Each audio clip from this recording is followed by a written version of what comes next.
Catherine Coulter, FBI for the Edge Prologue Edgerton.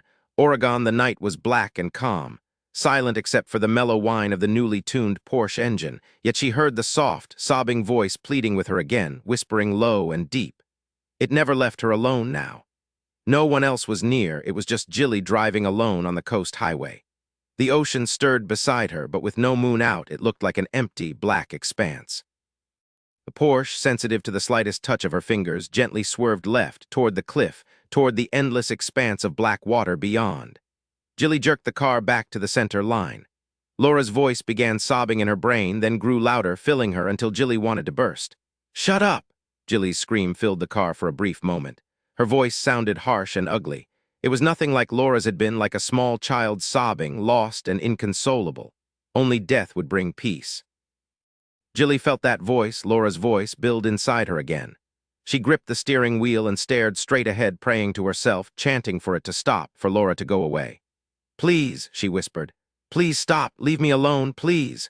But Laura didn't stop. She was no longer a child, speaking in a sweet, terrified voice. She was herself again, angry now, and this time foul words frothed from her mouth, spewing rage and saliva that Jilly tasted in the back of her throat. She banged her fists on the steering wheel, hard, harder still, rhythmically, to make the malevolent voice go away. She opened the window, pressed it all the way down, and leaned out, letting the wind tear her hair back and her eyes sting and water. She shouted into the night, "Make it stop!" It stopped. Suddenly. Jilly drew a deep breath and pulled her head back into the car. The wind whooshed through the car and she sucked in mouthfuls of the cold air. It tasted wonderful. It was over. Thank God, finally it had stopped. She raised her head, looking around, wondering where she was. She'd been driving for hours, it seemed, yet the dashboard clock read only midnight. She'd been gone from home for a half hour. Her life had become whispers and screams until she couldn't bear it. Now there was silence, deep and complete silence. Jilly began counting. 1, 2, 3, no curses, no whispers, no small child's pleading, nothing, just her own breathing, the soft hum of her car. She threw back her head and closed her eyes a moment, relishing the silence. She began counting again. 4, 5, 6, still blessed silence. 7, 8, soft, very soft, like a faraway rustling of leaves, coming closer, closer. Not rustling, no, whispering. Laura was whispering again, begging not to die, begging and pleading and swearing she'd never meant to be with him, but it had just happened, he'd made it happen. But Jilly hadn't believed her. "Please stop, stop, stop," Jilly chanted over that feathery voice. Laura began screaming that Jilly was a pathetic bitch, a fool who couldn't see what she was. Jilly stomped down on the gas pedal. The Porsche lurched forward, hitting 70, 80, 85. The coast road swerved. She kept the car directly in the center of the road. She began singing. Laura screamed louder and Jilly sang louder. 90, 95. "Go away, damn you, go away." Jilly's knuckles were white on the steering wheel, her head low, her forehead nearly touching the rim. The engine's vibrations made Laura's screaming voice convulse with power. 100. Jilly saw the sharp turn, but Laura yelled that they would be together soon now, very soon. She couldn't wait to get Jilly, and then they'd see who would win. Jilly screamed, whether at Laura or at the sight of the cliff dropping some 40 feet to the heaped and tumbled black rocks below. The Porsche plunged through the railing, thick wood and steel, picking up speed, and shot out to the vast empty blackness beyond. One more scream rent the silence before the Porsche sliced nose first through the still, black water. There was scarcely a sound, just the fast downward plunge, the sharp, clean impact, then the quick shifting and closing over, the calm water returning to what it had been just a second before. Then there was only the black night, and calm and silence. Chapter 1, Bethesda Naval Hospital, Maryland. I jerked upright in bed, clutched at my neck, and doubled over as a god-awful pain ripped through me. I'd heard a man yell just beside me, nearly right in my ear. I couldn't draw a breath, I was suffocating. And a guy who wasn't even there was yelling at me, and I was dying. I finally managed to heave inward and suck in a huge breath. I'd felt a mountain of frigid water crash down on me like the whale had closed down over Jonah. But I wasn't drowning. I knew what drowning was, remembered it as clearly as if it had happened yesterday. I was 7 years old, swimming with my older brother, Kevin, who was flirting with some young girls. I'd gotten tangled up in some underwater branches. It had been Jilly who jerked me out, smacked my back hard as I'd gagged and choked until water gushed out of my mouth. The dream wasn't like that. It was as if I'd been hit by that water just a moment before there was, quite simply, nothing. Nothing at all. Just stillness, no pain, no questions, no fear, just an utter blank. I swung my legs over the bed and stamped them hard on the ancient linoleum, savoring the sluice of pain that rumbled through my shoulder, my ribs, my collarbone, my right thigh, and other parts of me that were healing well enough so that gradually I'd drop them out of my inventory. That delicious sharp pain brought me fully into my favorite hospital room, planted me firmly in the here and now, out from underwater in a nightmare that had left me being nothing at all. Still, when my feet hit the linoleum, the shock of the impact punched me back, and I nearly fell. I grabbed the bed railing at the head of the bed, took a deep breath, and looked around. My feet were still on the floor, flat on off-white linoleum that I'd come to hate in the past 2 weeks as much as those pastel green and tan walls. Leave it to the military to pick those colors. But you couldn't hate when you were dead, so I was glad there was something there to prove to me that I was alive. I'd been lucky, they'd told me.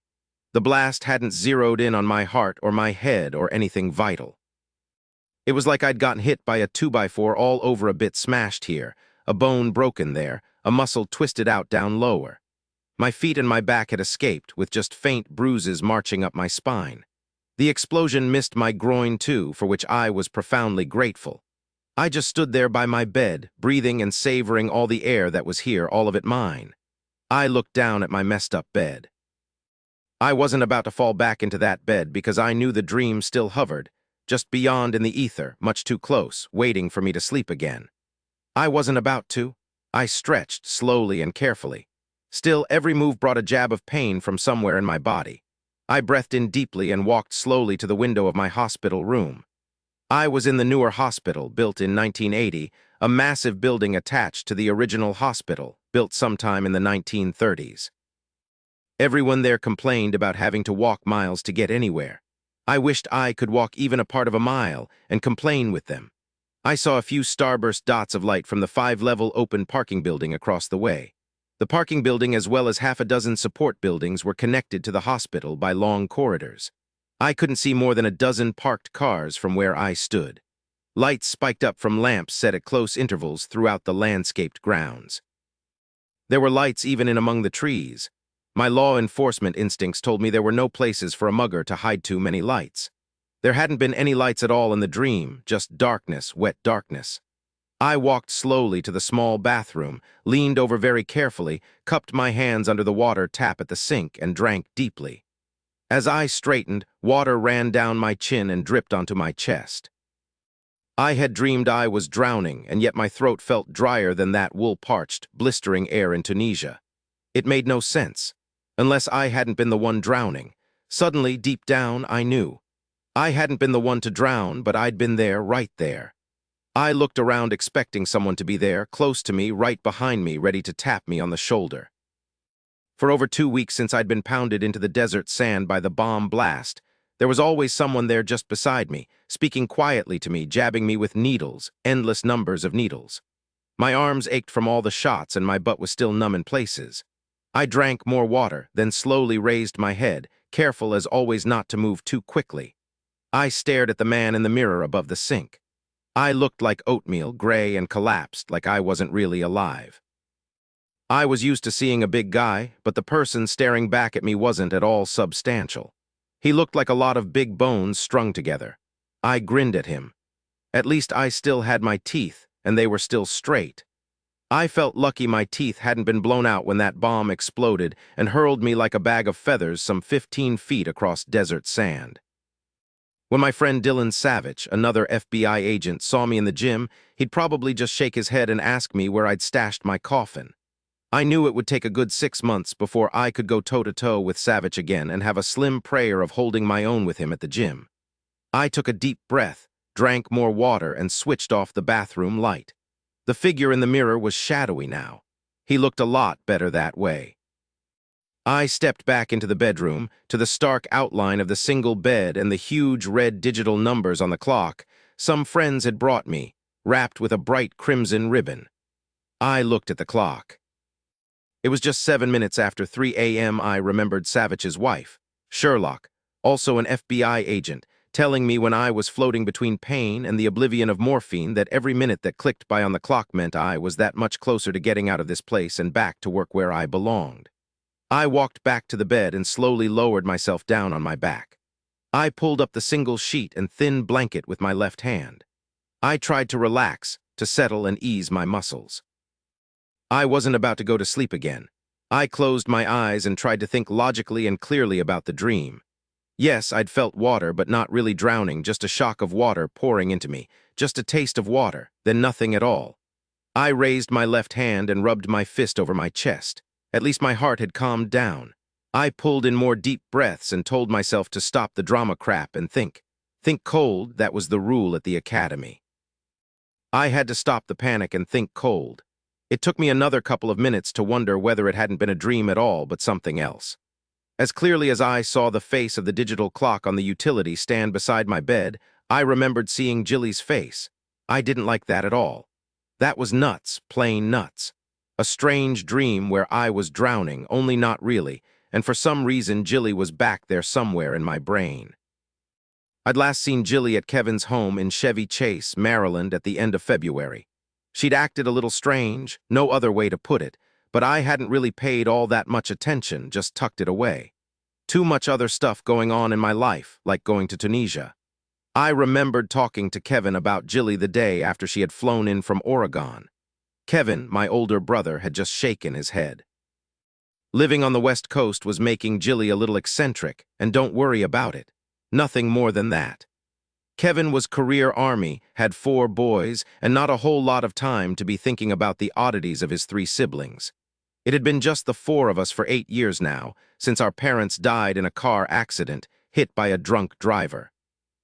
I remember Jilly droning on about all sorts of things. Her new Porsche, her dress that she'd bought at Langdon's in Portland, some girl called Cal Tarcher she didn't seem to like, and the girl's brother, Coulter, who Jilly had thought was a vicious bully. She'd even gone on and on about how happy she was with Paul, her husband of 8 years. There didn't seem to be any particular point to any of it as far as I could see. Now what she'd said seemed more than just simply eccentric. Was Jilly drowning in my dream? I didn't want to let that thought dig itself into my brain, but it had weaseled in with that dream, and it wouldn't leave now. I was tired, but not quite as tired as just the day before or the day before that. I was mending. The doctors would nod their heads and smile at each other, then at me, patting my unbruised right shoulder. They had talked about letting me go home next week. I decided I would make it sooner. I knew I wasn't going back to sleep, not with that dream waiting for me, and I knew it was waiting, certain of it. I knew it was waiting because it didn't really feel like a dream, it was something else. I had to deal with this. I decided then and there that I'd give anything for a beer. I didn't think it through, just pushed the call buzzer. In 4 minutes, according to my digital clock with its big red numbers, Midge Hardaway, my night nurse, stuck her head in the door. "Mac, you okay? It's really late." "You should be asleep. What's the problem?" Midge was somewhere in her 30s, tall, with short, honey-colored hair and a sharp chin. She was smart, reliable, you could count on her in a crunch. Whenever I drifted back to consciousness at the beginning of my stay here, she'd be right beside me, talking quietly to me, her fingers lightly resting on my arm. I smiled at her with what I hoped was my best boyish smile, filled with irresistible charm. I wasn't sure she could even see it because the room was very dim, the only light coming from the corridor at her back. But I hoped she could at least hear all the effort I was putting into my voice. "Midge, save me. I'm in bad shape here. I just can't stand it any longer. Please, you've got to help me. You're my only hope." The corridor light framed a smile that was at once sympathetic and filled with laughter that she didn't bother to hide quite enough. Then she cleared her throat. "Mac, listen to me now. You've been out of commission for over 2 weeks. I guess since you're feeling better, this could become more and more of a problem. But hey, hun, I'm married. What would Doug think? He's got this temper, you know." Forget boyish charm. I tried for pathetic. "Why would Doug care? He isn't here. He wouldn't even have to know if you think it would upset him, which I can't begin to imagine that it would. Now, Mac, if I weren't married, I'd be truly tempted, even though you're not even close to batting 1,000 yet in the health department. Hey, I'm flattered. You're good looking, at least you were in that photo they used of you in the newspaper, and you've got the use of both hands now. But the way things stand, Mac, I just can't do it. I'm really dying here, Midge. I'm not lying to you. Just this one time and I won't beg again, well, at least not until tomorrow night. Just one, Midge. I'll go slow." I've already got drool pooling in my mouth. She stood there just shaking her head back and forth, her hands on her hips. I sighed. All right, if it's really against your ethics or Doug's ethics, but I'll tell you, Midge, I just don't see why it's such a big deal. And why your husband would care is beyond me. He'd probably be begging just like I am if he was in my shoes. Hey, maybe you could call Mrs. Luther. She's tough, but maybe she'll give in. I think she likes me, just maybe. Mac, are you nuts? Mrs. Luther is 65 years old. For God's sake, you can't be all that desperate. Ellen Luther, she'd probably bite you. Why would she do that? What are you talking about? Mac, she said with great patience, you're restless after 2 weeks stuck here. I can understand that, but Mrs. Luther. I think you've got the wrong idea here, Midge. I don't want Mrs. Luther. I want you in that way, but you're married. So I only think about that in passing, like any other guy would, maybe once every 5 minutes or so during the day, maybe more the better I feel. No, what I'm dying for, what I want more than anything in the world is a beer. A beer? She stared at me for the longest time, then she started laughing. That laughter of hers grew until she had to come into the room and close the door so she wouldn't disturb other patients. She was doubled over with laughter, holding her sides. You want a beer? That's what all this is about. A damned beer, and you'll go real slow? I gave her my innocent look. She paused a moment in the open doorway, shaking her head and still laughing, said over her shoulder, You want a Bud Light? I'd kill for a Bud Light. The Bud can was so cold I thought my fingers would stick to it.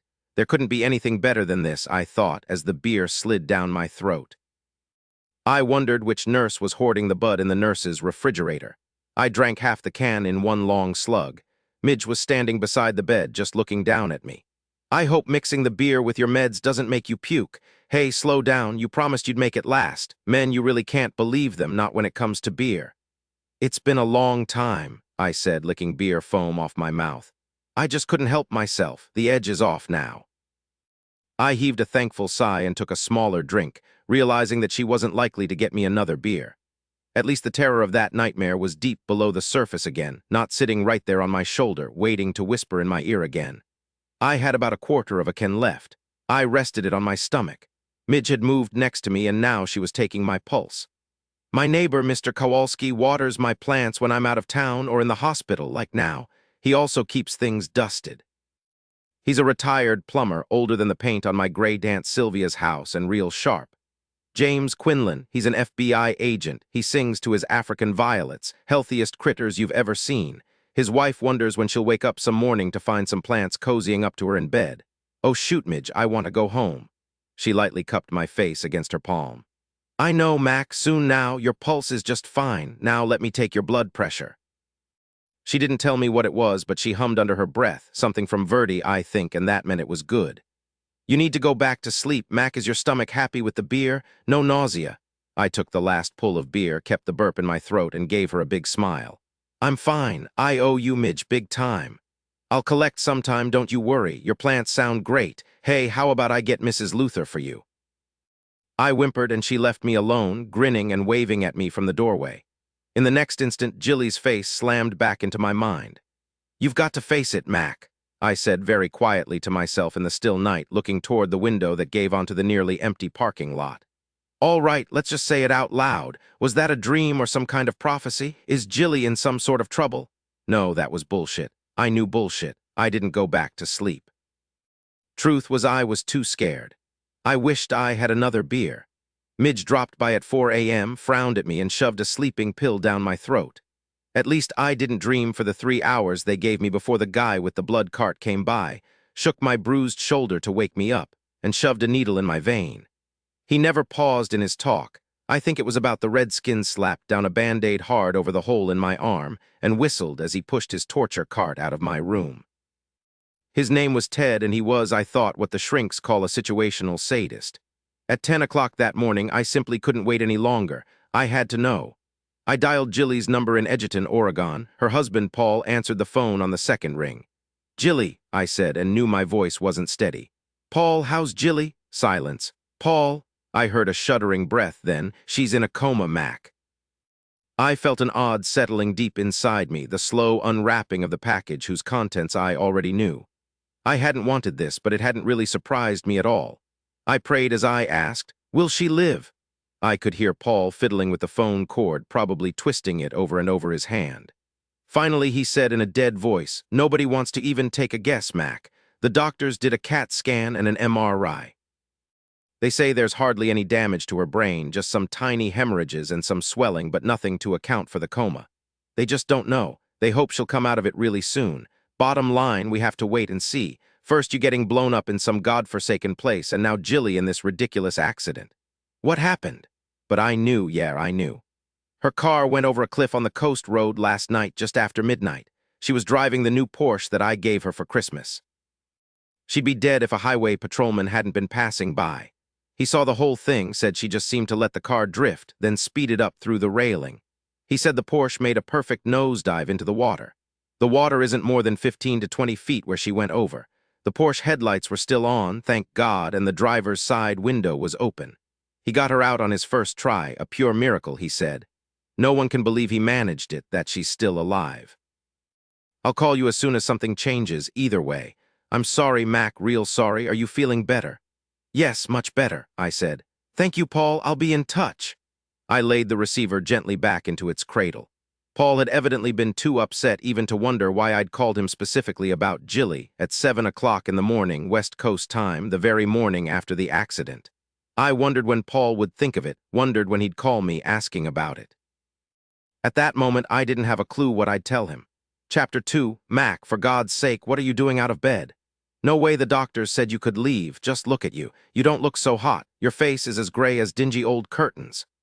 Lacey Savich, known to everyone in the bureau as Sherlock, began shoving my chest lightly, pushing me back toward the bed.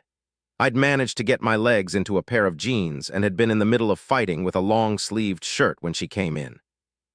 Back into bed, Mac. You're not going anywhere. How'd you get those jeans on? Sherlock tucked herself under my armpit, trying to turn me around, trying to force me down on that damned bed.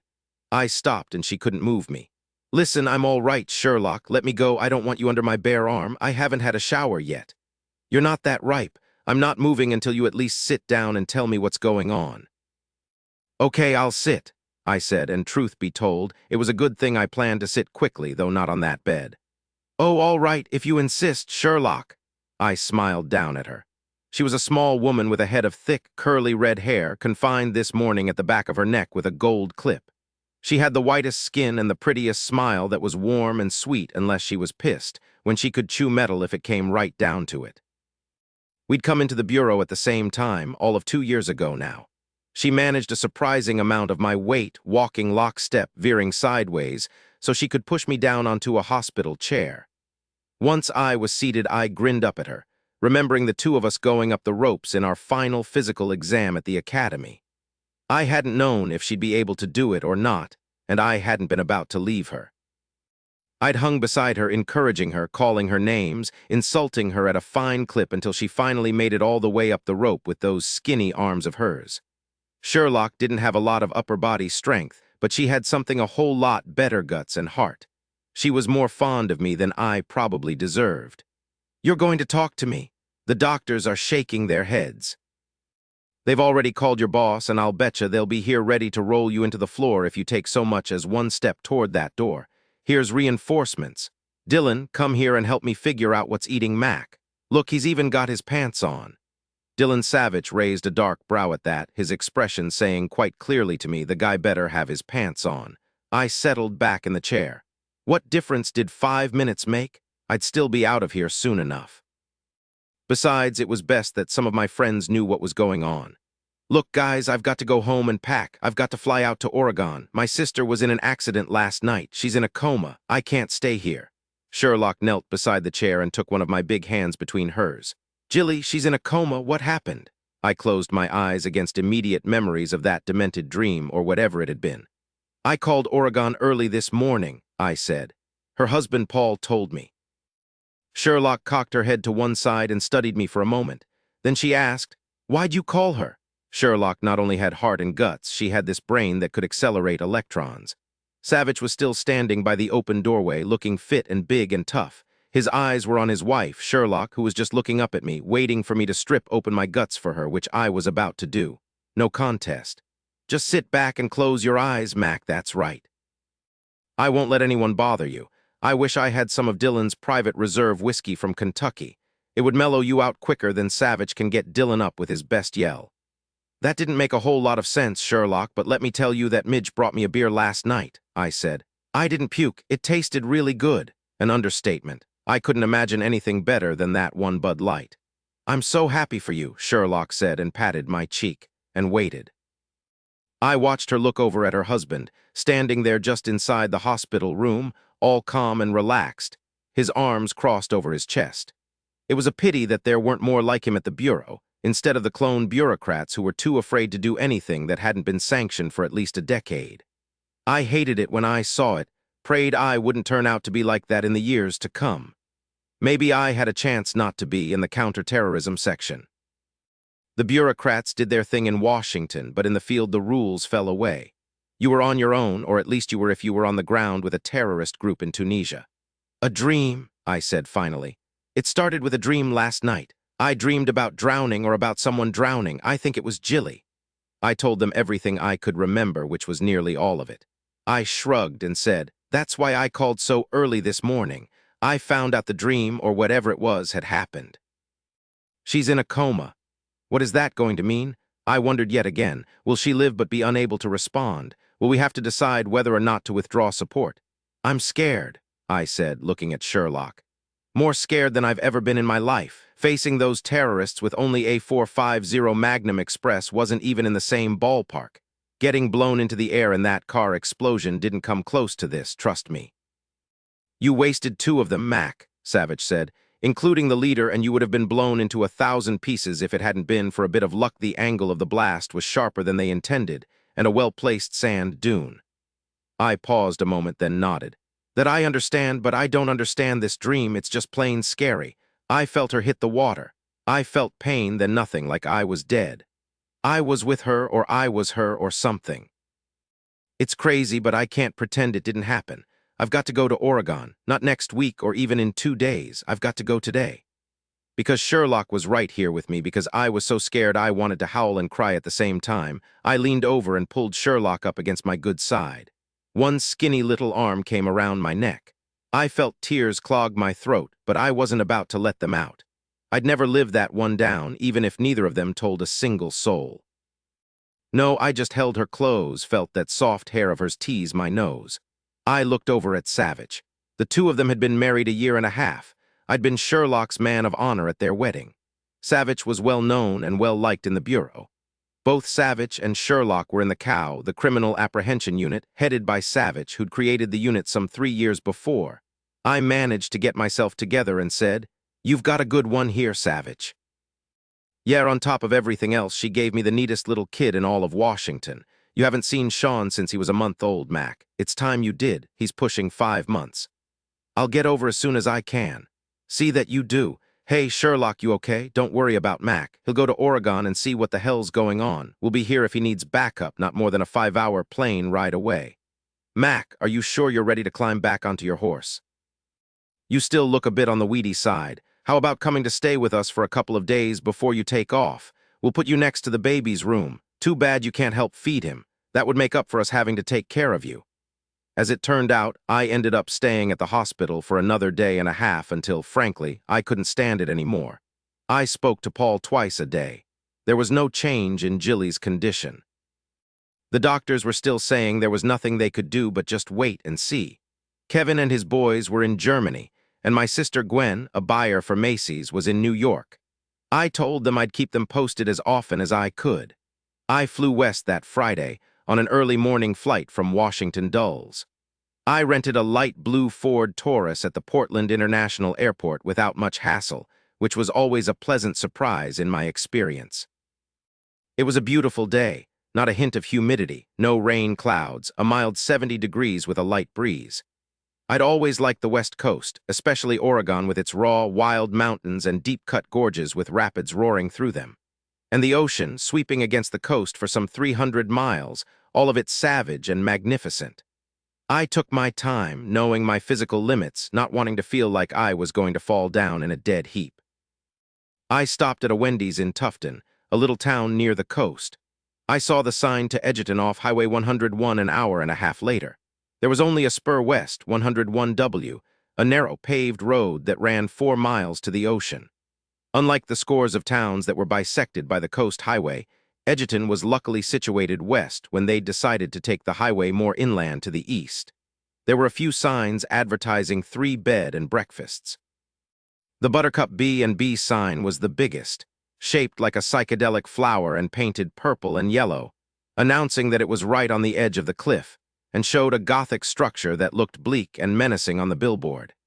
If I remembered correctly, Paul had told me once that the folk here in Edgerton called it the Psycho B&B. There was another sign for a small diner called the Edwardian, claiming to have the best British cuisine, something I thought must be an oxymoron, based on my culinary experience during my year at the London School of Economics.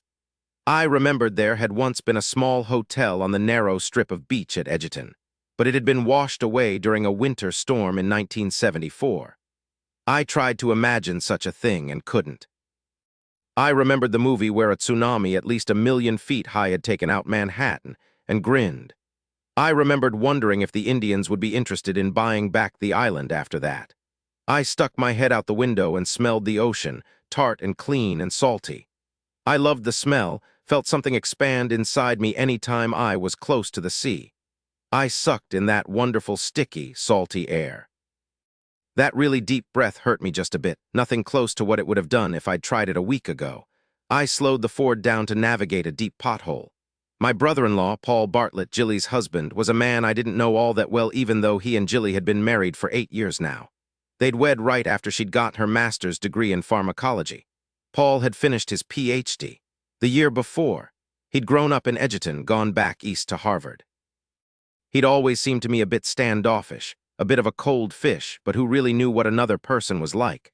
I remembered Jilly telling me how happy she was with him. No cold fish I knew of was into that. I'd been surprised when 6 months before, Jilly had called to tell me that she and Paul were moving back to Edgerton, leaving Philadelphia and the pharmaceutical firm Viatech, where both of them had spent the past 6 years of their professional lives. "Paul isn't happy here," she'd said. "They won't let him continue with his research. He's really into it, Mac." "But what about you?" I'd asked her. There'd been a brief pause, then she'd said, "My clock is running out, Mac. We want a child. I'm going to lie low for a while and we're going to try to get me pregnant. We've discussed this thoroughly and we're sure. We're going back to the edge."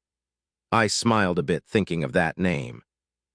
She told me a long time ago, before she and Paul were married, that Edgerton had been discovered by an English naval lieutenant, Davies Edgerton, way back toward the end of the 18th century. The name had been corrupted over the years by the locals to the point that most of its denizens now just called it the Edge. I was nearly there. The 4-mile drive to the ocean was rough, and that was why the engineers had swung the highway to the east.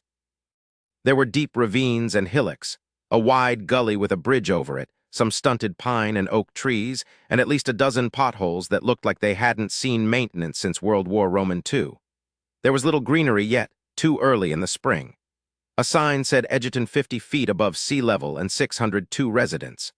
My favorite resident was in the Talshan Community Hospital, some 10 miles north of Edgerton, in a coma. "Jilly," I thought, my fingers tightening on the steering wheel, "did you go off that damned road on purpose? If you did, why?" Chapter 3, I was deep inside myself and it was comforting. When I first realized I wasn't dead, I was shocked.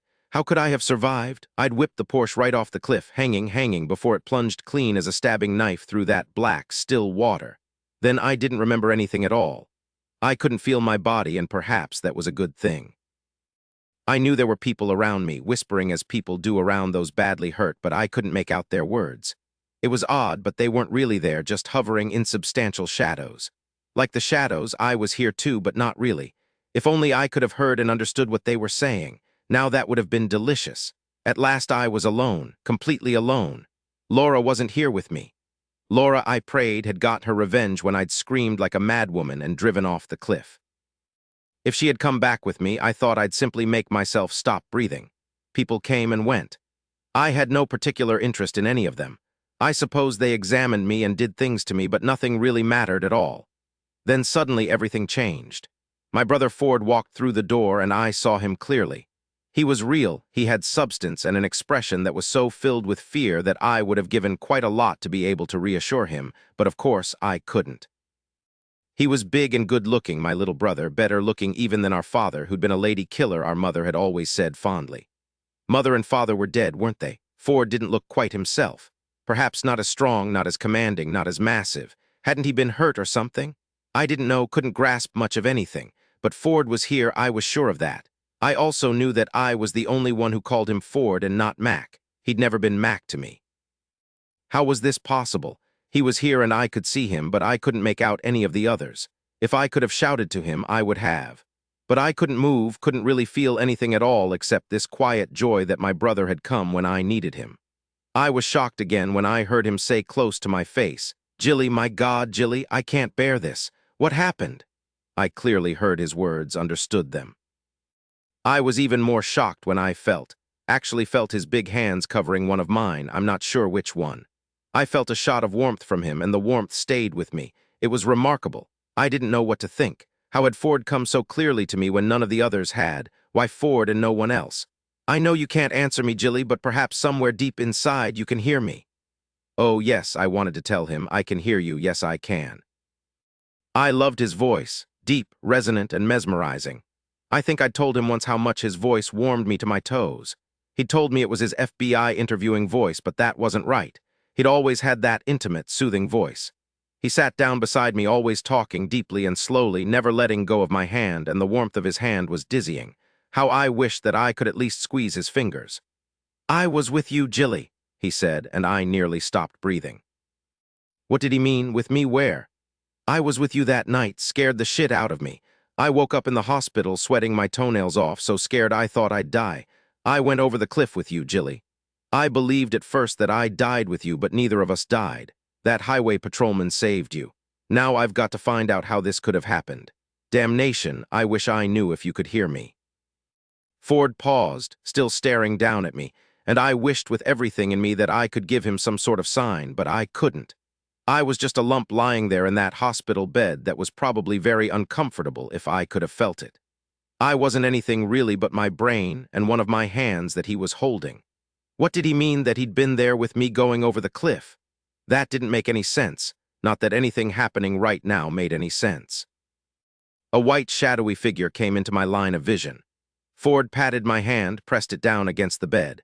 He walked to the figure and said, "Paul, I just arrived. I was talking to Jilly."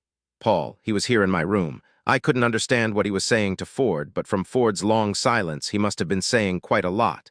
He and Ford moved away from me, and I couldn't even hear Ford speaking anymore. I wanted more than anything for Paul to leave, but he didn't. What was he saying to Ford? I wanted my brother back. He was my only connection to what was real, what was out there beyond myself.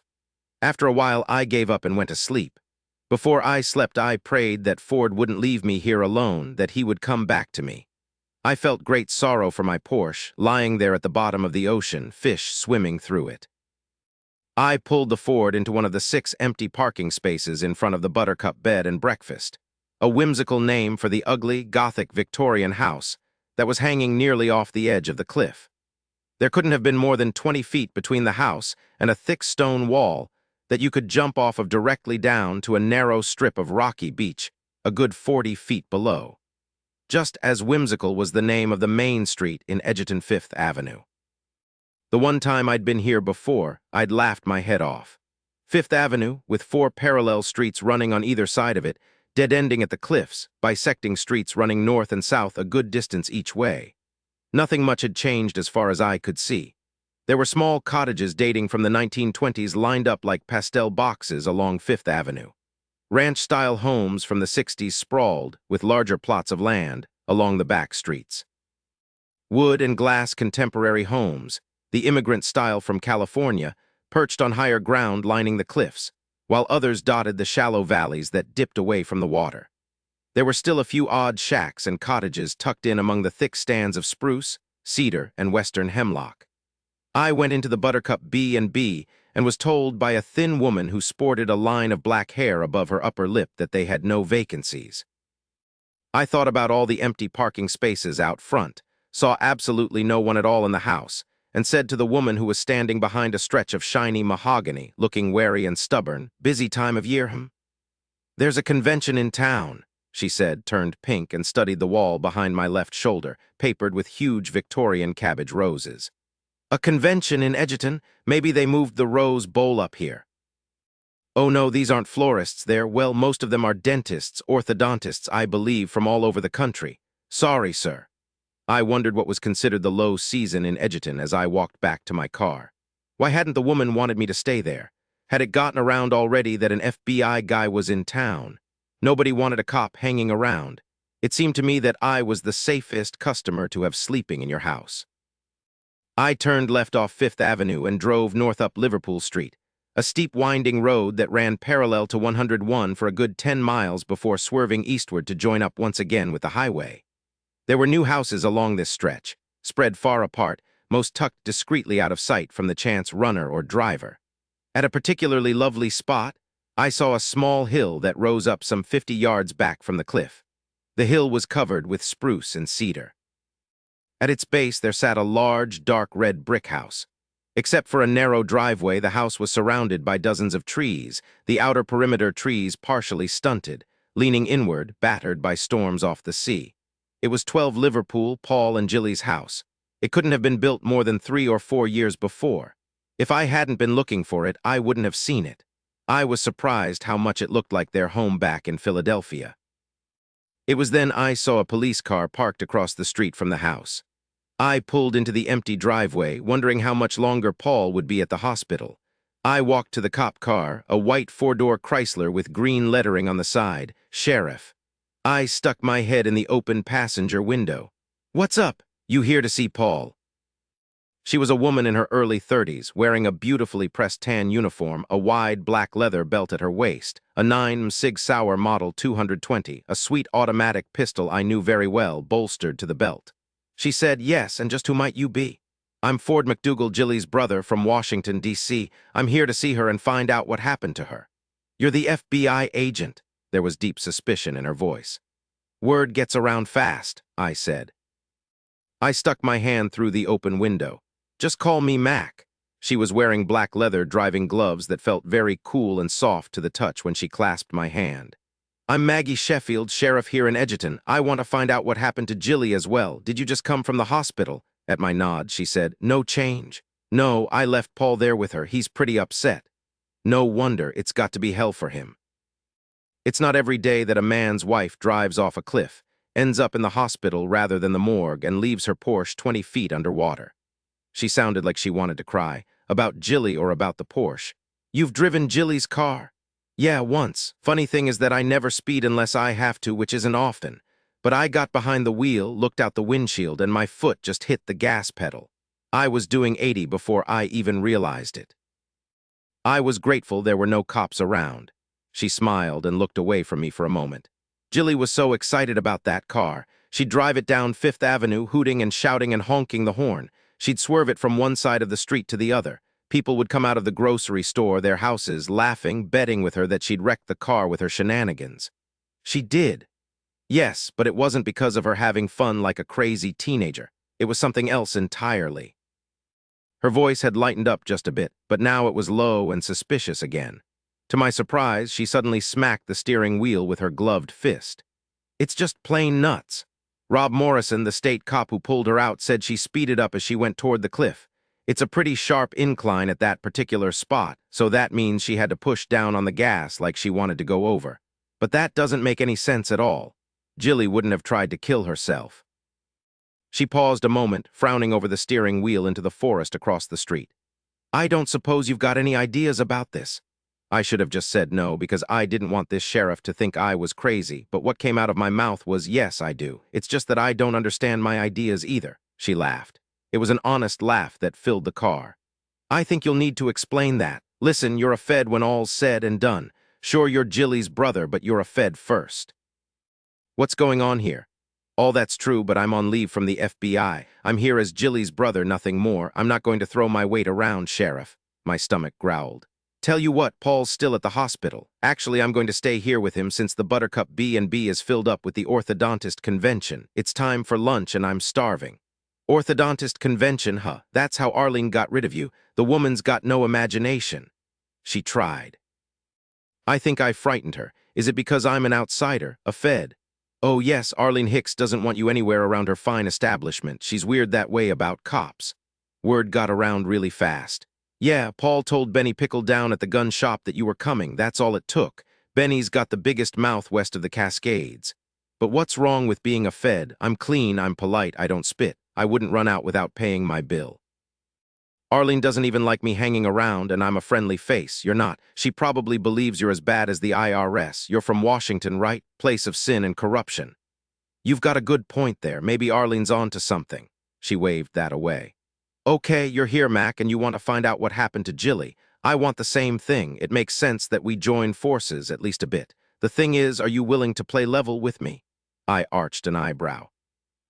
I hadn't really thought about playing with anybody, but if I do play, it's usually level. Any reason why it shouldn't be? You're a Fed. You're a big footer. You're used to taking over, used to making local cops your gophers. I'm not a gopher. I told you I'm not here as a Fed. I'm here only as Jilly's brother. Like you, I want to know what happened.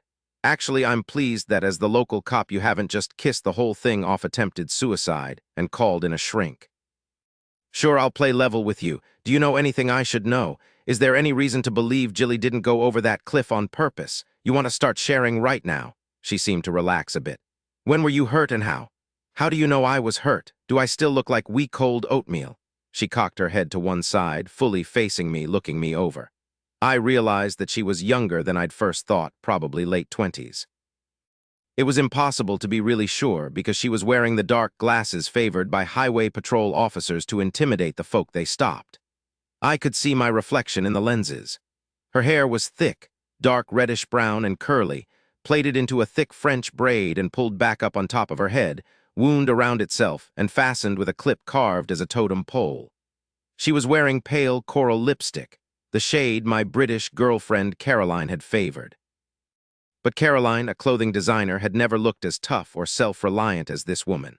Of course, she knew I was studying her, and she let me, saying, finally, I've always hated oatmeal. Fortunately, you don't resemble that at all, but you don't move all that easily, you know. You walk like you're 20 years older than you are.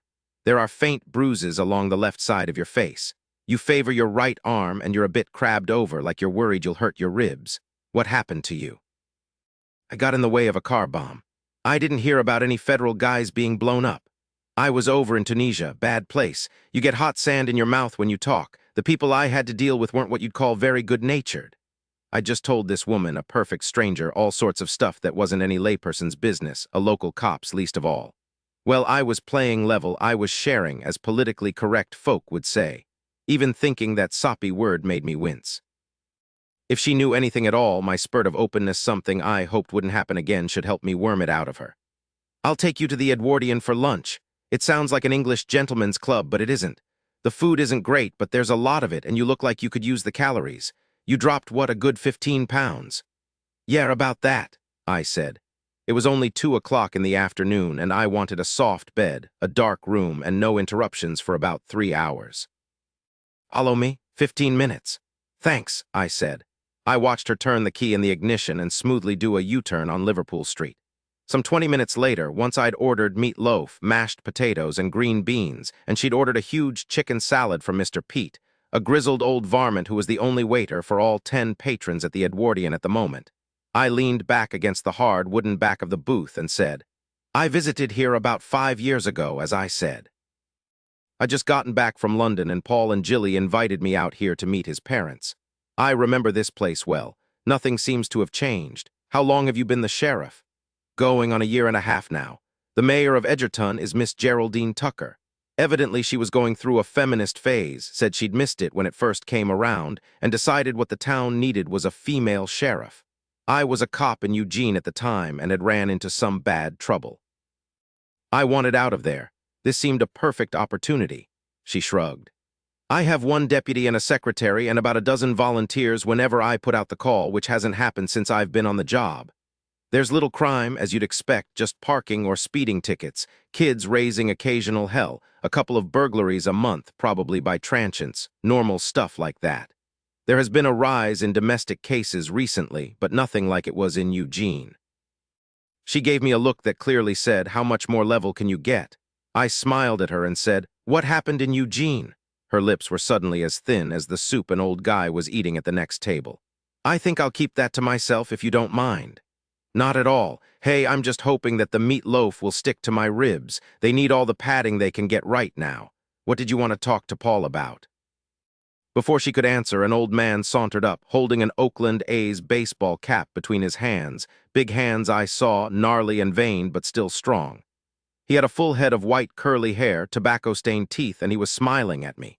I put him in his 70s, a man who'd spent many years working hard. "Charlie," Maggie said, leaning forward to take his hand. "How's tricks? You seen anything interesting I should know about?" "Yes," he said, his voice all scratchy and thin as old drapes. "But it can wait. Is this the young feller from Washington?" Maggie introduced us. He was Charlie Duck, a local who'd been here 15 years. He nodded, never taking my hand, just twirling that Oakland A's baseball cap around and around in his hands. "You're all tied up now, Mac, but later, when you've got some time, I wouldn't mind having a talk with you." "Sure," I said, and wondered what kind of tall tales I'd be hearing. He nodded all solemn and sauntered back to a booth where he sat down alone. "You see, not everybody doesn't like me. Charlie's a real neat old guy. You'll enjoy him if you two get together." I said again, "What did you want to talk to Paul about?" Maggie picked up her fork and began to weave it through her fingers, just like the old man had done with that baseball cap.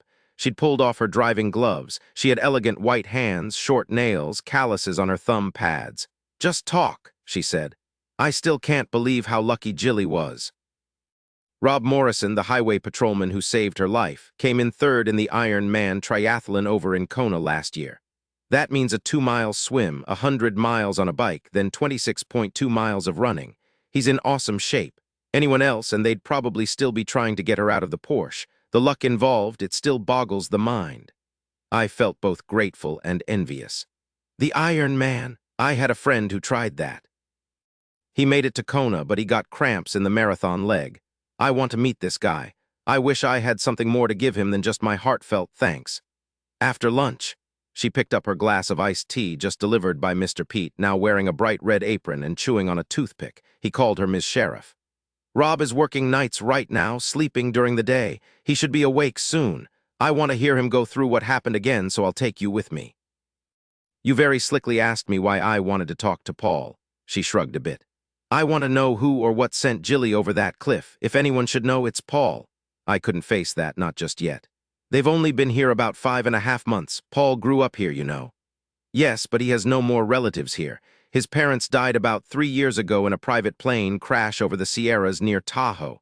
They were big-time skiers. Their bodies were never recovered, which is odd since most of the time planes that go down are found pretty quick. But not this time.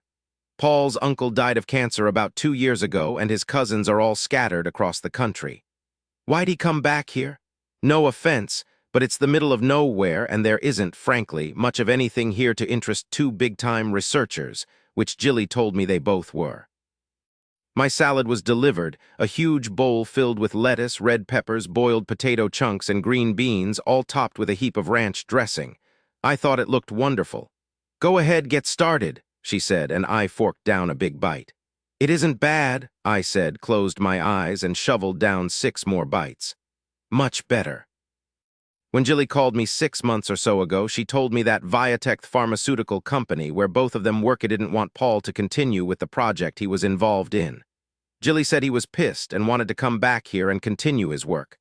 "What about Jilly? What were her plans?" She said her clock was running out. She wanted to have a kid. "Jilly said that?" Maggie Sheffield was just swiping butter on a dinner roll. She stopped cold and stared at me, shaking her head even as she said, "Oh no, that's impossible." "Why? If she told me once, she told me half a dozen times that neither she nor Paul had ever wanted Rugrats. She said they were too selfish for too long a time now to think about changing to accommodate a child." Well then, she'd obviously changed her mind since she'd spoken to me about it. "Meatloaf s all gone," Mr. Pete announced, as if he was pleased as punch about it. "Pier didn't make enough. It got eaten mostly by the breakfast crowd. How about some nice fish and chips smothered in onion rings?" All that fat swimming around in my arteries didn't sound like such a bad thing at that moment. Chapter 4, Rob Morrison lived in a small wooden clapboard house tucked in among a good dozen spruce trees about 2 miles south of town. A narrow dirt road, posted as Penzance Street, snaked through the valleys and hills, and his house was at the end of the road. A wide gully lay just beyond. I turned when I got out of the car and stared over the western horizon. I felt a moment of deep envy. When Rob Morrison awoke in the morning, it was to an incredible view of the Pacific Ocean through the skinny spruce trees. It felt like being at the edge of the world. Maggie knocked on the unpainted oak door. "Rob, come on, wake up. You'll be on duty again in another 4 hours. Wake up." I heard movement from within the house. Finally, a man's deep voice called out, "Maggie, that you?" "What are you doing here? What's going on? How's Jilly?" "Open up, Rob, and I'll tell you everything." The door opened, and a man about my age stood there, wearing only tight jeans with the top button open and a heavy morning beard. The sheriff had been right. This guy was in awesome shape. Thank God he'd been there at exactly the right moment. "Who are you?" I stuck out my hand. "Name's Ford MacDougal. I'm Jilly's brother. I want to thank you for saving her life." "Rob Morrison," the guy said, and took my right hand in a very strong grip. "Yeah, hey, I'm sorry it ever happened. How is she?" "Jilly's still in a coma," Maggie said. "Can we talk?" I said. Rob stood back and waved us in. "Mr. Thorne was here just 2 days ago, so the place is still as clean as a virgin's memories." Maggie said to me, "That means there isn't anything of interest anywhere, particularly dirt." "A blank slate," I said. "An unsoiled blank slate. Right, I'm making coffee." "Any for either of you?" At my nod, he said, "Black and strong as tar." "That's it." "Maggie, Earl Grey tea for you?" She nodded. Both of us followed him through the painfully neat living room to the small kitchen just beyond. "Nice place," I said. "Who's Mr. Thorne?" Rob turned and smiled. "He's my housekeeper, comes twice a week, keeps me from living like a pig, a retired salmon fisherman from Alaska. He calls my place his Petri dish." We sat on bar stools at the kitchen counter that separated the kitchen from the small rectangular dining area in front of 2 wide windows looking toward the ocean. Soon the smell of coffee filled the air. I breathed in deeply. The coffee at the Edwardian tasted like cheap watered-down instant. "It was," Rob said. "Mr. Pete loves instant, makes it with lukewarm water, but only when Pierre Montrose, the owner, isn't there. I wouldn't be surprised if he stirred it with his finger." He poured the coffee and gently shoved a cup over to me. He poured a cup of hot water over a tea bag. He added a single bag of equals, stirred it, and gave it to Maggie. We drank. I sighed deeply. The best ritual in the world. "Why don't you go get a shirt on, Rob?" Maggie said. "Mac and I won't move a muscle." Rob just shrugged his superbly muscled shoulder. "Nan, I've got to take a shower. Let's talk. I can get dressed after you guys leave." I not only felt like a slab of cold oatmeal, I felt really pathetic. This guy could probably shove me over with one hand and walk away whistling. It was depressing as hell. At least the coffee was waking me up, aches and pains and all. I still wanted that nap, but with Rob Morrison sitting across from me, his legs crossed at the ankles, holding his coffee cup against his bare torso, I wasn't about to slouch or yawn. At least the guy had to have a housekeeper to keep from living like a slob in a cave. "Rob," Maggie said, leaning forward, cupping the tea mug between her hands. "Tell us everything you can remember, every detail. I'm going to record it, okay?" "Yeah, sure, but you already know everything." "Let's do it again. I want it on record this time. Mac needs to hear it too." Maggie made preliminary comments into the recorder. After a couple of false starts, Rob sat forward and said slowly and very clearly, "It was nearly midnight on Tuesday, April 22nd. I was cruising north along the coast road. I didn't see anybody or anything until I came around a deep curve and saw Jilly's white Porsche in front of me. I saw the car go toward the railing. It didn't slow, just kept going right on through. Then the Porsche speeded up. I was right on its tail. When it went over the cliff, I was there in just a couple of seconds. I saw the headlights through the water and dove in right at that spot. It went down about 15, 16 feet, I'd estimate, before the car hit the sand and settled. The driver's side window was completely open. I managed to pull Jilly through the window with no loss of time since her seat belt wasn't fastened. I kicked off the bottom and headed straight up. I estimate that she wasn't underwater more than 2 minutes, tops. I towed her to shore, made sure she was breathing. I climbed back up the cliff and radioed for an ambulance from my patrol car. They arrived about 12 minutes later. Arid took her to the Talshan Community Hospital. At least it was close by. "That's it, Maggie. I can't remember anything else." "Did you recognize Jilly when you realized it was a white Porsche?" Rob nodded. "Oh yeah, I'd know Jilly's Porsche anywhere, just like everyone else in this town would." "What did you think she was doing?" I asked. I didn't have a clue. I yelled and yelled at her, but it didn't do any good. It was like she didn't even see me or hear me. Maybe she didn't. "Did you see anything or anyone else?" "No, no one." Maggie said, "In your opinion, was Jilly Bartlett willfully driving the Porsche over the cliff?" It looked that way to me, Rob said. Is there any doubt in your mind, I said, that Jilly was attempting to kill herself? Rob Morrison raised weary eyes to my face. He rubbed his fist over the thick, dark whiskers on his chin. No, he said finally. I'm really sorry, but in my opinion, she was trying to kill herself. What about a mechanical problem that caused her to lose control? Her car's still 20 feet underwater, but I didn't see any signs of mechanical problems. No exploding tires, no smoke coming from the hood, no skid marks, nothing like that. I'm sorry, Mac.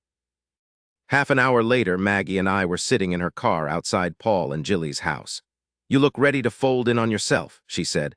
Why don't you rest for a while before Paul comes home? I don't have a key to the house, I said. If it weren't for the big tooth convention in town, I'd be at the Buttercup B&B, so I didn't think I'd be staying here with Paul. So no key. No key. I figured I'd just curl up on one of those chairs on their front porch. You're too big to do much curling, she said, and drummed her gloved fingers on her steering wheel. Actually, since we're sharing information, why don't you just tell me your ideas about Jilly? You know, the ideas you told me you didn't understand. Then you can head for that porch chair. You've got a good memory. Yes, what ideas, Mac? Even if I tell you, you'll think I'm a nutcase, or you'll just dismiss it because I was in the hospital when it happened, and you'll think it was a psychotic reaction to a drug. Try me. I looked away from her, then inward back to that night. I was in the hospital. I dreamed about Jilly being in trouble that night. Somehow I was with her when she went over the cliff. I wanted to laugh myself at what I'd just said, but I just shook my head. You think I'm psychotic, right? She said slowly, staring at me. I don't know what to believe. What did you do? The next morning I called Paul right away, found out that my dream had actually happened. I've got no clue as to why I hooked up to Jilly like that, none. Jesus, she said, I had to come here. You shouldn't have left the hospital. There wasn't a choice. As it was, I waited another 2 days, the longest 2 days of my life. She didn't say anything for a very long time. She rubbed her palm on her thigh. The crease in her tan pants was still sharp. The pants looked as fresh as if she'd just put them on. And you and Jilly never had any sort of link before this? I shook my head. There are just us 4 kids now. Our folks have been dead for some time. Jilly's 3 years older than me. I'm the youngest. We weren't all that close, really, both of us busy over the past several years, but that's normal, I guess. Then this damned dream happened. The thing is, I feel like something made Jilly go over that cliff or someone. She was alone in that car, but she wasn't, not really. That doesn't make much sense. I know, I said. I know, at least it doesn't yet. You want the kicker? At the end of the dream, I heard a man yelling.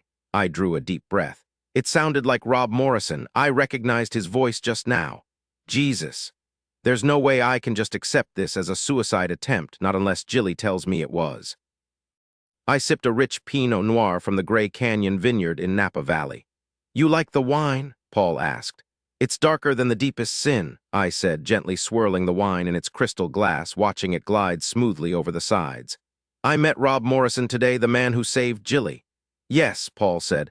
I met Rob just after Jilly and I moved here. He gave me a speeding ticket. I hear you also spent time with Maggie Sheffield. Yeah. I don't know what to think of her just yet, but she seemed okay once she got over her gut suspicions of me as an FBI agent. Paul sat forward, his hands clenching. Watch out for her, Mac. What does that mean? Paul shrugged his shoulders. Please don't think that I'm being harsh or a woman hater. I'll just come out with it. She's a bitch, a ball buster.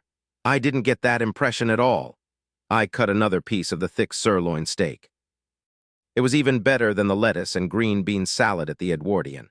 She wants to find out why Jilly went over that cliff. I appreciate that. You should too. What'd she do to you? Give you a speeding ticket like Morrison? No, nothing like that. She wants to blame me for Jilly's accident. She's never liked me, believes I'm not good enough for Jilly. I don't appreciate that at all. It was my turn to shrug. She didn't say a word about you, Paul. She was waiting here in her car when I drove up. She wanted to talk to you. I'd have her fired if I could talk Geraldine into it. The woman's a menace. She doesn't like men in general, always giving them grief. Have you seen that damned gun she wears on her belt? It's ridiculous. Edgerton is a small, peaceful little town. No one man or woman should be wearing a damned gun, but she does. Of course, I already spoke to her at the hospital after Jilly was admitted. It's not odd at all for a cop, male or female, to want to question someone more than once, I said mildly, surprised that Paul would spew out that sexist crap. I'd got no hint at all that she didn't like men. In the excitement and stress of the moment, people tend to forget things. I'll bet even you will be able to tell her more now than you did then. About what, for God's sake? Jilly went over that damned cliff and I don't know why. She was a little depressed, but everyone's down once in a while. That's it, Mac, there's nothing more. I took the last bite of my steak, sat back in my chair, rubbed my belly, and took another sip of my Pinot Noir. Paul looked pale, his skin drawn tight over his cheekbones. He looked ill, frightened, or maybe I was just seeing myself in Paul. Lord knew I looked sick enough. Are you certain there's nothing else, Paul? What was Jilly depressed about? Was she taking any medication for the depression? Was she seeing anyone professionally? Paul laughed, a tight, constipated laugh. Just listen to you, super cop with his load of questions. No, she wasn't. I'm exhausted, Mac. I don't want to talk anymore. There's nothing more to say. I'm going to bed. He shoved back his chair and stood up. Good night. I hope you don't mind the double bed in the guest room. It'll be a bit on the short side for you. I'll do just fine, Paul. I slept some this afternoon on that big front porch chair of yours. I think I'll go to the hospital to see Jilly. Good night. Ford was here again, holding my hand like he had before. The warmth of his hand was indescribable, just like before. Thank God I hadn't just imagined it that first time. I didn't want to lose my brain the way I'd lost my body. But when was before, it could have been this morning or last year for all I knew. It was odd, but I had no sense of time at all. I knew what it was, but it had no meaning to me. There were other shadowy creatures behind Ford, then finally they left, and we were alone. Jilly, he said, and I wanted to cry with the sheer relief of hearing his voice, but I didn't know if this body I couldn't feel was even capable of yielding up tears.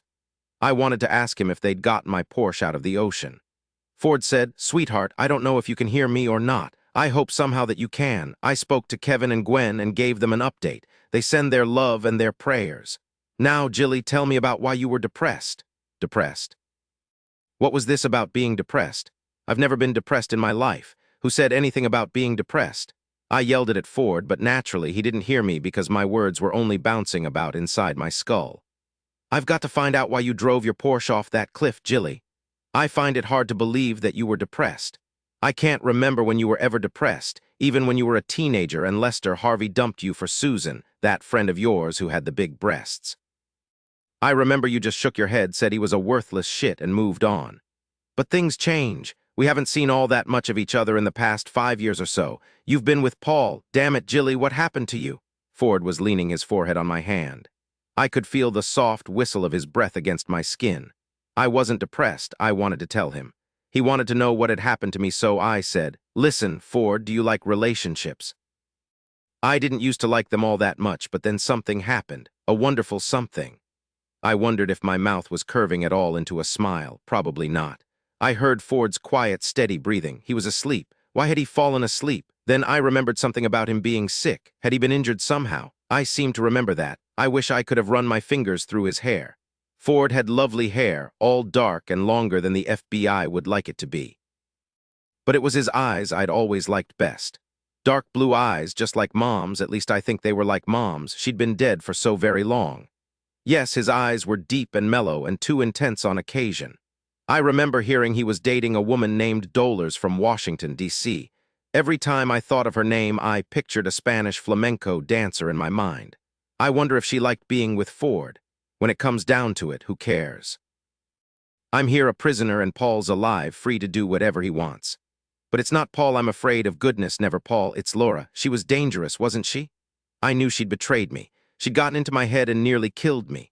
Oh, Ford, if she comes back, I won't be able to bear it. I'll die. I'm lying here just floating about, and I think of Laura. Laura who betrayed me. Always Laura. I woke up with a start some hours later at the touch of a nurse's hand on my shoulder. I raised my head, looked at her face, and said, Always Laura. Laura betrayed her. She arched her right eyebrow, sleek and black. Laura, who's Laura? Are you okay? I looked down at Jilly, silent, pale, her skin nearly translucent. I'm fine, I said. Who was Laura? I looked up again at the nurse. She was very short, a tiny bird of a woman, and her voice was soft and sweet as a child's.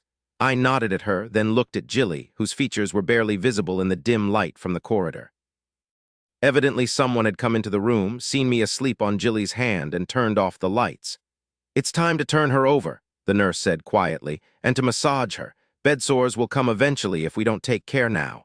Tell me, I said, watching her untie the back of Jilly's hospital gown, what you know about coma, The doctors spoke to me at some length, but it was difficult to understand exactly what to expect. She began to rub thick white cream into Jilly's shoulders and back. Remember that movie with Steven Seagal a while back where he'd been in a coma for 7 years, then awakened? I nodded, remembering how much I'd admired Steven Seagal when I was a boy. The nurse said, "He had a long beard and he was weak, had to practice to get his strength back, and of course he did.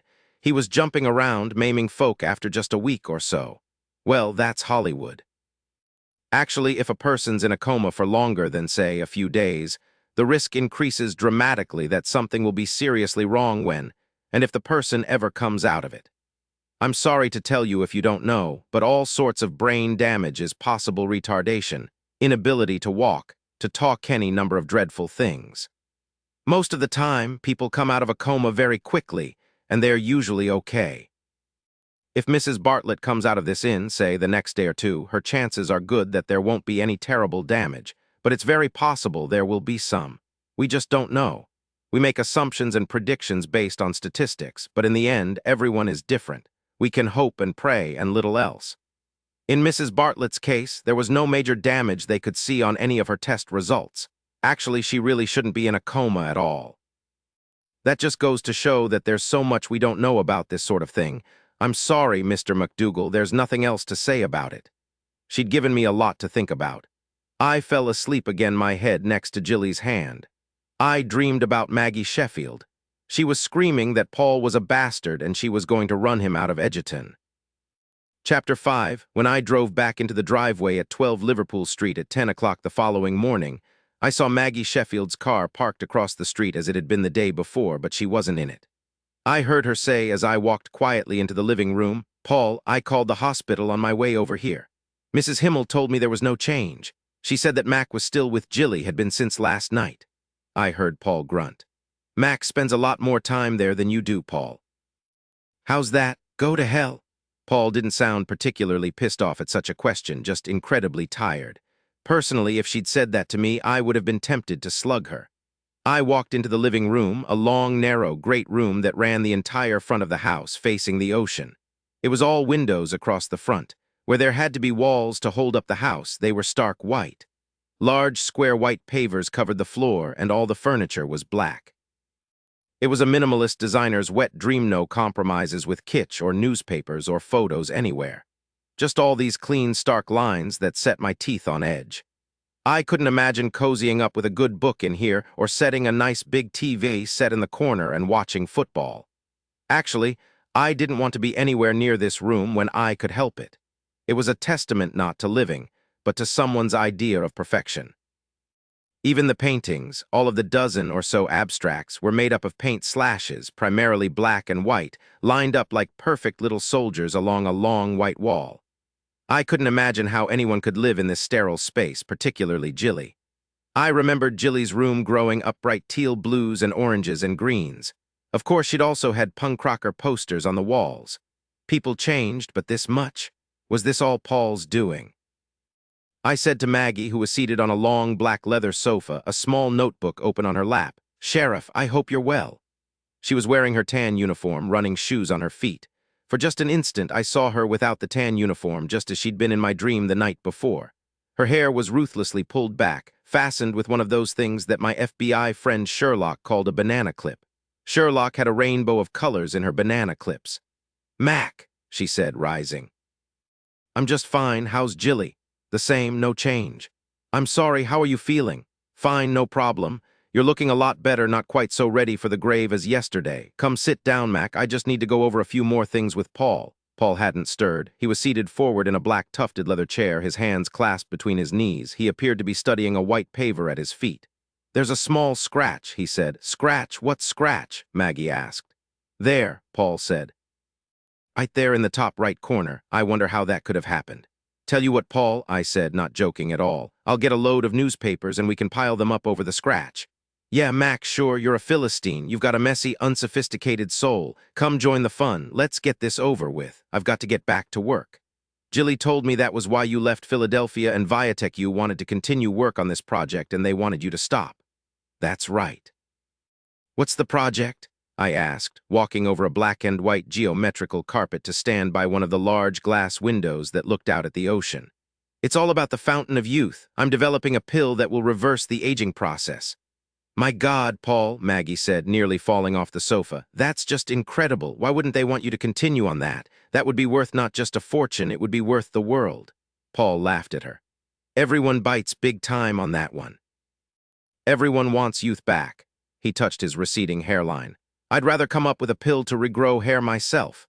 If Jean-Luc Picard on Star Trek is any indication, we still won't have a pill to grow hair even in the 24th century. You're out of luck, Paul. What are you really working on then, Paul? I asked. Look, it's privileged information and it's really none of your business, either of you. It's got nothing to do with Jilly. Now please get off my back. Maggie sat back down on the sofa and clicked her ballpoint pen. I want to know what you and Jilly did last Tuesday night. Think back, it's dinner time. Did you eat in or go out? For God's sake, Maggie, why do you want to know what we did for dinner? Did you eat in, Paul? I asked, still standing in front of the window, my arms crossed over my chest. Yes, we did. We broiled halibut, squeezed on lemon. Jilly made garlic toast. I tossed a spinach salad. We ate. I had work to do after dinner. Jilly said she was going to drive around, nothing unusual in that. She loved driving the Porsche. She left here about 9 o'clock. Rob Morrison said she went over the cliff at about midnight. That's 3 hours, Paul. That's an awfully long time to drive around. I went to work. I fell asleep at my desk, even left my computer on. If Jilly came back and left again, I wouldn't know. If she stayed out the full 3 hours, I wouldn't know that either. All I know is she left at 9. What was her mood at dinner? Maggie, you know Jilly, she's never serious, always joking around. She told me a Viagra joke, I remember that. So what is it you're working on, Paul? Maggie said. You want to clone little Paul Bartlett's? No, Maggie, I wouldn't want to clone myself until I figure out how to regrow hair. He looked over at me. Now you're a possibility. You've got good genes, Mac. The Germans would have approved of you, or the FBI. You interested? So you put the FBI right in there with the Nazis, do you? Why was he stonewalling? But how could a drug he was developing have anything to do with Jilly driving over a cliff? Paul just shrugged. Lots of parallels as I see it. I let it go, just shrugged. Well, maybe I'll consider it 3 lifetimes from now if I turn real weird, but probably not. So you're saying that during dinner Jilly seemed perfectly normal? Yes, she ate lightly. She wanted to lose 5 pounds. Maggie said, was she taking any weight loss pills? Not that I know of. I'll check in the medicine cabinet and see what's there. Okay. Is it true you were intimate with Jilly every day, Paul? I'd swear that Paul turned red to his receding hairline. What the hell kind of question is that, Mac? Why is that your business? In February, Jilly told me about her relationship with you. She'd never spoken so frankly about your connection before that. Thinking back on it, something was off. She spoke about a number of things, going from one subject to the next, without pause, without emphasis on anything. What did she say, Mac? I looked at Maggie. In that moment, I would have sworn she had more than just a professional interest in what was going on here. Well, why not give her details? I said, she spoke about her new dress, how Paul was intimate with her all the time, how she loved her Porsche, and she spoke about a brother and sister, Cal and Coulter Tarcher. Everything she said was in the same tone of voice, almost without emotion. Now, in hindsight, it wasn't quite right. The doorbell rang. Paul jumped to his feet. Oh, God, what if something's happened to Jilly? He ran out of the living room. Maggie said to me, I realize you don't want to hear this, Mac, but there was talk. Just maybe it wasn't Paul she was having all that intimacy with. I wanted to punch her. Jilly being unfaithful. I'd never believe that, not Jilly. I didn't have time to question Maggie about it before Paul returned to the living room. Standing beside him in the doorway was a small girl, a woman perhaps 25. She had dark brown hair, thick and curly, pulled back with 2 plastic clips. Her skin was whiter than a pair of my boxer shorts fresh out of the dryer. No freckles. She wore glasses with rounded gold frames. She was wearing jeans that were too loose on her and a white shirt, probably a man's, that hung halfway down her legs and was rolled up to her forearms. Hello, Cal, Maggie said, rising slowly. What brings you here? Good grief, Cal Tarcher in the flesh, the girl who was going to be jealous of Jilly's new dress. Sister of Coulter, the vicious bully. I watched Cal raise her head, look furtively toward Paul, and say, my father sent me. I'm glad you're here, Maggie. All of you 8 invited to our house tomorrow night. She looked toward me. Are you Jilly's brother? Yes, I'm Ford MacDougal. I'm Cat Tarcher. Is Jilly all right? She's still the same, in a coma. I'm so sorry. I went to see her yesterday afternoon. The nurse told me to talk to Jilly, just talk about anything, the weather, the latest Denzel Washington movie, whatever. Anyway, the party. Will all of you come? Of course we'll come, Paul said, a hint of impatience in his voice. Your father commands and we struggle to be first in line. It's not like that, Paul, Cal said without looking at any of us. Cal looked over Paul's right shoulder toward a painting with two long diagonal slashes of stark black paint slapped on dead white canvas. We're all very worried about Jilly, Paul.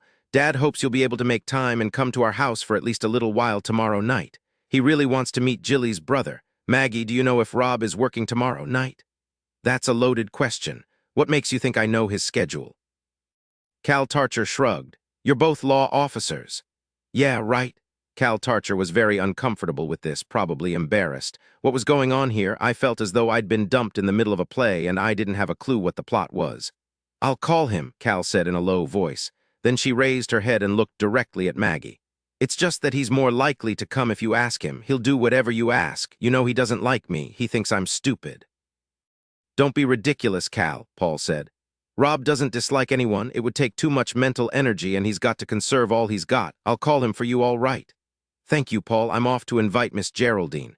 She's had a bad cold, but she's better now. I'm taking some homemade coffee cake to her. My father admires her so very much, you know. Beats me why, Paul said. He added to me, Miss Geraldine Tucker is our mayor and a retired high school math teacher.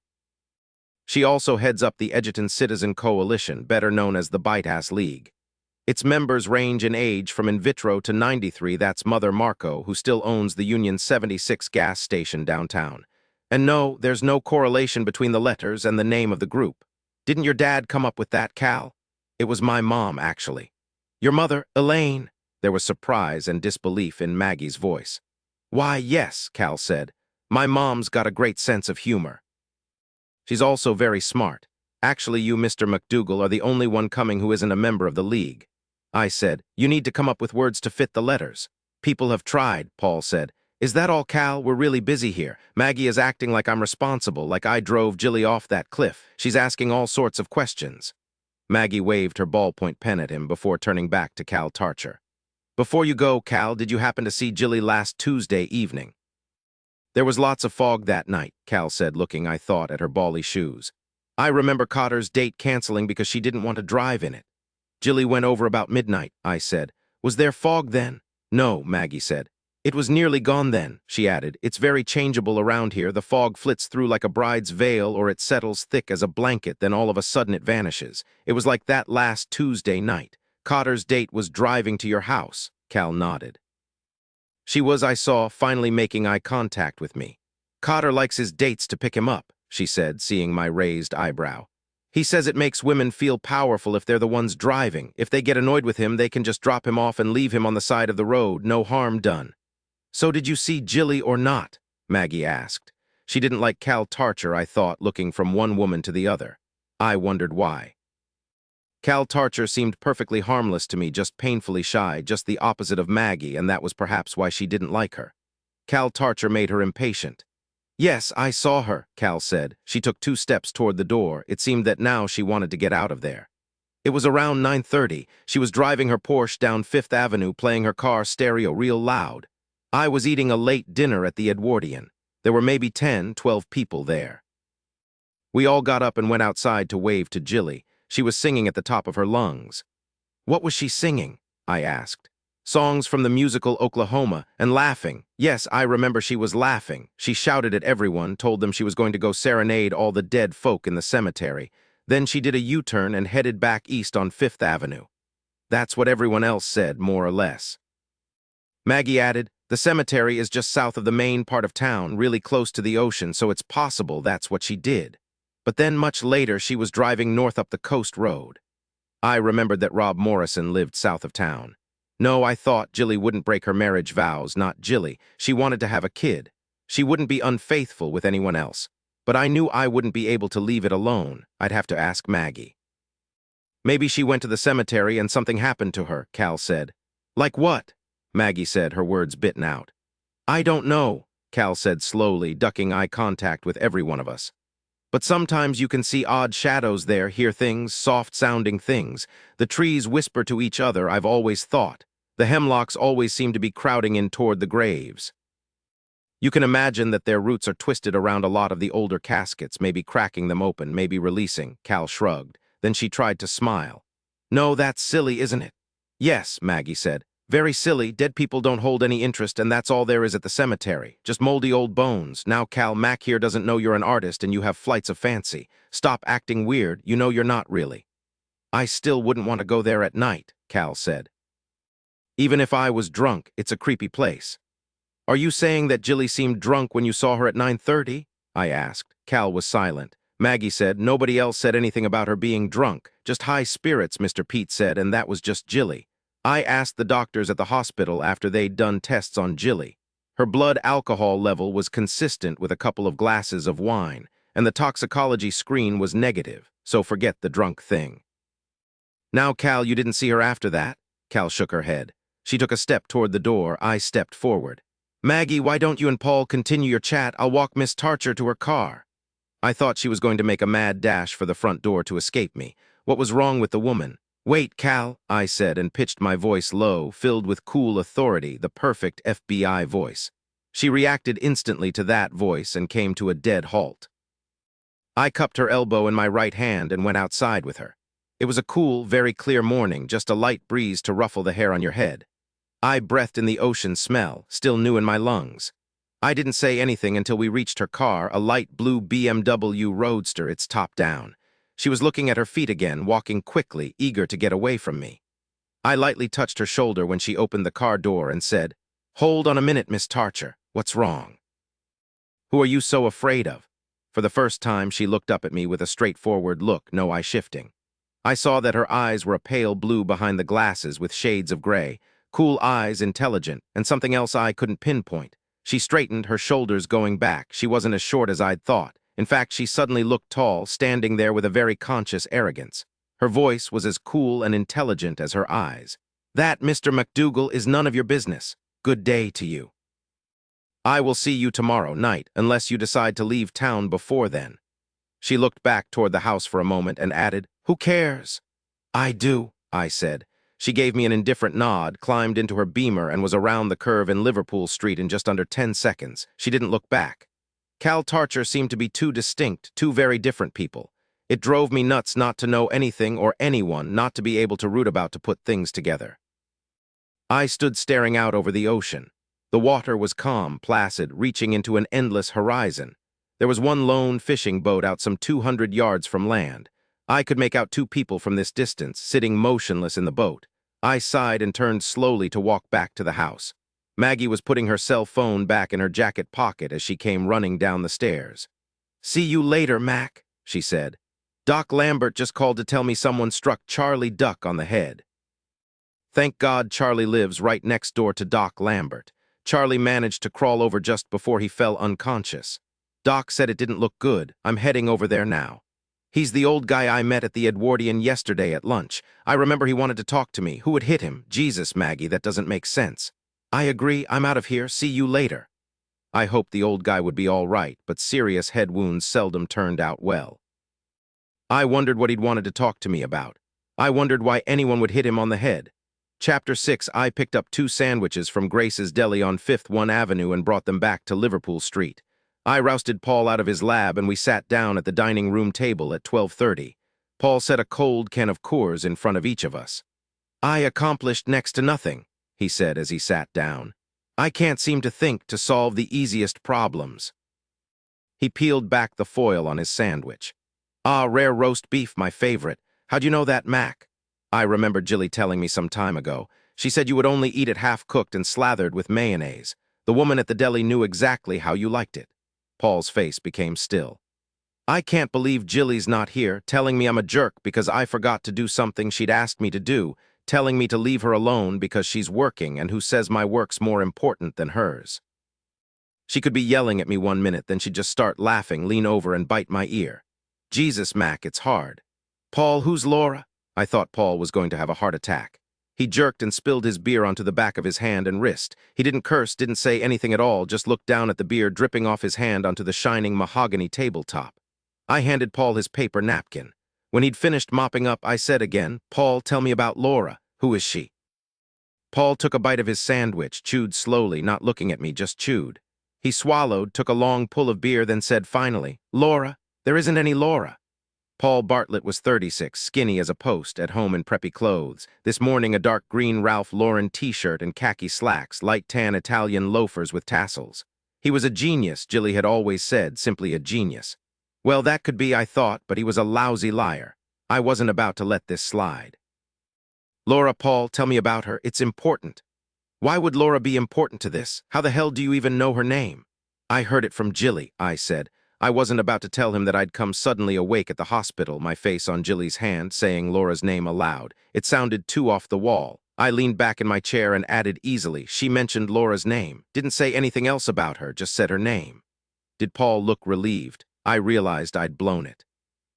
I never should have told him that the woman's name was all I knew. I was an idiot. I was supposed to be trained to lie and bluff well. I was losing it. But why did Paul feel he had to lie? And then, of course, I realized what Jilly had meant. Laura had betrayed her with her husband, Paul. Paul took another bite of his sandwich. Some of the mayonnaise oozed out the sides and fell to the napkin. He chewed slowly, buying time, I knew, an old ploy to gain time to think, to make the other person begin to question himself. He said finally, after a long stretch of silence, "She's not important, just a woman who lives in Salem. I don't even know if that's the Laura Jilly mentioned. As far as I ever knew, Jilly never even met Laura, never even heard of her. I don't understand why she'd say her name." He sipped his beer, his hand steady as a rock now. "How did you meet her?" "What's her last name?" More questions, Mac, about a person Jilly only mentioned in passing. What's this all about? "Jilly said to me, Laura betrayed me." "What did she mean, Paul?" Paul looked like I'd socked him in the jaw. He shook his head as if to clear it and said, "All right, damn it, there was a Laura, but I haven't seen her in several months." I broke it off. "I just lost my head for a while there, but then I realized that I loved Jilly, that I didn't want to lose her." "I haven't seen Laura since March." "Laura was your lover then?" "You find that hard to believe, Mac? You look at me and you see a nerd who's a decade older than you are and not a thing like you? No bulging muscles, no big macho cop with broad shoulders and a full head of hair who goes chasing after terrorists, for God's sake. The only thing good you can say about me is that I'm at least an evolved nerd since I attracted your sister." I forced myself to take another bite of my tuna salad sandwich. So both this Laura and Paul had betrayed Jilly. I wanted to jump over the table and tear Paul Bartlett's head off. I made myself chew slowly, just as Paul had done. It gave me time to cool down. What I needed most of all was control. I said after just a moment, no anger at all in my voice, "Let's get something perfectly straight here, Paul. I find it hard to believe you'd be unfaithful because you're a married man, supposedly a happily married man. A married man isn't supposed to betray his wife." "Shit, I'm sorry." Paul rubbed his fingers through his light brown hair. "I didn't mean all that, Mac. I'm upset, you can see that." "What's Laura's last name?" "Scott, Laura Scott. She's a reference librarian at the public library in Salem. I met her there." "Why were you at the Salem Public Library?" Paul just shrugged. "They've got great science reference materials. I do some research there once in a while." "How did Jilly find out about you sleeping with Laura?" "I don't know. I didn't tell her." "Of course Laura knows Jilly. They're friends." "So Jilly went to the Salem Public Library too?" "Yes, she liked to go there. Don't ask me why, but she did. Look, Mac, Laura is shy, withdrawn. She wouldn't have told Jilly. I just can't imagine how she found out. The two of them, they're opposites. Jilly is beautiful, talented, outgoing, like all of you Gwen and Kevin. She never just plain walks, she struts. She oozes confidence, is immensely sure of herself. She believes she's the best. Laura isn't any of those things. She's so self-effacing she could be a shadow." "Why did you sleep with her, Paul, if she's so damned self-effacing?" Paul looked down at the remains of his roast beef sandwich. "What is that old saw about having steak all the time? Maybe I just needed a change from Jilly for a while." "Is Laura Scott still in Salem?" "I don't know. She was upset when I told her it was over. I don't know if she stayed or not. Why does it matter?" "I tell you, Jilly should never have found out about her. Maybe I dreamed about her and happened to say her name with Jilly overhearing. But it doesn't matter. It's not important, Mac. It wasn't important as of over a month ago." I didn't let on to Paul that it was more than important to me. Jilly had known that Laura had betrayed her. Laura was so much in Jilly's mind that I'd somehow picked it up from Jilly when I'd been with her in the hospital. Was Laura the reason Jilly had driven her Porsche over the cliff? An hour later, I was on the highway heading to Salem. Salem, the capital of Oregon, sits in the heart of the Willamette Valley on the banks of the Willamette River. It's only 43 miles southwest of Portland, just a short hop, as the natives say. I remember Jilly telling me once on her third glass of white wine that its Indian name, Kemiketa, meant place of rest, and had been translated into the biblical name of Salem, from the Hebrew shalom, meaning peace. When I reached Salem, I pulled off the road into a small park and dialed 411. There was no Laura Scott listed in the Salem phone directory. There was one unlisted number for an LP Scott. I asked for the main number of the Salem Public Library. 10 minutes later, I found the big concrete building between Liberty Street and Commercial. It was only a short drive from Willamette University, just south of downtown. On the north side, there was a big open courtyard that connected the library to City Hall, too close to the bureaucrats for my taste. Once inside, you forgot how ugly the outside was. It was airy, lots of lights, the floor covered with a turquoise carpeting. The shelves were orange. Not what I would have picked, but it would keep students awake. I walked to the circulation desk and asked if a Ms. Scott worked there. Ms. Scott is our senior reference librarian, a man of Middle Eastern extraction told me in a thick accent, pointing to the right corner of the main floor. I thanked him and headed in the direction of his finger. I paused a moment beside the Renaissance art section and looked at the woman who was speaking quietly to a high school student with bad skin. He looked ridiculous to a man of my advanced years with his pants pulled down to nearly the bottom of his butt, bagging to his knees and beyond. The student moved away, ambling toward the magazine section. I got my first good look at Laura Scott. Paul had said she was painfully shy and withdrawn, that she disappeared like a shadow. My first thought was, is the idiot blind? Truth was, I took one look at her and felt a jolt of attraction so strong I had to lean against the 19th century English history section. How could he say that she was nondescript? She was slender, tall, and even though her suit was too long and a dull shade of olive green, it simply didn't matter. She'd look great in anything. Her hair was made up of many shades of brown, from dark brown to a lighter brown to an ash blonde. It was all coiled up and smashed close to her head with lots of clips, but I could tell that it was long and thick. Lovely hair. I understood how Paul had taken one look at her and lost his head. But why had he said she was plain? Had he said it so she'd hold no interest for me? So I'd dismiss her. Actually, Laura Scott looked restrained, very professional, particularly with her hair scraped back like that, and she had a presence. I leaned against the English history section again. Presence. Jesus, I was losing it.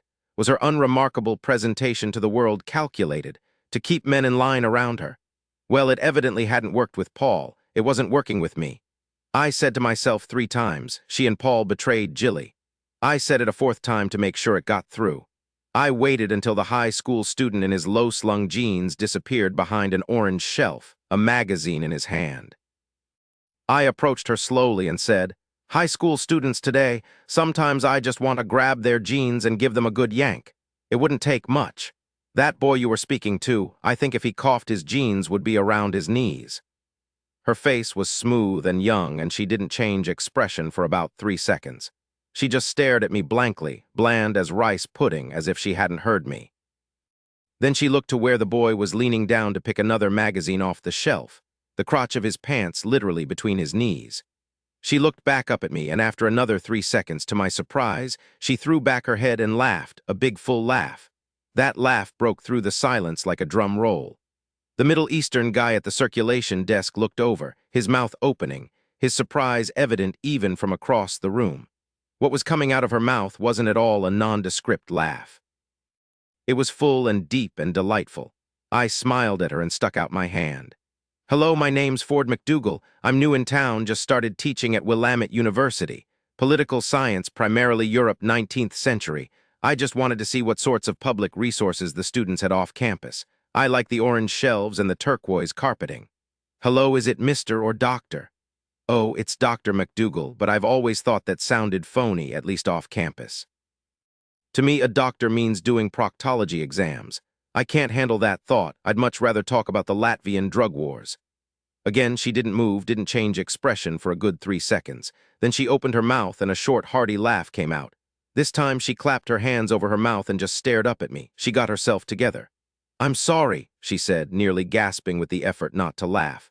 I'm not like this normally. I'm really very serious. I never laugh. She cleared her throat, straightened her suit lapels, and said, "Very well, I'll just call you Mr. MacDougal. My name's Laura Scott. I'm the head reference librarian here." "You've got a great laugh," I said as we shook hands. She was strong, her hands narrow, her fingers long, nails well manicured. "How long have you worked here?" "Nearly 6 months. I'm originally from New York, came out here to go to Willamette. I graduated with a degree in library science. This is my first job here on the West Coast. The only bad thing about working here is the less than princely salary they pay me. It barely keeps me in cat food for Grubster. He's my sweetheart alley cat. There's Nolan too. He's got quite an appetite. Oh, he's my bird." I'd heard every word she'd said. Grubster and Nolan. I liked pets. It was just that I couldn't keep from looking at her mouth. She had a full mouth, a bit of red lipstick left, beautiful. I cleared my throat. I was acting like a teenager. "You're right," I said. "Money's always a bitch." Lucky for me, since I eat a lot, I don't have to share my Cheerios with a Grubster or Nolan.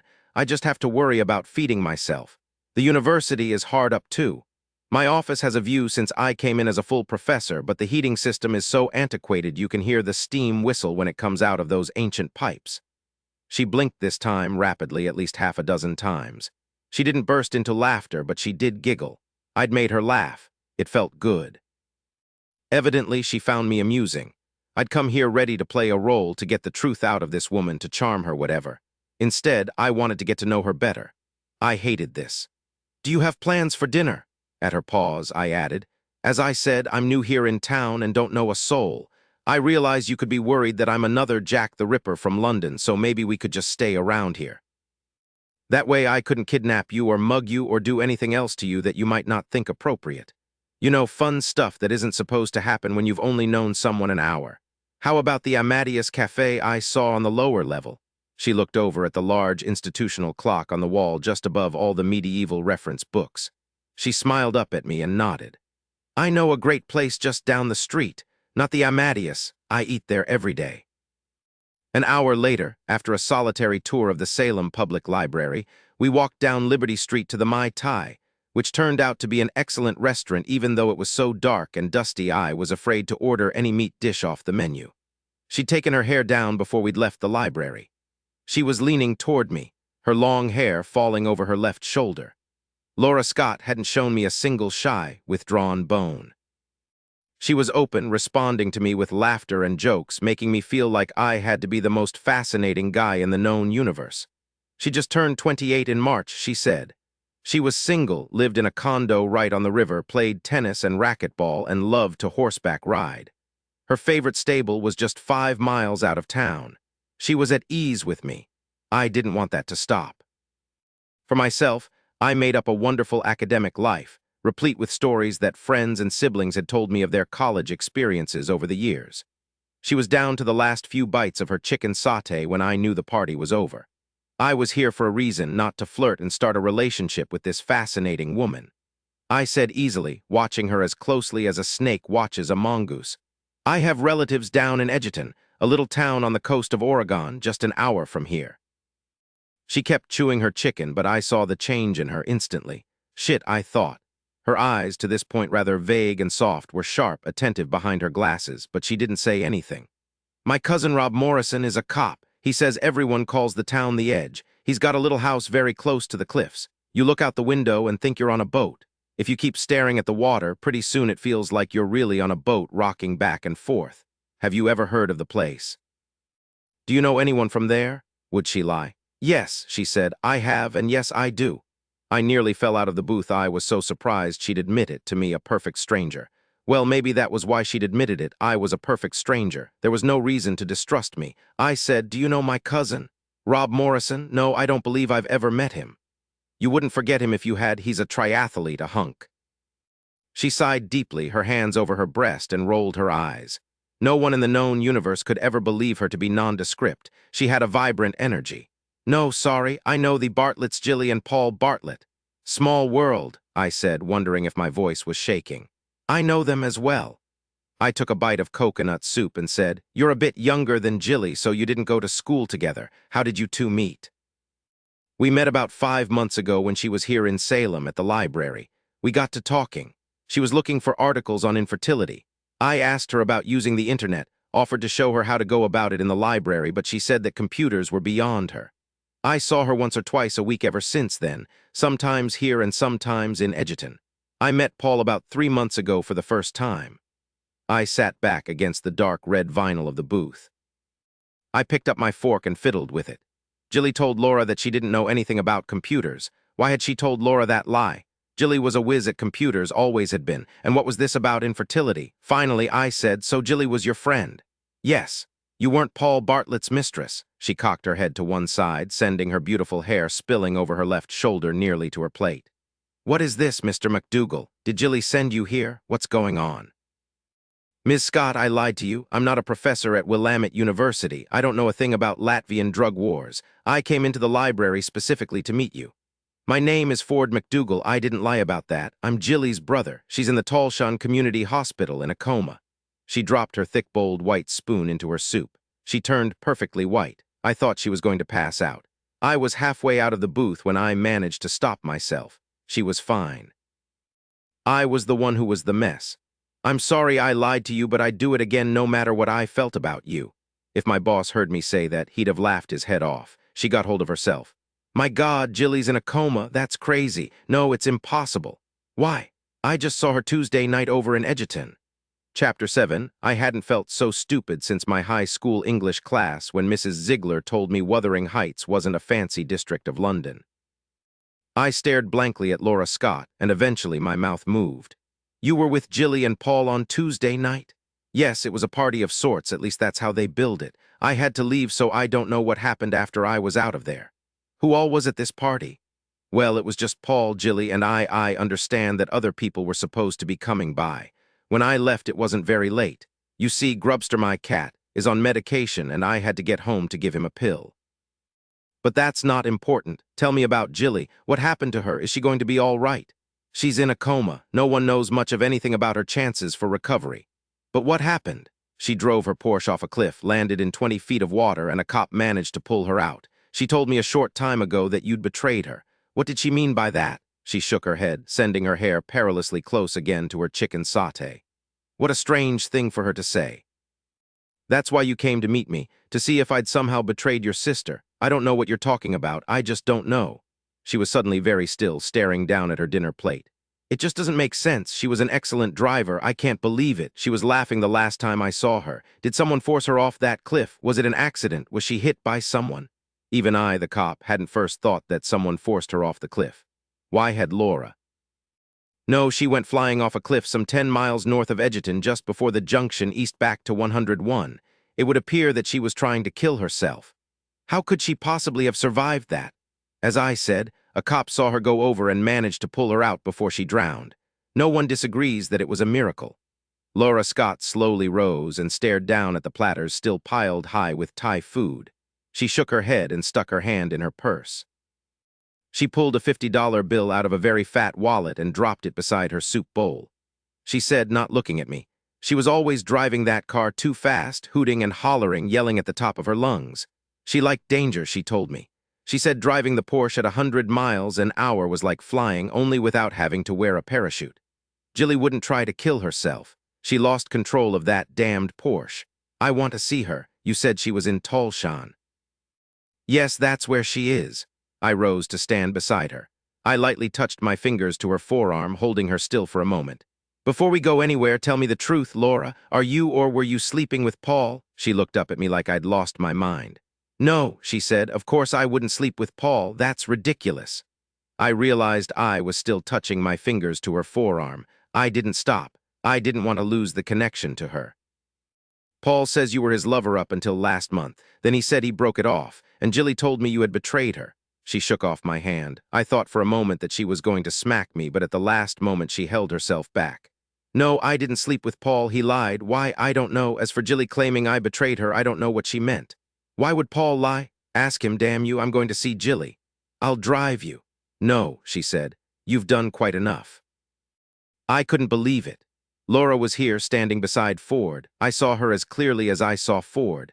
I couldn't believe it was that betraying bitch, Laura, but it was. She was here and I saw her. She was saying something to Ford. What was she telling him? I felt my flesh crawling, felt bile rise in my throat, felt the fear begin to wash through me, and yet I felt nothing at all. I was apart from her now, and she couldn't hurt me. She was coming closer, and she was saying my name over and over.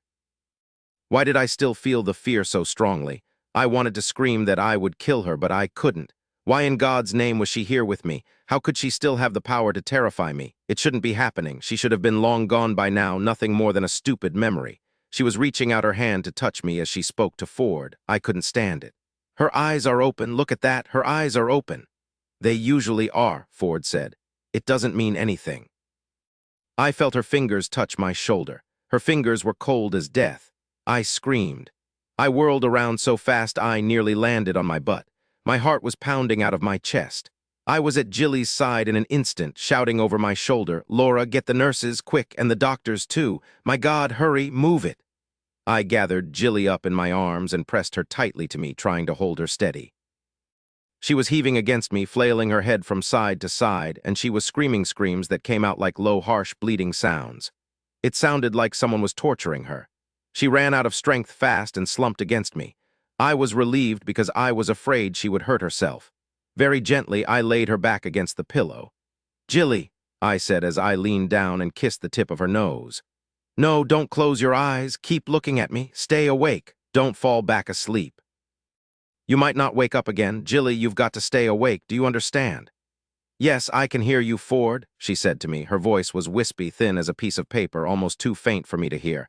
I patted her cheek. She felt alive, solid, back with me. I felt ready to burst with relief. "Good." I leaned closer. "Listen to me, Jilly. You were in a coma for 4 days. You've come out of it. You'll be just fine now. Jilly, keep your eyes open. Blink at me. Yes, that's good. Can you see me clearly?" "Yes, Ford. I'm so glad you're here." Her brain was all right. I was sure of it. Jilly was back with me, all of her. There was awareness in her eyes, and she was staring hard at me, willing herself to be here, and she was.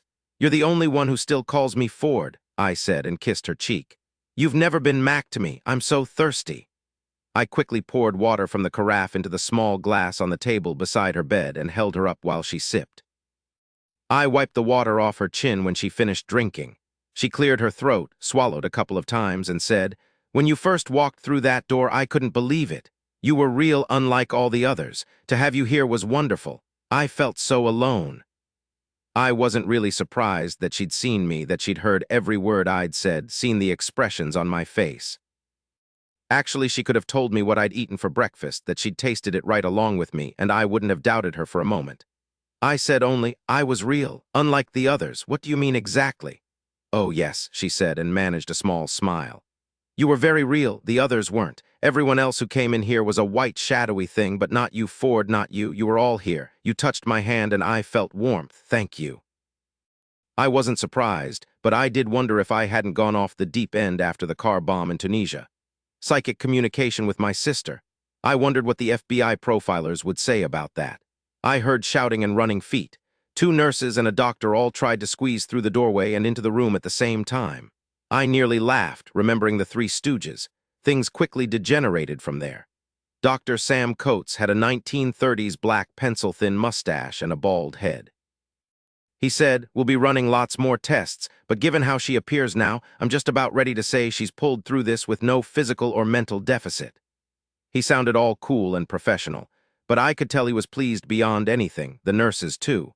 They were hopping about beside him, nodding, smiling, looking ready to burst into song, probably the Hallelujah chorus. Dr. Coates continued, gesticulating with his hands, unable, I guess, to keep himself quiet, just like the nurses. "It really is a miracle, you know, Mr. MacDougal. No other way to say it. A miracle, and we were all here to witness it. I've seen this complete recovery before with a drug overdose, but not after a head trauma. I'd begun to believe she wouldn't wake up." He stuck out his hand, and I obligingly shook it. I was grateful to all of them. Jilly's room was filled with people. Maggie and Paul had arrived not 15 minutes before. I watched Dr. Coates shake Paul's hand. He nodded to Laura Scott and said to Maggie, "Sheriff, now I suggest all of you go home. Mrs. Bartlett will sleep soundly until morning. Go home." "But what if she doesn't wake up again?" I asked, terrified when I'd seen Jilly close her eyes, her head falling to the side. "Not to worry," Dr. Coates said. "Trust me on this. A coma's like a nightmare. Once you wake up, it's over. Memories of the nightmare or the coma might remain, but it rarely comes back. Really." Maggie said, "You're wrong about that, doctor. Nightmares do come back." Dr. Coates just shrugged. Sorry, I'll have to dig up another analogy. It's still great news, Maggie said and shook his hand again. She said to Laura, why don't you come home with me? It's pretty late. No, thank you, Sheriff, Laura said. My cat needs his medication. Also, I have to work tomorrow. She walked to Paul, and I wondered if she was going to hit him, but she didn't. She just frowned at him for a moment, then stepped back. I watched her walk out of the room. I was right behind her. I said over my shoulder to the doctor, I'll be back in a moment. I waited until Paul and Maggie were out of hearing distance, then I gave Laura's hand a tug and stopped her. I pulled her over to a window. You said you weren't sleeping with Paul. Either you are a remarkable actress and liar, or you're really not sleeping with him. I'm a decent actress and liar when I have to be. One more time, Mac, I didn't sleep with Paul. I can't imagine sleeping with Paul. I believed her, and that raised more questions. Ask Paul. Yes, I will. I forced myself to walk away from her. I stopped to look out the window at the cloud-strewn dead sky. A stand of spruce stood beside the parking lot, thick leaves rustling. The wind was rising. It was pitch black out there. I heard her walking toward me. I could feel her. She vibrated with life. I wondered what she'd feel like if I touched her, really touched her. Good night, Mac. I'm glad Jilly woke up. She lightly patted my cheek, turned, and walked away. I watched her push open the exit door and ease through a small crowd of off-duty hospital personnel and a couple of late visitors. I couldn't stop myself. I came up behind her, my hand out to stop her when she suddenly turned back to me and said, I understand from the sheriff that you're FBI. You're a big federal cop. She said you were here to help find out what happened to Jilly that night. Ask her, find out what happened. Then tell me, please, you might consider believing me about Paul. Actually, truth be told, the only man I've met in the past year or so that I'd even consider spending time with is you. Good night. Grubster is waiting for his pill. Nolan has probably torn the bars off his cage. He's sure been on those pills a long time, I called after her. Now you're a veterinarian? Give it up, Mac. I'll be back tomorrow to see Jilly. Why didn't Paul call you to tell you what had happened to Jilly? I don't know, she shouted back, not turning. She kept walking. Ask him. He's your damned brother-in-law. Don't you know him? I let her go. What else could I do? I watched her walk to her car without another word, without a backward glance at me. She was looking down as she walked, her shoulders slumped. I stood in the middle of the parking lot, staring after her until her Toyota turned out of the gated opening and disappeared into the night. I found Paul in Jilly's room, sitting beside her bed, holding her hand. I wish they'd kept her awake, he said. It's like she's back in a coma. It's like she's gone again. I don't care what Dr. Coates said. I don't think any of them know much of anything. Why didn't you stop them, Mac? She had a killer headache, Paul. They hadn't expected her to fall asleep so quickly, but Dr. Coates said it wasn't anything to worry about.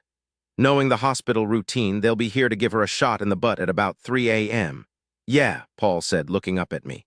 You'd know, wouldn't you? How long were you in the Naval Hospital in Bethesda? 2-3 weeks.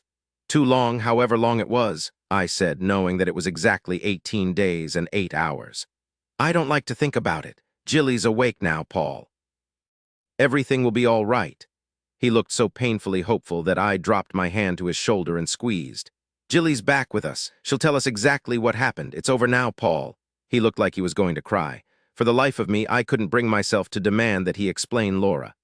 Well, you look tired yourself, Mac. It's been a long day. You've been pushing yourself too hard. Why don't you have the doctors here check you out? I declined and sent Paul home. He looked ready to pitch forward onto his face. I'd nail him about Laura tomorrow. I wanted to know about the damned party on Tuesday night, the same night Jilly drove her Porsche off the cliff. I realized that I didn't have to know any more about anything right now. Who cared what Paul had told me, what Laura had told me? It didn't matter. Jilly would live. She was the only reason I was here. I was so tired my eyes hurt, but I was too restless to sleep. I ended up wandering the hospital corridors, looking into every room that had windows, except for the morgue in the basement. I had a tough time dealing with the morgue any time, but now, not a chance. I went back to Jilly's room a little after 1 a.m., still wide awake, still restless. I sat down at the small table in front of the window, pulled out my notebook, and began to write. I wrote down what people had told me. I wrote down some of the questions I still had. I laid down my pen. I shook my head. My written questions sounded like a soap opera. Was Jilly sleeping with some other guy? Who is Laura Scott, really? I wrote one final question. Jilly's awake. What the hell am I still doing here? When Jilly awoke at 2 a.m., I was in a semi-stupor, feeling a strong pull from my cracked ribs because I was stretched out in a long, deep chair pulled from the doctor's lounge alongside her bed. I was holding her hand. Ford.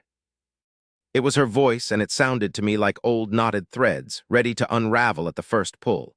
She spoke again, and I knew she'd heard the weakness in her own voice and was concentrating on sounding stronger. Ford. I gave her a big smile, which I didn't know if she could even see because the room was shadowy, with only a lamp in the far corner of the room lowered to dim. But my eyes were used to it. I could see her clearly. Jilly, hi. I squeezed her hand, leaned up, and kissed her forehead. You stayed with me? Yeah, Paul looked ready to drop, so I sent him on home. You want me to call the nurse? Oh no, I just want to lie here and be alive and start to believe it. The headache's gone. I just feel sort of weak, nothing more. I gave her more water and rubbed my knuckles over her smooth cheek. I was with you, Jilly. I was with you when you went over the cliff, when you hit the water. I felt that huge impact. She said nothing, just looked up at me, waiting. I was in the hospital myself, remember? She nodded. The car bomb explosion in Tunisia. Yes, that dream or vision, whatever, was more than real. I came awake and I couldn't breathe. It scared me shitless, Jilly. What I can't figure out is why you hooked up with me, how you were able to connect to my mind. Were you thinking about me at all at the time? She shook her head. You told me about this already, Ford. I heard you clearly that first time you came to see me. Do you believe me? Of course I believe you. I'd be pretty stupid if I didn't, since I was with you in the Porsche going over that bloody cliff. It's all very confusing, Ford. Jilly, the truth now, were you thinking about Laura? I thought she'd pass out. She turned utterly white, her breath wheezed out, and she was shaking her head back and forth on the pillow. You brought her here, she was with you. I saw her as clearly as I always saw you. No one else, Ford, just you. And then Laura was with you, and I saw her clearly too. And I started screaming, and you came out of the coma screaming, I said slowly, my eyes never leaving her face. You saw Laura and you couldn't bear to have her here, and then you woke up. Was she the one who brought you out of it? I didn't think she was going to answer me. Then she whispered, I had to get away from her, that's all I know. I just couldn't believe she was still here. What were you doing with her? Only the truth, I thought, but what was the truth? There were so many lies swirling about that I couldn't be certain exactly where the truth lay, but I could at least tell her what I thought of things. When I was here yesterday, I fell asleep holding your hand. I know, I saw you. We'll talk more about that later. I awoke suddenly and heard you saying that Laura had betrayed you. At dinner last night, I asked Paul about Laura, said that you'd told me about her. It took a while, but he finally admitted that he'd had an affair with her once he admitted that she actually existed. Then he said he'd broken it off. He told me she wasn't important. He didn't believe that you knew about it. But you see, I knew that you had at least heard her name. I wanted to see her, so I went to the public library in Salem. Suddenly, Jilly was nearly gasping for breath. She was wheezing. Ford, you've got to believe me. Stay away from her. She's very dangerous. And I was thinking, I've never met anyone less dangerous in my life. What was going on here? Did she sleep with Paul? Jilly shook her head, her skin so pale I thought she would faint. Then she nodded. Was it a yes or a no or just more confusion? In any case, she was tired, upset, and I backed off. I patted her hand and covered her with a light blanket. I stood and felt my body creak. You're exhausted. It's very late. I'll let you rest a while. Let me get the nurse. I watched her for a moment, seeing the waves of fatigue wash over her, dragging her under into oblivion. The nurse could wait. All my questions could wait. She needed sleep. I turned to see Nurse Himmel standing in the open doorway. Don't worry, I won't wake her up again. That's what you were coming to tell me, wasn't it? I nodded and stepped back so she could come into the room. I liked Nurse Himmel. She was short, built solid as a Humvee, and she'd always been kind to me and to Jilly. Like Midge, Mrs. Himmel would have brought me a beer. She's sleeping, Mr. MacDougal, Mrs. Himmel said quietly as she gently pulled the blanket up to Jilly's neck.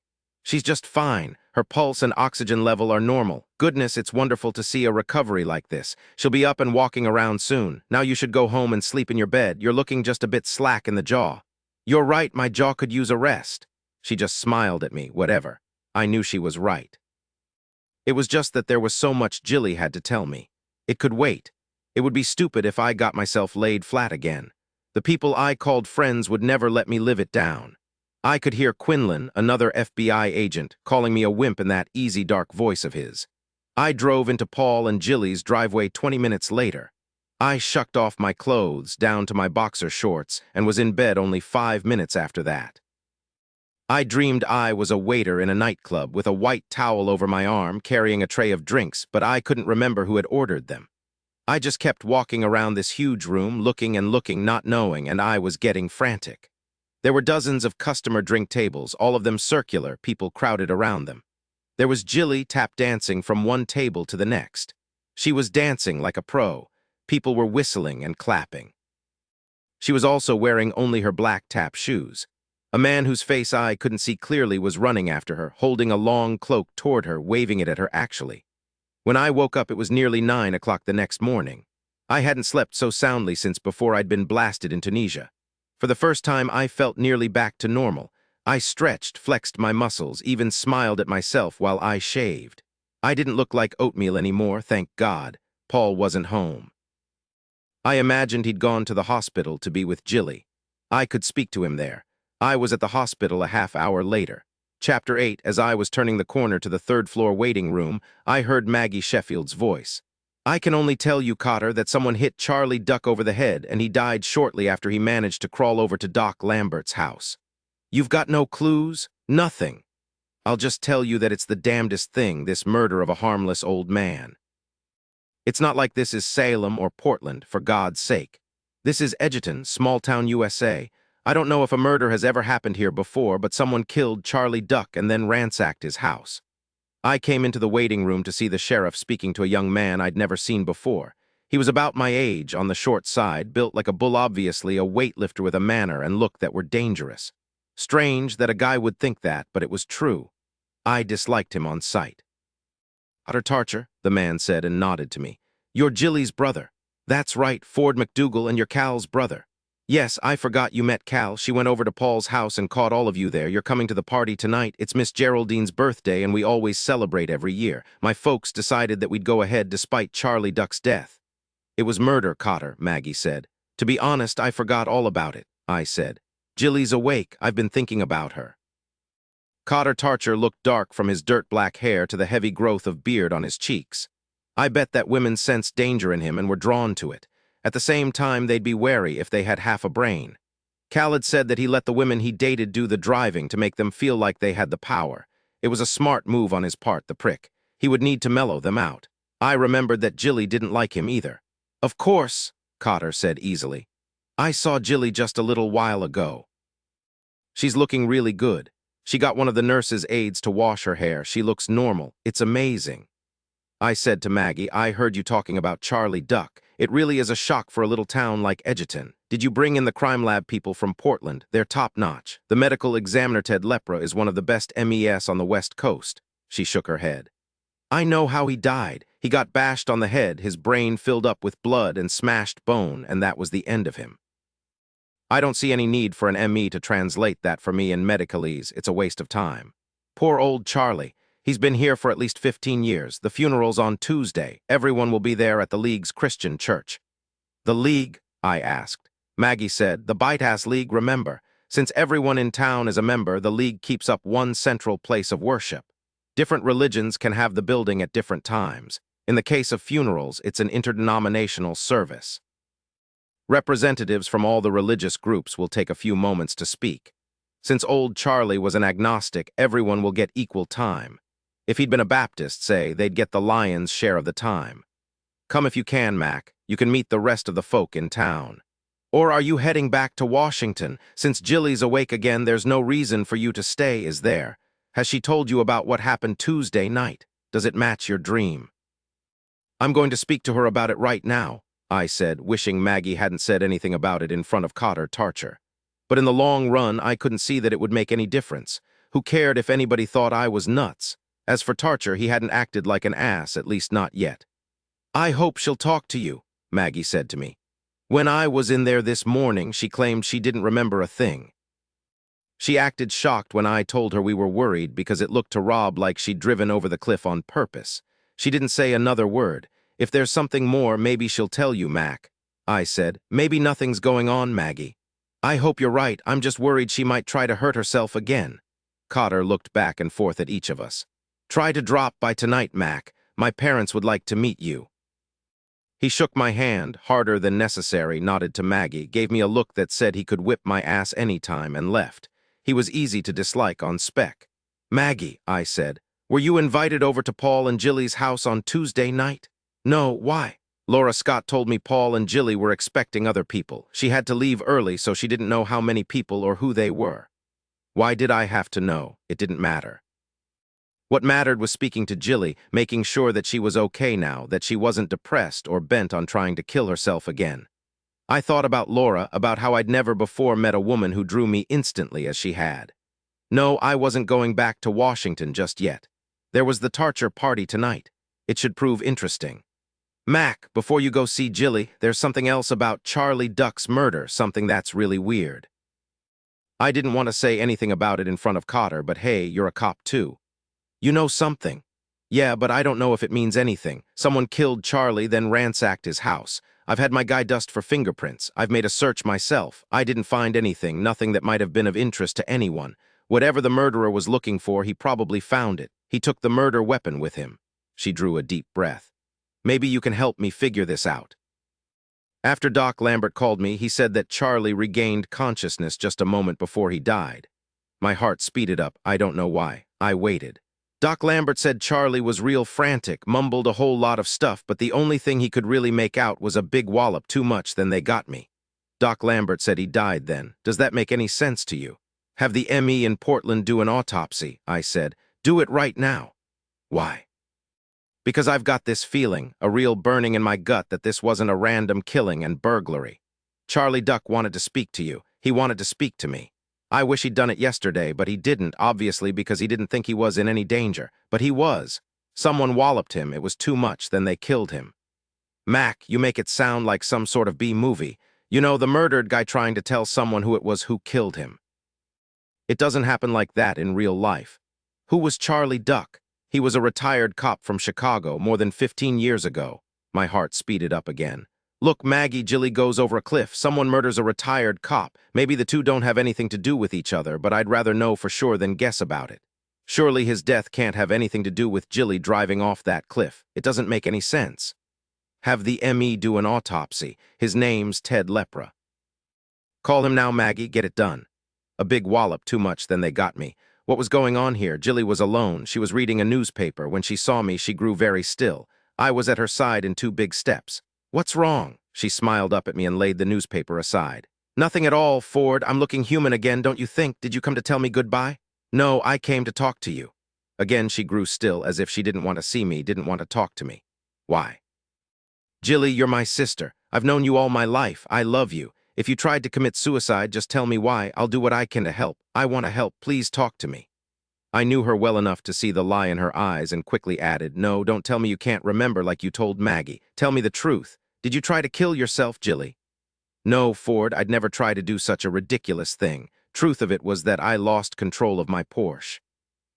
I was singing as loud as I could, driving much too fast, and I lost control coming around a corner. That's it, Ford, I swear. Rob Morrison said you speeded up when you drove toward that cliff." "He's wrong," Jilly said. "Absolutely wrong. I lost control. Maybe I hit the gas when I went through the railing. I don't remember. I suppose it's possible. Ford, I'm all right, truly. Go home now. You're still not back to 100%. Better yet, take another week off and go down to Lake Tahoe and get some fishing in. You know you'd really like that." "I'll think about it." "Well, if I don't see you again, take care of yourself. You, Kevin, Gwen, and I will get together at Gwen's in New York at Christmas." It was a tradition when we'd missed this past year, and thus the get-together in February. I leaned down and hugged her hard against me. "I love you, Jilly," I said. "I love you too, Ford. Don't worry about me anymore. Be sure to call Kevin and Gwen. Tell them everything is all right." The Tarcher house sat on a cul-de-sac at the end of Brooklyn Heights Avenue. It clearly dominated the other 3 or 4 pretenders set far apart from one another, separated by spruce and hemlock. The mansion was a good 3 times larger than Paul and Jilly's place and looked like an honest-to-God Victorian transplant straight from San Francisco. Its basic color was cream, but there were another 4 or 5 accent colors used on the various window frames and sills, door frames, balcony railings, arches, cornices, and various other whimsical things whose names I didn't know. It looked like a huge, fascinating, over-the-edge birthday cake. It had been designed by people with lots of money and an equal amount of imagination. 4 young guys dressed in red shirts and black pants were valeting all the guests' cars. By the time Paul and I pulled up in his Ford Explorer, there must have been 30 cars parked all along both sides of the winding avenue. It looked like the whole town had turned out for the event. Jilly had wanted to come. She wanted everyone to see she was back in action again, even though her Porsche wasn't. She told me she'd already gotten a towing service to figure out if they could get her Porsche out of the ocean. I'd said, fine, you can come if you can walk without assistance from here to the end of the hall. She made 8 steps and drooped, but she was fine according to all the tests Dr. Coates had done on her since early that morning. I'd asked him if he was coming to the Tarcher's party, and he'd said he wouldn't miss it unless a set of triplets was ready to slip out. My sister Gwen, who'd had 3 kids, none of whom I was sure had just slipped out, would have slugged him. I turned to Paul as we stepped out of the Explorer in front of the Tarcher house. Tell me about Tarcher, Paul. His full name's Alyssum Tarcher, and don't ask me where he got the weird name. He's been here some 30 years and he's filthy rich. I wouldn't be surprised if he owns half the state. Everybody here owes him, probably without exception. Nothing happens in this town that isn't run by him first. The mayor, Miss Geraldine, is at his beck and call. She'll do anything he wants. Actually, most of us will. Did you have to ask his permission to move back out here from Pennsylvania? As a matter of fact, he helped me come back, Paul said, all cool and formal. No secret there, he's invested in my current project. He sold Jilly and me our house. Ah, I said, so that's how he and Jilly were surviving. But that beautiful house and Jilly's Porsche were far above the survival line. This is the fountain of youth formula? Good try, Paul said, slamming his door. Jesus, Mac, I'm so relieved that Jilly lost control of the Porsche. If she'd tried to kill herself, I don't know what I would have done. Me either. One of the young valets dashed up, out of breath, gave Paul a big purple ticket and drove the Explorer away. Some house, huh? Incredible, I said, climbing up the deep half-dozen front steps. Lights and mellow chamber music poured out of the house. When we walked into the huge vestibule, I paused a moment, just breathing in the incredible smell of the house. It smelled like standing in the middle of a deep forest with a sliver of sunlight on your face. A hint of flowers, of water-drenched moss, of trees and light, pure air. I inhaled deeply as I turned to see a tall, hawk-nosed man walk toward us. It was, I had no doubt, Alyssum Tarcher, the patriarch of Edgerton, Oregon. I am 6 feet, 2 inches tall, 185 pounds before the car bombing. He was at least 2 inches taller than me, but not any heavier. He was probably around 60 years old, his hair thick, mixed black and white. He was a strong, vigorous man, no paunch, no softness on him. He looked potent. His son, Coulter, was standing behind him, thick-necked and dark. He looked like a thug. It was quite a contrast. He'd probably just shaved, but there was a hint of dark growth on his cheeks. He cracked his knuckles, his eyes studying my face. Ford MacDougal? Alyssum Tarcher's voice was as deep and rich as the smoothest Kentucky bourbon. Yes, sir, I said. He stuck out his hand and I shook it. An artist's hands, I thought, slender, narrow, long-fingered, too smooth. You and Jilly don't look a thing like each other, Alyssum Tarcher said, looking through to my molecules. I thought, this was a dangerous man, far more dangerous than his bully of a son. No, I said, we don't. Of course you're both fine-looking young people and your general coloring's the same. You've met my son, Coulter. I shook Coulter's hand and smiled down at him, content to wait to let him begin the pissing contest, which he did quickly. I managed to twist my hand slightly so that I had better leverage than him. I looked him straight in the eye and proceeded to crush his fingers. I let his hand go when I saw the strain around his mouth. I think Paul was the only one who noticed the locker room behavior. As for Coulter, oddly enough, he looked both homicidally furious and curiously absorbed. He slowly rubbed his hand, staring at me. It was as if he was trying to get inside my head, trying to see how he could best go about smashing me. I knew I'd made an enemy, didn't really care, but I did wonder what he was thinking now. I hadn't met up with a verifiable sociopath in at least 6 months. Coulter never looked away from me. I turned when I heard Alyssum Tarcher say, Well, Paul, now that Jilly's back with us, you can get to work again. I understand all this has been hard on you, but now, finally, everything will be all right. Yes, Paul said. Jilly wanted to come tonight, but she couldn't walk more than a few steps. Mac and I left her nearly asleep and disappointed. She wants me to assure everyone that she didn't go over that cliff on purpose. She lost control of the Porsche. She also swears that she won't go 100 miles an hour around any more curves as long as she lives. She sends her love. That's a relief, Alyssum Tarcher said. He picked up 2 flutes of champagne from a waiter's tray and handed one to me and one to Paul. Then he picked up one for himself, raised it, and said, "To the future. May our project succeed beyond our wildest imaginings." "I'll drink to that," Paul said. Neither Coulter nor I said anything, merely sipped the champagne, nasty stuff I'd always thought, remembering fondly the Bud Light Midge had brought me in the middle of the night. Her husband Doug was a lucky man. I placed the flute back on the waiter's tray. Alyssum had a dark brow raised, but I didn't give a shit. Paul said, "It's a real tragedy about Charlie Duck getting killed, not something you'd expect to have happen in a great town like Edgerton." "Bad, bad thing," Alyssum Tarcher said, nodding that leonine head of his. "Everyone's been talking about it, trying to figure out who could have done such a thing and why." "He was a nosy old man," Coulter said. "He was always pissing people off when he pried into their business." "A stranger went to his house and killed him, a random thing," said Tarcher. "It must have been. No one in Edgerton would have hurt a hair on his head." "He didn't have much hair left," Paul said. He received a strained smile from Tarcher. I turned to see Rob Morrison, looking like a hunk from Southern California in a black t-shirt, black slacks, and a black sports jacket, speaking to Maggie Sheffield. It was the first time I'd seen her out of uniform. She was a knockout.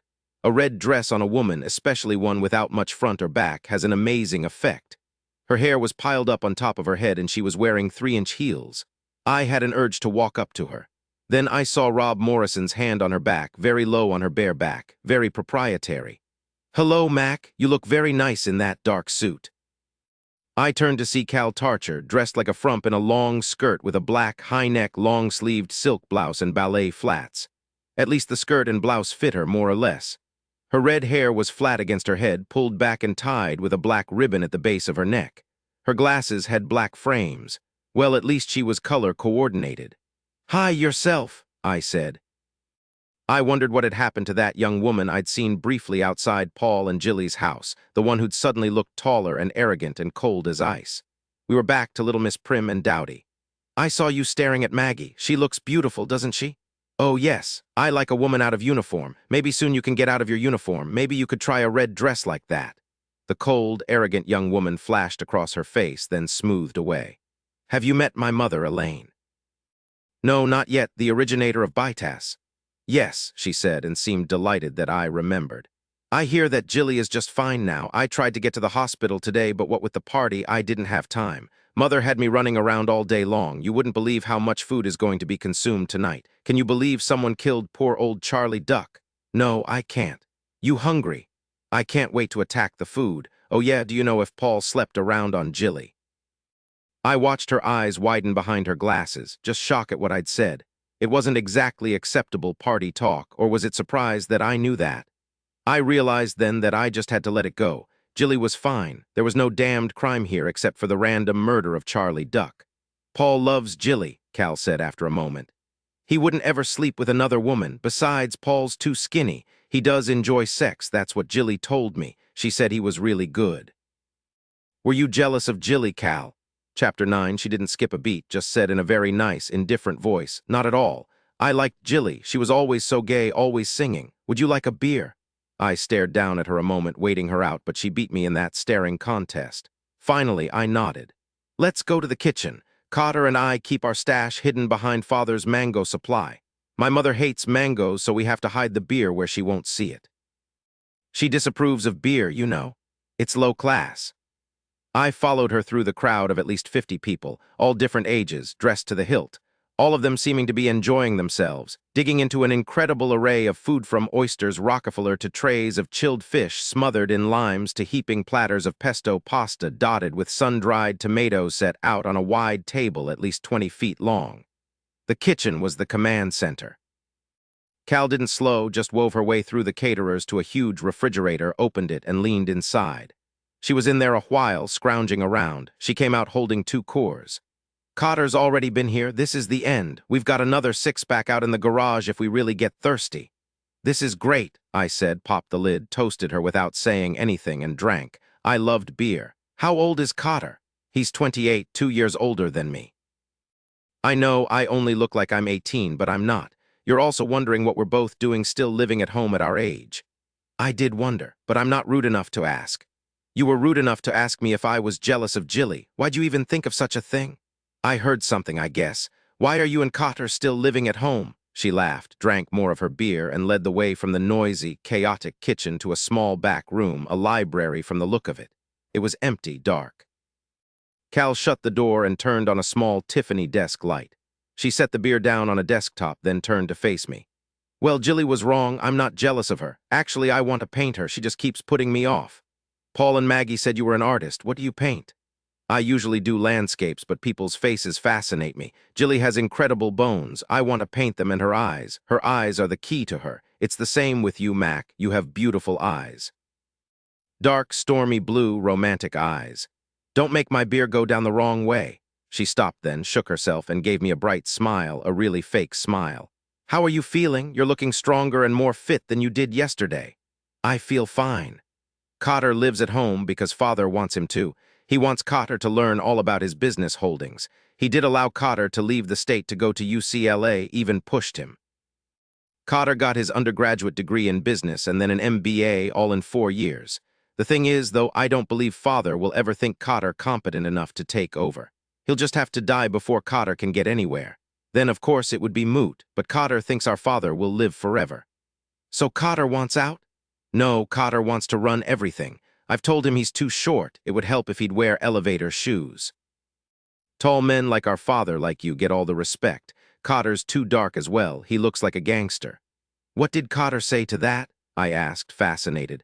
I believe he ordered some elevator shoes from a catalog. He might wear them now for all I know. He still looks like a thug, though. No way he can ever change that.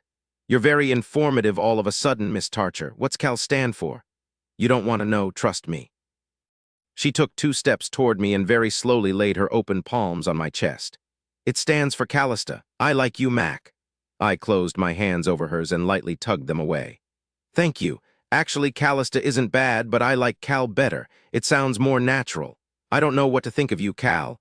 I think that the picture you present to the world and how the world responds to that picture must amuse you tremendously. She drew her hands free of mine and backed up until she was leaning against the desk. Don't bother to deny it. I saw the real you yesterday. You forgot to hide yourself for a moment there when I walked you to your car. I saw arrogance in you, certainty. I have this feeling that you're laughing at the whole town, that you think they're all fools. Maybe you are jealous of Jilly. Or maybe she's seen the real you and she's jealous of you. What do you think? Is this the FBI speaking? There was amusement in her voice and a smile on her mouth. Nope. You a profiler.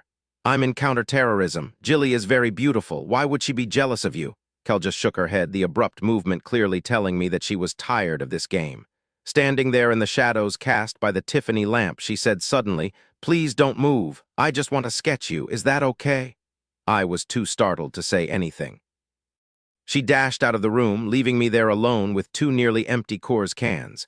She came back into the room a couple of minutes later, holding a large sketch pad and a thick charcoal pencil in her hand.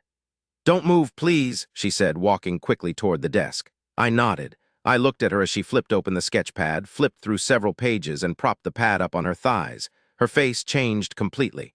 There wasn't a hint of frump. I saw an intense woman who bristled with focus. This was a strong woman. I started to raise my hand, but she said, No, Mac, don't move, please. I've never had anyone sketch me before. Can I at least talk? Yes, she said, not really paying any attention to me, just drawing on the paper. Why do you dress like this? Shut up. You said I could talk. The jeans you wore yesterday, they were huge, baggy. You were wearing a man's shirt. Why, Cal, why were you hiding yourself? I want men to desire me for my brain. I laughed. I couldn't help myself. I tried to think of a less controversial question and said, Do you think Maggie is sleeping with Rob Morrison? Her charcoal stopped cold in mid-stroke. She stared at me, her lips pursed. He's so beautiful he could sleep with any woman he wanted. Why not Maggie? She began sketching again, more quickly now, her strokes deep and fast. She stopped suddenly, the charcoal pencil poised over the paper, and she stared at me. She was breathing hard. Her hands were shaking, her lips slightly parted. Done? I asked, looking at her hands. She didn't say anything, just set down the charcoal and the pad and flipped off the lamp. Mac, she said in a voice low and harsh, and she rushed toward me. I tried for about 3.5 seconds to push her away, then a surge of emotion changed my mind and I gave it up. She pressed close to me, her hands gripping my arms. I felt a wildness in her, a frenzy. Dear God, it had been too long and I was a mess. I pulled on her clothes, ripping her blouse, but she didn't seem to care. She pushed me down onto the carpet. I could see her outline, her head thrown back. I could hear her breathing like someone running a race, hard and deep, jerking with effort. "Cal," I said, trying to hold her still for just a moment. "Cal, listen to me. Don't worry about it. I'm healthy. You're an FBI agent." In the next instant, she moved closer. I felt her near me, every bit of her presence, and I groaned with the effort of not reacting right then. "No," I said, "no." I lifted her off me, nearly throwing her onto her back. I watched her raise her hand, jerk off her glasses, and toss them across the room. She stopped cold then, just staring up at me. "I don't understand," she said. "You don't have to," I said, and brought her closer to me. I wondered a few seconds later why the entire household didn't come rushing into the room. She cried out so loudly. I managed to fit my hand over her mouth, felt her hot breath lacing through my fingers, felt her cries nearly liquid against my skin. When she collapsed, all boneless, I held her close. I didn't stay long, I couldn't. It always takes me a while to get my brain back together. I didn't really want to this time. I didn't want to think about any consequences. I just wanted to keep floating free, not thinking, just mellowing, drifting away. Eventually she moved, and then I did. She was wide awake, looking up at me in the shadowy light. "You came down on me," she said unexpectedly. I still felt her presence, a lingering scent of something intense. It was amazing, that feeling, and it made me react again. "Yes," I said, and managed to slide off to her side. I leaned down on my elbow and kissed her mouth. I kissed her several times, lazy kisses, and I said against her lips, "You draw a picture and it makes you feel this way." "Not usually," she said, kissing me back, all the while stroking her fingers over my jaw and back into my hair. It was like she was drawing me all over again. "But you, Mac, you were different. I sketched your mouth, then your jaw, and it was all over for me." She sighed and curled onto her side, facing me. "That was very nice, Mac. Hold me again." "All right," I said. This time didn't last much longer than the first time, and I was ready this time to muffle her cries when she reacted strongly. I knew her scent, the feel of her, would stay with me for a while. I'd learned two very important things about Cal Tarcher. She really liked intense connections, and she had long, thin legs. I found out she wasn't much for conversation either, which I appreciated since I didn't have a thing to say. She kissed me once more, patted my cheek, and rose. I watched her clean herself up, watched her dress and slide her glasses up her nose. She left the small room first to go upstairs and straighten herself up, she told me. I moved more slowly. I finished my beer, now warm, and tossed it in the wastebasket beside the desk. I zipped up my pants, found a bathroom just down the hall, and tried to wipe the disheveled look off my face. It was difficult because it had felt so good, still felt good. So good if she'd been there I would have asked for more. When I went back into the huge great room, confident that I looked normal again, except for the lingering glazed stupor in my eyes, the first person I saw was Maggie Sheffield standing right in front of me. She frowned a moment, then looked me up and down. Then she smiled. "Well, Mac, who just put you out of your misery?" It was impossible. There was no way she could tell what I'd been doing. No way. "You want to dance, Maggie?" "I wonder," she said, tapping her fingertips on her cheek, her head cocked to one side. "All right, no dance. I'd like to meet Elaine Tarcher," I said. "Could you introduce me?"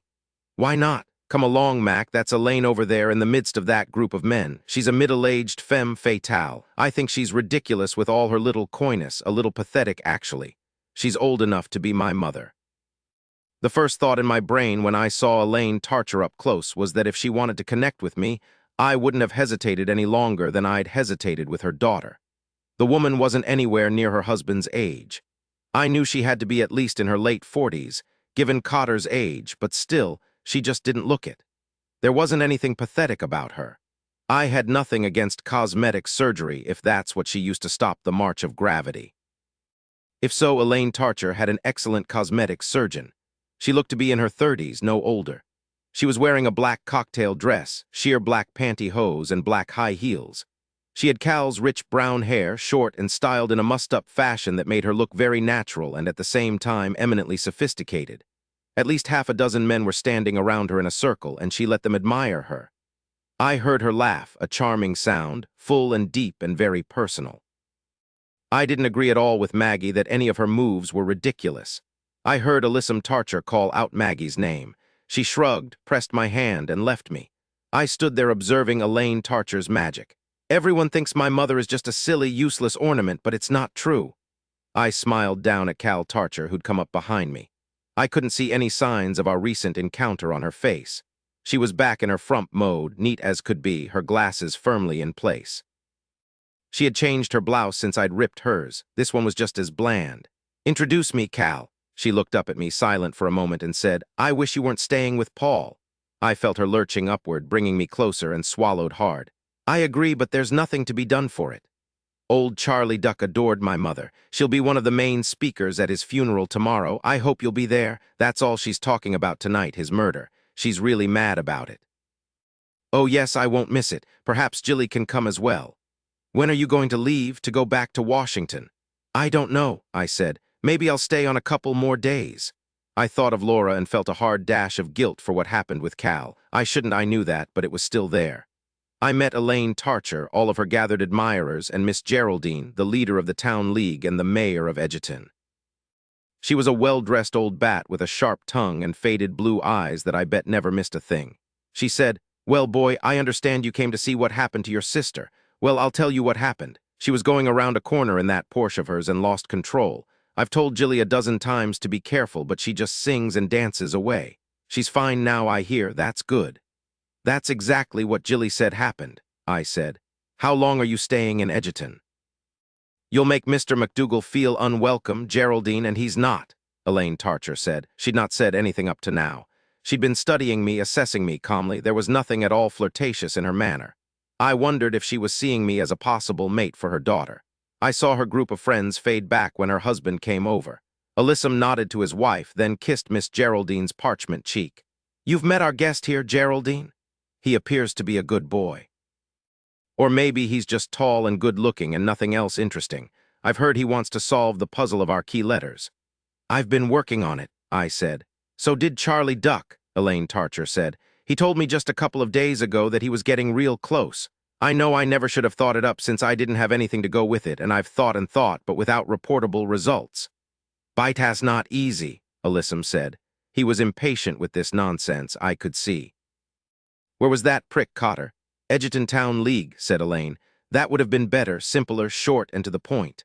"Not as clever," said Miss Geraldine. "I've always admired clever. Don't worry, Elaine. I'm counting on our nice-looking fellow here. So you're with the FBI, is that right?"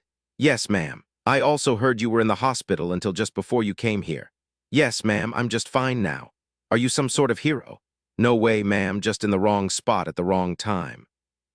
"How about better information through elucidation and sober selection?" "That's not bad," Elaine said, nodding. God, she'd taken me seriously. No, I saw a flicker of amusement in her eyes. "It doesn't mean anything," Alyssum said. "It's just nonsense." Elaine Tarcher gave me a sweet smile. "Keep working on it, Mac. Do you mind if I call you Mac? Good, it's a nice solid name. Poor Cal, now she's got a burden to bear. Please, Mother, don't." "All right, dear, I forgot." "Maybe," I said, "if you could tell me the purpose of the Bytas League, I could come up with something better." I know I didn't imagine it. Elaine Tarcher shot a look toward Miss Geraldine, who just smiled and said, "We do a bit of everything, Mac. I originally organized the League to force a local chemical plant to clean up its waste. With Alyssum's help, we got them to do it. We discovered we had clout. With an entire town focusing on one specific problem, we could accomplish quite a lot. Now we use it whenever anyone in town needs help or there's another problem common to all of us. Nothing more than that. It's worked very well." "Usually we're just a big social club," Elaine said. "Tomorrow we'll hold a wake for poor Charlie. The funeral will be the next day. We want to give him a good send-off." "Poor old man," Cal said. "It's time for Geraldine to cut her birthday cake," Alyssum Tarcher said. I walked with them to the long table where a large three-tiered cake sat, weighted down by more candles than I could count. "Don't think we're insulting her," Cal said. "Geraldine always insists that the number of candles equal the number of years." I saw Paul out of the corner of my eye, cutting through the crowds of people to get to me. "What's the matter, Paul?" "Mac, I just got a call from the hospital. Jilly's gone. They don't know where she is. Do you know anything? Did she tell you where she was going?" Chapter 10, it was after midnight when we'd all come back to Jilly's room. I stared down at her bed. It looked like Jilly had simply stood up, lightly smoothed her hand over the covers, and left the hospital room. "She had no clothes," I said as I touched my hand to her pillowcase. "She couldn't have just walked out of here in her hospital nightgown." Paul said, "She asked me to bring her clothes this afternoon. I did. I didn't want to make her feel like she was some sort of prisoner." Believe me, she never said she was planning on walking out of here. This is weird, Rob Morrison said, walking into the hospital room. Was she even strong enough to walk out of here? Yes, Maggie said. She was getting stronger by the minute. Her muscles hadn't given out on her. She was only here for 4 days. Rob, does anyone here know anything? Nobody saw a thing, Rob said, rubbing his hand across the back of his neck. His neck cracked. Man, this doesn't make any sense. Why would she leave?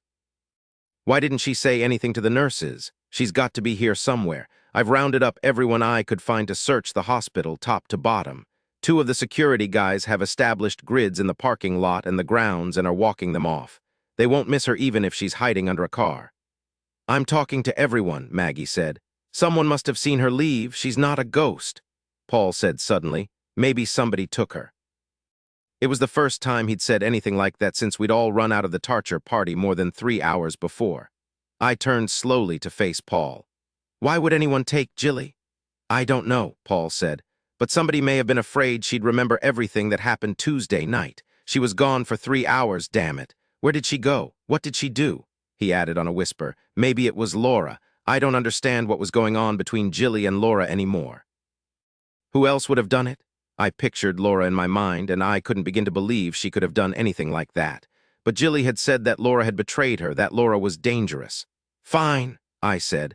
I took Paul's arm and pulled him out of Jilly's room as I said, Excuse us, Maggie, Rob, but I've got to clear something up with Paul, and it just can't wait. Maybe Laura took her, Paul said again once we were in the empty hospital corridor. Let's say that Laura did take her. Did she have a gun to her head? Maybe Laura was carrying her over her shoulder. That means that someone must have seen Laura with her. It's ridiculous, Paul, just plain ridiculous. Now, I dragged you out here because I want the truth out of you and I want it now. Did you sleep with Laura? All right, so I didn't sleep with her, he said, and my nerd brother-in-law actually flushed up to his eyebrows. Why would you tell a lie like that about an innocent woman? I wanted to sleep with her, but she turned me down. I wanted to get even. That doesn't make sense, Paul. You never knew I'd even meet Laura Scott. How would that be getting even? It wouldn't. Look, Mac, I wanted to sleep with her. It was a fantasy, nothing more really, just lay off. It's not something I'm proud of doing, but I did it. Now I'm undoing it. I said slowly. Jilly told me that Laura had betrayed her. If you didn't sleep with Laura, if you made it all up, then what did Jilly mean? Paul shrugged. I guess Jilly must have believed that Laura was my lover. I suppose you made some comments that Jilly might have misinterpreted. I wanted to slug him. It was hard not to. Look, Mac, Jilly and I were married for 8 years. You can't be married that long and not have some problems. We had our share. According to Jilly in February when I saw her, you and she were in the sack all the time, having a fine time. Yeah, well, sex isn't everything. Paul, was Laura at your house last Tuesday night? Of course she wasn't there. Why would she be? I already told you, Mac, it was just Jilly and me and the halibut we broiled. What the hell does that matter anyway? I'm going back to Jilly's room. I watched him until he disappeared around the corner at the end of the hall. I heard Maggie speaking to Rob as they walked out of Jilly's room over the security guards' voices, all of them talking over one another, making no sense really. Mrs. Himmel caught sight of me and waved me down. I saw at least half a dozen hospital personnel milling about behind her. She was wringing her hands. I'd never seen Mrs. Himmel flustered before. She looked like she was going to burst into tears. Her pallor worried me. Mrs. Himmel, I said, gently touching her shoulder. Oh, Mr. MacDougal, it's all my fault. Oh, God, Mrs. Bartlett is gone and it's my fault. I pulled out my firm, very matter-of-fact voice that sometimes worked to calm things down. Let's go someplace quiet, Mrs. Himmel. I need your help. I followed her to the nurses' lounge. There were 2 nurses inside, drinking coffee. I heard one of them say, people said that she'd tried to kill herself. Well, now she just left to do it right this time. The other nurse jumped to her feet when she saw me. Oh, Mr. MacDougal. Excuse us, please. Mrs. Himmel and I need to be alone for a moment. The nurses were out of there in under 2 seconds. I led Mrs. Himmel to an old brown vinyl sofa that had seen better days maybe 3 decades ago. Tell me what happened, I said, sitting down beside her. She drew a deep breath, her fingers curling into a fist. I saw that she was a strong woman. Her biceps rippled as she clenched and unclenched her hands. She was regaining some healthy color, thank God. Mrs. Bartlett was very quiet, she said finally. I just thought she had a lot on her mind, and no wonder. I've heard a lot of the stuff that's been going on, so many questions, so much that people wanted her to tell them. I heard her say today that everything from that night was blurry. Well, I suppose that's possible, but I really don't think so. Oh, damn, let me just get it off my chest. It is all my fault. If I hadn't eaten shrimp for dinner, I would have been at my station just down from Mrs. Bartlett's room, or actually with her in her room, tending her, and nothing would have happened. Shrimp! I must have blinked because she leaned over and patted my hand. She was in control again. How could you possibly know? I've had a bad reaction to shrimp in the past, but it looked so good that I wanted to eat just a little bit. Well, I did, and it hit me really hard. I was in the bathroom most of the time, sicker than Mr. Pete down the hall who just had a chemo session. Because I wasn't at my post, Mrs. Bartlett could have just walked out with no one stopping her or asking her questions, probably with no one even noticing her. And of course she had her own clothes. Dr. Bartlett brought her a suitcase this afternoon. She'd been fretting about it, you know, so he gave in and brought her the clothes she wanted. Paul could describe what Jilly was wearing. When we walked in here just a few minutes ago, I heard Brenda Flack, one of the ICU nurses, talking about Mrs. Bartlett leaving to kill herself. I hate to say this, Mr. MacDougal, but it's possible. No, I said. Jilly told me very clearly that she lost control of her car. She didn't try to kill herself. I believe her. Why did she walk out of here without telling anyone? I don't know, but count on it, I'm going to find out everything. Can you think of anything that happened today or this evening that wasn't quite right? Well, there was a phone call from that young lady who was here yesterday. Laura Scott? Yes, that's her. She asked to speak to Mrs. Bartlett, but there was a foul-up and she never got through to her. But why would that be important? They were friends, weren't they? At 3 in the morning, we still had exactly zilch. No one had seen Jilly. No one had seen anyone carrying her out of the hospital or carrying much of anything, for that matter. Maggie Sheffield had an app out on her. Since we had no clue about a car, there wasn't much to say other than to give a description of Jilly, and from Paul, a description of the clothes she was wearing, a gray running outfit with black trim and black and white running shoes. I put pressure on the phone company and found out that there'd been a phone call to Jilly's room from the single-pay phone on 5th Avenue, downtown Edgerton, at 8:48 p.m. Laura's call had come in about 8, but she hadn't spoken to Jilly. I found Paul sitting in the chair in Jilly's room, his head in his hands. I said, "Someone called Jilly from a pay phone in Edgerton earlier this evening." "There's only one public phone," Paul said. "It's on 5th Avenue, right in front of Grace's Deli." I said anyone could have ducked out of the party to go make the call. You included, Paul.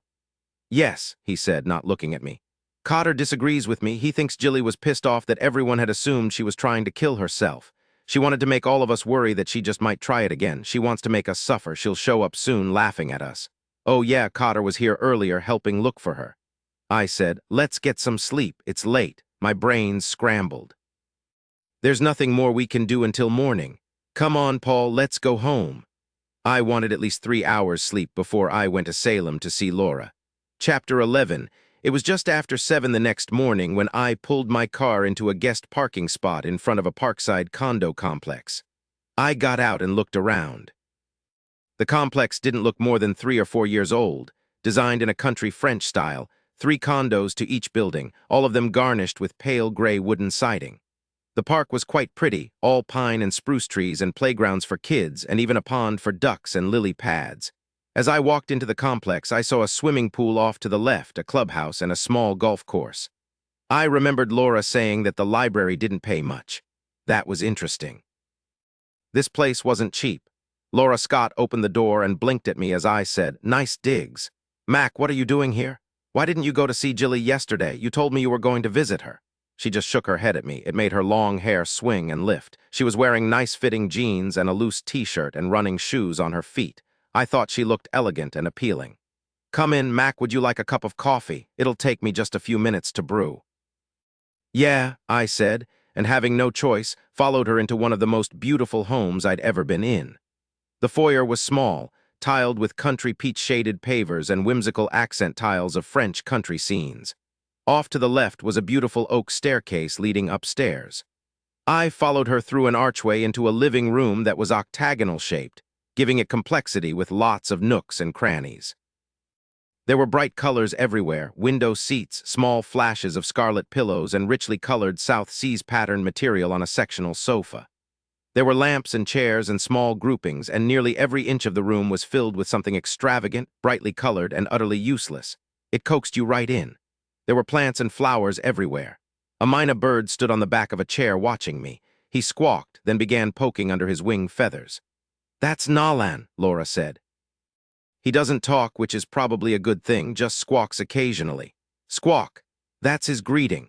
"Hi, Nalan." I followed her through the dining room into a small kitchen that looked right out of Don Appetit magazine. All in all, the condo was a good-sized place, not as big as my own house, but not bad. "How many bedrooms?" "3 upstairs and a study downstairs." I accepted a cup of coffee, shook my head at the offer of milk or sugar. "You've got a really nice place here, Laura." "Thank you." "Did I see a 2-car garage for each condo?"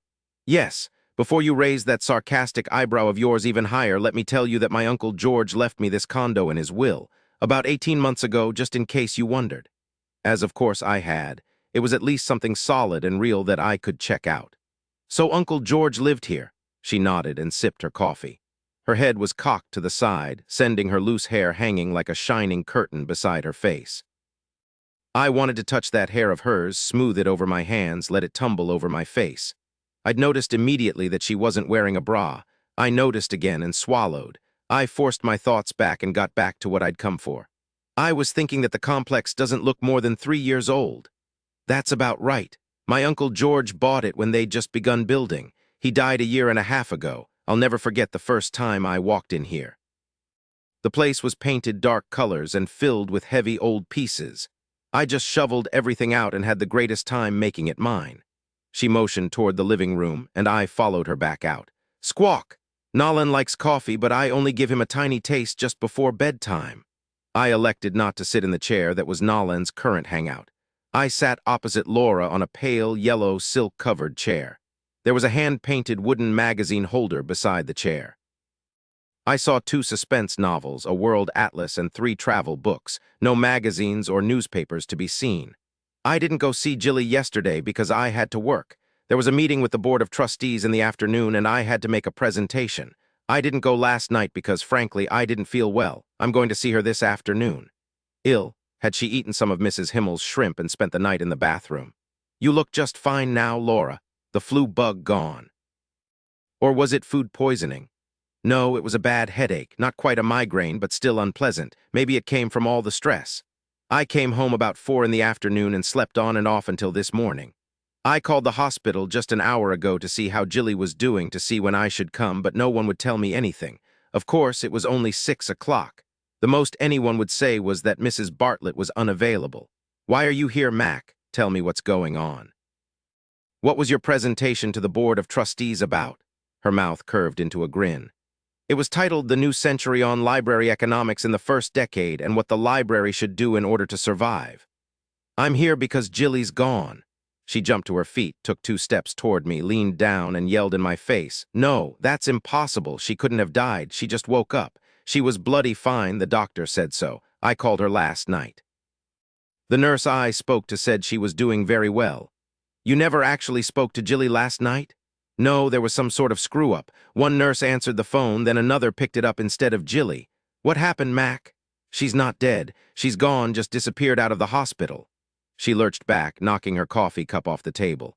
The cup shattered on the oak floor, the coffee snaking toward a small silk Persian rug. She made a small sound of distress in the back of her throat and stepped back, staring down at the coffee. I got up and moved the rug out of the way. Then I just couldn't help myself.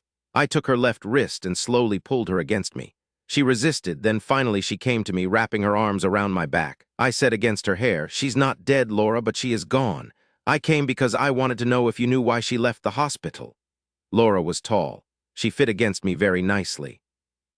I held her away from me. I had to, or I'd never even be able to keep a modicum of objectivity. "When?" "About 10 o'clock last night," I said, taking a step back from her. "We don't know where she is. I'd hoped you'd know." She hadn't moved. She just stood there where I'd put her. "Why should I know? Naturally, I don't have any idea where she is. How could I possibly know? She's really missing." "Just a second, Mac. I'd better clean that up." I waited until she returned to the living room with a paper towel. She went down on her knees and wiped the floor clean. I said, "No one has a clue where she is. No one saw her leave by herself or with anyone else." She was cleaning up the shards of the cup, wiping more spilled coffee off the oak floor. She sat back on her heels and looked up at me.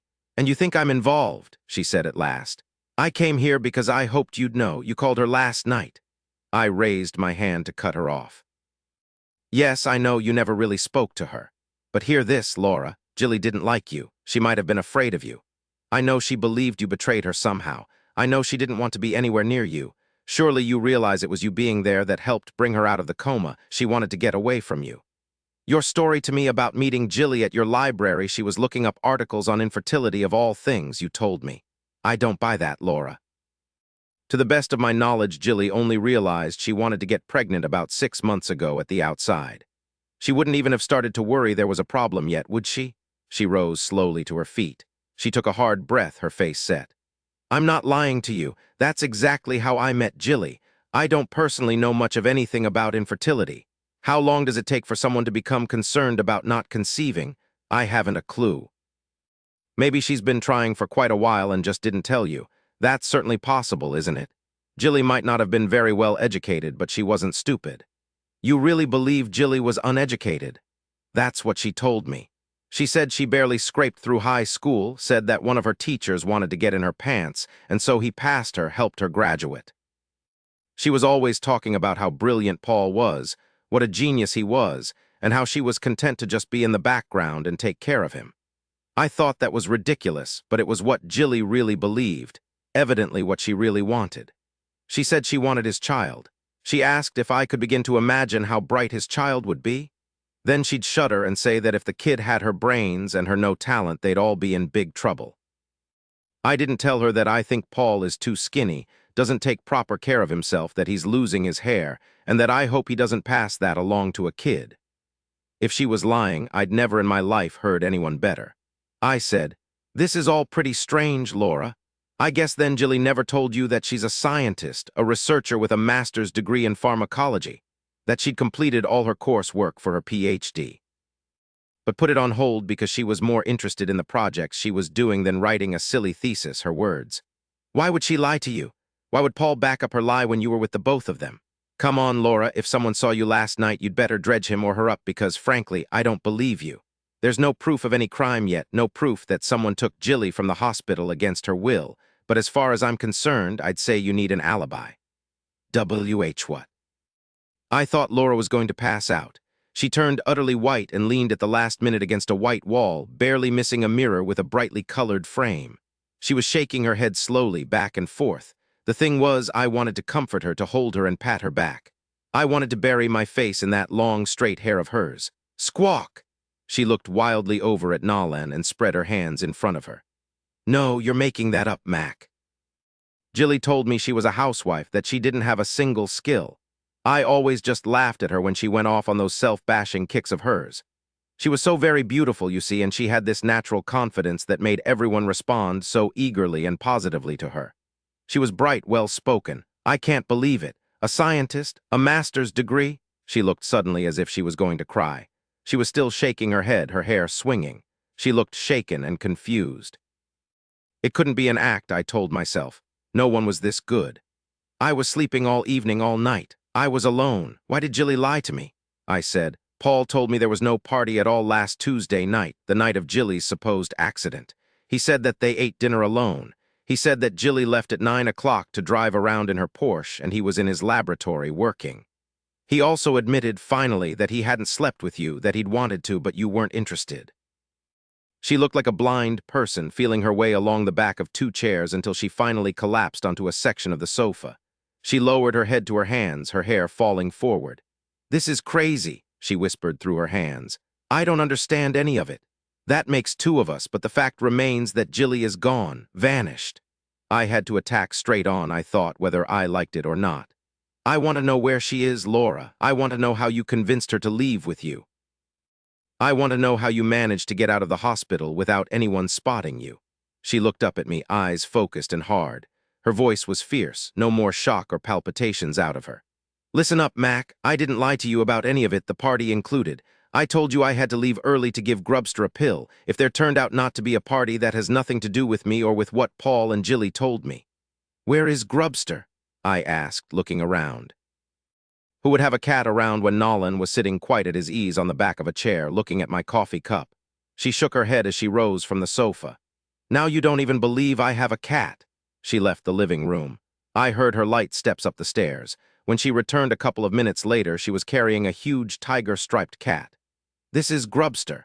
As you can see, he likes his food. He weighs 18 pounds. He doesn't move very quickly unless it's a matter of food.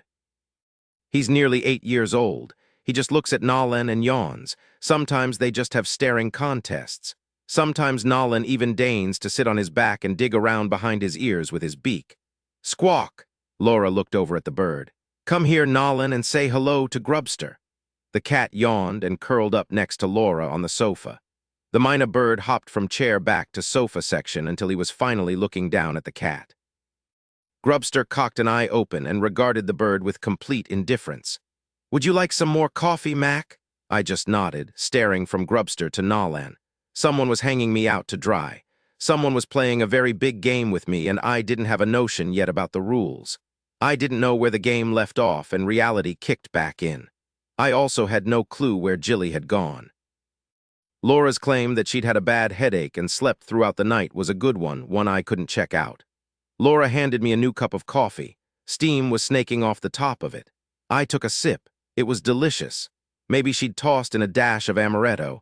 I drank some more, trying to get my brain back on track. She handed me a chocolate chip cookie. She couldn't have known they were my favorite. I ate two to help soak up the dash of alcohol in the coffee, then said, as I watched her drink her own coffee, When you were at Jilly and Paul's last Tuesday night, what did you do after dinner? She took another drink of her coffee. Very well, there were just the three of us. I got there about 6:30. Jilly wanted fish.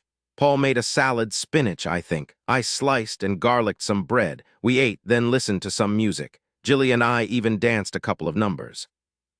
Paul drank a good bit.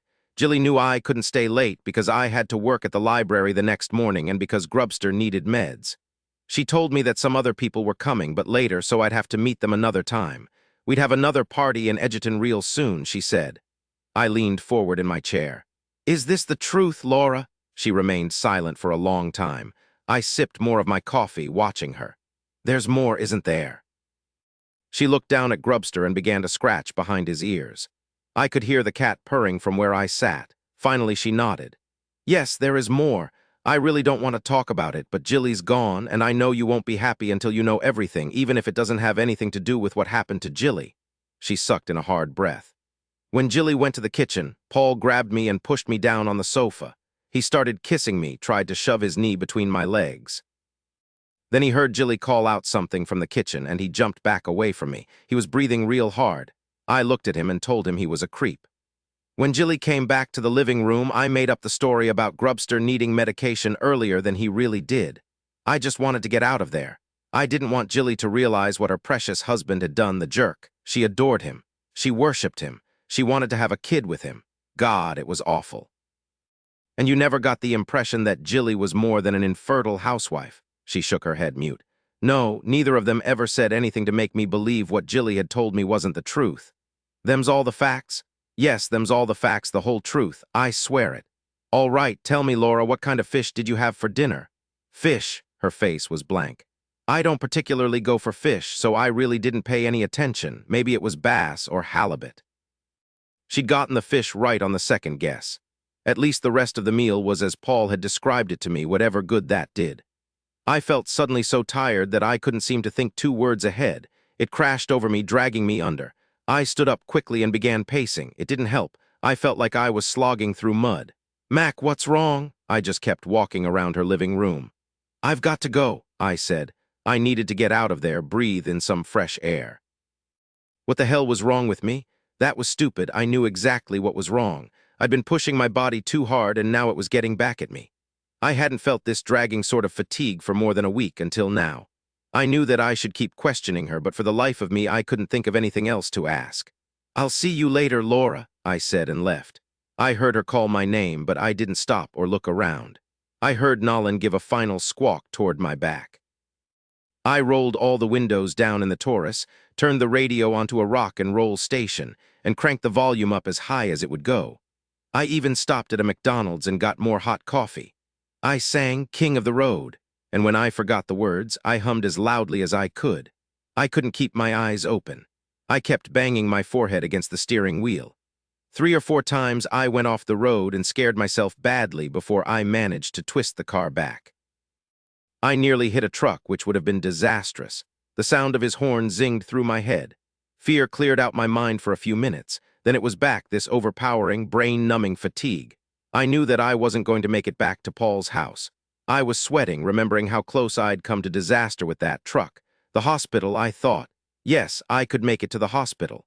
It wasn't more than 6 minutes away, maybe 7 minutes. I managed to keep the car reasonably in my own lane. Only about half a dozen oncoming drivers honked at me. Finally, disbelieving that I'd really made it, I pulled into the emergency room parking area, clipping a bush on the way in. I watched my fingers try to turn the key off and fail. I felt like I was folding in on myself, that whatever strength I'd had until this minute was gone. I just let go because I didn't really have any other choice. Odd, but I heard a horn blasting in my eardrums. It was the last thing I remembered. Chapter 12, Mac. It's time for you to wake up. Come on now, you can do it. I didn't want to move. I didn't want to open my eyes. The voice came again, low and insistent. I recognized that twangy voice vaguely, and I hated it. It made my head ache. Finally, I managed to get words out of my mouth. I said, "Go away." Twangy voice said, "No can do, Mac, open your eyes. Let me see that you're alive." "Of course I'm alive," I said, annoyed now, wishing I could lift my arm and punch the voice out. "Just leave me the hell alone." I heard the man speaking to someone else. "Slap his cheeks," a woman said. It was Mrs. Himmel. "Smack the man that was a woman for you." "No," I said. "Don't hit me." "He's coming around," twangy voice said, and I swear I could feel his breath on my skin. Skin? What did that mean? I felt something cold touch my chest. I didn't have my shirt on. How did that happen? "Vitals are stable," another man said. I didn't recognize his voice at all. "Yeah, he's coming back now." It annoyed me even more that this damned stranger would stick his oar in. "Mind your own business," I said. "Nobody asked you," twangy voice chuckled. "It will take him a while to get back to normal. Just give him a few more minutes. He's coming out of it just fine." "Yes," I said. "Go away." Then I opened my eyes and stared up at Dr. Sam Coates, Jilly's doctor, Mr. Twangy voice. "Ah," he said, smiling down at me. "You're back. Can you understand me, Mac?" "Yes, I can understand you. What's going on? What are you doing here? Where's my shirt?" "It seems you managed to drive nearly into the emergency room itself before you collapsed. You smashed down the horn with your forehead. There were a dozen nurses, orderlies, security, patients, and doctors with you within 2 seconds. I remembered the loud noise, the horn blasting in my ear. I've been pushing too hard, haven't I? My body's angry at me and finally just shut down. Paul told us you'd been in a terrorist attack out of the country and in the hospital until very recently. But no, this had nothing to do with any relapse. Actually, you had a high level of phenobarbital in your system. You've been out of it for about 3 hours now. Once we guessed the problem, we began treating you, but this kind of thing takes time. You're going to feel groggy for a while." I thought about the likely treatment and nearly turned green. "Tell me you didn't pump my stomach." "I saw that done once and nearly puked." "Sorry, Mac, we had to. We didn't have a choice. But hey, you were unconscious. We also put some activated charcoal in your stomach. There's still some flecks of black above your mouth and a bit dried on your chest. Pretty gross, but it soaks up all the poison. Don't worry about the Roman 4 and the oxygen. That's just in case something goes wrong. We'll keep them in for a while longer. Does your throat hurt?" It did hurt. I nodded. My brain was finally kicking in again. "I was drugged, you said, with phenobarbital." "Yes, no one suggested yet that you were trying to kill yourself. Who gave you the drug, Mac?" I looked up at Dr. Coates, then over at Mrs. Himmel, whose face was shocked and still, and at a man I didn't know. "Well, damn," I said. A few seconds later, Dr. Coates knew I was very much awake because I had his wrist in a vice as I said, "This is important. The cops need to get to Laura Scott's house in Salem. That's where I was this morning. She may have tried to kill me." Dr. Coates wasn't a young man, but he could move fast. He was out of the room in a flash. Mrs. Himmel patted my hand. "You'll be all right now, Mac. Oh, this is Dr. Greenfield. He's the one you told not to butt in." I looked at a skinny older guy who wore a thick black beard and sported a green and white dotted bow tie. "I'm alive," I said. "Thanks." He said, "Your body's still not fully recovered. That must have been some terrorist incident." "Yeah, an incident. You're young and strong, Mr. MacDougal. You'll pull through this just fine. I'll leave you in good hands." He turned on his heel, gave Mrs. Himmel a little salute, and left. "He's our resident guru," Mrs. Himmel said. "Now you just rest, Mr. MacDougal. Why would this woman try to kill you?" I don't know. I drove to Salem early this morning to speak to her. I'd like to think she had something to do with Jilly's leaving the hospital last night, but I didn't find out anything. I drank her coffee, then got really tired. I left. I wanted to cry or howl, I didn't know which. How could I have been so wrong about her? You almost didn't make it back, Mac, Dr. Coates said, coming back into the hospital room. Why didn't you just pull over and go to sleep? I didn't think of doing that for some reason. I just thought about getting back. I guess I was blurry because stopping wasn't an option in my mind. Well, you made it back. Some of that road you were driving is tricky enough when you're not drugged to the gills. A truck nearly got me and the adrenaline surge bolstered me up for a few minutes. I was singing, shouting, anything to keep myself awake. I just couldn't go over a cliff in the car like Jilly. I had to make it back. I drew a deep breath. All right, what about Laura Scott? Detective Minton Castanga will get back to us as soon as they get to her house and find out what's going on. I got him when I mentioned the words attempted murder and FBI agent all in the same breath. She could be long gone. If she wanted to kill me, I don't think she'd hang around. Then I thought that if Laura had done it, she'd go to prison. I wondered, in prison for what? What has she done? It had to be something bad enough to make her believe she had to kill me. Dr. Coates said, as to that, there's no way to know if her intent was to kill you unless she's caught and admits to it. You had a large amount of the drug on board, but you probably would have survived the dose even without us. Your blood level was never that high, and you were never really unstable. They'll have to find her and see what she says. I shook my head as I said, I just don't think they're going to find her. She's a very smart lady. She won't be there, and they're not going to catch her. Dr. Coates listened to my chest again, and Mrs. Himmel took my blood pressure. Then he said, oh, I nearly forgot. Dr. Paul Bartlett was here pacing and upset until finally we got him to go home. I'll call him and he can bring back the sheriff and some of your other friends who were trying to pile into your room. Maggie did tell me she was going to call the FBI and tell them what happened. Oh, no, I said. I don't suppose you tried to talk her out of that. If Maggie did call the FBI, she would have gotten my supervisor, Big Carl Bardolino. I looked at the phone beside my bed. I didn't see much choice now. I made the phone call and got put on hold by his secretary. Big Carl was a man I respected, a 25-year veteran, a canny team player but not a yes-man, and I really didn't want to talk to him about this. Yeah, is this you, Mac? What the hell's going on? I get this call from a sheriff out there in Boondocks, USA. Telling me about your getting yourself poisoned. Yes, sir, that's why I'm calling. I wanted to let you know that I'm fine. The local cops are on it, no need to worry. Damnation, you got yourself involved with a woman, didn't you? How many times have I told you young people that you've got to be careful about letting your hormones go on a rampage and getting you compromised? Or should I say poisoned? Yes, sir, you've told all of us that at least half a dozen times. That isn't exactly what happened. Yeah, right, I can hear the truthfulness in your voice. You're a lousy liar, Mac. How many times have I told all of you that only vigilance conquers lust? At least half a dozen times. Right, and none of you ever listens. I'm 53 years old, thankfully beyond all that sort of thing, but you're not. You're supposed to be on leave. You're supposed to be taking care of yourself, not getting poisoned. How are you feeling? How's your sister? Well, she was in an accident and she's okay, but she's out of the hospital right now, and I'm not sure just where she is. I'm sorry the sheriff called you. I really don't think the drug I took was meant for me. There really wasn't any need to call you. Mac, I'm going to ream you if you get yourself hurt, you understand me? The FBI is a team, not a bunch of hot doggers doing their own thing. I understand, sir. I'm not hot dogging. This is all about my sister and where she's gone. It's not an official investigation. I'd appreciate it if you'd let me deal with it for now. I don't see any need to call in the cavalry, he grunted. Finally, after I knew he'd chewed his unlit cigar nearly through, he said, you will keep in touch with me, you understand? Yes, sir, I understand.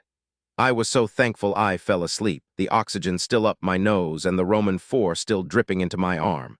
I woke up to see another man I didn't know staring down at me. His expression was thoughtful, and his long fingers stroked over his clean-shaven jaw. He had light hair, a narrow nose, and an obstinate look. He was dapper, no other way to say it, from his French-cuffed white shirt to his highly polished Italian loafers. I put him at about 40, on the lean side, probably a runner with smart, dark eyes that had seen more than their share of the world. He didn't look at all like a doctor. When he saw that I was back among the living, he said quietly, in a lazy drawl that shrieked Alabama, I'm Detective Minton Castanga from the Salem Police Department. I understand that your name is Ford MacDougal and you're an FBI agent here to find your now missing sister. That's it exactly. Well, not all of it. You're flat on your back because someone laced your coffee with phenobarbital. Laura Scott, I said. Did you find her? Oh yes, I was at her condo within 10 minutes of Dr. Coates' phone call. However, she didn't tell us a thing.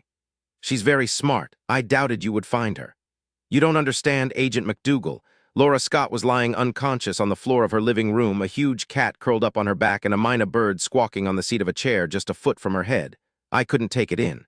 No, I said, struggling up to my elbows. She's not dead. She isn't dead, is she? He cocked his head to the side, and I could nearly see his mental wheels turning. No, she's not dead. She's at Salem General Community Hospital. They're still working on her, lavaging her stomach, the whole bit you went through with the nasogastric tube, the oxygen up the nose, and the rest. They said she's going to make it. So, Agent MacDougal, she gave you coffee, you drank it, and she drank it as well in front of you? Yes, I thought back. She had only about a half a cup, at least while I was there. I got more of the phenobarbital than she did. I drank 2 cups. Was anyone else there in the condo, or was it just the 2 of you? No one else that I saw, just me, the bird, the cat, and Laura. One of 2 possibilities, then, he said, smiling down at me. It was a smile filled with irony and a good deal of understanding. Someone wanted both of you dead, which doesn't ring true unless that person knew you were going to visit her. I didn't tell anyone I was going to visit her. All right, then, it appears that you were an accident and it was Ms. Scott they were after. But who would want to kill Laura? Saying the words made me crazy with worry and guilt, because I'd blamed her. Not a clue yet. We have to wait to talk to her. You don't think she did try to kill you and then gave herself just a bit of the drug to fool us? No, I said. Absolutely not. Now that I've got my brain back in gear, I realize there was no reason for her to try to kill me. As far as I know, she isn't guilty of a thing. Don't get me wrong, detective, there's lots of stuff going on here, stuff I haven't figured out yet. My sister, primarily, why she went off a cliff and now has vanished. I know she believed that Laura betrayed her, she didn't want to see her. Perhaps she was even afraid of Laura, or was that a lie? No matter how I slice it, though, there's no reason why Laura would try to kill me. Maybe you were getting too close to something, Agent MacDougal. I heard the tinny ring of a cell phone. He excused himself and walked over to the windows. He pulled a small cell phone out of his jacket pocket and spoke quietly. I couldn't just lie there like a piece of meat, just like I had back in Bethesda for more than 2 weeks. Slowly, I slid my legs over the side of the bed. They'd left me without clothes. I looked around for anything to put around me. Detective Castanga said from behind me, "Ms. Scott is waking up." Oh yes, I had my forensics folk check over her condo. They found a bottle of phenobarbital in the medicine cabinet of the second bathroom. It didn't have many pills left in it. It was prescribed to a George Grafton and expired at least a year ago. George Grafton had been her Uncle George who'd left her the condo in his will. But how did it get in the coffee? I said it aloud. Laura isn't stupid. The more I think about it, the more certain I am that someone else did it. And whoever did it meant for Laura to die, just like you said. I stood slowly as I spoke, bringing the sheet and thin hospital blanket with me and wrapping them around my waist. Was Ms. Scott expecting anyone else to come see her? Not that I know of. I'm going to speak to Laura Scott, Agent MacDougal, but first I want you to fill me in on everything so I don't have to start all over. I told him everything I'd heard, everything I'd verified, and realized that there was precious little. For an attempted murder investigation, the tangible, solid facts in my pocket were pitifully few. Bottom line, the first crime I can point to for certain is what just happened. Detective Castanga jotted some notes and asked a few questions, but mainly he just listened to me. I could feel the weight of his attention. He was good. He was just putting his notebook into his pocket when I heard a sharp, indrawn breath from the doorway. I looked up to see Maggie Sheffield in her sheriff's uniform. She wasn't looking at me. She was staring at Detective Minton Castanga. "Hello, Margaret," Detective Castanga said, taking a step toward her. He stopped cold at the look of mean dislike on her face, obvious even to me. "I wondered if I'd see you here." "Of course I'm here," Maggie said. "I'm the damned sheriff. Where else would I be?" "The question is, what are you doing here? We found Laura Scott on the floor of her living room, doped with phenobarbital, just like Agent MacDougal here. You're looking well, Margaret." "Yes, so are you, Mint." "Mint, Margaret, what was this all about?" "You two know each other." Maggie Sheffield turned to face me as I stood beside my bed, a sheet and a single blanket knotted around my waist. Hi, Mac, you've still got some impressive battle scars. You steady on your feet now. I don't know about how steady my feet are, but at least they're holding me up.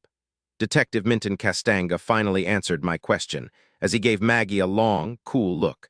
Margaret was my wife at one time, Agent MacDougal. Chapter 13 Laura was in room 511 at Salem General Hospital. I stood quietly by her bed looking down at her. She was breathing smoothly and slowly. They still had the oxygen tubes in her nose and the saline Roman 4 in her arm. She was alive and would recover just as I had. I was surprised that I'd never felt so thankful in my life as I was at that moment, except when Jilly woke up. Someone had smoothed down her hair and pushed it back from her face. All that beautiful hair was strewn over the hard hospital pillow. Unlike me, they'd put her in a hospital gown and pulled the light covers up to her shoulders. I leaned down, lightly touched my palm to her cheek, and said, "Laura, I'll tell you what they said over and over to me when I was lying helpless flat on my back. It's time for you to wake up now. You've been sleeping long enough. Come on, come back to me." Her lips moved slightly, forming my name. I leaned closer without conscious plan and lightly kissed her pale mouth. "That's it. Yes, it's Mac. I like the way you say my name. Say it again. Come on, Laura, come back to me." "We were just coming in to wake her up again, but it sounds like you're doing a fine job." I turned to see a tall woman in a white coat. She smiled. "Just keep encouraging her to open her eyes. Are you her husband?" "No," I said for the first time in my life, thinking maybe that didn't sound so bad. I'd known Laura 2 days. Funny how that didn't seem to matter. "She's a friend," I said, smiling now. "I'm a friend. I'm her doctor, Elsa Kyrn. Do you want me or one of the nurses to spell you?" I shook my head. "No, I'll stay. I came out from under the same drug just a while ago. I know what's going on in her head." "If you need any help, just call out," Dr. Kyrn said. "I'll be close by." I turned back to Laura. I wondered if I'd been as pale as she was now before I'd come out of it. "Laura, listen to me now. I've been thinking about things, and here's the bottom line. Somebody drugged you. I was an innocent bystander. Now it's time to wake up so we can figure this mess out. Come on." I lightly slapped her cheek. "Someone tried to kill you, Laura. Wake up. Stop hitting me, you jerk." I grinned from ear to ear. "That's right, it's me, the jerk." I slapped her lightly on her other cheek. She growled deep in her throat, probably just like her cat. "After I leave you, I'll go back to your condo and take care of Nolan and Grubster. You've got to tell me what to do for them. Wake up, Laura. Think of your bird and your cat." Her eyes slowly opened. She looked at me without recognition. Then I saw the light slowly rekindle in her eyes, saw memory return. I would swear that I could feel the exact moment that vivid intelligence of hers was under full sail again. "Hi," I said. "Keep dialing your mind back in, that's it. It just takes time, but you'll get there. I don't believe that you would drug me, Mac, but if you did, why?" "Keep not believing it because I didn't. Until a couple of hours ago, I was lying on my back, just like you are." Someone got both of us. That opened her eyes really wide. Any vagueness was now long gone. "My head hurts." "Yeah, I know, it lessens. Don't worry about it. My headache's nearly gone now. Who got us, Laura?" "I don't know. It had to be in the coffee. Both of us drank it, you more than me if I remember correctly." I saw a shadowy movement off to my right and jerked around to see Detective Minton Castanga standing just inside the hospital room doorway. I felt Laura tense, readying for battle beneath my hand. "He was here before, but I was out of it. I don't like him. Send him away, Mac." "I can't, but don't worry, Laura. This guy isn't bad. He's a cop, Detective Castanga from the Salem PD. He's here to find out who dropped us both in our tracks. Detective, this is Laura Scott." I straightened and turned to face him. "She just woke up again," I said. "Come on over and she can talk to both of us at once." Detective Castanga stood on the other side of Laura's bed. He studied her silently for a moment, then said in that soft, endless drawl, "It's true I was here earlier. I stood right where I'm standing now looking at you. I tried to imagine what you'd look like awake. I was off on all counts." He smiled then. "I'm glad you made it, Miss Scott. You really do need to talk to me this time." There was no expression whatsoever now on Laura's face. She was still pale, but her eyes were bright, focused. I couldn't begin to tell what she was thinking. She merely nodded her head very slightly and said finally, "All right, Detective. Agent MacDougal told me he believed that both of you were alone at your condo except for the bird and the cat. Is this correct?" "That's right. As far as I know, no one was lurking in a closet. If they were certainly very quiet. You're right about the phenobarbital being in the coffee. It very probably came from an old prescription bottle in your medicine cabinet." "No, I don't keep stuff like that." "Oh, that's right, you're thinking about my Uncle George." That's right, why did you still have the pills? She shrugged. The covers slipped down just a bit. Without thinking, I pulled them back up and patted her cheek. She leaned her cheek against my hand. I don't know, she said. They were just there. I've heard that phenobarbital is good if you really have a hard time going to sleep. I suppose I kept them just in case of insomnia. Not very bright of me, I suppose. Suddenly, in the blink of an eye, Detective Castanga's Mr. Cool and nice guy was gone, and in his place was a hard-nosed son of a bitch whose voice and very stance were cold and sarcastic. So, Miss Scott, let me see if I get this right. Someone came into your house, rifled through your medicine cabinet, came up with the phenobarbital, stirred the stuff into your coffee, all without you ever seeing him or her. I guess there's no other conclusion, Detective. Oh, yes, there is. Seems just as likely to me that you're the one doing the drugging and that you tried to cover yourself by drinking a bit yourself. I gave him a sharp look, but he was focused on Laura. From your tone, I take it you want me to confess to feeding Mac the drug, then drugging myself. Or maybe you want us both to tell you it was a suicide pact between two lovers. Tell me, Detective, why would I want to kill Mac? Because he knew something about you and he was going to take you down. His voice was like nails now. He leaned down right in her face.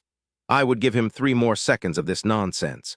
Sorry, Detective, I just don't have any fatal secrets like that, Laura said, and I could tell she was getting angry. The 3 seconds were up. I was on the verge of interrupting this interrogation when she added in a voice as cold and sneering as Detective Castanga's. Get out of my face, Detective. My head hurts. I'm cold and I still feel groggy. My stomach feels like it's caved in on itself and you're treating me like I'm a failed murderer who ended up really fouling things up. Go away. I have nothing more to say to you. Go do your job and stop squandering precious time. Detective Castanga slowly straightened. He was surprised. I could see it in the sudden twitch in his cheek, the slight hitch in his breathing. I think you tried to kill Mac, Miss Scott. I'm going to prove it. Yeah, right. Run along, Detective, and search out every dead end you can find. Waste the taxpayers' money. You look like the type who would get off on that. That makes a lot more sense than finding out who drugged Mac and me. Cops like you make me want to spit. Detective Castanga, very suddenly, with no warning at all, turned from a badass to a man trying not to laugh and failing at it. He did laugh. He rubbed his hands together. You're very good, Miss Scott. You're a reference librarian at the public library. Hard to believe, you just took me apart very cleanly and smoothly. He was right. She'd sounded more hard-ass than he had. Then Detective Castanga's laughter dried up.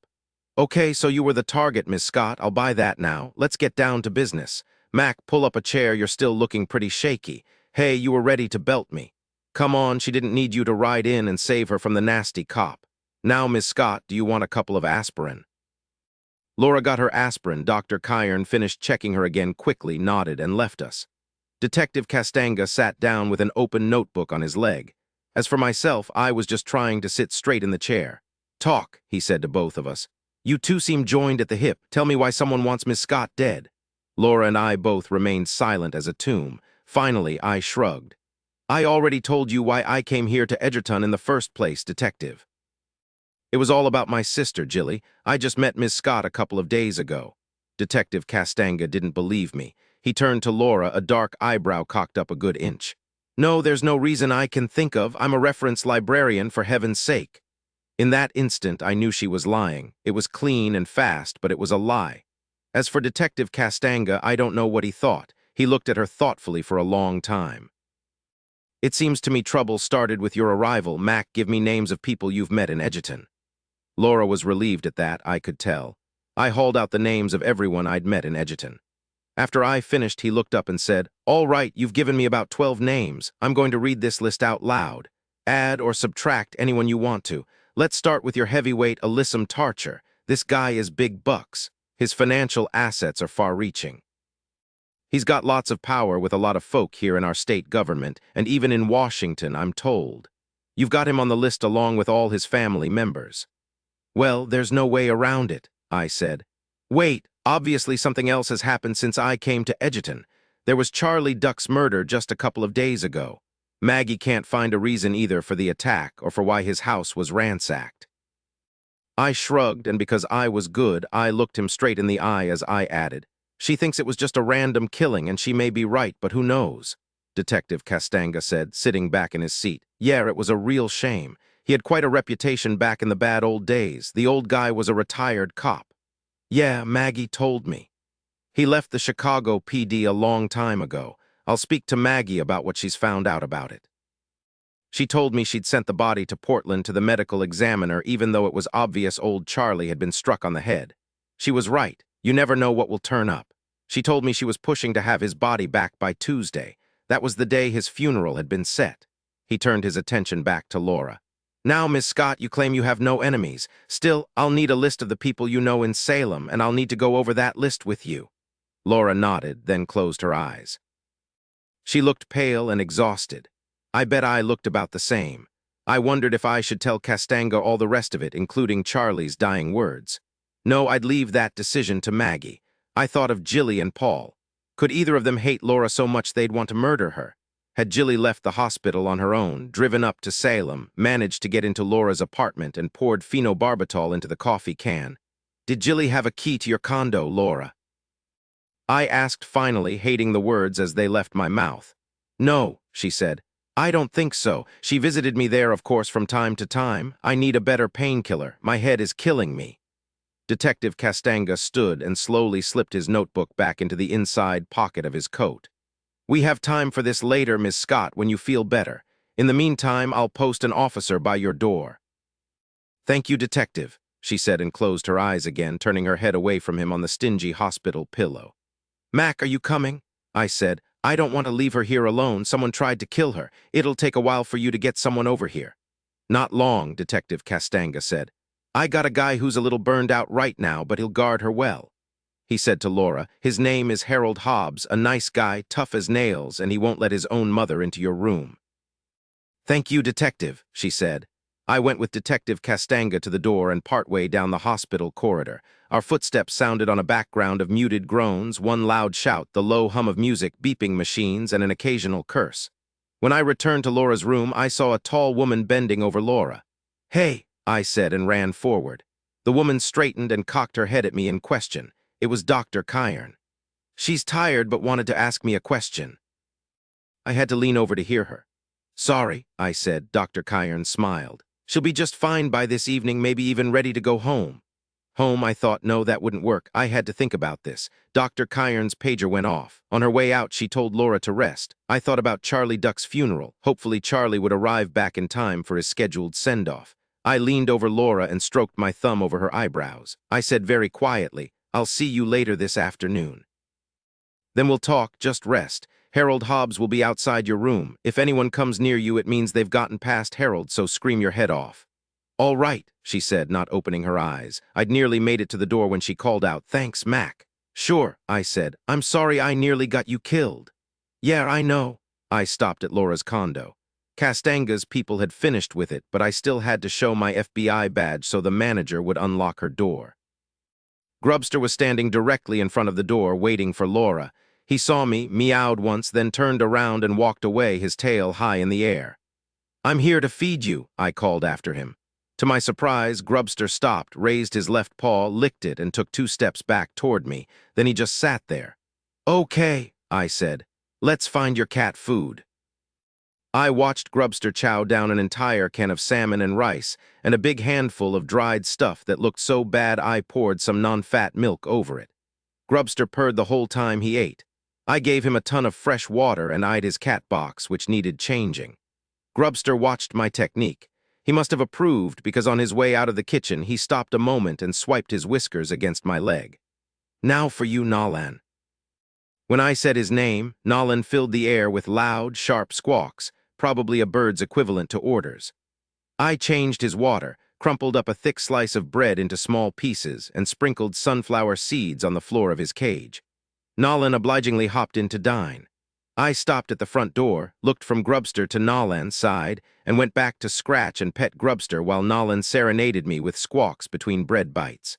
I'd always had dogs growing up. During the past 4 or 5 years, though, I hadn't had a pet of any kind around. As I left, it didn't seem strange to call back to the 2 of them. I'll be back to get you guys later. Squawk. Nothing from Grubster. He was asleep. I got back to Edgerton in the early afternoon.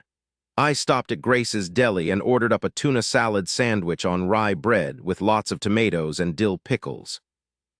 While I ate, I asked Grace how to go about renting a home or an apartment here in town or just out of town, maybe near where Rob Morrison's small clapboard cottage was.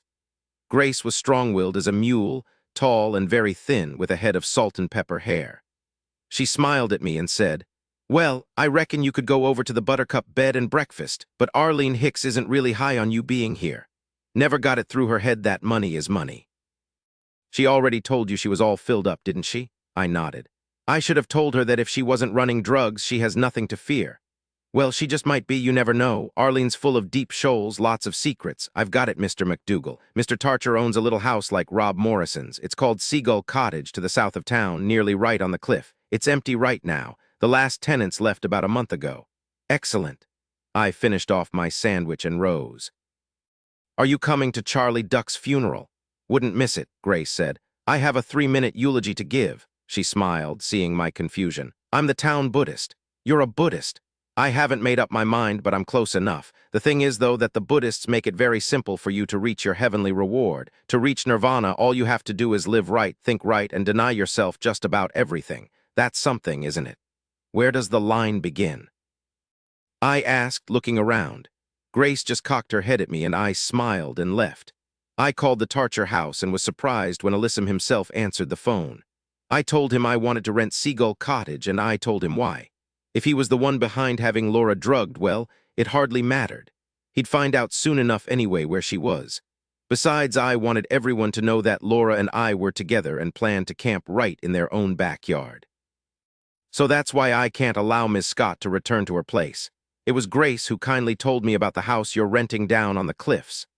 Alyssum Tardier said, "Well, Agent MacDougal, this is a surprise. So you'll be guarding Miss Scott then?" I told him there'd be a lot of people near her, that Maggie was setting up a schedule, but I was going to be the main one babysitting. "I'll tell you what, Agent MacDougal," Tardier said, pausing for a deep stentorian breath. "To do my good citizen's part, I'll grant you a month's free rent on the house."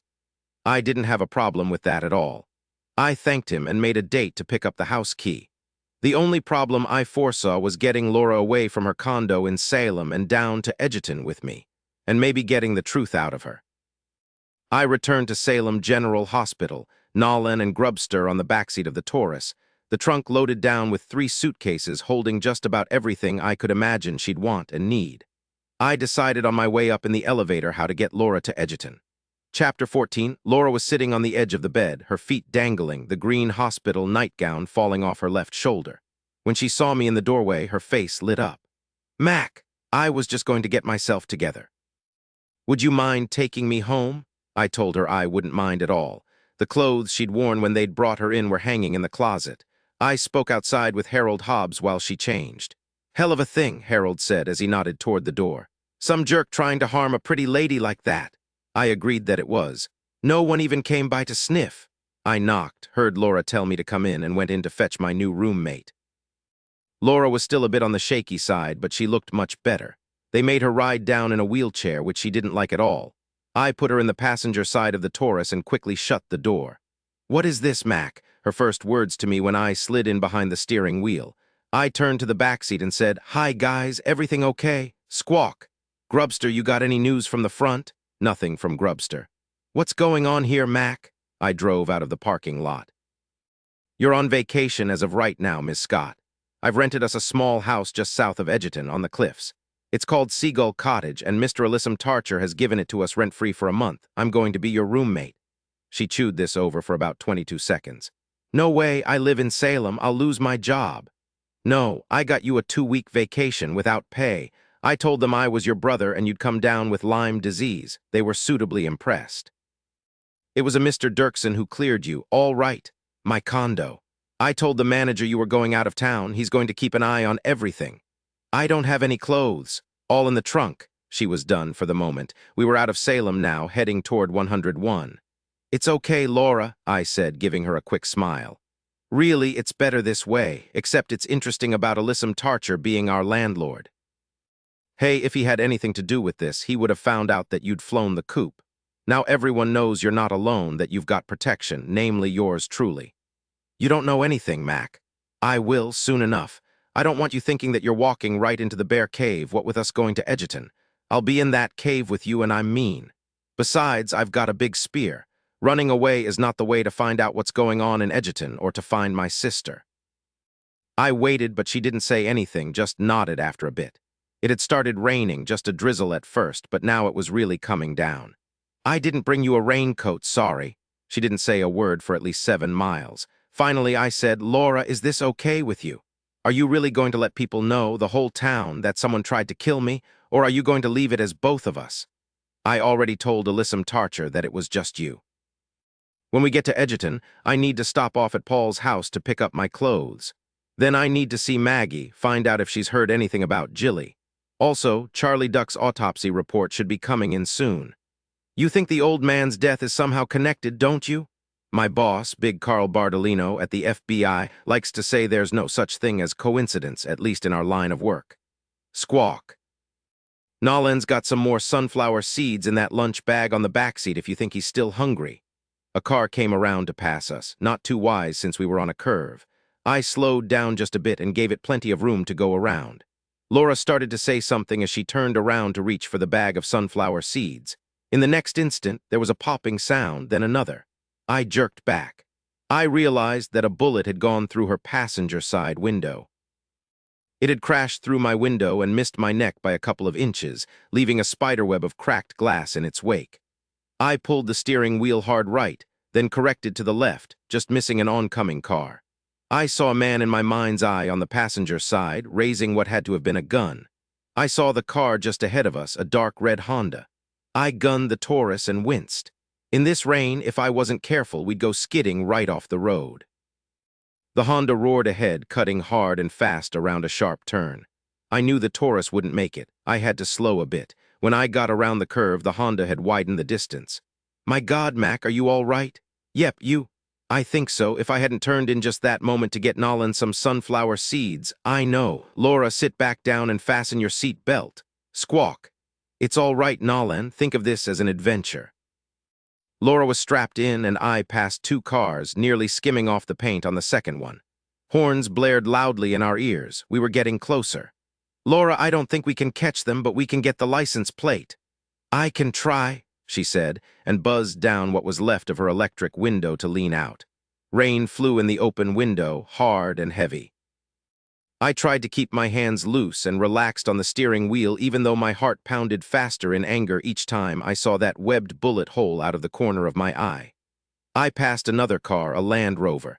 The driver gave me the finger and shouted a curse. I didn't blame him. There were just about 40 yards of highway between us and the Honda. I saw a man leaning out the passenger window, looking back. He had a gun. Laura, down. She jerked back in and flattened herself against the seat as the man fired 5 or 6 rounds. Mac, she said, you've got a gun, don't you? Yes, but I've got to concentrate. Give it to me, I know how to shoot. I didn't want to. It was the last thing I wanted to do, actually. I felt her hand pulling it out of my shoulder holster.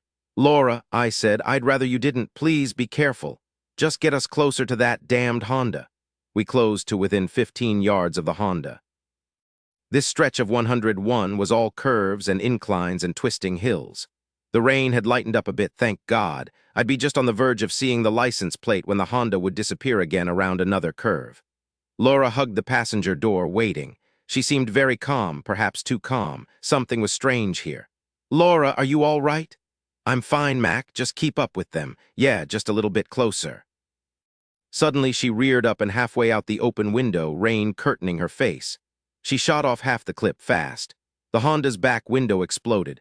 A man came out of the passenger side window, a gun trained on us. Before he could fire, Laura shot off another 3 rounds. I saw his gun fly out of his hand and skitter across the highway. She'd got him. Then the Honda disappeared around another turn. I gunned the Taurus. We came around the bend and skidded out to see the Honda disappear on the short, straight stretch in front of us. Damn, I wanted to get a back tire. When we last saw the Honda, it was weaving back and forth, the driver sawing the steering wheel to get it out of a skid. He straightened over a crest and the car shot forward. I gunned the Taurus, just one more try, but the rain did us in. We hit a slick patch. The car spun in a full 360. We ended up on the side of the road, about 6 feet from a ditch. We didn't get the license plate, Laura said. Well, damn. After this, I'm going to rent a Porsche. Bastards got away. and Laura laughed. We were still pumped with adrenaline. I started laughing too. It felt good. We were alive. It took petting Grubster and calming Nolan to get ourselves back down. "You okay?" She nodded as she continued scratching behind Grubster's ears. "That was a close one, Mac." My heart's pounding louder than a runaway train.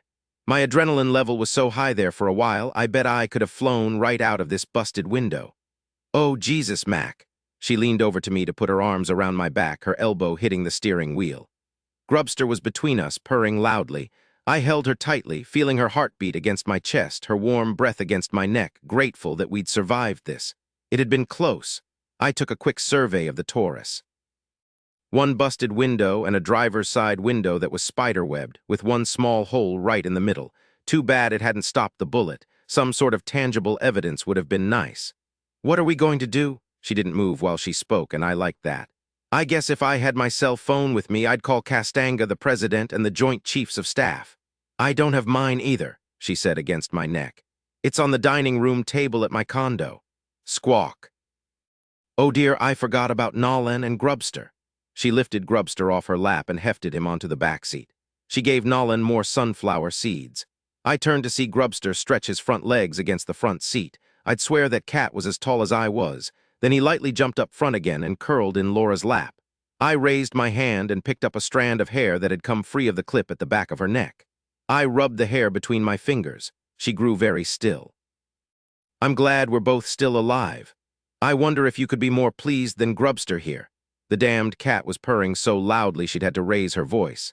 I sat back, tapped my fingertips against the steering wheel for a moment and said, "That was excellent shooting." "Thank you." I smiled at her and wondered just how much of a smile it had turned out to be. "At least now I know what you lied about. You're a cop, Laura. Since you were a reference librarian at the Salem Public Library, it means you were undercover. Isn't that right?" A myriad of expressions crossed her face, from doubt to dread to guilt.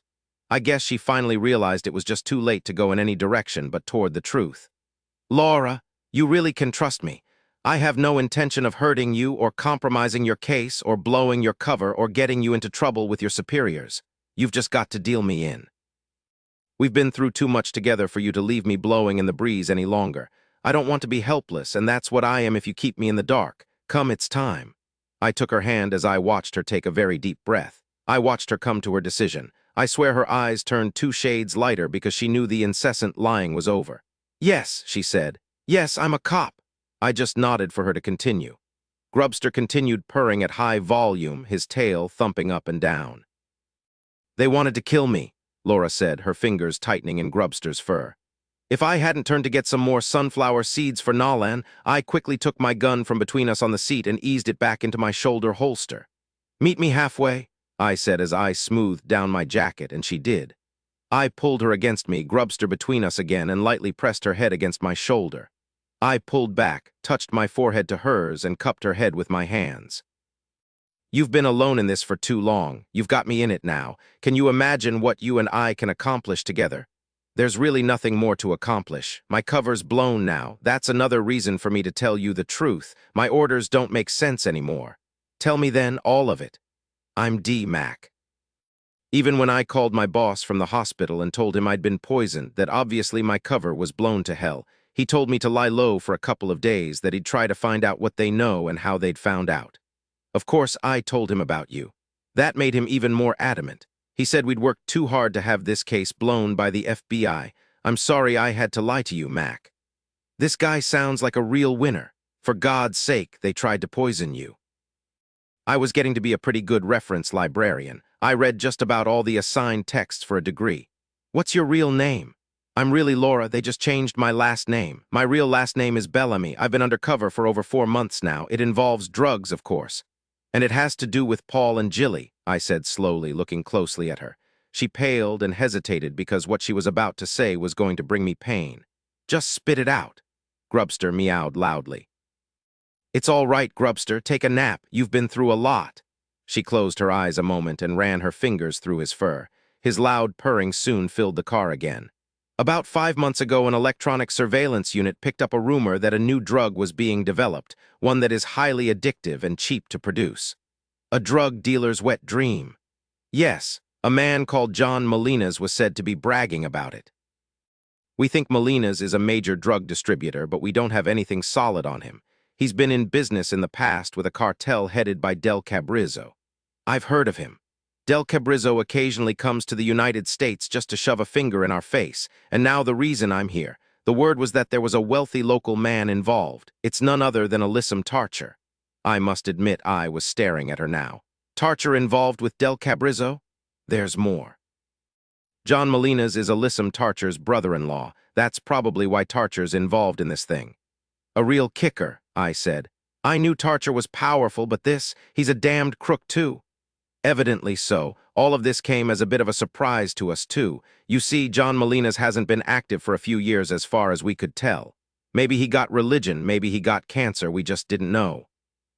But when we threw Alyssum Tarcher into the mix, it didn't take us long to find out that Dr. Bartlett and his wife, pharmaceutical researchers, had just moved to Edgerton from Philadelphia into a house that Tarcher sold them for a nominal price.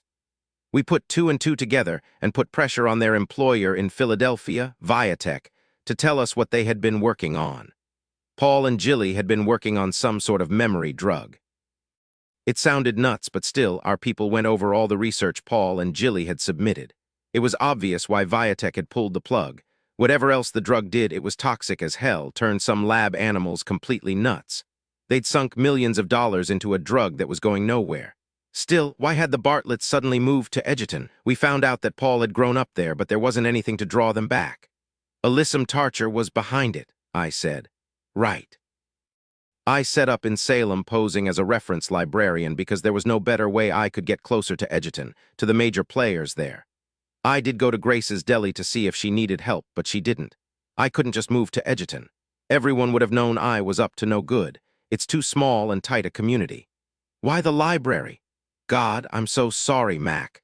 The reason I became a reference librarian was that we found out that Jilly Bartlett was coming to the library in Salem. At least 3 days a week, like clockwork. Our surveillance showed, oh God, Mac, I'm so sorry about this. She was meeting someone there, always in the reference section.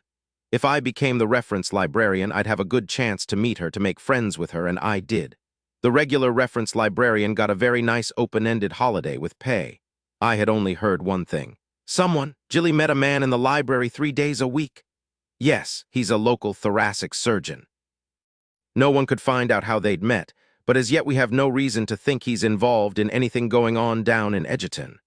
I looked up to see a police car cruising slowly by, his eyes on us. I waved and turned the ignition key. Let's go to that McDonald's we passed. I need some breathing space and then a cup of coffee. The McDonald's was about 3 miles back up the highway off exit 133. It was tucked between a Denny's and a Wendy's with 3 gas stations completing the grouping. Grubster slept through being put back into his carrying case. Nolan didn't even squawk once when Laura slipped his cover over the cage. Over Big Macs and coffee, I said, "You've been undercover for 4 months. What have you come up with? You mean against Jilly and Paul? Believe me, I don't give a damn about Molina's or Tarcher or this Del Cabrizzo character."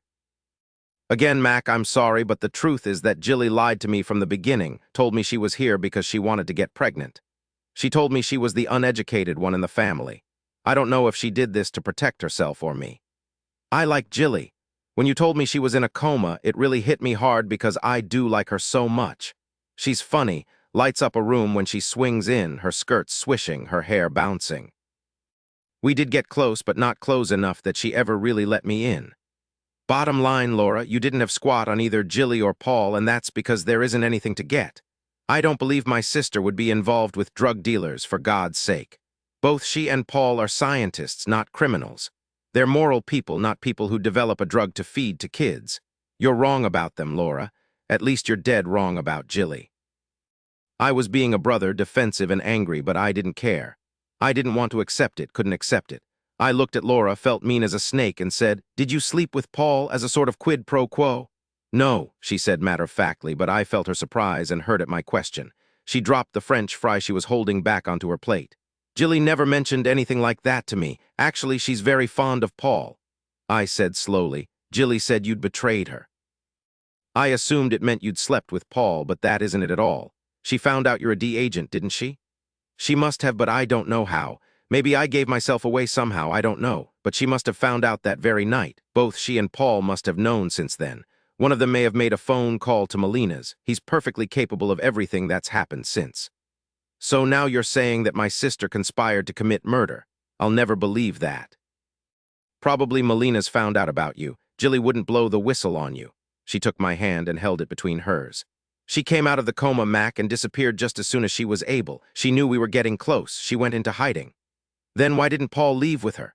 I don't know. There's still no direct evidence against either of them. I thought about that a lot. Something else I wanted to tell you. Over the past couple of months, Jilly didn't seem quite right. She talked about relationships a lot, how much more she valued intimacy than before. Not just one conversation, she went on and on about it. And she seemed somehow off, the way she spoke of other things, mixing in non sequiturs like she wasn't really with me. You think she was experimenting with her own drug? I don't know what I'm saying, but she was different, Mac. I let it go. It was just too close to my own memories of Jilly's visit the previous February. Where is Molina's? Has he met with Jilly and Paul? Has he showed up at their house or at the Tardier house? No, but there's just no getting around the fact that it was Alyssum Tarcher who got Paul and Jilly back to Edgerton. He bought Jilly the Porsche, gave Paul and Jilly the house. I'm sorry, Mac, but you just don't do that for no reason. Our assumption is that Paul and Jilly are working on this drug, that they're trying to make it less toxic or more addictive, and then it'll be mass-produced and sold on the street. For argument's sake, let's say you're right about all of it. To get people hooked, a drug has to produce a high that will knock the user's socks off. Does this drug do that? We don't know, but we think it has to do with altered states.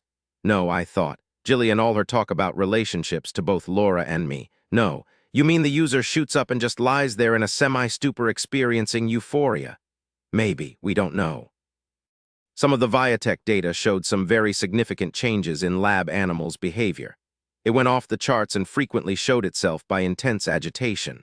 There's got to be more to it than that, of course. Jilly and Paul probably took some of their records with them. My boss told me to lie low, but I just can't do that. I don't know how close they are to perfecting the drug. If I can help it, that drug isn't going to make it to the streets. I just don't know how to go about that anymore. I'm not going to stop looking for my sister, Laura. I guess I don't see any other choice but to join forces with you. You could get in big trouble with your people too, Mac, but more than that, I don't want you in any more danger. You've been an innocent bystander in all of this, and it nearly got you killed. I couldn't bear that. I gave her a crooked grin. We've known each other for 2 days. That's strange, isn't it? Look, Laura, you know as well as I do that if you don't get on a phone and tell your boss you've been fired in a car on a public highway, you can forget about your long-term career in the D. You're the one in jeopardy. You've got to think about covering your butt, driving to a motel on Bainbridge Island or somewhere and hiding until it's all over. That's what's safest. I don't want to call in the cavalry, she said. I want to find Jilly. I can't just head off to parts unknown and forget about this. If I call my boss, I'll be out of here for sure and the DBA will be all over town. These people are too smart. The DBA won't find a thing that way. And Jilly and Paul might get railroaded. I want to find out whether Jilly and Paul are up to their necks in this or if they're just innocent bystanders like I was 2 days ago. Laura's eyes sheened and her hands curled into fists. Laura, no, this has to be my decision, Mac. I can't turn my back on Jilly or on you. I'm in this with you for the long haul. I smiled over at her. All right, we're both professionals. We both know the risks we're taking. I took her hand, slowly smoothing away the fist. You want to come to Edgerton with me? Yes, I don't see anything else to do. I took the last drink of my coffee. It was cold. I gave her a sideways look. Did Paul really put the moves on you last Tuesday night? Yes, he did, I sighed. I thought so. Paul's not as good a liar as you are. That's because he's a scientist and not a federal agent. It's in our genes. I've had to weave so many lies in with the truth on this case that it sometimes confused me. Mac, if we go to Edgerton, we're thumbing our nose at them. I honestly don't think they'll try anything in Edgerton, not when Alyssum Tarcher is our landlord and everybody knows we're there and I'm protecting you. It's our best cover. They could shoot us down on 5th Avenue. That's not much more gall than trying to kill us on 101. This isn't your assignment, Mac. No, you're right, it's more than an assignment. This is about my sister. Give it up, Laura. Consider you need me. Remember, I'm FBI. Now I've got the beginnings of a plan. I'm calling 2 friends of mine in Washington, D.C., Savich and Sherlock, FBI agents. I had to call collect since I didn't have enough coins for the pay phone. Thank God they were home. It took me 15 minutes to cover all the ground. When I returned to our table, I smiled down at Laura. Our numbers are soon doubling. Sherlock and Savich will be here soon. When we reached the outskirts of Edgerton, I said, "We'll need to stop by Tarcher's house to get the key to Seagull Cottage. I won't bait him, at least not yet. But he'll know, Laura, he has to. I can't imagine that Molina's has kept him out of the loop." It had started to drizzle again. Laura was beginning to shiver. I turned up the heater. "It'll be better in a few minutes, I hope." "I'm fine." She leaned back and petted Grubster's head. She took him out of his carrier and he was sprawling his full length along the back seat, his nose pressed against Nolan's cage. Even the magnificent Tarcher mansion looked desolate in the thick, dark rain. No hope for it, I thought, and sprinted from the car to the porch. I turned and waved to Laura to stay put, which she did. Then I realized she was alone, vulnerable to attack. I dashed back through the rain to the Taurus, opened the door, drew my Sig Sauer, and handed it to her. "Keep it close," I said, and closed the car door again. A maid, who was dressed in jeans and a sweater, let me into the large foyer and asked me to wait. It was better that I drip on the marble than on the highly polished oak floors in the living room just beyond. Cotter Tarcher was whistling as he came from the kitchen at the back of the house. He stopped dead in his tracks when he saw me. "What's going on?" "Have you found Jilly?" "No, I'm here to get the Seagull Cottage key from your father. Laura Scott and I will be staying there for a while." "Why?" he asked, watching me drip on the floor. He was wearing sweats and running shoes. He was perfectly dry. I didn't answer him. "Do both you and your father work here at home?" "For the most part. I usually knock off about 5 o'clock to either go to the gym or out running." "Why are you and Laura Scott staying at our cottage?" "Because someone tried to kill her and it seems safer if she's here with me than in Salem by herself. It's a bit on the wet side to go running, isn't it?" "Yes, I'm working out downstairs in the gym. Where's Laura Scott?" "In the car." "Does she know Jilly?" "Oh yes, she knows Jilly very well." Alyssum Tarcher came striding down the stairs off to my right. He looked arrogant and intelligent, his eyes at that moment maybe even harder than his son's. He seemed somehow taller to me than he had just the night before. "Agent MacDougal," he said and shook my hand. "Here's the key to Seagull Cottage. I made sure the place was cleaned up and the phone works. Given this weather, I checked to make sure there's heat as well. This Laura Scott, she's with you?" "Yes, waiting for me in the car. Since someone tried to kill her, she's keeping my gun on her at all times." I suppose I should have mentioned Grubster and Nolan, but you never knew about a landlord, and I didn't want the pets to give him an excuse for us not to use his property. I thanked him and turned to leave. "Agent MacDougal, call me if there's a problem of any kind at all." "Yeah," Cotter said. "My father chews on problems and spits out solutions." Alyssum Tarcher laughed and buffeted his son's shoulder with a light shove. "Who is it, Allie?" Elaine Tarcher didn't wait for an answer, just came running lightly down the stairs. Like her son, she was wearing sweats and running shoes, and she didn't look much older than Cal. I realized I hadn't thought about Cal since, well, for a good while. "Mrs. Tarcher," I said, nodding. "Don't come any closer, I'm wet." "I see that you are. We heard about your problem with that drug. Are you all right?" "Yes, I'm just fine." "Did Mr. Tarcher tell you that Laura Scott and I will be staying for a while at Seagull Cottage?" "Yes, he did tell me. He also told me that someone is trying to kill Miss Scott. This isn't what we're used to, Agent MacDougal. You seem to have brought a good deal of trouble with you. We've never liked violence, only rarely seen it here in Edgerton. Until poor Charlie Duck. Have you heard anything about Jilly?" I said no and left 3 minutes later, sprinting back to the car under thick, cold rain that was coming down harder than ever and had me shivering even after 5 minutes with the car heater turned on high.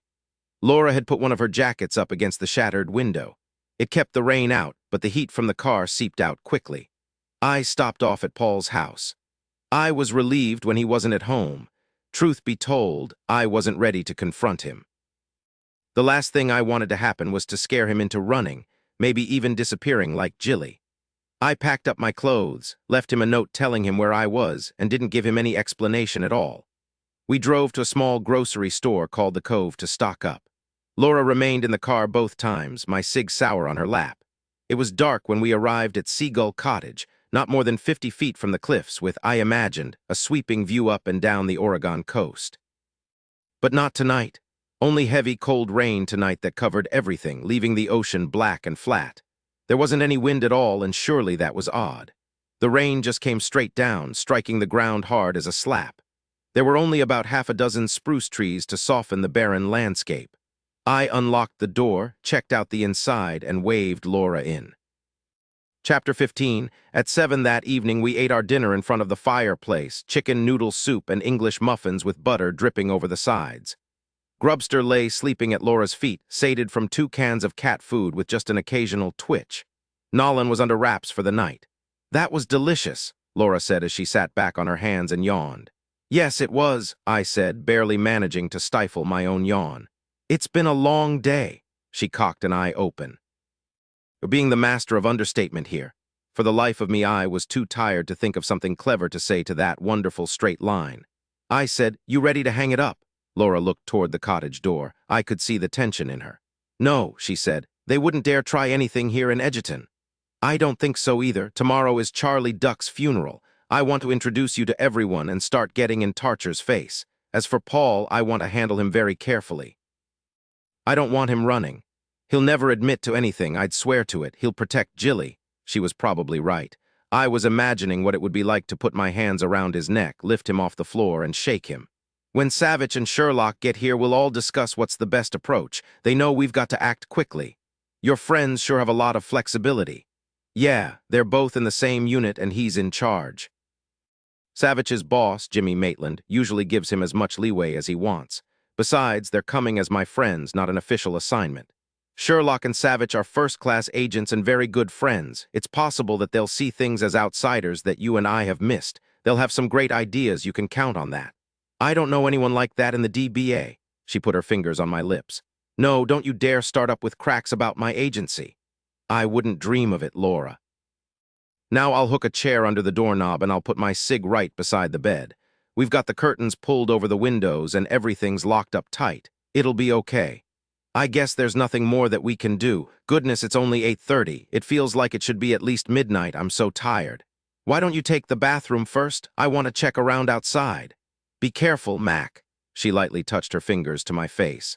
I mean it, be very careful. You've gotten kind of important to me real fast. I wanted to kiss her and not stop, so I got out of there fast. The rain had stopped for the moment. Low-lying black clouds were shifting in thick, grotesque shapes across a huge, fat full moon. It looked like a werewolf kind of night. In that instant, I heard something not far away, just off to my left, away from the cliffs, something rustling, then moving, perhaps a heavy foot thudding on the ground, then silence, then more rustling. I waited so still I could hear my own breath. Nothing more, as if whatever it was that was coming toward me had stopped. I waited longer, then longer still. Still nothing. I wondered if my brain had obligingly conjured up the boogeyman.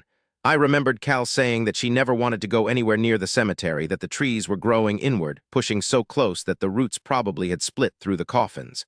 I thought she was nuts then. Now I was hearing things and terrifying myself. Jesus, I was losing it.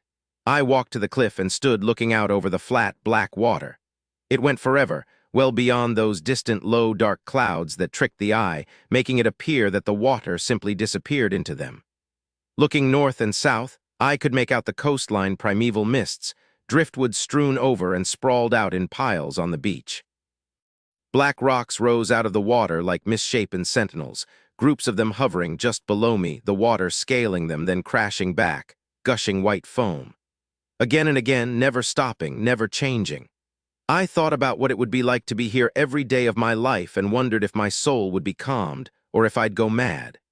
I turned to go back, pausing a moment to get my bearings. Seagull Cottage sat at the very end of a narrow, rutted dirt road, winding south and west toward the cliff, just to this small cottage. I couldn't see the half-mile back to the road this one split off from. There were no car headlights that one could see even in the distance. I walked to the back of the cottage, checked the windows, and looked south to the wild, barren hills that rose and fell as far as I could see. Anyone could hike to the cottage over those soulless hills. I didn't like it. I wondered if we weren't the biggest fools in Oregon, staying here right in Tarcher's face. I was putting my life on the line, but more important, putting Laura in danger as well. I shook my head. I wasn't going to back down, and I couldn't imagine Laura backing away now either. I looked at the cottage. All the windows were secure, covered with patterned cotton curtains faded from many years in the sun. There was nothing else I could do. My head had started aching again. No wonder. My body felt like it had been hit by a wrecking ball. I was so tired I could barely stand. But I also felt jumpy. When I walked into the small bedroom, Laura was standing in a long nightgown by the side of the bed, looking at me. "Hi," she said, her voice deep and rich, making that small word sound incredibly warm. I was at her side in just under 4 steps. She moved against me, raised her face, and kissed my mouth. In an instant, my fatigue was gone. I'd known this woman for a matter of days, and I felt closer to her than anyone I'd ever met. There were no more lies between us, I thought, not a single one. My hands were on her arms, pulling her closer as I kissed her, feeling the connection between us deepen. "This is crazy right now," I said, and smiled at her beautiful face, now flushed with color. She was breathing fast, as excited as I was.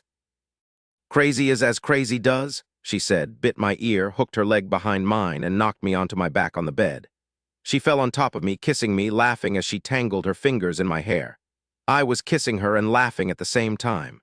I felt a surge of emotion. We held each other close, the intensity building between us.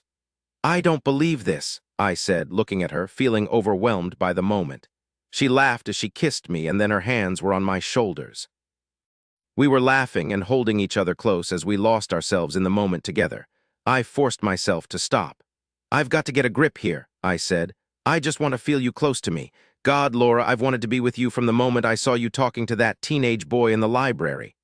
I wanted you over the chicken sauté," she said, and tightened her arms around my back. "Yes, hold still, Mac, and let me feel you." I hadn't imagined this tonight, I really hadn't. She shuddered against me. I watched the emotion wash over her, felt her holding me tightly, and knew I couldn't hold back much longer. Wonderful thing was, it didn't matter. In a frenzy, I joined her. "It's the two of us now, Laura." "That's more than fine by me," she said. "I'm really glad you came to the library, even if you don't know a thing about Latvian drug wars."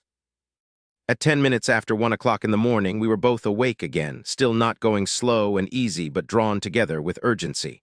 There wasn't any laughter this time, just the darkness surrounding us, Laura's presence, and the quiet sounds of our breathing.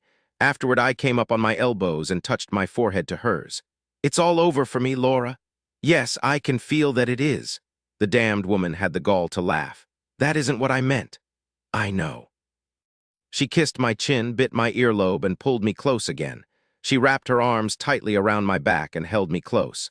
"It was over for me, Mac, when you walked into the reference section and made me laugh with the first thing out of your mouth. The truth is, for me, this is a rather incredible thing." "Yes, for me as well. I just wish we could have met in a more normal way." Getting poisoned and shot at during the courting period tends to make a guy look over his shoulder a whole lot, and it wasn't even your dad. "I forced it on you. Every time I think of all the lies I told you, had to tell you, it makes me furious and sad. Promise me that you've forgiven me. Since I'm lying here holding you and you've kissed me just about everywhere, I guess I'll have to. But no more lies or evasions, Laura, ever, okay?" "I promise." "Now you make me a promise. Mac, promise me that everything's going to turn out okay." "I can promise you that we're going to survive this, Laura, but how can it ultimately end well if Jilly's involved?" She kissed me again in answer, and we fell asleep, her warm breath against my neck. I had incredible dreams. There were werewolves prowling around outside the cottage, but they weren't trying to peer in. I came awake suddenly to the sound of loud banging on wood and a voice calling out. My brain woke up in high gear. I pulled on old cotton sweats, grabbed my cig off the nightstand, and eased out of bed. Laura was still asleep, sprawled on her back. She was under the covers, and my hands were on her shoulder before I could stop myself. I covered her quickly. Daylight hadn't made it through the curtained windows. It was dull gray and cold in the small living room, the fire in the great long cold. Where was Grubster? Someone banged on the door again. "Open up." "Come on, Mac, open the bloody door." I recognized that irritated, sweet voice. I jerked the chair away from under the doorknob, turned the lock, and pulled open the door. Standing on the small porch was Special Agent Lacey Savich, known as Sherlock by everyone except her parents. Early morning sunlight backlighted her. With all that red hair, she looked like a Titian painting come to life. She was on me in an instant, hugging me tight. "Hi, Mac," she said, drawing back, giving me a big smile. "My angel," I said, grabbing her up in my arms and swinging her around. "I hadn't expected you this soon. What did you do, immediately hop a plane?" She kissed my ear. "Yes, we took the red-eye." Then she said over my shoulder, "Hello, who are you?" I let Sherlock slowly back down on her feet. We turned together to see Laura in her sweats, her hair tangled around her flushed face, Grubster curling around her bare feet. "So soon, Mac?" "This is Sherlock, Laura." I got her through her final physical exam at the academy. She would have failed miserably if I hadn't been there. Ha! He was noted for his magnificent brawn, but I had the brain power. Sherlock and Laura shook hands, Sherlock eyeing Laura like you'd expect a mother to do. "Where's Savich?" I asked, giving Sherlock a final hug. "You did let him come with you, didn't you, Sherlock? I mean, rather than leaving him home to take care of Scan. He's come in handy before, hasn't he?" She laughed and poked me. "That man is a dream, and don't you ever doubt it. We took Scan over to his grandmother, Savich's mom, who couldn't wait for us to leave so she could spoil him rotten. Hey, it's after 8 o'clock in the morning, Mac. Dillon is walking the cliffs, checking for any recent signs of people close to the cottage. He wanted me to wait to give you more sleeping time, but hey, I couldn't. I was worried about you. You're okay, Mac, really? And you too, Laura." I was wondering if Savich knew werewolf tracks when he saw them. "No one came back last night. Maybe the bears are hibernating. Both Dylan and I are good at finding bears. We're all together now, Mac, not just you two alone anymore." Sherlock began to examine me, not saying another word, just lightly touching my arms, my face. She pulled up my sweatshirt and began looking me over. "Your ribs okay now?" I felt her fingertips lightly brushing over my still bruised middle. "Yeah, I still get tired quicker than I used to, but it's better every day. Hey, Sherlock, don't pull down my pants." "Oh, all right." She straightened again, then gave me several long looks. "How do you guys feel now after all that phenobarbital?" Laura said. "I'm still just a bit on the groggy side, but it's nearly gone. Since I'm a manly man, I had almost no after effects." I got a punch in the arm. "I'm off to make some coffee," Laura said. "Everyone wants some." I heard her moving around in the small kitchen that was separated from the living dining room by a bar with 3 stools bellied up to it. Squawk! "That's Nolan and his first word of the new day." Laura had pulled off his cage cover. Laura called out, "You can open his cage if you want. All the windows are closed, he'll be just fine. Also, if you could sprinkle some sunflower seeds for him. I'm making him some toast right now." "Yes, Grubster, I hear you, the world hears you." "I'm going to open some cat food for you, don't fret." I watched Sherlock open Nolan's door, saw him stare at her a moment, then, a step at a time, venture outside his cage. He cocked his head at Sherlock. Squawk! He jumped to the back of one of the love seats. He took a sunflower seed from Sherlock's outstretched fingers, carefully dropped it on the sofa back, then hopped up on Sherlock's shoulder and began chewing on her hair. Sherlock began to laugh. Squawk! "Eat your breakfast, Nolan," Sherlock said, and set him on the sofa back. Grubster was meowing his head off. Then suddenly there was silence from him. He doubtless buried his face in a bowl of cat food. "Come sit down, Sherlock," I said. "I don't remember how you like your coffee." "Just a bit of fake sugar and a dollop of milk," Sherlock said to Laura. "Oh, if you don't have any of that stuff, black is just fine." "No, we're in luck," Laura said. "That's the way I drink my coffee too, Mac." "Don't pour me any yet, Laura," I called from the cottage door. "I want to see what Savich is up to. Put on some shoes before you head out," Sherlock said, absorbed with putting another sunflower seed in Nolan's mouth. When I walked outside, I was surprised to see a beautiful, clear morning, the sky as blue as Jilly's eyes with just a light breeze. I turned south to see Savich striding toward me. He saw me and waved. Like his wife, when he reached me, he studied me closely. "You okay?" Thank God he didn't feel it necessary to feel me up. "Yeah, nothing to worry about. Did you see anything? Sherlock's already inside drinking coffee. Come on in. I'm surely pleased to see both of you." I didn't see any signs of anyone out here. The ground's still soft from all the rain. There would have been footprints if anyone had come close. But you've already checked out here, haven't you? Not this morning. Now you don't have to. Sounds like you guys are in deep shit. I'm glad you called us. But it's going to be sticky, Mac. We're both really sorry about Jilly and any involvement she may have in all this. I want you to know, too, that we talked it over on the way here, and for Jilly's sake, we're with you for a day or two. I agree with you, we should be safe enough for that long. Someone would have to be crazy to come after 4 federal agents when everyone knows why we're here. I said as little as possible to Jimmy Maitland. For the moment at least, since you're on leave and have already talked to your boss, Carl Bardolino, he's going to let us go with this. As I said, Sherlock and I discussed this situation thoroughly on the flight to Portland. We've got more questions, then we can discuss strategy. He paused a moment and gripped my shoulder. "I'm very sorry about Jilly, Mac. No word about where she is." "No, I'm sorry about your having to leave Scan. He'll do just fine." Sherlock says he's too young to be ruined just yet, so it doesn't matter how often my mom tickles his stomach and tells him he's the prince of the world. I sure hope she's right. It sounded so normal, so very unlike the past 4 days of my life. I sighed. Come meet Laura Scott. Chapter 16, after we'd each drunk a cup of coffee strong enough to cut through sludge, I said, there's a whole lot we need to do today. Since we don't know how long we can count on staying here, we've got to make good use of every minute. I looked over at Savich, who was staring into his nearly empty coffee cup. He looked every inch a mean son of a bitch, big and muscled, wearing jeans and a dark blue turtleneck sweater, short boots. You could count on him to cover your back. It's 15 minutes after 8 o'clock in the morning, Mac. I ain't going nowhere until I get food in this empty belly. Sherlock said, before we do anything, you guys need to go shower. A shave for you, Mac. Your hair's standing on end. Actually, both of you could use some more sleep, but it's odd. You both look real relaxed. She raised an eyebrow, blinked twice, and walked quickly into the kitchen. She knows, Laura said to me. I hope she approves of you. Laura and I didn't share the shower, but it was a temptation. We brushed our teeth together. When we returned, I inhaled the smell of bacon and eggs and nearly cried. I saw that Nolan was riding around on Savich's shoulder. Grubster was sitting on Sherlock's lap. Quite a menagerie you've got, Savich said, and lightly stroked his fingertip down Nolan's breast. Squawk! The table was set. We all sat down like grown-ups. Savich brought out the plates of food he'd kept warm in the oven. Eat up! Savich ate for 5 minutes, then said, Mac, you mentioned this old fellow, Charlie Duck, who was murdered. What about him? How does he fit into all of this? All we have is his dying words to Doc Lambert. A big wallop too much, then they got me. He knew something about Laura's drug case, no question at all in my mind about that. But what? Laura said. There hasn't been a whole lot of time to think since I met Mac, but I agree with him. Charlie found out something he shouldn't have, and that's why they killed him. I said, after breakfast, I want to call the ME in Portland and see what he has to say. I want to speak to Maggie Sheffield, the sheriff, and see if she's learned anything. I'd assume that she would have called here if she'd gotten any leads on Jilly. Charlie Duck's funeral is this afternoon, Laura said as she fed a sunflower seed to Nolan, who was seated on a chair arm. We can go see what's in the pot and maybe stir it up. We're going to start stirring the pot much sooner than that, I said. Paul's first on the list. Savich reached down and fed a bit of bacon to Grubster. He said to Sherlock, do you think they'll keep us as interested as Scan does? He's already a hellraiser, Sherlock said.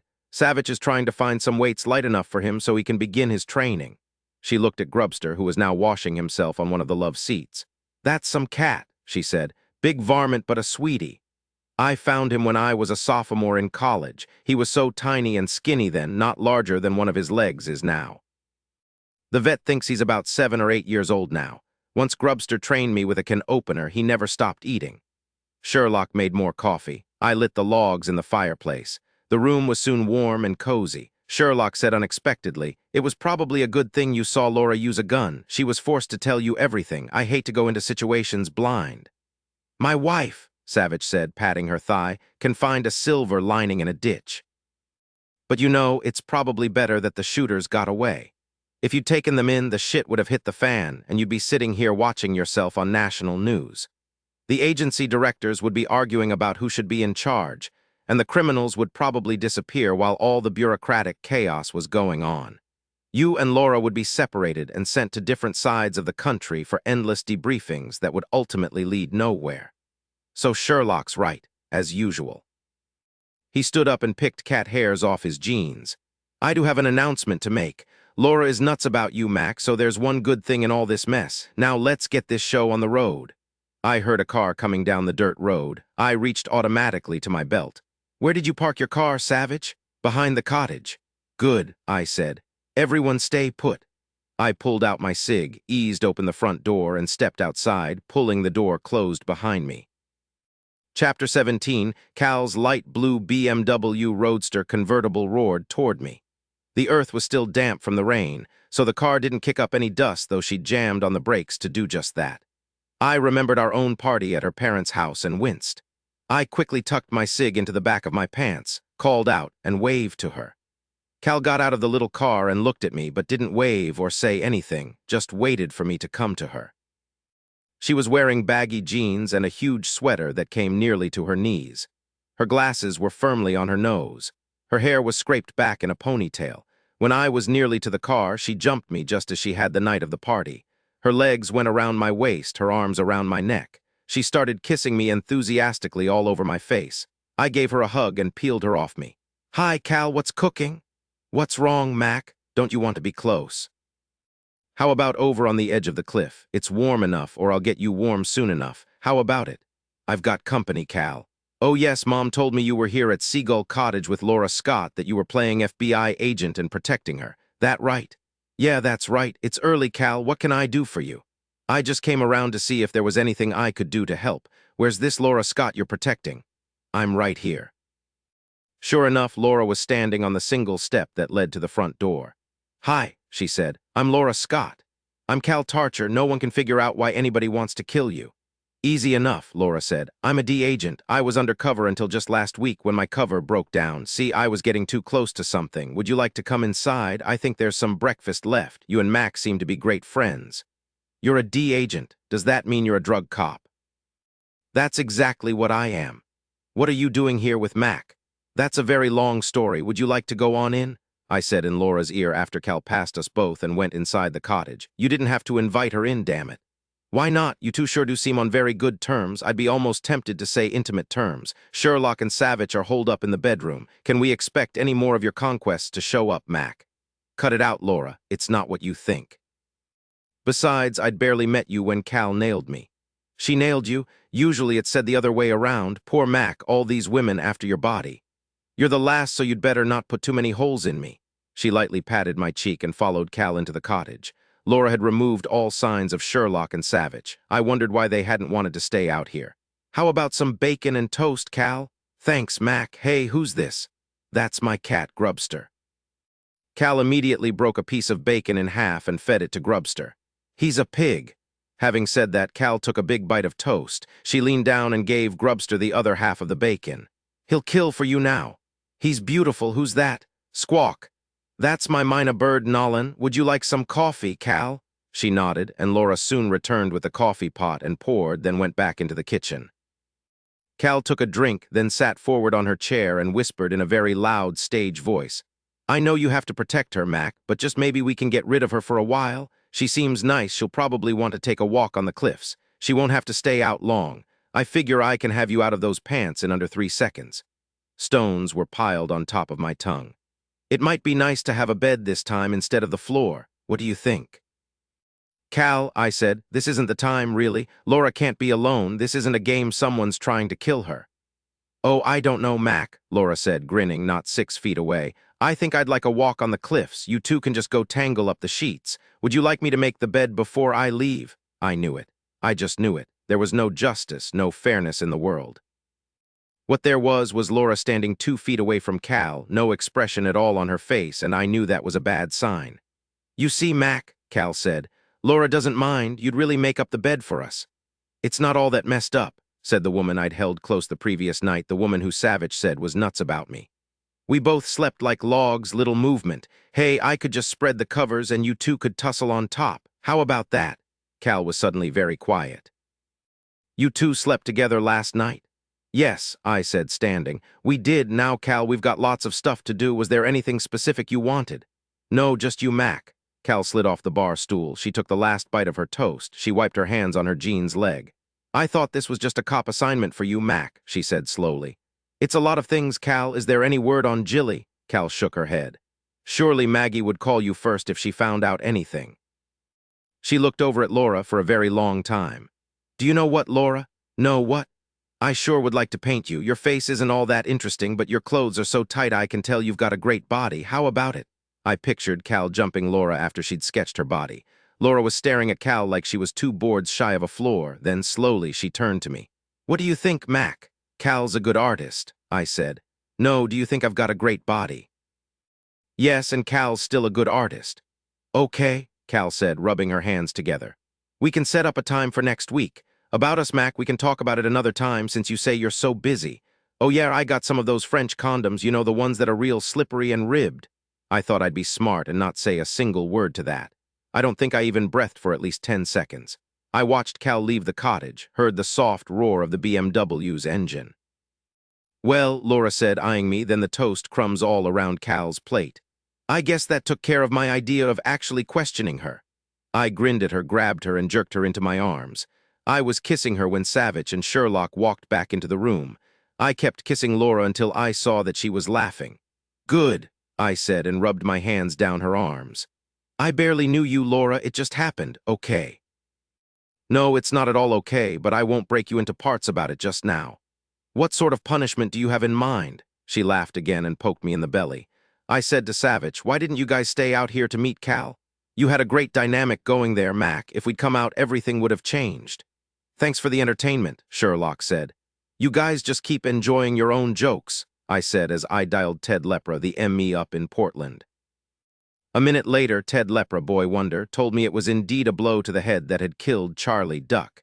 He survived maybe 10 to 20 minutes after someone hit him, Ted said in his smoker's hacking voice, and bought it, I was told, on the floor of the local doctor's house. It was a pretty fast bleed into and around his brain. His brain was crushed by blood, if you prefer a more colorful description. You're sure? Oh, yes. Funny thing, though, Mac. As you probably know, the old guy was a former cop from Chicago. One of the detectives was cruising through here during an autopsy, and we got to talking about him. Do you think there's a tie-in? Someone out for revenge after he got out of the can? Could be, I said, all neutral. The local sheriff is looking into all of that, naturally. Hey, you don't sound happy, Mac. No, I'm not. I was hoping there was something else involved here. Ted coughed, holding the phone away while he hacked.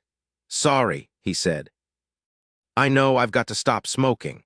You of all people have seen enough smokers' lungs, I said mildly. Yeah, listen, maybe there was something else. Hot damn, I thought. Hang on a minute, Ted, I'm going to put you on speaker. There are some other folk here who need to hear what you've got to say. Okay, Mac, you were right about that. We found some sort of drug in his system. It appears to be an opiate or related to an opiate. At least it tested positive on the opiate screen. I haven't been able to identify it yet. It's maybe some sort of drug we've never seen before. Weird, huh? Not really, I said. It's very possible it's a brand new drug that isn't on the market yet. When will you be able to give me more information, Ted? Give me a couple more days. Call me on Friday. If I find out anything sooner, I'll let you know. Stop smoking, you moron. What did you say? I can't hear you, Mac. I hung up the phone, turned, and looked at everybody. Charlie was on to them. He had some sort of drug in his system. He either found out about it and wanted to see what it was, or someone forced it down him, Laura said. Remember what he said when he was dying, a big wallop, too much, then they got me. Savich was scratching Grubster's ears. Or maybe lots of people around here want to try it and damn the side effects. More likely he discovered something and that's why he wanted to talk to me, but he didn't think it was all that urgent. Was wrong, Laura said. Yes, the poor old man, I said. Now we know that they killed Charlie Duck. The drug in his system pretty well proves that. Damn, I wish I'd collared him that first day, but I just thought he had some fishing stories to tell me. I was an idiot. He did try to tell the doctor what had happened, Laura said. It's too bad he couldn't say more before he died. I picked up the phone again. Just maybe he's got some friends he still talks to in the Chicago Police Department. I identified myself to 3 indifferent people at the Chicago Police Department, in 3 different departments, including internal affairs, and finally ended up in personnel, where I identified myself to yet another indifferent person. Finally, I got hold of Liz Taylor. She was a real charmer, no sarcasm, she really was. Nope, she said cheerfully, first thing off the bat. I'm no relation at all, so you don't have to wonder. Now you say you want to know about Charlie Duck? Yes, please. I understand he was a detective with the CPD until about 15 years ago. Yeah, I remember Charlie well. He was a homicide detective, sharp as a tack. It's funny, usually the bosses want the old guys to retire just as soon as they can plunk a gold watch on their wrist and push them out the door. But not Charlie. Everybody wanted him to stay. I bet he could have continued here until he croaked, but he wanted to leave. I'll never forget on his 60th birthday, he gave me a big kiss and said he was out of here, no more dealing with scumbags, no more weeping over plea bargains that let criminals back out on the streets faster than it took the cops to catch them. He didn't want any more winters in Chicago, either. They aged his skin, he said. He was gone by the following week. Hey, who are you anyway? I know you're FBI, but why do you want to know about Charlie? Charlie's dead, I said. He was murdered. I'm trying to find out who killed him and why. Oh no, Liz Taylor said. Oh no, I got a Christmas card from him just this last December. Sweet, sweet old Charlie. I heard her sniff. Tell me about him, I said. I heard he wasn't exactly the trusting type. That was Charlie, Liz said, sniffing some more. Some people didn't like him, called him a snoop and a son of a bitch, and I guess he was, but he'd never hurt you if you hadn't done anything wrong. He had the highest homicide clearance rate of any detective in the department.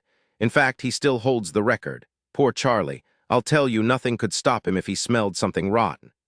Not only had he been a detective, he'd been in homicide. He was smart and relentless. It had been a deadly mix for the old man. I need the names of friends he's still close to in Chicago, some other cops. Can you give me some names? Wait, is that what happened? He smelled something rotten. And that's why someone killed him. Probably, I said. Do you know of any family or friends he still kept up with, maybe confided in? No family left, she said. His wife died before he left the force, breast cancer, poor woman. He went out west somewhere when he retired to live with his parents somewhere on the west coast. In Oregon, right? That's right, I said, my jaw nearly locked with impatience. Liz, any friends? Just a couple of older guys still on the force. But I don't think they've spoken to him in years. I can ask around, see if any of the old guys have spoken to him recently. Yeah, I said, I'd really appreciate that. I thanked her profusely, gave her my phone number at the cottage, and hung up. Interesting, Laura said. Too bad she couldn't give you anything. She's got to come up with something pretty quick, Savich said, or it'll be too late. Amen to that, Sherlock said, turning to Savich. I walked to Laura, lightly lifted her chin in my palm, and said, Forget Cal Tardier. Forget all those hundreds of other women. She laughed so hard I had to squeeze it out of her. She still thought I was funny. At 2 o'clock, Laura and I were seated next to Savich and Sherlock in the League's Christian Church on Greenwich Street, just off Fifth Avenue. There was a small park opposite the white brick church and lots of parking space. The building itself looked strangely unchurch-like, I supposed because it was used by so many different religions. I'd introduced Laura to everyone as a DBA agent I was currently working with, Savich and Sherlock as FBI agents who were here to help us look into things. What things? Who had tried to kill Laura? I'd been as vague as possible as I'd smiled into Alyssum Tarcher's face with that news. It was an I'll get you later smile, and I'd swear he knew exactly what I was thinking. Charlie Duck held the place of honor in the nave of the church, his beautifully carved silver urn set in the center of a circular piece of glass balanced on top of a hand-carved rosewood pyramid at least 5 feet tall. I couldn't tell how that round piece of smoky glass balanced on that pyramid point. While we sat waiting for the service to begin, I gave them all a running commentary on the people I'd met. Paul came in, but he didn't sit down beside me. In fact, he didn't even acknowledge me or Laura. He looked tired, his face gray, harsh shadows scored deeply beneath his eyes. More than that, he looked scared. I looked around to see that every pew was filled. There were at least 100 folk, a good 24 more lining the back of the church. Everyone had left work and come here. All of a sudden, conversation stopped. Alyssum Tarcher, dressed in a black suit that quietly announced English bespoke, strode to the pulpit, which really wasn't a pulpit, but rather a long, thick mahogany board set atop marble pillars. The interior of the church was all like that, a mixture of styles and materials, announcing all sorts of possibilities but nothing specific, like an onion dome or a menorah. Alyssum Tarcher cleared his throat and raised his head. Sunlight poured through the high windows and flooded over him. The air was perfectly still. There wasn't a sound. He gave an almost imperceptible nod. Bagpipes sounded low and raw and savagely beautiful. No one seemed surprised, evidently used to this. The pipes played a wrenchingly sad set of chords, then grew more distant, softer, leaving only echoes. Charles Edward Duck, Alyssum Tarcher said in a rolling, powerful voice, was a man who lived a full and rich life. I tuned him out, studying Paul's face in profile. What was going on? He was a police detective in Chicago until he retired to Edgerton to live with his aging parents, now deceased, some 16 years ago. We will miss him. He was one of us. I heard the scrape of bagpipes again, minor chords sliding into one another, then nothing. Alyssum Tarcher, the patriarch, returned to sit in the first row. Elaine Tarcher rose next. She looked slim and well-groomed and rich. Her dark suit was elegant, somber. She wore pearls. When she spoke, her voice was full and deep with emotion. I first met Charlie Duck at our annual New Year's Eve party back in the late 80s. We were having the party that year at the Edwardian.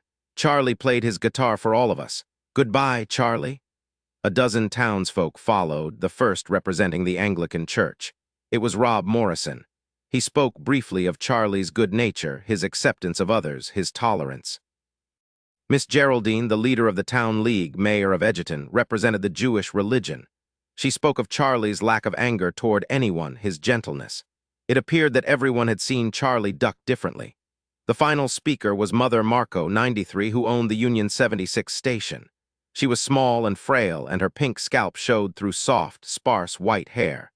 "I don't represent any religion," she said in a surprisingly strong voice. "Well, maybe you could say I represent old age and the brink of death. I feel older than the rocks on the shore below Edgerton." The old lady grinned out at us all, showing big, very white, false teeth. "And I'm proud of it. I knew Charlie Duck better than any of you. He was smart, was Charlie. He knew a bit about everything. He liked finding things out. If he didn't understand something, he dug and dug until he found his answers. Because he was a police detective in Chicago, he didn't have a high opinion of anybody. He wasn't blind about people. Of all the speakers, I thought that old Mother Marco had hit Charlie right on. Alyssum Tarcher walked to the wooden pyramid and picked up Charlie's silver urn and held it over his head. "To Charlie!" he shouted. Everyone cheered, filed in behind Alyssum Tarcher, and marched out of the church. "My, oh my," Sherlock said. "Some show," Savich said. I felt Laura's fingers close around my hand. "I don't want to go there," she said. "To the cemetery, I don't want to go." "No, we don't have to. No one will expect us. After all, we are outsiders."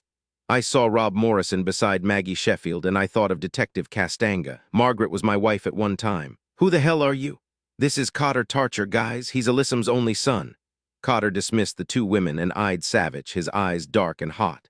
Savich arched a dark eyebrow. "Here we have the weakest link," I whispered to Laura. "I asked you a question, buddy. What are you doing here? You don't belong here. Nobody invited you."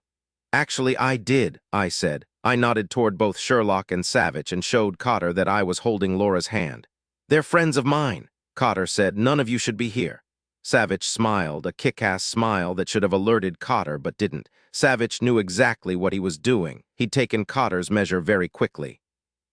"I enjoyed the performances, sport. Everyone who spoke was very talented. Why didn't you speak? No religion, no talent." Coulter's eyes flamed. He was quickly going beyond anger to nearly out of control. What had happened to him? Coulter had a hair trigger and Savich had baited him well, but no one was more surprised than I was when Coulter took a swing at Savich. I didn't move. I even felt a bit sorry for Coulter. As for Sherlock, she said, "Oh no, you idiot," but not in time. Savich smoothly caught Coulter's wrist and squeezed it back down to his side. Coulter tried a kick but didn't make it. Savich grabbed Coulter's leg just behind his knee and flipped him into the air. He released Coulter's wrist only at the last minute before he landed on his back in a marigold bed, the move smoother than a 12-year-old Scotch. Sherlock looked down at Coulter, her hands on her hips. "Why are you acting like an adolescent?" "Get a grip on yourself," Savich said. "Consider growing up. None of you is worth a piece of shit. Big federal agents, that's a laugh. You'll never find out anything." Coulter dragged himself out of the flower bed and stomped away. "That man has real problems," Laura said. "He's the local sociopath," I said. "So he doesn't think we're going to find out anything, does he?" I watched him speak to Alyssum Tarcher, and the older man shook his head. "When I first met him, I thought he was just an immature hothead. But after seeing him perform today, I wonder if he's involved in all of this, his daddy's right hand. His father looks like an aristocrat, a sleek greyhound among a pack of mutts," Sherlock said. "As for Coulter, he looks like a little bulldog." "I think Cal and Coulter are different," Laura said. "Cal acts weird too, but Max never called her a sociopath." "Hey," I said. "I only calls 'em like I sees 'em. At the very least we know that Cal's got great taste in men." I saw Alyssum Tarcher look back at me. His face was cold, but his eyes were suddenly as hot as his son's. Chapter 18. It was just after 5:30 in the afternoon when Savich and I pulled into the driveway of 12 Liverpool Street. Paul was indeed at home. Actually, both his car and Maggie Sheffield's sheriff's car were side by side in the driveway. We heard them yelling at each other from the front porch and stopped a moment beside a hanging plant that looked a lot happier than I did. We stood quietly outside the front door, listening. "You damned little worm," we heard Maggie scream at the top of her lungs. "Don't say or do anything like that again, Paul, or I'll take your head off. Are you nuts? How long has Jilly been gone?" "What do you know? You don't know anything. You like to play at doing a man's job, but you don't do it well. But as a woman, Maggie, you really suck. Maybe this is the ideal job for you. What are you, a dyke?" We heard a crash. I sighed, opened the door, walked into the small foyer, and looked to the right into the living room. Their eyes saw Maggie straddling Paul, who was lying flat on his back in his black and white living room. She had him by the neck, his head pressed against the floor. Savich calmly walked over to her, grabbed her under her arms, and pulled her straight up. She turned on him, fists raised. He held her up by her armpits and said in that deep, smooth voice of his, "Not smart, don't do it." "Enough, both of you," I said, and gave Paul a hand up. "Now what's this all about? We could hear you screaming at each other from the front porch." "He's a stupid jerk," Maggie said. "Let me down, you jock. I'm the sheriff. I'll arrest you." "I'm not a jock, ma'am. I'm a special agent, Dylan Savich, FBI."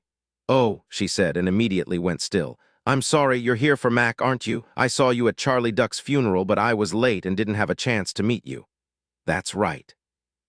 "Can I put you down now?" "Please do. I won't hurt that little wimp." She looked over at Paul like she wanted to spit on him.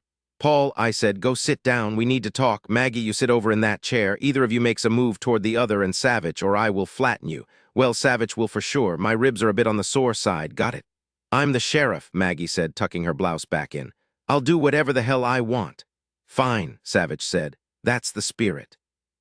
What we'd really like is for you to sit down and tell us if you've heard anything about Mac's sister." "Not a blessed thing," Maggie said, looking over at Paul. "I even spoke to Minton this morning, not something I was crazy about doing, but he didn't have anything new, just sputtered and whined about not knowing what you and Miss Scott are up to. I told him that if it had been any of his business, you would have told him." She smiled. "He called me a bitch, made my day. I'm leaving now. If I stay in the room any longer with this jackass, I'll lose it. Call me if you find out anything, Mac." She nodded. "Agent Savich, thank you for your generous help. I'm sure you'll let me know if you need anything." "Wait a minute, Maggie, I'll walk you out," I said. "He's a pathetic jerk," Maggie said in my direction as we walked out of the house. "What did he say this time to make you blow up?" "You won't believe it, Mac. He made an inappropriate advance, the little jerk. It took me a while to get him off me so I could put him in his place." "Why would he do that?" "God knows. I've always thought he was weird." "Okay, Maggie, we'll keep in touch." I waited until she drove off, waving at me. When I came back into the living room, Savich was waiting. "All right, Paul," he said as I came in, "tell us about the drug you've developed." "Yes, we're real interested in that, Paul." Paul just sat there, staring down at his hands that were clasped between his legs. "I don't have a damn thing to tell either of you. Go away." "No, we're not going anywhere until you tell us about it." Paul looked as if he wanted to fold in on himself. Again, I thought he looked scared. "Talk," I said. He walked around the room a couple of times, pausing in front of one of the stark modern paintings. We waited until finally he turned back to us and said, "It's all experimental, Mac. It's doubtful anything will come of it, truth be told. You know the odds against developing successful drugs these days. The business of pharmaceutical research is astronomically expensive, demands incredible numbers of man-hours and highly specialized computer programs. And then there's the PDA to contend with." He paused a moment and pulled at a loose thread on his tweed jacket. "I wanted to continue along a certain line of research. The people at Viatech deemed it too expensive to continue the research, not enough projected payback even if the drug could be perfected, and so they canceled it. They wanted Jilly and me to go into AIDS research. Our interests just don't lie there. When Alyssum Tarcher offered to finance us, we took him up on it." "What exactly is the drug, Paul?" I asked. "It's a memory drug, nothing more than that." "I don't know what you mean by a memory drug," Savich said. "We know so little about the mind, about how memory even works. What does it do to the memory?" "It's meant to take away the physical responses to bad memories when they surface. You see, the drug seems to be activated when there are sudden physical manifestations of distress-heightened adrenaline levels, rapid heartbeat, dilated pupils, things like that. Its purpose is to shut down the power of the memory by reducing the physical distress and substituting a sense of well-being. The benefits might be enormous in treating someone who has lived through something terrible, for example, soldiers surviving battles or physical or sexual abuse as a child. Once the emotional baggage of the memory is dissipated, so is its physiological power." I sat forward on the sofa, my hands clasped between my knees. Finally, he was talking. I had to keep him going. "The physical reactions you're describing, Paul, aren't just prompted by a bad memory. They can happen with a whole lot of things like fear, excitement, tension. True enough, but you see, the drug is meant to be given in a controlled setting in which the memory is repeatedly triggered, so the drug is focused." "It sounds incredible," Savich said slowly. "But how can you continue research by yourself in a home laboratory?" "I was very close to success when I left Viatech, although none of the decision-makers at Viatech agreed. It's just a matter of fine-tuning some of the drug's side chains." Would the drug be addictive? I asked. Oh no, Paul said, shaking his head. Oh no. What about military uses? Savich asked. After all, if you can lessen all the physical manifestations of distress, why then you could give your soldiers a shot and produce a battalion of heroes.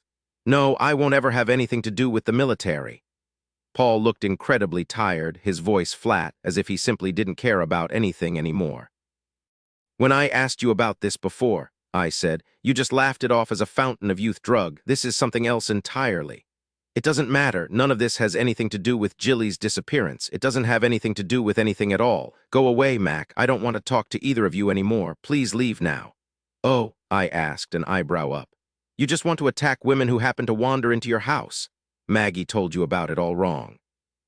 She was coming on to me, and when I decided to do something about it, she turned on me. A man gets worked up, you know that. Maggie's nothing but a tease, Mac. Tell me where Jilly is, Paul. I don't know. If I did, I'd be with her. Look, Paul, I continued after a moment, it's time to drop the pretense. Laura told me that she was undercover. They know about this drug. They know about Molina's. There were then 2 attempts on Laura's life after Jilly disappeared. Who ordered them, Paul? You. Tarcher, this arch-criminal Del Cabrizzo. Tell us how Tarcher's involved. Tell us about John Molina's. I don't have to talk to you, and I want you to go away, both of you. With those words, Paul got up and walked out of the living room. I went after him. When he heard me coming, he broke into a run, took the stairs 3 at a time. By the time I caught up to him, he was locked in his laboratory. Jesus, I thought, this was nuts. It was a steel-reinforced door. I didn't have a prayer of breaking it open. I told him to let me in, pleaded with him to tell me what was going on before they came in with a search warrant, but he remained completely silent. After 10 minutes, I felt Savich touch my arm. Let's go, he said. We need to regroup. Maybe it's time for Laura to call her boss at the D and let them take over. A search warrant doesn't sound like such a bad idea. They can haul both him and Tarcher in and interrogate them big time. Jesus, I'm tired. That late flight is catching up with me. Maybe you and Sherlock can rest a little when we get back to the cottage. Chapter 19. Laura and I held hands while we watched the sun sink into the ocean. The evening was mild with only a light breeze coming off the ocean. We walked along the cliffs, stopping every couple of steps to talk or kiss. You're right, she said, her arms clasped tightly around my back. About what this time? I kissed her silly before she managed to pull back. We've talked to almost everyone today. You baited Tarcher. You went after Paul and he's locked himself up. It's hard to know how to make any more progress. Unless you've got a better idea, maybe it's time to call my boss and let the D come on out and kick butt. Savich agreed with her. I agreed with her. But what hit me full in the gut in that moment was that I had met Laura less than a week before. Yet I knew she was honorable and I'd wager as loyal as a tick. After less than a week, I knew I didn't want to let her get away from me. I couldn't stop looking at her. She was wearing Nike running shoes, tight jeans, and a long, loose white shirt. She'd pulled up her long hair and fastened it with a banana clip. She wore a bit of coral lipstick and no other makeup. I'd nearly kissed all of it off. I looked at her mouth and decided it was my duty to get the rest of it. I closed my hand over her forearm and pulled her to a stop. We looked out over the ocean, following the flight of several seagulls that were cruising for dinner in the water below. It was quiet and peaceful, tastes of salt blowing in the wind. Let's sit down, I said. We found a trio of rocks leaning into one another back about 15 feet from the cliffs. Talk to me, I said. You want me to tell you how wonderful you look? Yeah, but it can wait a minute. Tell me about yourself, Laura. Nothing wild in my youth, Mac. Actually, I had a pretty normal life growing up in Tacoma, Washington. My mom and dad were close to me and my older brother. I played the clarinet growing up. I had great technique, but my tone wasn't very good. I could never be first chair because of that. You couldn't play those sweet solos, huh? Only once in junior high. I was a pretty sight, my mom said, but my clarinet wasn't a pretty sound. I went to Boston College, dropped the clarinet no loss to the music world, and got a degree in psychology. I always knew I wanted to be a cop. I love my job, Mac. My older brother, Alan, is a homicide detective in Seattle. My dad was a cop. He's dead now. My mom lives near my brother and his family in Seattle. I noticed how the wind, stiffer now than just 5 minutes before, lifted some stray hair and blew it across her face. I watched the fading daylight shadow play across her face. In that instant, a bullet struck the rock not an inch from her hand, spewing out sharp shards. She looked at me blankly as I grabbed her and hurled her to the ground, rolling back behind those rocks. Not much cover, but it was all we had. 2 more shots rang out, one striking the rocky ground and flinging out clumps of dirt and shards of stone, and the other probably high and wide. I grabbed Laura's head and flattened her face against the ground. I had all of her covered with my body, I hoped. I leaned close to her ear. Damn, we're about 20 feet from the cottage and there's not even a stump for cover. There was another shot, this one thudding solidly into the ground beside us. I pulled her back farther under me. I looked back at the cottage, beyond that huge expanse of naked ground, and saw the front door slowly open. "Sherlock, Savich," I shouted. "Keep inside, call the cops." I saw a good half-dozen bullets slam into the cottage. Those shots came from my right near the cliff. I squirmed around, pulled my Sig Sauer, rose up on my elbow, and fired off 6 rounds in that direction. I heard a yell. I smiled. Maybe I got one of the bastards. Now they know we're armed, they won't take the chance of rushing us. They might have heard me yell for Sherlock and Savich to call for the backup. Just hold tight, Laura. Think of me as your Kevlar vest. Her face was covered with dirt. She spit some out. Damn, that was close. This is incredible, Mac. Who are these people coming after federal agents? What good does this do them? I was lying only half on top of her now. 3 more shots sounded, these toward the cottage. I wasn't surprised to hear return fire from the cottage fast, an entire clip in a matter of seconds. I knew I wasn't mistaken. There was a shout of pain. Sherlock or Savich had hit one of them. How many were there? There was silence now. Even the seagulls were quiet. Laura began to squirm away. "No," I said, grabbing her shoulder. "Don't move, not yet. Wait a few more minutes." I yelled. "Savich, did you get through?" He yelled back. "The cops should be here in 3 minutes, no more." But there was something about his voice I didn't like, something that didn't sound right. "Those guys must have thought they'd died and gone to heaven when you and I came trooping out here." I looked up at the sky. We had another 15 minutes of daylight. Laura and I had 3 rocks for cover, a piece of cake. She twisted about to get more comfortable, lying fully beneath me now, and said, "How many are there?" "I don't know. At least 3. 2 of them may be hit. Now we wait for Sherlock and Savich. It shouldn't be long." We waited stiff and silent for 2 more minutes. Laura spit out some more dirt. The door to the cottage opened. I heard Savich yell, "Come on in, Mac, run." We ran hunkered over, zigzagging over the ground as we'd been trained to do, Sherlock and Savich covering us. They fired off another clip each, fanning the area behind us. There were 3 or 4 stray shots that didn't come near us, several more that struck the cottage, then silence again. I literally threw Laura through the door, turned and fired as Sherlock and Savich eased back into the cottage. I slammed the door, crouched to the floor, and turned to see both women laughing.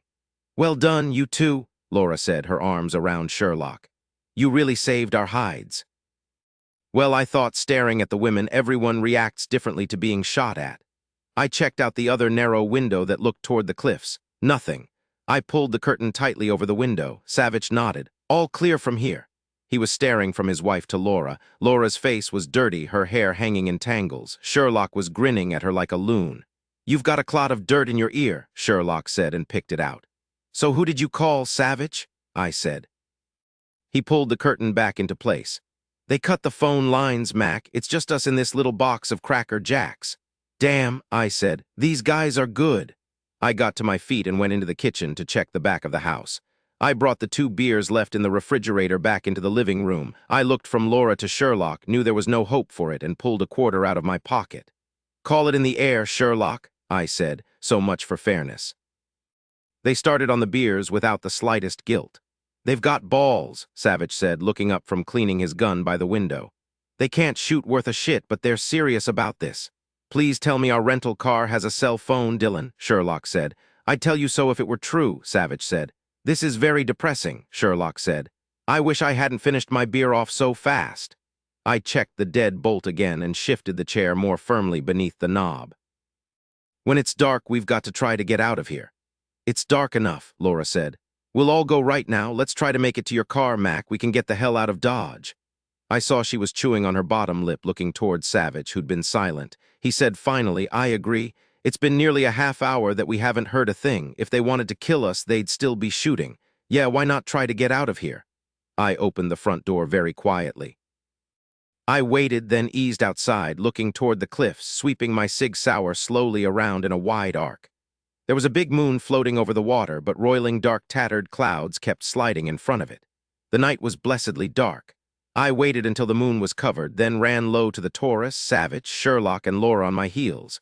Both women were down on the floor of the back seat, Savich in the passenger seat as I turned the key in the ignition. Nothing. I tried again, then stopped. Somebody disabled the car, I said. They must have been very quiet about it, Savich said. Let's get back inside, I'll cover you. No one tried to shoot us on our mad run back. Once the four of us were back inside the cottage, the front door closed and locked, Savich said. This is interesting. We're in America and we're as effectively cut off from help as you were, Mac, in North Africa. I remembered that day when I thought my ticket was punched. There'd been help there, though. Laura shook her head, her face drawn. This should have been just me. It doesn't matter that you're cops, too. This wasn't your assignment. You're innocent bystanders. I'm sorry you got tossed into the middle. I made the decision with you, I said. It's Sherlock and Savich who are the innocent bystanders. Shove it, Mac, Savich said. Coffee, Sherlock said. We might as well start making some. We're just going to have to wait for the sheriff. You do think she's coming to check on us, don't you? I don't think they're going to let us just sit here and snooze all night, Sherlock, Savich said. They're going to come for us.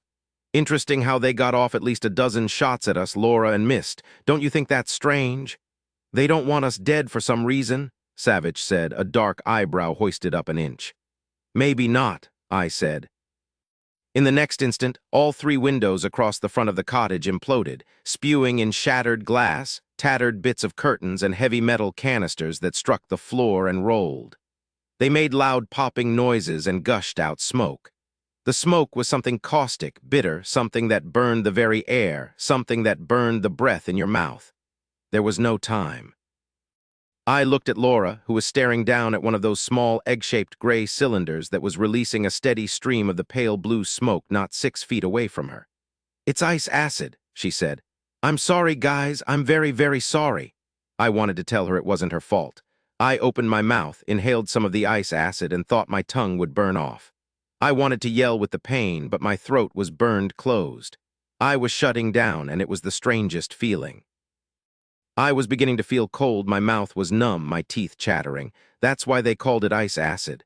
It did that to you before it laid you flat. Before I closed my eyes, I saw Savich holding Sherlock tightly against him, his head against the top of hers. Laura was on her side on the floor, her legs drawn up. She wasn't moving. I tried to get to her. Then I couldn't see her. My eyes were freezing shut, tears seeping out, ice cold on my cheeks. I wanted to tell Savich that we had to get out of here. Then I didn't feel a thing. Chapter 20, I knew I was awake because I heard myself moaning, but there wasn't any pain. Laura was calling my name over and over. Mac, don't do this. Please, please, Mac, stop. Wake up. I opened my eyes and stared down into Laura's face. Oh God, you're awake. Mac, you've got to stop. For a moment, I didn't know what she was talking about. Stop what? Mac, please, get away. Stop it, Mac. No, I wasn't feeling any pain, but what I was feeling was harsh and real. It was shattering me. I didn't understand it. Mac, wake up! I was on top of her. She was unclothed, and I was unclothed as well and positioned over her. I felt such overwhelming compulsion, I didn't think I could stop. Laura, my God, Laura! Mac, stop! Oh God, I don't think I can. I was panting, trying to slow the movement of my body. The urge to continue was killing me. I locked my muscles and yelled. I wasn't going to hurt her. I wasn't. The need to do just that was beyond what I could understand. It was pushing me, driving me, and I yelled again, trying to get hold, to get my mind, my will back. I could feel her flesh against me, and I didn't think I could hold back. I looked down at her, saw she was crying, tears rolling down her cheeks. No! I yelled, my head thrown back. I jerked myself off her, falling beside her on the wooden floor. I lay there panting, cursing, feeling the urge pounding through my body. Mac! Her voice seemed a long way away, but I knew she was lying beside me. Are you all right? There wasn't any more fear in her voice, just relief. I turned onto my side to face her. She was looking at me and she was smiling. It was then I saw that her hands were tied over her head, her legs open and tied at the ankles. She was helpless. I wasn't. I wasn't quite unclothed. I still had on my running shoes and shirt. I took deep breaths over and over, just kept sucking in air and blowing out, trying desperately to clear my mind. I reached out my hand to touch her, then pulled it back. I wasn't strong enough yet. Tears were still on her cheeks. I couldn't bear it. I touched her then, wiping the tears away with my fingers. I'm so sorry, Laura. What happened? They drugged us. I made the mistake of looking down her body. I gritted my teeth and rolled away. I was still affected. I jumped to my feet, grabbed my clothes off the floor, and quickly pulled my shorts and pants on. I felt more normal now that I was dressed. Fight it, I said to myself over and over, just fight it. I came down on my knees beside her. Her legs were wide apart, her ankles tied to small rings fastened in the floor. I'm sorry, I said. God, I'm sorry, I didn't know. You weren't the one who tied me down, Mac. I'm all right, you managed to stop. My hands were shaking. It took a while for me to untie the knots around her wrists and ankles. Slowly, she pulled her legs together and sat up. She was rubbing her wrists. Thank you, Mac. Where are your clothes? I don't know. I stripped off my shirt and handed it to her. As I watched her pull it on and fasten the buttons, my mind started to feel heavy and dull. The urge was receding now. I could control it. She rose and walked to the narrow bed in the corner of the small room we were in. My shirt came down to her thighs. She sat on the side of the bed, rubbing her wrists. I sat beside her. I wasn't about to touch her. I was afraid that if I did, I'd lose it again. Tell me what happened. Where are we? I don't speak Spanish, so I don't know what they were saying. You were awake, but still very groggy. I watched them inject you. She shuddered. I pulled her against me, holding her tightly. We beat them, I said as I rubbed her back. We're both all right, she said against my shoulder. I think it was all a game to them. They wanted to have some fun. They took my clothes and tied me down. Then they set you on me. When they pulled you back, they were laughing. Then one of the men, probably the leader, said something and they left us alone. She was silent again. I kissed her hair, kept rubbing her back. It's all right, I said. Only because you came out of it enough to see what you were doing. I didn't think you'd be able to stop, Mac. Oh God, it was awful. She'd been tied down, unclothed, helpless. I closed my eyes a moment against the enormity of it. If I hadn't been able to stop myself, then they wanted me to assault you. Apparently, funny thing, knowing it was you but that you weren't really there made it worse. You weren't my Mac. You were a stranger who didn't care who I was. You had my scent, knew I was female, and that was enough. That drug was in control. The drug, I said slowly. Remember you told me the drug had some effect on behavior? Yes. This had to be it, what we've been looking for. They used it on you to see what it would do to you. I wanted to kill them. They'd treated us like animals. We'd been used for sport to see what the damned drug would do. They probably gave you a lot more than one would inject for a high. That figures. I didn't really feel like I was having the time of my life. I felt her smile against my shoulder. I squeezed her. Did they hurt you? Not that I can tell. I don't know how long we've been out. But they brought me out of it with smelling salts. They wanted me fully awake when they set you on me. God, Mac, it was awful. I couldn't do anything and you were gone. Then I saw you come back just a bit, and that's when I talked to you until finally you got control back. Do you know where we are? No, I've just been clear-headed for about an hour. It's night, I do know that much. My watch says it's just a bit after 10. There were no windows in the small room. It was nearly square, not more than 12 by 12. There was just the one single bed, an ancient rag rug beside it, and a toilet and sink in the far corner. It was about 8 at night when they threw the ice acid into the cottage, I said. So how much time has passed? Hours? A day? I don't know, Mac, but I'll tell you one thing. Right now, if I had my gun, I swear I'd blow off the head of the first man who came through the door. I just can't believe what they did, and they laughed about it. How many? There were 3 men, then the man I think was their leader came in and made them leave. She paused a moment, then added, they were all speaking Spanish. I doubt we're still in Oregon. Mexico, maybe, I said. Could be, she agreed. Or Colombia. Remember the D agent who was tortured and murdered in Mexico some years ago and nothing at all happened? I held her away from me.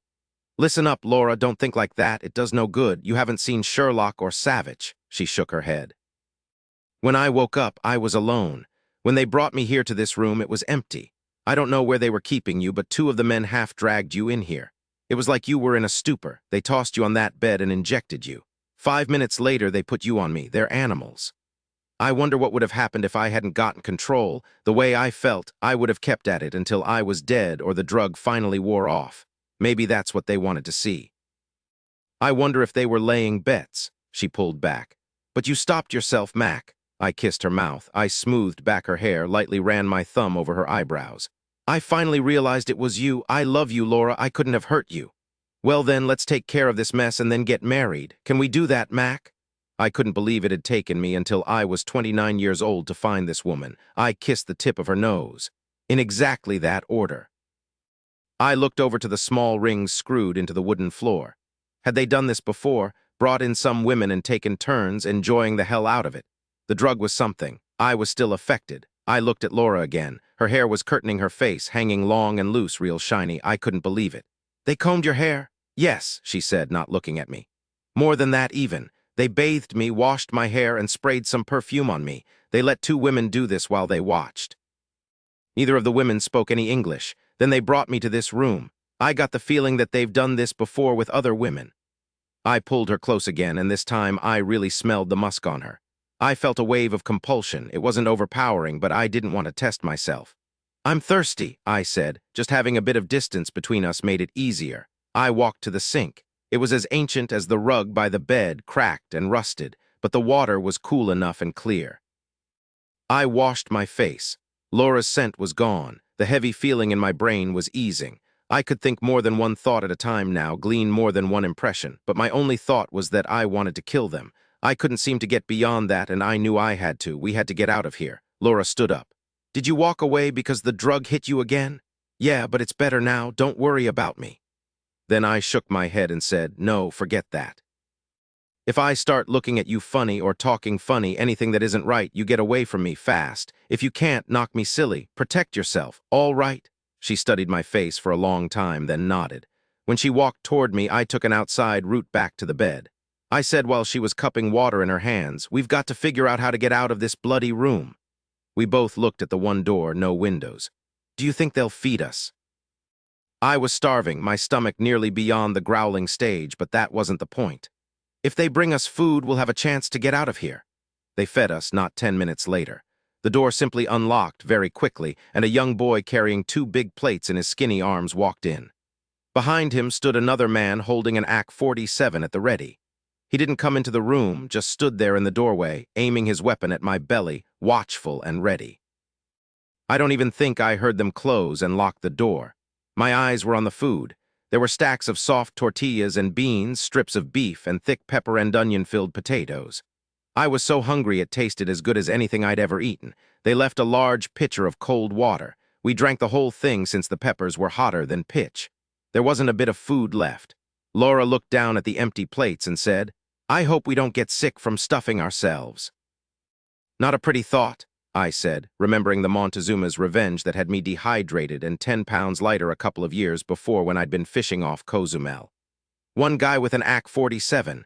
I think we should move over by the door so that if he comes alone again, we'll have a chance at the guy with the gun. Laura nodded. There's only this one skinny pillow and the blanket. I'll mold them under the sheet. Maybe for an instant they'll think we're on the bed, asleep. We did that and stood back to look at our handiwork. Not very good, I said, but hopefully it'll work. Which side of the door would you like? I ended up on the side of the lock, Laura behind the door. She'd taken off the heavy porcelain toilet lid and held it against her chest. They must know that we won't be sitting here idle, she said. They'll expect us to try something. It's even possible that they're watching us even now. I thought the same thing. I got up and went over that small room inch by inch. I didn't see anything that remotely resembled a camera lens or a peephole. I sat back down. I sure to God hope that Sherlock and Savich are all right. Maybe Sherlock's sitting by the door as we speak, a toilet lid hugged to her chest. We waited. For a very long time, we slept. We awoke early the next morning. My watch read about 6:30 a.m. We took turns using the toilet and washing up. At exactly 7 o'clock, we heard them coming. Chapter 21, a key turned in the lock. The door slowly opened, but no one said a word, no one moved in. A canister of gas rolled through the doorway. I jumped to my feet, grabbed the thing up and threw it in the toilet. I flushed it. Smoke gushed out of the bowl. I slammed down the toilet seat. Thankfully, it contained most of the smoke. I'd inhaled only a bit. I didn't feel a thing. I heard a man laugh. I turned to look at the 2 men who stood watching me from the doorway. "Slashesy see hace," one of them said. He had a deep bass voice. He was a short, wiry, dark man, dressed in army fatigues like his partner. He said in strongly accented English this time, "See, that was well done. We knew you would be waiting for us, and now you have finished. Move." He waved the AK-47 toward me. "The woman is still sleeping. You wore her out, eh?" I took a step, watching the men. The man with the bass voice raised his weapon, but he didn't say anything more because Laura rose up, whipped around the side of the door, and smashed him in the face with the porcelain toilet lid. The other man leaped through the doorway, his eyes on Laura, his AK-47 up, ready to fire. I yelled and ran straight at him. He whipped the gun around, only to moan and fall hard to the floor when Laura hit him hard on his temple with the porcelain toilet lid. The first man tried to struggle up. Laura calmly leaned over and smashed him hard again with the toilet lid. Then she kicked both of them hard in the ribs. "Close the door quick," I said. I grabbed the larger man under his arms and began dragging him inside the room. Laura grabbed the other guy. I picked up one of the AK-47s and looked out the door. There was a long, narrow corridor on either side of the room. No one else was in sight. "We need their clothes," I said. 5 minutes later, we were buttoning our camouflage pants and lacing up our combat boots. Laura had ripped the sleeves off my white shirt to stuff in the toes of her boots. She stamped her feet a couple of times and smiled at me. "Good fit now. I'm glad one of the men was bigger. The fatigues nearly fit you." It took us longer to tie up the men. Laura stripped them both to their skin and tied one of each of their legs to the rings in the floor where she'd been shackled. She rose and dusted her hands and looked at me.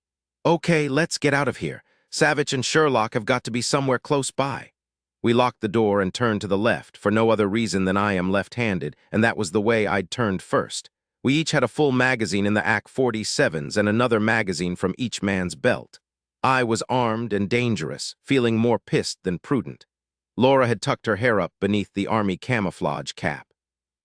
From a distance of 10 feet, I guess she could pass for a man for at least a few seconds. "The stupid goons," she whispered, "dressed up like army militia. Don't complain, it might help us if we get out of here." My boots were hurting my feet already. I was going to get blisters. We heard booted feet tramping toward us. There was a door on our right, the third one along this side of the corridor. I opened it as quietly as I could, and we slipped inside. We listened. Then we heard a noise, just the clearing of a throat. Both of us whipped around to see an old man sitting at a small table in the corner, tucked away in shadows, just beneath a narrow, high window, eating a bowl of soup. He was bald and his face was scored with lines the color of brown leather. He had a long, dirty gray beard. He was wearing an old dark brown wool robe, a rope tied around his waist. He was staring at us, a tortilla halfway to his mouth. I whispered in Spanish for him not to move. "Quedate, father, don't even twitch your beard." I looked up at Laura. She was standing pressed to the door, still listening, her fingers pressed against her lips for quiet. The boots marched by, no one stopped. The priest didn't move. "Who are you?" he asked me in Spanish in a deep and ancient voice. "We're American federal agents. They drugged us and brought us here as prisoners. They're going to kill us if they get a hold of us again. We're trying to get away." "Are you a prisoner too, father?" He shook his head. "No, I come to the compound once a week to minister to all the people. When I arrive, one of the women gives me breakfast." His words rolled into one another, nearly slurring. It was hard for me to understand him, but I understood enough. "What day is it?" He had to repeat it twice before I understood. "Thursday. We'd lost a day." "Where are we, father?" He looked at me like I'd lost my mind. "You're just outside of Dos Brazos." More boots were marching this way. They were slowing. We were trapped. The one narrow window wouldn't let a skinny kid through it. The old man looked at us, then said slowly, "There's no more time. Both of you get under the bed quickly. I will deal with the men." If he betrayed us, we had less of a chance pinned under the narrow, sagging bed in the far corner. We had no choice. Laura and I scooted under it. At least the stringy blanket fell over the bed nearly to the floor. We fit barely. I was nearly lying on the AK-47, Laura pressed against my back, her weapon pressed against my spine. The door opened, no knock. I saw at least 3 pairs of boots. I heard a man with a shrill voice say in Spanish, "Father, have you been here long? See, I am still eating my breakfast." "You haven't heard anything, no people, no running. Just you, Senor, and your men. Que haces? What is the matter? Is there a fire?" "Oh no, nothing like that. Some people, a man and a woman, we were holding them for the militia. They've gotten away. Don't worry, father, we'll find them." The priest didn't say anything. Was he giving them a sign? No. The men turned and marched back out the door. Then suddenly one of them said, "Father Orlando, the woman Hestia told me that her son is in great pain. She wants you to see him now. Can you come? My men will escort you to keep you safe from the foreign man and woman." "I will come," said the priest. He was wearing old Birkenstock sandals, no socks. His feet were as worn and scarred as a tree trunk. The door finally closed. We slowly moved out from under the bed. "That was close," Laura said, wiping herself down. I stared toward the small table. There were 3 soft tortillas just lying there. I was still hungry. I grabbed them up, rolled them, gave Laura a big bite, and stuffed the rest in my mouth. I'm starting to feel human again. Chapter 22, we were in some sort of old wooden barracks that turned and twisted about like a rabbit warren. The first 2 rooms we looked into were empty, but in the third one there was a man sleeping in a lower bunk, his back to us. He didn't stir. We quietly closed the door and kept looking. Savich and Sherlock had to be in one of these rooms. We eased out into the corridor again. We came to a corner, and I motioned Laura to stay back while I went down on my haunches and took a quick look. I nearly lost my tortillas. I was so startled. Not 15 feet from me were at least 10 men of all ages, dressed in fatigues and combat boots, all at stiff attention, their weapons held against their shoulders, their backs to me. They were silent, not a single twitch. I couldn't even hear them breathe. An older man in his early 50s stood in front of them. He wore civilian clothes, a white linen shirt open at the neck, tan slacks, and Italian loafers. He was perfectly bald. It looked like he shaved his head for effect. He was a large man, nearly as tall as me and solid with muscle. He was carrying a white lab coat over his arm. He was speaking quickly in Spanish. I understood most of it. I slowly eased back as he said, "We must find the man and the woman. They are dangerous American agents here to destroy us. If you see them, you must not kill them. That is forbidden." I whispered to Laura, "A dozen soldiers ahead." The man who called the others off us, was he really big, muscular, and bald?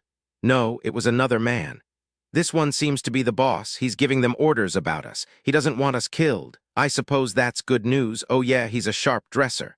Let's get out of here." We came quickly to the other end of the long corridor to a big double door. I tried the shiny brass doorknob. It turned easily and silently. I went in low and swung around, fanning the room with my weapon. It was a very fancy office at first sight, with lots of gold-trimmed antique furnishings and several incredible Persian carpets. It wasn't much of an office. There wasn't a telephone or a fax or a computer, nothing to use to get help. We eased inside and closed the door. I turned the lock. "Jeff's office," I said. "The boss of this place. Probably it's the bald guy out there with the soldiers. I wonder who the hell he is. Damn, I don't even see a phone. They must communicate by radio." Laura was already behind the huge Louis Roman 14 desk, going through the papers. Behind her was a large glass window looking out over a small, walled-in, English-type garden filled with tropical flowers and plants. "Damn, it's all in Spanish and I can't read it," she said. "Quick, come here, Mac." Someone tried to turn the handle on the door. I heard shouts, more pounding. A gun butt smashed against one of the doors, then another. The expensive wood splintered. No time. I prayed and grabbed Laura's left hand. We took a running start, crossed our arms in front of our faces, and crashed through the huge glass window behind the Louis Roman 14 desk. We thankfully landed on grass, rolled, and came up instantly into a run. We were in a private flower garden, perfectly manicured and maintained, and I, who loved flowers, didn't give a shit. Ain't nothing easy, I thought, as I smashed the butt of my weapon against a small gate in the far corner of the garden. The aging wood splintered and fell outward. We were out of the compound, only to stop cold. There was absolutely nothing in front of us except jungle and a 3 or 4 foot wide moat of sorts, probably to keep the jungle from encroaching into the compound every few days. It was filled with brackish water that looked like it could kill anything that even got close to it. I took her hand again and we jumped the moat. We heard shouting behind us. Guns were fired over our heads. Good, they hadn't forgotten El Jefe had told them to keep us alive. We ran into a dense green wall of vegetation that blocked out the sun within a couple of minutes. It was going to be a race, us against a dozen men native to this place. I'd never been in a jungle before. The floor wasn't a thicket of plants and trees and bushes as I'd expected. We didn't need a machete like the movies I'd seen had portrayed. It was nearly bare, only a single layer of leaves covering the ground. But even that single layer was rotten. Everything around us was alive and green or rotting. It got darker as we ran, the green over our heads forming an opaque canopy. Only the thinnest slivers of sunlight managed to get through. No wonder everything rotted so quickly. There was no sunlight to dry anything out. People would rot too, I thought, and there were a lot of creatures to help them. This was not a good place to be. We ran another 20 feet into the jungle and came to a dead stop. We couldn't go farther without a machete after all. It was impossible to pull away the branches and vines that were in front of us, an impenetrable wall of green. I'd never imagined anything like this. We stopped and listened. For a few moments we didn't hear anything, then I heard a man shout. It was in very fast Spanish and I couldn't make it out. I heard men crashing through the dense foliage, not paying any attention to where they stepped, just coming toward us. "It's time to try to hide," I said. We went exactly 10 big steps to the right, careful not to leave any signs of our tracks to this spot, and hunkered down behind a tree. I looked up and saw a frog staring me right in the eye. At least this little guy wouldn't try to eat us. He looked like he belonged on that old Bud commercial. We were ill-equipped, just our clothes and guns. There was no way we could survive for any time at all in this alien place. I didn't want to think about it. I had no intention of staying here any longer than necessary. The men were close now, not more than 20 feet away from us. Two of them were arguing about which direction to take. Ants were crawling over my feet. Laura swatted the back of her hand. A coral snake, its beautiful bright bands announcing that it could kill you fast, slithered by not 6 feet from Laura's foot. I wrapped my arm around her shoulders. I realized I was so hot my blood seemed to swell in my veins. Sweat pooled under my arms and at the small of my back. I hated the heat. Why couldn't drug runners deal out of Canada? A lovely little insect the size of a 50-cent piece dropped from a branch above my head onto my forearm. It took a good-sized bite out of me, then lightly dropped to the ground where it scurried off to hide beneath a leaf. Finally, the men fanned out, several coming our way. It made sense. I would have done the same thing. I listened carefully to every boot crunch. Only 2 men were coming our way. I raised 2 fingers to Laura and she nodded, readying herself. I pointed to the guns and shook my head. She nodded again. A minute later, they were not a foot from us, sweeping their guns around, swearing at all the bugs, all the dripping leaves overhead, all in Spanish. If they found us, I knew we had to be fast and quiet as the dead. One of the men yelped. Maybe the insect that had just bitten off half my forearm had gotten him. Then one of the men looked down and we stared at each other. Without a sound, I reared up and smashed the butt of the AK-47 under his jaw. It cracked real loud, but he only let out a whiff of a yell before he fell. Laura moved fast. She buted the other man in his gut, then raised her weapon and slammed it down against his temple. We stood over the 2 men, trying to control our breathing. We heard men calling to one another. They apparently hadn't heard these 2 go down, thank God. Of course, they'd be missed soon enough. We quickly stripped the man Laura hit because he was very small. Laura pulled on his pants and his boots and threw the pants and boots she'd been wearing into a bush that, I swear, quivered when the boots struck it. We relieved both of them of their weapons. It took 3 minutes, no longer. We began to make our way due west, going by small glimpses of sun. Every dozen or so steps, we wiped away the marks of our passage. Our progress was slow. Both of us were dripping wet, so thirsty our tongues felt swollen. We heard the chattering of monkeys high above our heads in the interlocking tree branches and the constant calls and shrieks of animals we'd never heard in our lives. We heard a low, warning growl. A puma, Laura whispered. They knew we were there and were announcing it loudly to their cousins. Birds checked in, squawking louder and more ferociously than Nolan ever had even at his crankiest. Just listen to them, Laura said. They're all around us and loud as can be. Oh, Mac, what do you think the ice acid does to animals, like Grubster and Nolan? I stopped cold and stared at her. I hadn't thought about them. Doesn't it make sense that they'd sleep just like we did, that they'd wake up just like we did, that they'd be all right? I thought she was going to burst into tears. That was a stupid question, I said without hesitation. I'll wager my AK-47 that they're just fine. The panic calmed in her eyes. Maggie's probably feeding them. Don't worry, Laura. We kept walking, looking carefully down and around before we took each step. To walk a mile would take 3 hours, I figured, cursing at the boots, rubbing my heels. Then suddenly, with no warning, it started to rain. We just looked at each other, tilted our heads back, and opened our mouths. The water tasted wonderful. Suddenly, something with a dozen skittering legs landed on my cheek. I shook it off, cupped my hands together, and drank. The rain was so heavy, even coming through the dense canopy of green overhead, that in just a minute or 2 we weren't thirsty anymore. We were also sodden and nearly steaming. It was so hot. It felt miserable. God, I couldn't wait to be on a ski slope, puffs of cold air streaming out of my mouth.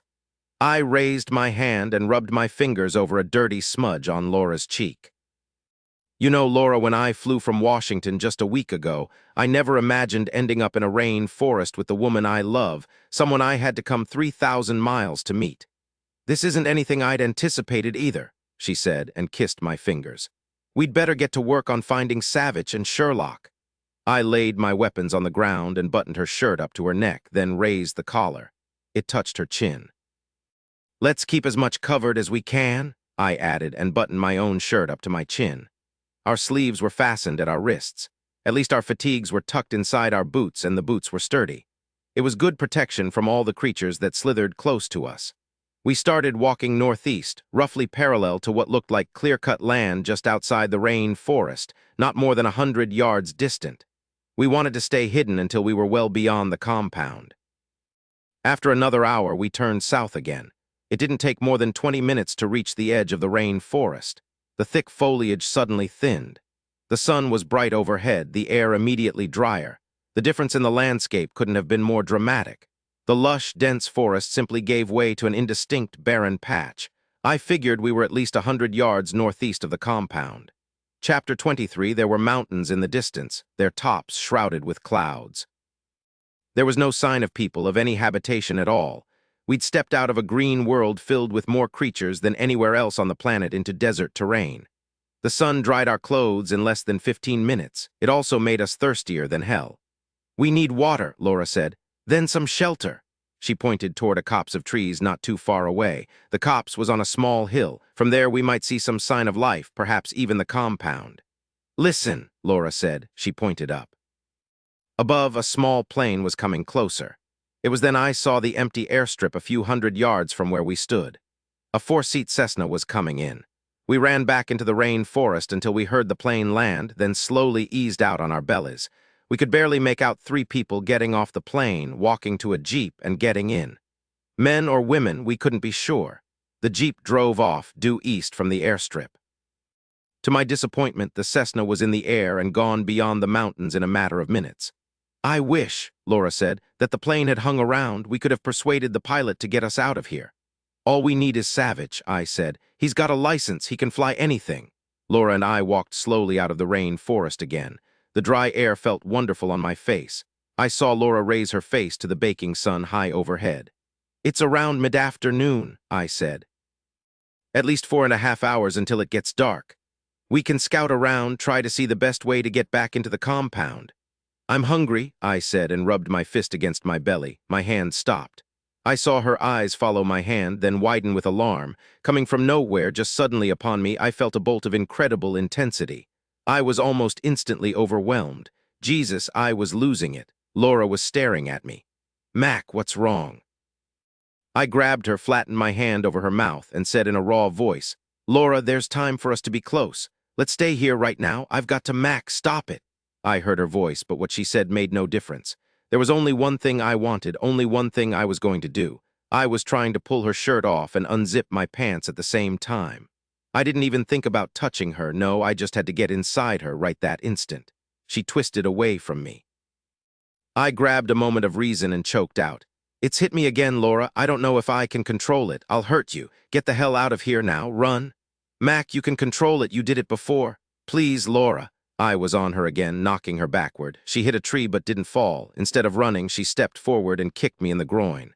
My breath whooshed out. The pain blanked anything in my brain. And I stood there bent over like an old man, knowing the pain was going to get worse, much worse. And it did. I moaned, clutched myself, and folded over. I waited for the god-awful agony to lessen. I simply tried to breathe and not fall on the ground and weep like a baby. Laura was standing not 3 feet in front of me, not saying a word. "Good shot," I said when I could get the words out. Neither of us moved. I just stood there, still hunkered over, trying to get hold of myself. "It's not so bad now, thank God," I said, slowly straightening. "Jesus, I can't believe a drug can do that. You feel like an animal in pain and just have to get out of it. You might have had to kill me to stop me if you weren't so smart. You knocked every thought, every urge out of my brain. I didn't know what else to do. You sure you're all right, Mac? You don't have to kick me again, at least for the moment. I'm back together again." It was just there for a moment that I wanted closeness more than I wanted life. Hell, I thought being close at that very moment was life. How can there be people who would pay for this drug? She lightly touched her fingertips to my mouth. "Just let me know if I have to kick you again." "I don't think so," I said slowly. We sat down and leaned against a scrubby tree I couldn't identify. It gave about as much shade as a single leaf on one of the trees I couldn't identify in the rain forest. "They didn't kill us, Mac. They brought us down here and they haven't done anything but play with us ugly games, but no torture. Drug dealers don't do that. Drug dealers eliminate anyone they perceive as a threat to their operation. When they fired on us at Seagull Cottage, they weren't trying to kill us. They just wanted us under wraps inside the cottage so they could use the ice acid and bring us to wherever we are." Maybe they took us because they wanted guinea pigs for the drug. They can pull people off the street to experiment on. They wouldn't take 4 federal agents to do that. She took my hand. I know this is tough, Mac, but someone gave them orders not to kill us. The only person I can think of who cares whether or not you live or die is Jilly. If you weren't involved, I think we'd be dead. No, I said. It had to be Paul. He gave the order because he knew how much Jilly would be hurt if I was killed. She swatted an insect off her knee. I'm sorry, Mac. But you've got to think objectively about this. 4 federal agents are in Edgerton, Oregon. Things are getting too hot. It's Jilly, Paul, Molinas, and Tarcher whose butts are on the line. They've got to buy some time so they can shut things down and clear out before the cops come to get them. There's another guy I told you a little about, Del Cabrizzo, the head of the male cartel.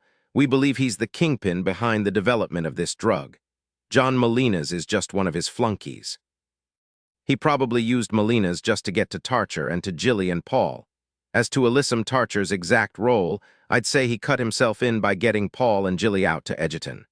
But I do know that Jilly is the only one who has the power to keep us alive. She's the only one with the leverage. We're kept alive, or the problems getting the drug ready for the streets won't get solved. She left the hospital to get away from you, Mac. She knew you wouldn't stop pushing. She had no choice but to leave and hide out and hope you just went home. My sister, no matter whatever else she possibly could have done, wouldn't drug me and set me over you like that. She hates you because you betrayed her, not me. Jilly doesn't have a clue what they'd do to us. She's in Oregon, not here. But I'll tell you, Mac, she knows what kind of people they are. She had to have guessed they wouldn't treat us as valued guests. She knew I didn't want to hear this. Bless her, she didn't say anything more about Jilly's role in all this mess. She knew I'd think about it. Who is that bald man in the compound? I asked. I've been thinking about that. From your description, I'd say it has to be John Molinas. In the photo I saw of him, he had a lot of thick black hair. I guess he thinks the shaved head is more intimidating. Laura said, if it is Molinas, I think he's here to make sure no one kills us. Maybe Jilly demanded insurance, insisted he be here to run the show. She wanted to make sure that Del Cabrizzo wouldn't just have our throats cut. Maybe it was her way to protect you. I rested my head on my crossed arms. I felt a huge wave of fatigue wash over me. No intensity in this, no prodding urge, just sudden, utter exhaustion. Laura, I said, trying to raise my head. Laura, what the hell am I feeling now? I heard her voice, thin, far away, calling my name.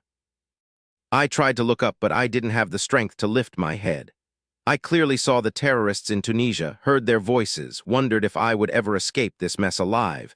Then there was the car driving toward us, only there was no driver, and then it was a ball of flame, and I was gone. Unholy fear ate into me. It seemed stronger, more corrosive now than when it had actually happened. It was the effect of the damned drug again, I thought, but it didn't make any difference. The sun grew hotter, the air even drier. The heat was inside me, filling me. There was desolation everywhere, and I was part of it. I had flown to the sun and fallen in.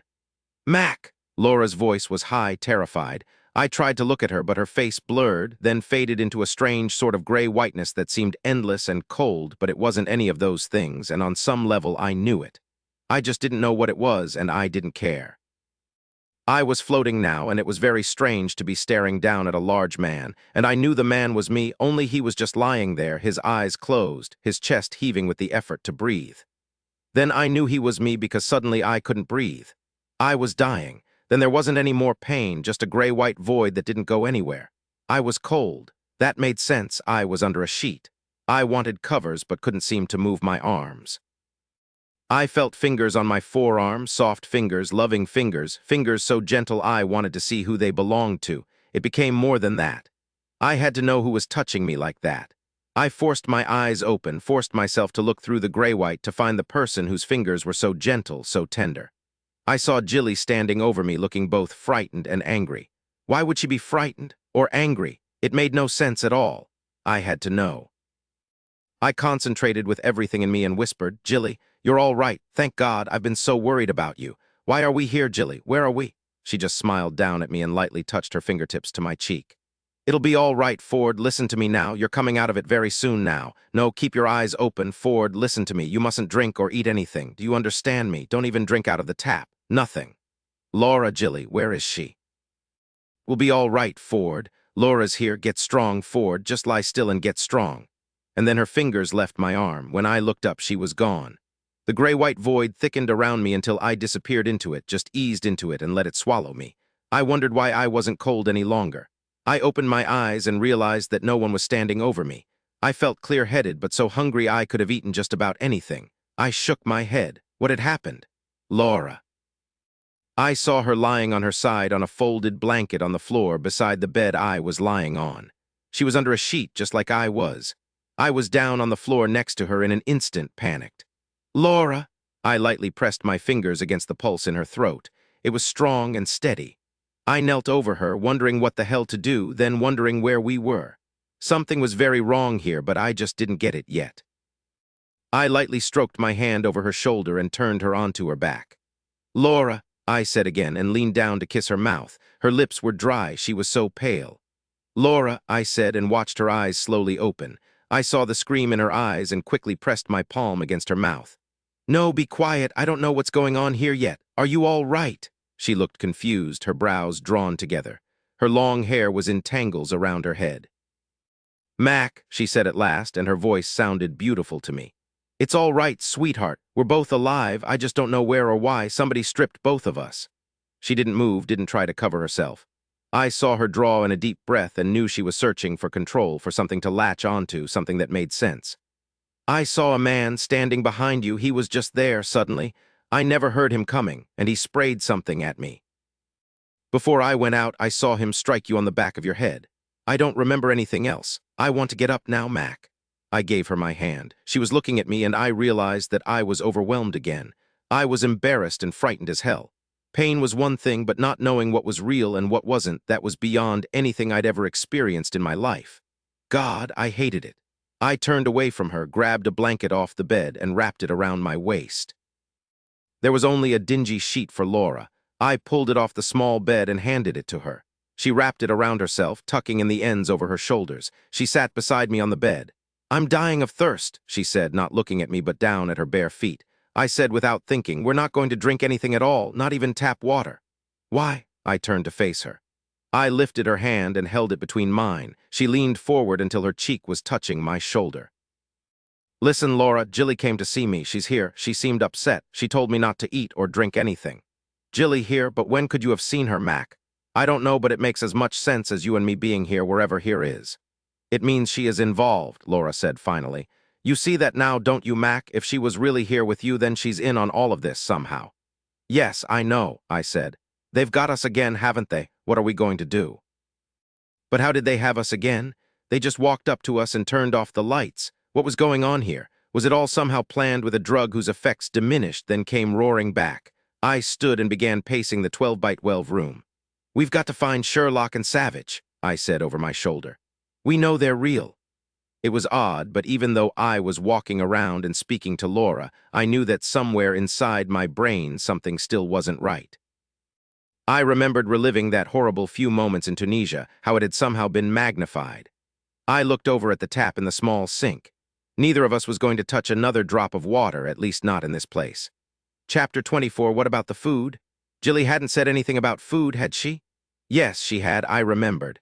I looked down at the plate of steaming rice, tortillas with small pools of melted butter, and the small bowl of beef in some sort of red sauce. I held out my hand and stopped Laura from using her fork. We just can't take the chance. They could put drugs in the food as easily as in the water. I smelled those tortillas and wanted to curse, which I did under my breath. 2 men had stood in the doorway, their weapons pointed right at us, as a young girl, not more than 12 years old, looking so scared I thought she was going to pass out, brought us the meal. There's something else, I said, and got to my feet. I gently put the 2 trays of food on the floor. Let's look around again for cameras or listening devices. There weren't any last time, but who knows? We didn't find anything. Even so, I kept my voice down. We need to get ready for any opportunity, just like the first time. Can we be so lucky again? There were 2 guys this time with AK-47. She looked over at the toilet. The porcelain lid is gone. I never said they were stupid. We'll have to find something else. We do have an advantage here. I'd bet the farm that they put drugs in the food and water. Someone will come sooner or later to see how we're reacting. It won't occur to them that we wouldn't eat or drink anything. They'll be expecting us to be out cold or having intensity on the floor or whatever the hell else this drug does to you. Her shoulders were slumped. I'd never seen her look so defeated. Laura, listen to me. Our brains will straighten up again. No more drugs, we're pros. If anyone can get out of this place, we can. Now come here and hold me. I'm feeling a bit off balance right now. I need you. She came to me, clutching the sheet over her shoulders. She didn't say anything, just held me against her. I felt her kiss my bare shoulder. Suddenly, I was so pissed I could have easily killed the first person through that door. I kissed Laura and set her away from me. I got up and tore off a leg of the bed. My blanket fell off, but I didn't pay any attention. I hefted that leg. It made a solid club. I handed it to Laura. Hit me if I try to take you down again. Please, I'd much prefer that to being kicked. She took the club and hefted it. Then she smiled at me. Give me a bad guy instead. It was such an excellent weapon that I took off another leg for myself and swung it around a bit, liking the solid weight of it in my hand. I smiled at Laura, standing not 6 feet away. She still had that old threadbare sheet wrapped around her. Her hair was in tangles, and she looked ready for anything. The woman was tough. I realized then that she wasn't looking at my face. I picked up my blanket and wrapped it around me again. You're the best, Laura, I said. I can't imagine having a better partner. Now we wait again. We waited. We dozed. Since there were no windows, we had no clue if it was night or day. There was a lamp in the room, and it gave off a sluggish 60-watt light. The sound of at least 3 pairs of boots thudding on the wooden floor snapped me alert. I couldn't wait to get a shot at the bastards. I raised a finger to Laura. She nodded. I could see she was ready. I wondered if she was as angry as I was and imagined that she was. The door handle turned. There wasn't a sound. Both Laura and I were staring at that turning knob. A woman wearing a white lab coat stepped in. She had a small silver tray in her right hand. I moaned loudly and clutched my throat. She came down to her knees beside me, and I moaned again. But I was looking behind her at the same 2 men who'd accompanied the breakfast or lunch or whatever meal it had been. When the first man came through the door, his gun was down because he was staring down at me and the woman. I grabbed her under the arms and threw her at him. She yelled as she hit him squarely in his AK-47. He screamed out the other man's name, Carlos. Carlos was through the door in an instant, the weapon raised to mow me down. Laura rose up behind him, and the club came down in a hard, graceful arc against the side of his head. His eyes bulged. Blood poured out of his mouth, then he fell against the door. The other man had gotten his AK-47 free of the woman and was swinging it up. I wasn't in a good position. I managed to roll to my left side and kick up as I moved. My foot struck the weapon but didn't knock it from his hands. He fired 2 rounds, a loud, obscene sound. 1 bullet smashed into the floor beside my head, spewing splinters of wood into my arm and chest. The other bullet struck the woman. I heard her cry out as I gained the leverage I needed. I kicked him solidly beneath his chin at the same time Laura clubbed him in his kidneys. His eyes rolled back in his head and he went down like a stone. I slowly rose. These guys were serious. I knelt beside the woman. The bullet had struck her forearm. She'd be all right. I told her in Spanish to be still. As for the 2 men, all I wanted from them were their clothes. Laura went right to the smaller man and stripped him. We both tucked the legs of our fatigues into the boots at about the same time. I saw Laura lean down next to the woman. What is it? Look, she said, raising a pistol, a Bren 10, a 10 automatic that held 11 rounds. The woman had it on her tray along with some needles and bottles. I haven't seen one of these guys for a long time. It's a good combat weapon. I grabbed the 2 small vials on the tray. Good idea, she said, smiling at me. You ready? I turned left and stopped cold. What's wrong, Mac? Just an attack of deja vu, I said, and slithered out the door. We left the men completely stripped and tied up as best we could with strips of the bed sheet Laura had been wearing. Laura had tied the woman up with her underwear. Let's go to Molina's office, I said. If there's someone there, we can force them to take us to Sherlock and Savich. We passed a window. It was dark outside, and that was good. How much time had passed? The office was empty. They'd boarded up the glass windows behind the desk. Maybe they've hidden a phone, I said, and began opening drawers. Suddenly, I felt dizzy and unfocused. I just stood there waiting to see what would happen. Was this death coming? A numbing cold overwhelmed me. I felt it chewing at the edges of my brain. My heart pounded. Laura was staring at me, her hand out. I knew she was talking, but I couldn't make out her words. To die like this, I thought as I went to my knees. I wasn't dying. It was the drug again. I fell back against the wall. I saw Laura over me even as I sat there, my head to one side. She was shaking me as hard as she could. Mac, listen to me. I know you can hear me. You're looking at me. Blink at me. Yes, that's right. Whatever's going on in your head, you've got to control it. We've got to get out of here. I looked over at the glass windows. They weren't boarded up. The glass was solid whole, and I wondered, did we really crash through it the first time? Mac, blink at me again. I evidently did because she started speaking again. Her voice was low. She was close to me. I could feel her breath on my face. I want you to raise your hand now, Mac. I looked down at my hand lying limp on the floor. I looked and looked at it, and then I thought, just raise your damned hand. My hand came right up. I cupped Laura's face with it. Whatever it is, it's going away. It's a weird feeling. Laura, we didn't use anything when we were close at Seagull Cottage. If I made you pregnant, I don't want you to worry about it, okay? We're going to get married. It'll all be okay. She grinned at me, leaned down, and kissed my mouth. It was a sweet kiss, and I felt it throughout my body, and the feeling was healthy and real. I'm better, I said. Good. I want you to stand up now, Mac. Do you think you can do it? I felt the journey of coming back into myself, of retaking control. I doubted in that moment if I would ever again even willingly take an aspirin. There is nothing more terrifying than losing control of your mind. I got up. I stood staring at the boarded-up windows. My memory went haywire. I felt numb and everything was different. This damn drug is a killer. Let's find Melina's Mac. I picked up my AK-47. I felt strong again, in control, but for how long this time? Chapter 25, I was frankly surprised when we went through a corridor on the far side of the office and found ourselves in an antique-filled bedroom. The man we believed to be Melina's was sitting on the side of a bed, leaning over a woman. Not a woman, she was young, perhaps 18. She had a white sheet pulled to her chin. Thick, shiny, dark hair fanned around her face on a white pillow. Melina's hadn't heard us. All his attention was focused on the girl. He was wearing black pants, a loose white shirt, and his bald head gleamed beneath the mellow bulb just above the bed. He was speaking quietly, but I couldn't make out his words. I watched him stroke her hair, lean down to kiss her. He continued speaking in a low, warm voice even as he straightened again. I couldn't tell if he was speaking Spanish or English. I saw the girl's hand come up and lightly touch his shoulder. I nodded to Laura and pointed to the Bren 10 she held lightly in her right hand. She frowned a moment, then reluctantly handed it to me. How could she know what I intended? Take the girl, Laura, I whispered. She nodded again. I left my AK-47 on the floor just outside the door. We went as silently as we could into the still air of the room. It smelled sweet in the bedroom, a vague rose smell. I didn't like it. It was cloying. He was completely focused on the girl, leaning over her, speaking. My boots creaked. I froze, but he didn't move. What were they talking about?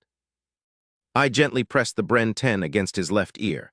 Hello, I said. Comment la va? The girl was sitting up now, pressed against the bed's headboard, her eyes wide, silent as death. She was terrified. I felt him coil, then relax again. He said, if you kill me, you'll never get out of here alive. It won't matter to you, Melina's, Laura said very calmly. How do you know who I am? Who else would they send down here? Laura asked. You were assigned to keep us. As for all the fun you had with us, that was your own idea, wasn't it? Some of the men are animals. I protected you. I looked over at the girl who still clutched the sheet to her throat, her narrow hands clenched. I said in Spanish, don't be afraid, we're not going to hurt you. Slowly she nodded and said in perfect English, who are you? My name's Mac, what's yours? Marin. Melina's moved and I gave him all my attention. Keep an eye on her, Laura. I came down beside him and raised the pistol. You're going to take us to where you're holding the other 2 agents. They're dead, he said. Then so are you. I pressed the pistol against the side of his mouth and cocked it. No, don't, he choked out. They're not dead, I swear it. I'll take you to them. Did you drug them like you did me? Yes, but not in the same way. They're all right. You'd better hope that we agree. Now I want you to get up real slow. We should probably bring the girl along, Laura said. Melina's lunged for me as he rose, but I brought the pistol down on the side of his head. The girl groaned. Laura clapped her hand over the girl's mouth, pressing her head back against her pillow. Melina's went down but not out. He landed on his knees, moaning, holding his head. I knew the pain must be bad, the bastard. If you try that again, I'll kill you. I said it in a near whisper. I didn't want the girl to make any more noise. I thought about hauling her with us and decided it wouldn't improve our odds. We'd leave her here. I opened my mouth to tell Laura when I saw that she'd already begun ripping up the sheet. I waited for her, keeping the tip of the Bren 10 against the back of Melina's head. The girl was silent now. I saw tears running down her cheeks. Who is she? I asked Melina's, who was still holding his head in his hands. He tightened like a spigot in January. Touch her, you bastard, and I'll rip your head off your shoulders. I believed him. It took Laura a few minutes to tie the girl firmly. I noticed she had skinny arms. They were pale with sharp blue veins running beneath her flesh. Her beautiful shiny hair streamed across her face. Laura smoothed it back after she'd fastened the gag in her mouth. I hoped Melina's could walk. I started to help him to his feet. He snarled at me and made it himself. A proud man, I thought. I looked back at the girl who was staring at him, her eyes large and frightened. "Turn out the light, Laura." The room went dark. We heard a whimper from the bed. I could feel him resist when he heard the girl's distress. "We didn't do anything to her," I said. "She'll be all right if you don't do anything stupid. Now walk." The moment we had him back in his office, Laura motioned for me to stop. I kept 3 feet between me and Melina's. She walked to the door, opened it quietly, and leaned out. She turned back to me and nodded. "Now," I said quietly, "you're going to take us to the other agents." He said nothing, merely walked from the office and turned left down the corridor. "You're dead if one of your soldiers tries to take us out." He stiffened but didn't say a thing.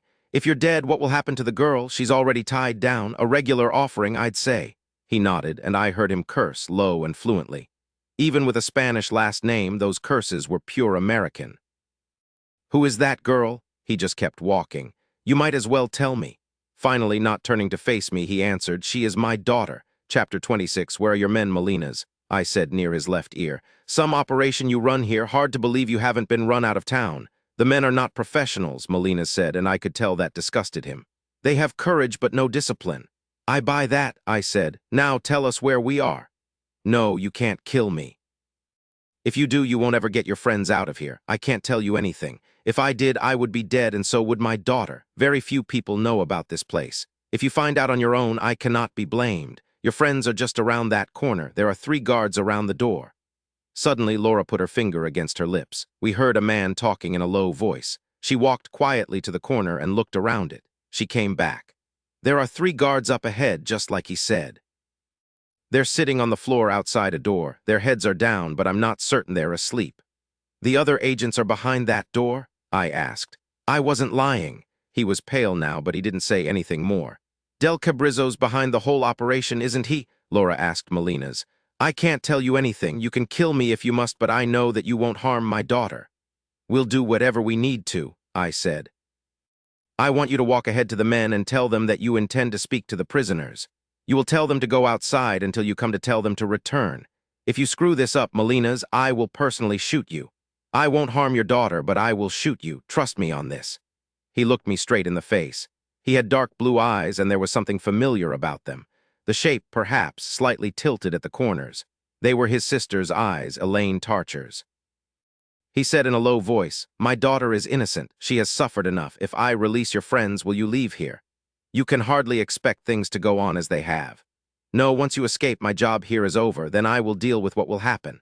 I shrugged. "Your daughter, who is so precious to you, why is she here with you? Have you let her watch you pump drugs into people?" "No, we have only been here for a short time. We arrived just before you did. I couldn't leave Marin back home. She needs me." "You cannot take me with you as a hostage. You cannot leave her here alone. She would be savaged by these men. She would kill herself. She's tried before. I will do as you ask, Mr. MacDougal." He was pleading with me, his expression as raw as his voice. His daughter was more important to him than his pride, certainly more important to him than his own life. "Let me see what kind of shape my friends are in. Then I'll decide what to do with you. You try to screw me, Melina's, and you're dead. Just think of your daughter before you decide to betray me. By the way, I speak Spanish." Melina's nodded and straightened. As he walked forward, he looked like a man used to command, a man in charge. Laura and I watched him kick one man in the knee. The man cried out. The other 2 awoke. The man Melina's had kicked scrambled to his feet, excuses tumbling out of his mouth. I understood only that they were excuses. Melina's raised his foot and kicked another man in the ribs. The 3rd managed to jump away. He used his hands while he spoke to the men, and his voice was low and angry. If he'd had my gun, I wouldn't have been surprised if he'd shot all 3 of them. He motioned for them to pick up their weapons. He stood there watching them scurry away. He had told them to go outside and stay there. Then, after just a slight pause, he turned and walked back to Laura and me. He held up a key ring, pulled out a long brass key, and handed it to me. "This is the one." I gave the key to Laura. "Be careful. There might be a man inside." She nodded. I remained behind with Melina's, the Bren 10 pressed against his neck. "Nice clothes," I said close to his ear while we waited. I guess dealing drugs to kids lets you hobnob with a lot of Italian designers. I haven't been involved in drugs for 5 years, he said. I am doing this for other reasons. Yeah, right, and you keep American federal agents just for the fun of it. I focused on the slowly opening door. Laura eased inside, crouched low. I saw a light come on, then nothing. Let's go. One try at me and I'll pull the trigger. Savich was half-crouched, ready to attack. He looked pale and drawn, his clothes torn and dirty, and there was such rage in his eyes that suddenly I didn't want to know what had been done to him. I was hoping you'd come, he said as he slowly straightened. I came into the small room, pushing Molina's in front of me. Savich's hands closed around his throat, and he shook him like he was a rag. Molina's did nothing to defend himself. Savich, stop it. I tried to jerk Molina's away from him, but Savich was out of control. Laura cried out, Sherlock, oh God! Sherlock was the only thing that could have distracted him, and Laura knew it. Savich dropped his hands and whirled about, dropping to his knees beside Sherlock. She was unconscious, huddled on her side. He gathered her against him and rocked her back and forth, kissing her dirty hair. Savich looked up. His face was battered. He'd been beaten. I nearly pulled the trigger. By God, what have you done to him? You damned bastard. I should have let him strangle you. He is all right, Molina said, and I knew his throat hurt. Savich was strong, very strong, no matter what they'd done to him. I shoved Molina's to the floor and closed the door, then walked to where Savich sat, still rocking Sherlock on his legs. Thanks for coming, guys. I'm glad to see you, to say the least. I did try, but I couldn't get us out of here. I failed.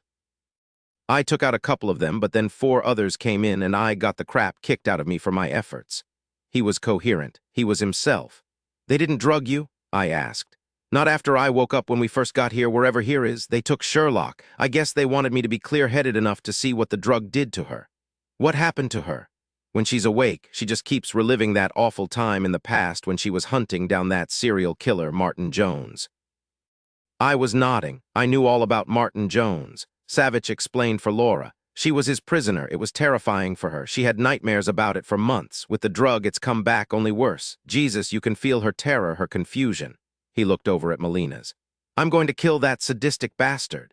But he didn't move, just kept rocking Sherlock. He said even as he rubbed his cheek against Sherlock's hair, after they beat me, they left me alone.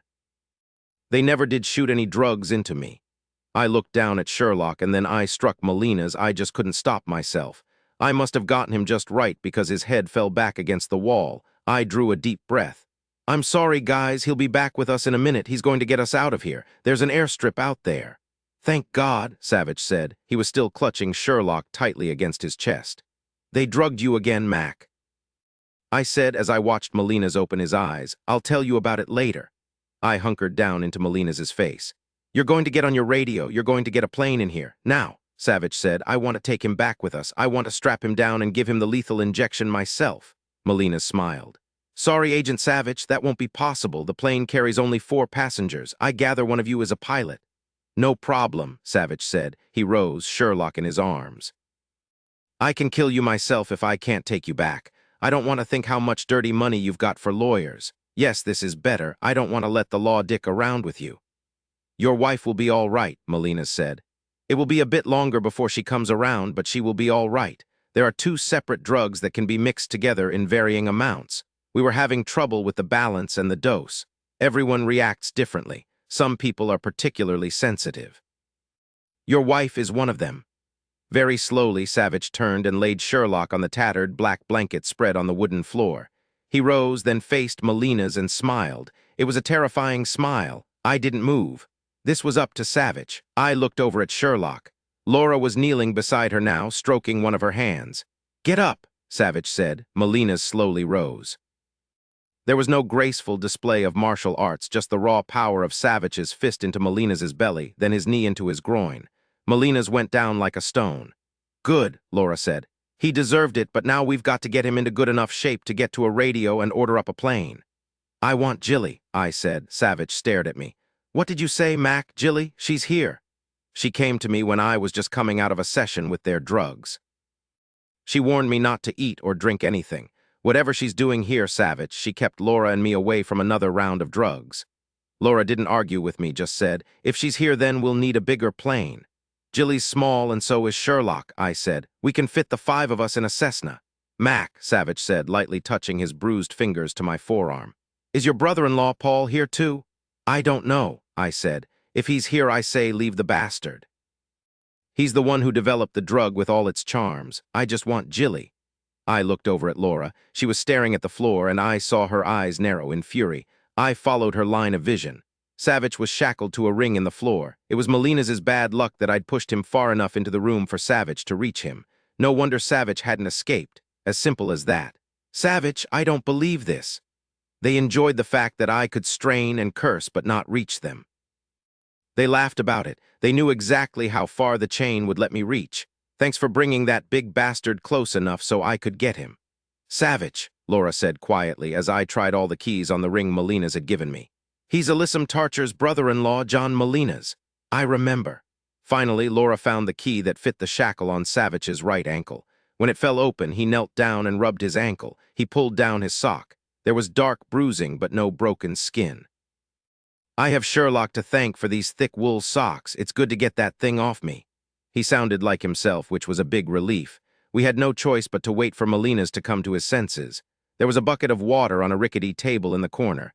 Laura threw it on him. Savich pulled Sherlock up against him. Sherlock, come on, love, wake up, you can do it, wake up. I watched Savich lightly slap her cheeks. Come on, sweetheart, open your eyes. Hey, I'll let you throw me the next time we're in the gym, but you've got to wake up for me now. Finally, she did open her eyes and look up at him. She looked drugged, strung out, and when she whispered, Dylan, her voice was slurred. She recognizes you, Laura said. That's a good start. It's me, Sherlock, it's all right now. Mac and Laura are here, we're leaving. He's here, Dylan, she whispered, rubbing her fingers against her temple. He's tucked right behind my left ear. He's laughing. He won't leave me alone, and he's still laughing. He won't stop. Please, Dylan, please make him stop. She closed her eyes again and slumped back against Savich's arm. Is she talking about Marlon Jones? I asked, kicking Molina's lightly in the ribs. He was still trying to catch a breath. Yes, Savich said, never looking away from Sherlock's chalky face. The drug they've been giving her brought him back, planted him in her mind and magnified him, made him into even more of a monster than he really was, and that's saying something. He's there in her head, as real as you are. It did the same thing to me, I said slowly, but it just happened once. I relived the car bomb in Tunisia. You're right, it was worse remembering it than when it actually happened. Paul said the drug was supposed to lessen the power of a bad memory. Molina's struggled to sit up. Yes, the drug is supposed to relieve the physical symptoms. They promised me it would, but there's something wrong. The drug shouldn't bring the memory to the forefront.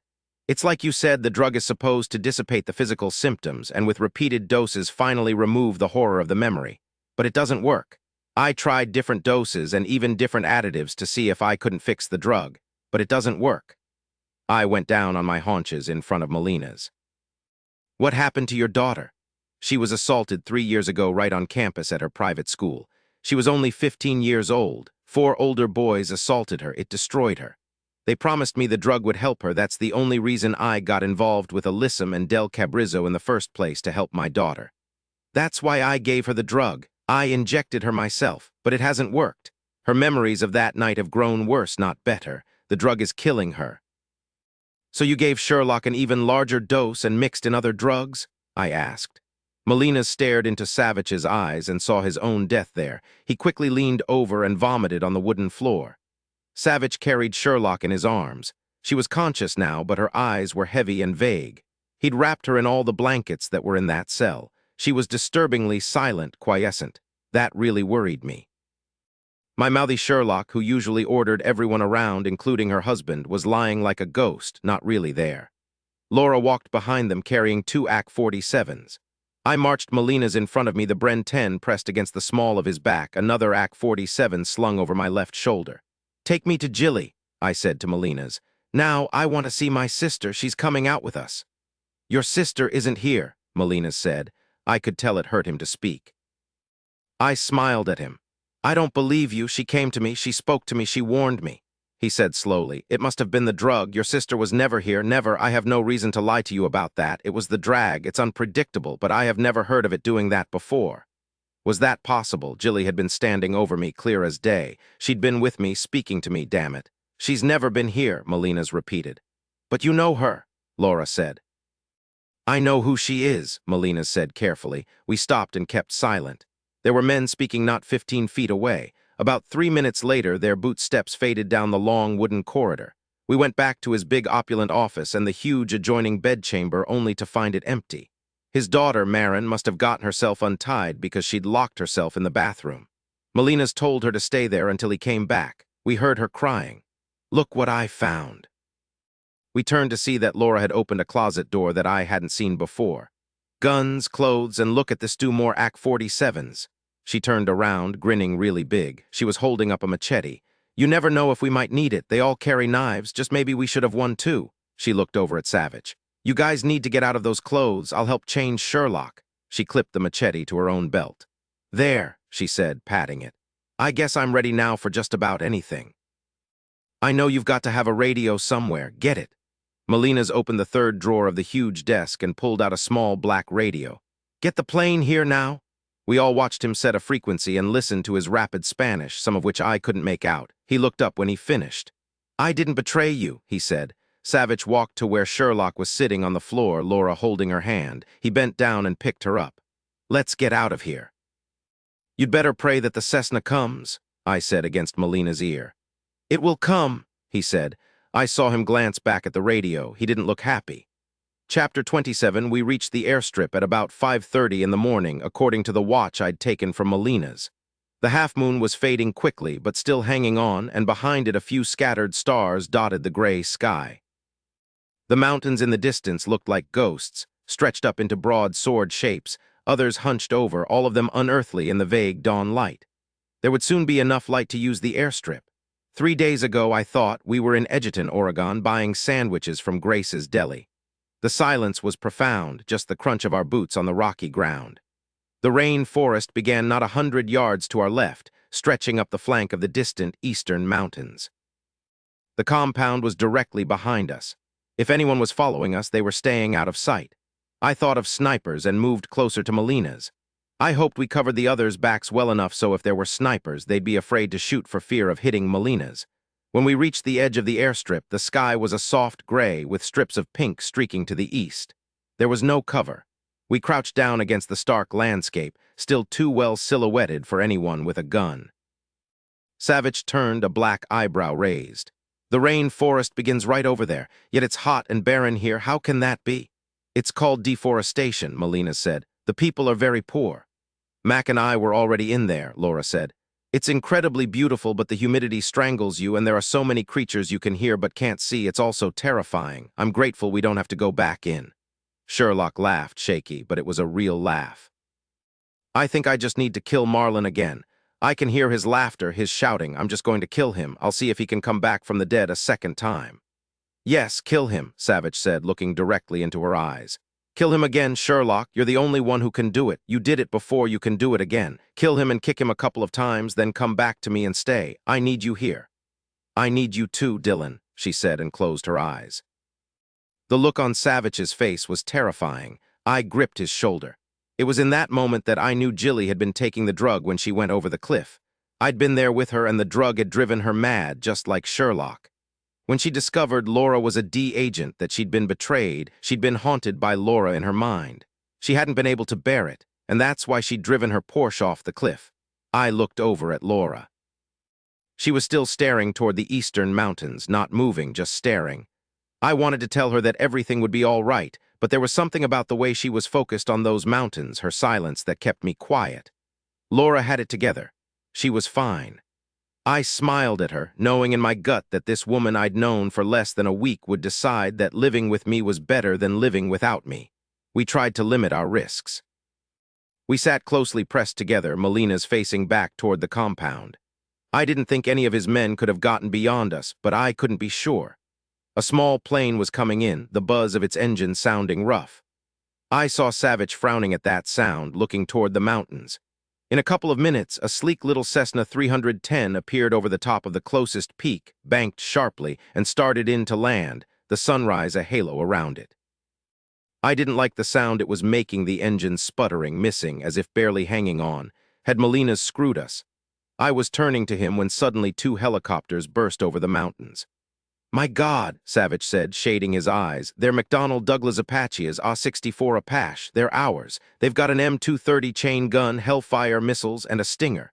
Down, everybody down. We all hit the ground. In a blink, one of the Apache fired on the Cessna. The small plane sputtered above the ground. I saw two men inside, one of them screaming. I watched the plane explode, showering debris into the dawn sky, twisting shards of metal, parts of the engine, the seats, one of them holding what had been a man still strapped in, scattered over the airstrip and the land around it. A part of a wing crashed into the ground not 20 feet from us. Jesus, Savich said. Good old USA Apache. What the hell are they doing here? Somehow they must have found out where we were. Laura was yelling at the Apache, waving her arms. I held Melina's close. I looked up at the helicopters. They came closer and hovered, making no move to land. Oh God, Laura, I shouted, get away from there, run. Without warning, they fired on us. The rainforest! I grabbed Melina's and shoved him ahead of me. They came around again, firing, the hail of bullets kicking up dirt all around us. We made the rainforest, barely. Then I realized the last thing we needed was Melina's holding us back. He'd betrayed us. I jerked him around and yelled in his face, you damned bastard. I didn't betray you. He was panting now. You saw them. They shot down the Cessna. One of my men must have radioed Del Cabrizzo and told him you were escaping. The cartel ordered it. I didn't. That makes me feel a whole lot better, I said. Well, you can stay and talk to him about it. I shoved him down behind a tree, took off his belt, and tied his hands behind him to the skinny tree. I ripped off his very nice Italian silk shirt and stuffed it into his mouth, tying the rest behind his head. You'd better pray they don't think you're disposable. That's about the only thing that would save both of you. I turned away from him and shouted, Savich, we're heading north. Keep going, but veer to your left, to the west. Thank God it was light enough now to see where we were going. Northwest, we had to go northwest. Melina's soldiers would be searching for him and then come after us. Savich nodded, holding Sherlock close. I looked at Laura, wondering why she hadn't come to help me. She was standing about 10 feet from me, not moving. I watched her weave where she stood, then drop one of the AK-47s. Laura! I heard the Apache overhead, incredibly loud, heard their automatic weapons firing into the forest. Chances were that only an incredibly lucky shot would find us through that thick, nearly impenetrable canopy overhead. But given how our luck had gone so far, I didn't want to take any chances. Laura, I yelled again. Come on, we've got to hurry. I'll take the other weapon. What the hell's wrong? She didn't answer. I saw her lean back against a tree, gripping her shoulder. Laura, just a minute, Mac. Her eyes were closed, her teeth gritted. Oh God, she'd been hit. The guns kept sounding overhead, the bullets smashing down through the foliage. We were too close to the edge of the rainforest. We had to go deeper. Without a word, I pulled her hand away from her shoulder. It went through, she said, and I saw she was right after I'd opened her shirt. Hold still. I unbuttoned my fatigue shirt and jerked it off. At least it wasn't as sweaty as my undershirt. I wrapped it as best I could over the wound, tying it under her breasts. It was still bleeding. She was trembling. Her blood streaked over my hands. Can you hang on for a while? She gave me a smile that made me want to cry and said, I'm Dee, of course I can hang on. I smiled at her as I rebuttoned her shirt, picked up both AK-47s and hoisted her over my shoulder. Mac, no, I can walk. It's time for the D agent to keep her mouth shut, I said, and to Savich, who turned back, Laura's been shot. It's clean through the upper shoulder. But we've got to take care of it. An Apache was coming in fast and hovered right over us. It sounded muffled through all the greenery overhead, but it was close, too close. If it fired downward, it could hit us. I laid Laura on the floor of the forest, cupped her cheek with my palm, and said, Don't move, I'll be right back. I'm going to get you a first aid kit, and then I'm going to play doctor. She looked at me like the drug had captured my brain again. I just smiled at her, grabbed one of the AK-47s, and ran for a small, light-filled clearing just inside the forest belt. I looked up. An Apache was hovering not 20 yards overhead, its rotor blades fanning the thick upper canopy of the rainforest. I heard birds screeching, heard their wings flapping madly to escape. It was just that the growth was so thick off to my left that I couldn't see them. I could make out a man staring downward with binoculars. Hey, you bastards! I fired upward. When I cleared the magazine, I pulled it out and shoved another in and waited. I needed them closer and lower. The Apache weaved, plunging side to side. Yes, I thought, you've seen me. Now come and get me. I could hear a man yelling. They were right over me now. I fired off another 12 rounds directly into the gut of the helicopter. I could see the pilot fighting the controls, trying to regain control. I heard the other man yell. Then, like it was released from a slingshot, the Apache rose straight up and then dipped sharply to the left. I fired another half-dozen rounds. It trembled, the rotor grinding, those amazing General Electric turboshafts sputtering, dying now from all the damage my bullets had caused. The Apache lurched and went straight up again, its nose aimed at the sky. It stopped, trembled some more, turned nose toward the ground, and came down fast. I heard the two men screaming. The helicopter plunged into the rainforest, slashing through leaves and trees. I heard a loud ripping sound, its rotor being torn off. Then silence. I heard the other helicopter, but it wasn't close. Wouldn't it come over us like this one had? Because they saw it go down. I waited a moment, then ran as fast as I could to where the helicopter lay, nose buried some 2 feet into the ground, its rotor broken off halfway down, gleaming sharp blade edges embedded in the foliage. Monkeys shrieked overhead. I saw several of them leaping from tree to tree some 6 feet above my head. I knew the helicopter could explode, but I had to get my hands on a first aid kit. I couldn't face the thought of Laura wounded in this living hellhole without any medical supplies. The gunner and the pilot were both dead. They were wearing fatigues, like the rest of Molina's men. They were in an American helicopter, but they surely weren't Americans. They were probably Del Cabrizzo's men, sent to take us out just as Molina's had said. To my relief, I found the first aid kit shoved beneath the pilot's seat. On the back of the pilot's chair, to my amazement, were half a dozen containers of bottled water in a net fastened to a strap. There were several blankets strewn over the back seat. I grabbed them up, noticing the fresh, thick scent on them. Now I knew what these guys had been doing before they'd taken off. I unfastened the net that held the water from the strap, threw the blankets over my shoulder, and shouting like a madman, I ran back. We were still too close to the edge of the rainforest. I didn't hear anyone coming, didn't hear the other Apache, but it was stupid to take any chances. "My God," Savich said, "you've got your first aid kit and water. I'm going to make sure you get a promotion and a raise, Mac. Can you hold out a bit longer?" I said, coming down to my knees beside Laura. "Yes, but then I want to relax by the pool with a good book." "You got it. Let's see what we've got in here. There should be some pain pills to help take the edge off." I found them and gave her 3 and all the water she wanted from one of the bottles. Savich had gotten the bleeding stopped, thank God. It was as good as we could do for the moment. I rose quickly. "Let's go northwest about 50 more yards, then I'll backtrack and erase our tracks. The good Lord is looking out for us, guys.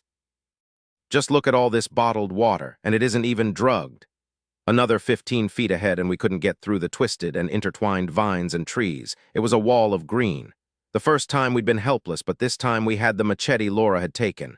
I unfastened it from her belt, kissed her cheek. "You're brilliant," I said. "I can't promise anything, but it seems to me that just maybe you've got the makings of an FBI agent." "You really think so?" She managed a smile. Laura had to walk since I was carrying the water and the first aid kit and one AK-47 and hacking our way through the dense green foliage, so much of it. I held her up, my arm around her waist. "You're doing great, kiddo, just hang in there. Another 15 steps and we'll rest. That's good, Laura, just 10 more steps." I took another whack at the twisted vines in front of us. "The sucker's nice and sharp, thank God. I'd rather have a margarita, Mac." "Me too, but I'd rather know for sure where we are. I should have wrung that out of Molina's." "He got us out of there. We're in Colombia, Mac. We have to be." I heard Sherlock moan, heard Savich's low voice, but I couldn't make out his words. He hefted Sherlock over his shoulder and took the machete from me. I was grateful. We kept going, at least another 50 steps. It was Savich who pulled up. He was panting hard. He gently eased Sherlock to the ground and balanced the big machete and an AK-47 against a tree trunk beside her. "Mac, enough. I'm beat for the moment. Spread out those blankets and let's lay our patience on them. Shush, Sherlock, it's okay." Sherlock opened her eyes and looked over at me. At the AK-47's eye was laying next to Savich. The only thing was, Sherlock wasn't behind those eyes. I looked away, I just couldn't stand it. I wished I'd killed Molina's. I leaned Laura against a tree, unwrapped the blankets from around her, and spread them out. I eased her down onto her back. Her eyes were nearly black with pain. I leaned down and kissed her dry mouth. "Now you just lie here, make Savich give you some water." I unfolded the other 2 blankets that I'd been carrying over my shoulder and spread them out over her. I said to Savich, "We've been using the machete, but maybe there's something I can do to lessen their chances of tracking us." Before I left, I gave Laura another pain pill.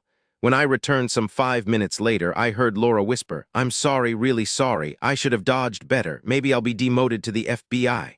"You'd have to do something a lot worse than dodge the wrong way to be consigned with the likes of us," Savich said. "Rest now, Laura." "And hold still," I said. I flipped up the metal clip on the first aid kit. "I'm going to play doctor now." I looked through the medical supplies. Alcohol, an oral antibiotic, aspirin, gauze, bandages, tape, needles, matches, thread, the pain pills. Thank God the helicopter hadn't exploded. I had a feeling this was the luckiest find I'd ever make in my life. After Laura.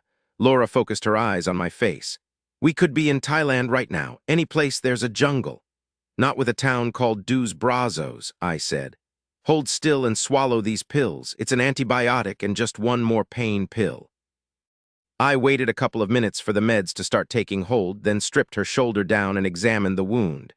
It was just a small hole in the front, sluggishly oozing blood. "Hold still," I said again. I wet one of the bandages with alcohol and pressed it against the wound. Laura didn't make a sound. Her eyes were tightly closed. She was biting her lower lip. "It's all right. I'm not in shock, at least not now. You don't have to look at me like that. I was shot 2 years ago. I know what shock feels like. Really, it isn't bad this time."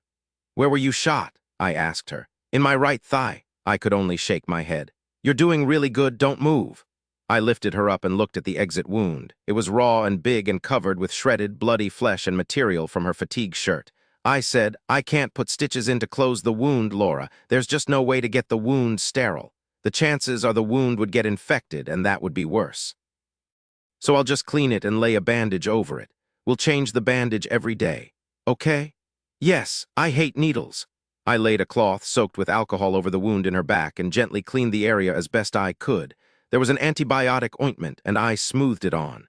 Savich unwrapped a sterilized square of gauze and handed it to me. I gently removed the alcohol pad and pressed the gauze over the wound and pressed strips of adhesive bandage over it. I repeated the procedure on the small entry wound. I washed the blood off her breast. The dried blood was dark red, nearly black now against her white flesh. I hated it. I wrapped her shoulder, tying the thick bandage beneath her breasts. I'd done all I could think of. I'd done the best I could. "Hey, Sherlock, you still there, sweetheart?" "I'm here, Dylan." "Do you think we're doing things okay here? Concentrate, Sherlock. You wanted to do it, and it's time. Talk to me." "I'm here," she said in a thin, nearly transparent voice. "I'm concentrating really hard." After a few minutes, I asked Laura if it still hurt. "Just a bit," she said, and I believed her. She sounded vague and pleasantly surprised. "Isn't it wonderful how that stuff works? No, it isn't too bad." Chapter 28, I had to keep her warm. I got her back into her shirt and covered her with blankets. "You just hunker down and take it easy now." Since she'd taken a bullet in the leg, she knew what that sort of pain felt like. I had no doubt she could deal with it. The thing was to keep her alive in this damned rain forest with more possible ways to die than the LA freeways. Savich had turned back to his wife. "What do you say, Sherlock? Were we efficient enough for you?" "I don't know, Dylan. I'm sorry, but I can't seem to concentrate. She was gone from us." "She'll dream of that lunatic now," Savich said. "Jesus, Mac, it isn't fair." "She was with us longer this time," I said. Laura said, "Maybe this time she'll kill Marlon Jones. That would be best for her." I hadn't really believed that such a thing was possible, but maybe, just maybe, Savich said thoughtfully. He leaned close to his wife's face. "Did you hear that, Sherlock? Kill the bastard if he dares to come again. Just shoot him right between the eyes. Try really hard to do that, okay?" He stopped talking and looked up. We listened to the distant sound of an Apache. Not hovering or firing down, just cruising, it seemed to me. Since there was no way they could ever see us through the thick canopy of green, there was no reason to fire. I told them what I thought had happened to make Jilly drive off that cliff. There's no doubt in my mind that Jilly was on that drug. I think the night she went over the cliff she was trying to get away from Laura. Laura was in her head, just like Marlon Jones is in Sherlock's head, just like when I relived being in Tunisia. But there's a big difference here. Sherlock will come out of this like I did. Maybe Jilly took too much of the drug. Maybe she was really hooked because she was still obsessed with Laura when she woke up in the hospital. Did she run out of the hospital herself because she didn't want to see me again? I don't know, maybe. When we find her, we'll get the answer. "The truth is," Savich said, "we don't have a clue about what the long-term effects of the drug are." "I'm afraid that even Paul doesn't know that," I said. I saw a beetle, black and orange and green, pause a moment, wiggle its antennae at me, then hurry behind some small orange leaves. I saw several other leaves move. Critters everywhere, I thought, all of them hungry. Everything was alive in this place. Everything was hungry. Everything was hunted by something else, that or dead and instantly rotting or eaten. I turned to Laura and lightly stroked my fingers over her mouth. Since you've been cooperative, I'll give you some more water. She drank down a good bit. I looked at the half-dozen bottles. Should we conserve? I wondered how long we'd have to survive in this place. Laura was shivering. I started to take off my shirt, but she stopped me. Not here, Mac. You've got to keep as much of you covered as possible. There are lots of nasty things around here to bite you, and there are leeches, too. Leeches, good Lord, she was right. I doubled one blanket and tucked it around her chest and neck. We've got to be very careful, she said. She paused, then frowned. I knew she was trying to get her thoughts together. It's okay, Laura, take your time, we're not going anywhere. I was just thinking about my boss, Richard Atherton, wondering if the DBA is all over Edgerton. She stopped then. I knew she was in pain. I couldn't stand it. I gave her another pain pill. After a few minutes, she opened her eyes, smiled at me, but her face was flushed. From fever or the heat or the tremendous weight of the humidity, I didn't know. Breathe deeply, Laura, I said. Think about that margarita I'm going to make for you. Think of me rubbing oil on your back, massaging your shoulders until all the knots are out. Now won't that feel good? I lightly stroked my fingers over her cheek. I smoothed the hair back from her face. After a few minutes, she looked woozy. I didn't want to kill her with too many pain pills. I looked down at my watch. Nearly 8 o'clock in the morning. No more pills until noon. I said, just be quiet for a while, Laura. You can tell us all this stuff later after you feel better. Are you warm enough? She thought about it but didn't say anything. Sherlock was far off in a stupor, no doubt troubled by visions of Marlon Jones. How long has it been since they drugged her the last time, Savich? He thought a moment. Actually, she was back with me only about 30 minutes before you and Laura arrived with Molina's. So it's only been about 6 hours. Savich was staring up into the canopy of trees over our heads. I heard monkeys shrieking, a bird's wings flapping wildly, and other sounds I'd never heard before. What is it? I asked him. I hear something, Savich mouthed to me. Someone's coming this way. We knew they'd come after us. I wonder if they found Molina's. I squeezed Laura's hand to keep her quiet and listened. Yes, someone was coming, several someones. They were searching blind, not too far away now. Savich had lifted one of the AK-47s. I eased the Bren 10 out of my waistband. Don't move, I whispered against Laura's ear. She looked at once alarmed, then almost instantly quite calm again. I might be down, Mac, but I'm not out. Give me a gun. Not on your life. You're a patient. You're not to move. Just think about that shoulder opening. It wouldn't be good, Laura. We've got to survive. Now just lie still, and I don't want Sherlock or me to die because I'm helpless, Mac. Sherlock's out of it. I'm all she's got. Give me the Bren 10. I gave it to her without another word. They're close, Mac, said Savich. Let's go. I slung the other AK-47 over my shoulder, slid the machete through my belt, checked the other magazine in my waistband, and fell in behind Savich. If something happened to us, Laura had the Bren 10. No, I wouldn't think about that, but I still took one backward look. Laura's fingers were curled around the pistol. I gave her a thumbs up. We were nearly on their heels 50 steps later. They weren't trying to be quiet. They were speaking loudly in Spanish, cursing from what I could make out. We waited, crouched down beneath some broad green leaves larger than my chest. The heat was rising. The air was becoming so heavy, so filled with water that moving through it was like carrying weights. It was tough to breathe. Thank God for that water I'd found in the Apache. The men kept complaining, coming within a dozen feet of where we were crouched on the floor of the forest. Let's get behind them, Savich said. They were walking single file only about 8 yards ahead of us. Their heavy steps covered any noise we might have made. I saw Savich's profile. He looked carved out of stone, mean, dangerous stone. There was death in his eyes and utter concentration. He took the last man down so quickly I heard only a hoarse gurgle. Men ahead didn't hear a thing. Savich sliced his throat with a small scalpel he'd taken from the first aid kit, then quickly dragged him out of sight. There were 2 others who could turn around any minute. We didn't want to be standing there just staring at them. He looked up as he laid the guy on his back. Let's get the other 2. We heard the 2 men talking just ahead of us in rapid Spanish. I paused a moment, listening carefully. I said behind my hand to Savich, they think Leon stopped to piss. We'll take them both together, Savich said. It happened fast. Savich took one of them cleanly with the scalpel, just like the first man. I quickly sidestepped them when the other one turned, alarm firing his face. He yelled and lunged at me, bringing up his AK-47. I brought up my hand and smashed it into his throat. His head snapped back. He dropped to his knees, gagging and choking. I finished it with a blow with my rifle butt. I raised my head to see a big cat staring at me calmly. He was stretched out along a low-lying branch, watching the two of us unmoved. He looked down at us with, at best, mild interest. Was he waiting to eat the guys who lost? Savich said, "It's just a jaguar, Mac. He won't risk tangling with you, but he might take your prey. Hey, you okay?" "Yeah," I said. "Don't worry about him. Now let's see what we can salvage here." "Look," I said. "There's a couple of Baby Ruth candy bars here. Hot damn, we need those. We should check the other guy, too." You know, Savich, these wrappers aren't written in Spanish.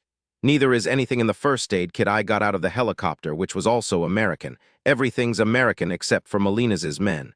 "Who the hell are these guys? What do they do around here?" Savich answered me with a shrug. He was right. At the moment, who these goons were wasn't important. I felt strangely detached from the three dead men, poor bastards.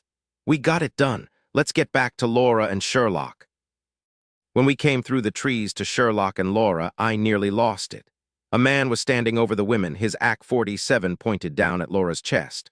Laura's eyes were closed. I didn't see the Bren 10. He didn't seem to know what to do. He saw us and said, "You will not move, Senor, or I will shoot the women. That's right, lay down the weapons and step away." They were the last words he ever said. Laura pulled up the Bren 10 in a single motion and shot him through the forehead. Chapter 29, "That was well done, Laura," I said. She laid the Bren 10 back against her stomach. "One minute we were alone, the next he just appeared. You rattled him. It gave me the chance I needed."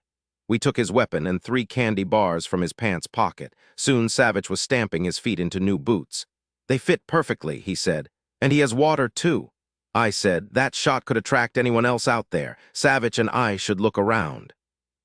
"We shouldn't be much longer than 10 minutes. Laura said, "Go, we'll be all right."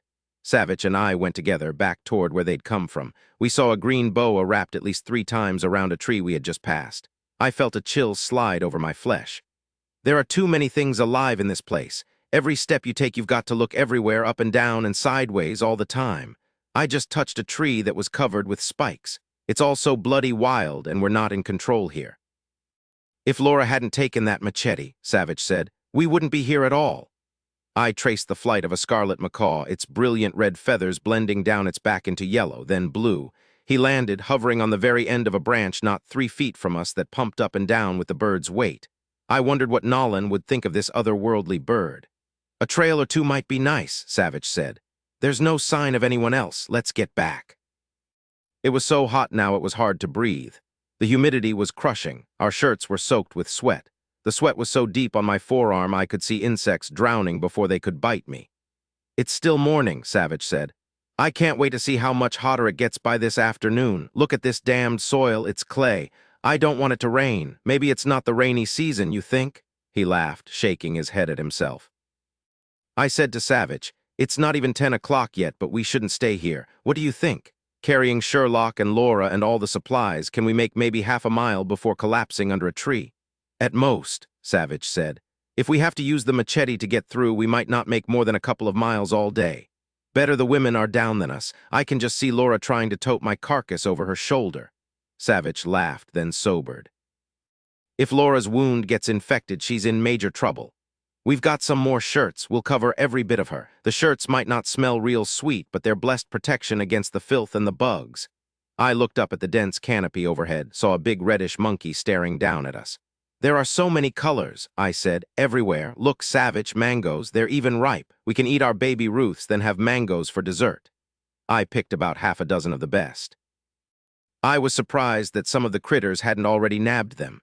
At 1 o'clock in the afternoon, we broke into a small clearing, maybe 2 square meters, that wasn't overflowing with growing green things. The canopy wasn't as thick here and more light came through.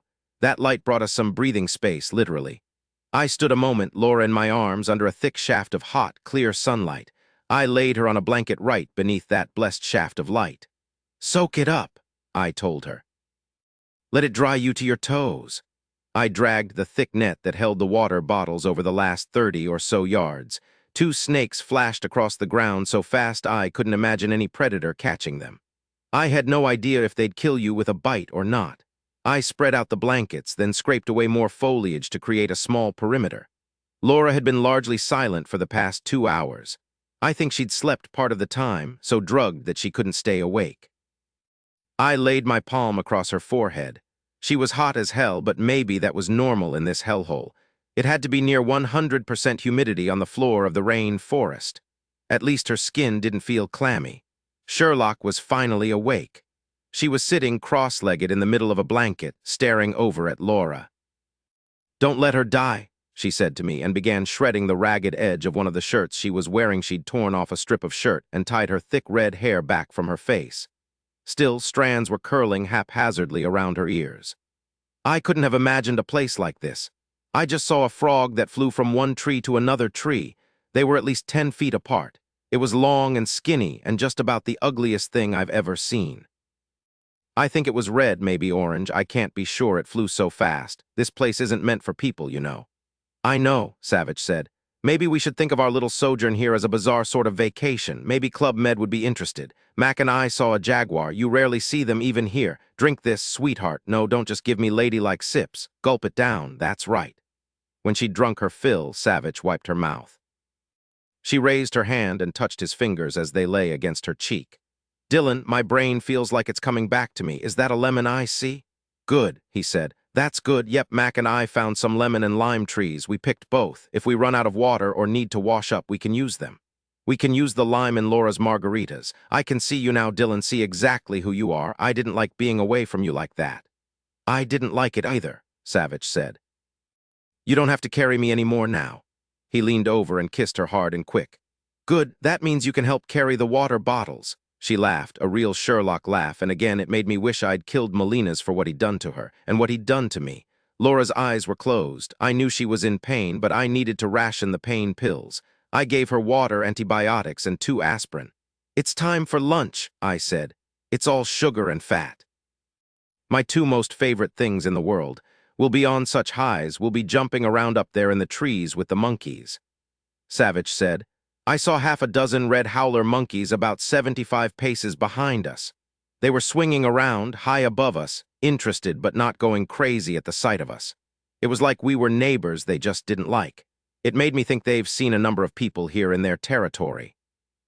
Maybe we aren't deep in a rain forest in the bowels of Colombia, 100 miles from civilization. Maybe we're close to a village or a town, though I don't know who would live in a place where taking a breath feels like sucking on a blast furnace." I frowned over at him, nodding. "You're right. That jaguar we saw just seemed bored, like we were no big deal, like he'd keep an eye on us because it was part of his job, but he wasn't at all worried." "That's probably how they look just before they spring," Savich said, laughing at my expression. "Nah, I wouldn't worry about the cats. Who knows? Hey, are you guys ready for some lunch?" "I want my margarita," Laura said, her voice slurred. "I know you picked some limes. I heard Sherlock talk about it." I opened her 2 shirts and looked at the bandage. No blood, thank God. What should I do for it now? I'd been through some basic survival training, but that was it. I saw a small pool of dried blood on her right breast that I'd missed when I'd cleaned her with the alcohol. I didn't think, just lightly scratched up the dried blood. Her eyes opened. "Blood," I said. "I couldn't bear to see it on you, Laura. How do I look?"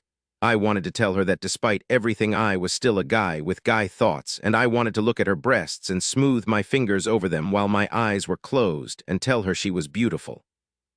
I felt an insect bite the base of my index finger. "No new bleeding. The bandage is nice and clean. You're sweating and that's good. A nice, dry, hot sweat from the sun.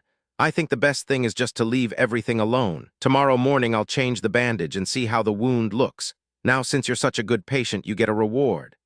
I peeled a Baby Ruth candy bar and broke off a small chunk.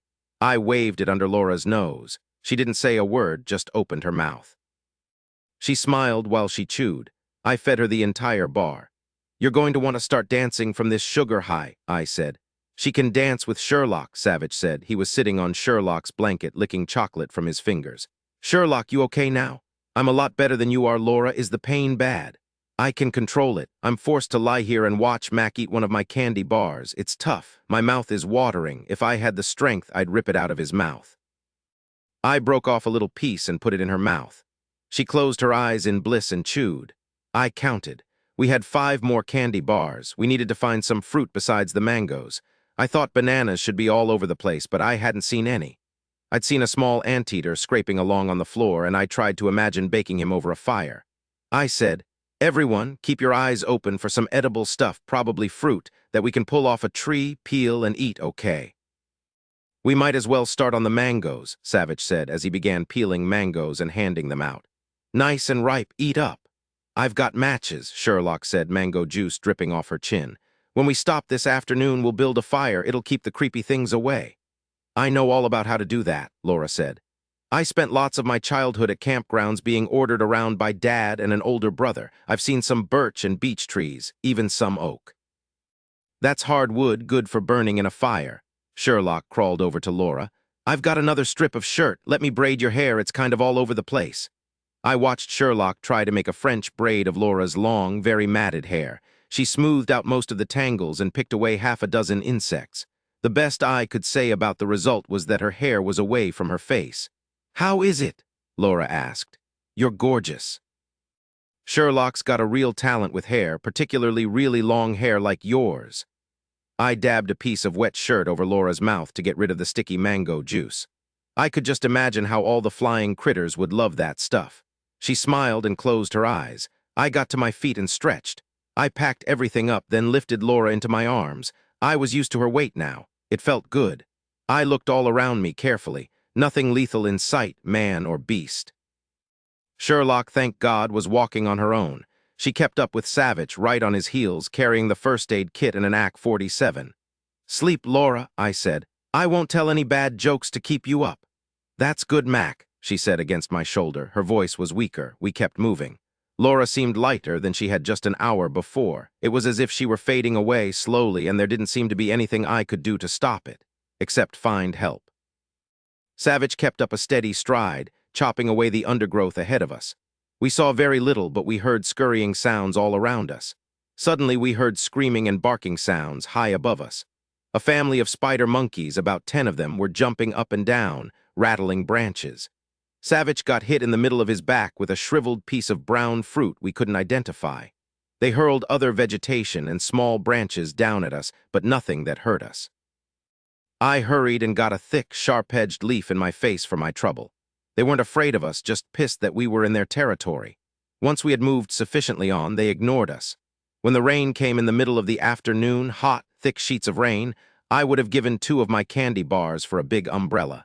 Then we discovered that parts of the canopy overhead were so thick, we were able to stay relatively dry if we stayed in the right spots. I covered Laura as best I could. Steam rose off the ground when the deluge finally stopped.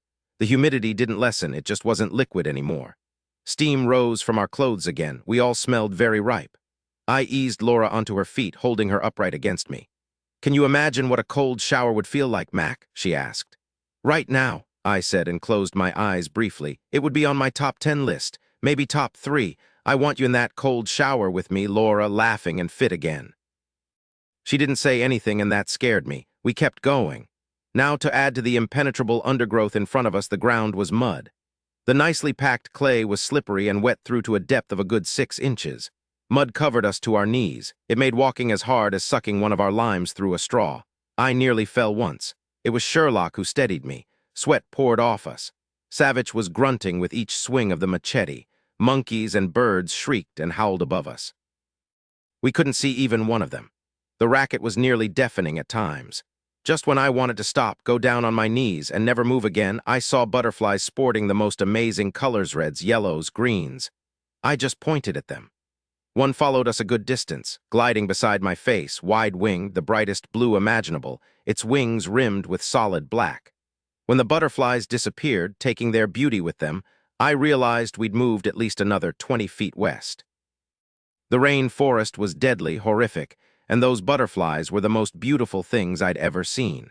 Sherlock spotted 2 coral snakes. She came to a stop and just stared 2 feet to her left into some undergrowth. There was no way a coral snake could go unnoticed. The vivid orange and white stripes slithered away from us and into deeper cover. I checked to see that everyone's boots were tightly laced up, the ends of their pants firmly tucked inside the boots.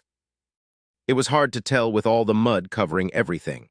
At least we didn't have any mud on our skin, talk about itching, but no insects could get inside and no snakes.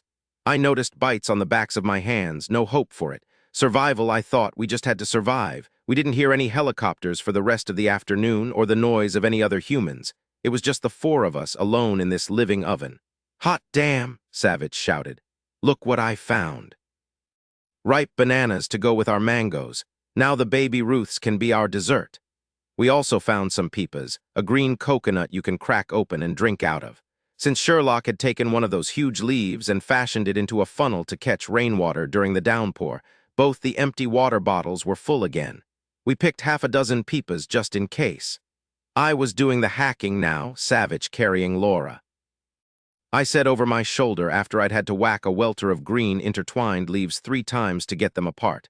"I wonder if they found Molina's, the bastard. Maybe they didn't. Maybe a coral snake got him. Or maybe he's still lying there with insects crawling all over him. Or maybe," Savich said, "this Del Cabrizzo character was so angry that we escaped, he killed him." I didn't want to think about what could happen to Molina's daughter. We stopped to make camp when we came to another small clearing. When we stepped into the sunlight, we saw a flock of wild turkeys running through the deep grass to the other side. They disappeared into the forest. It was late in the afternoon, time to stop anyway. Laura was getting weaker. It required too much energy for her to talk.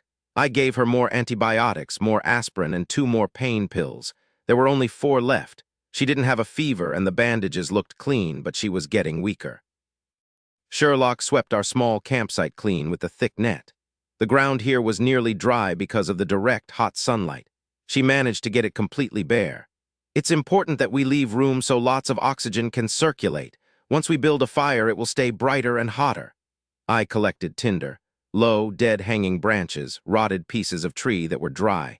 We managed to find some birch that Laura said was good for fires. Sherlock began digging a moat around our campsite. She said it would keep the critters out. Savich used the scissors from the first aid kit to make several fire sticks. He shaved the sticks with shallow cuts to feather them. "My granddaddy taught me how to do this," he said. "It'll make the wood catch fire more quickly." We mixed birch bark and dried grass. I stood back and watched Sherlock build a teepee of kindling over a pile of tinder. I handed Savich the matches from the first aid kit and watched him light one of his fire sticks, let it burn brightly, and touch it to the tinder. I couldn't believe it actually worked. It bloomed up bright and hot. It must have been 90 degrees, and there we were sucking up toil. "A hot dog might be nice," Sherlock said. "Potato chips, some dill pickles." "Tortilla chips and hot salsa," Savich said, rubbing his hands together, and grinned.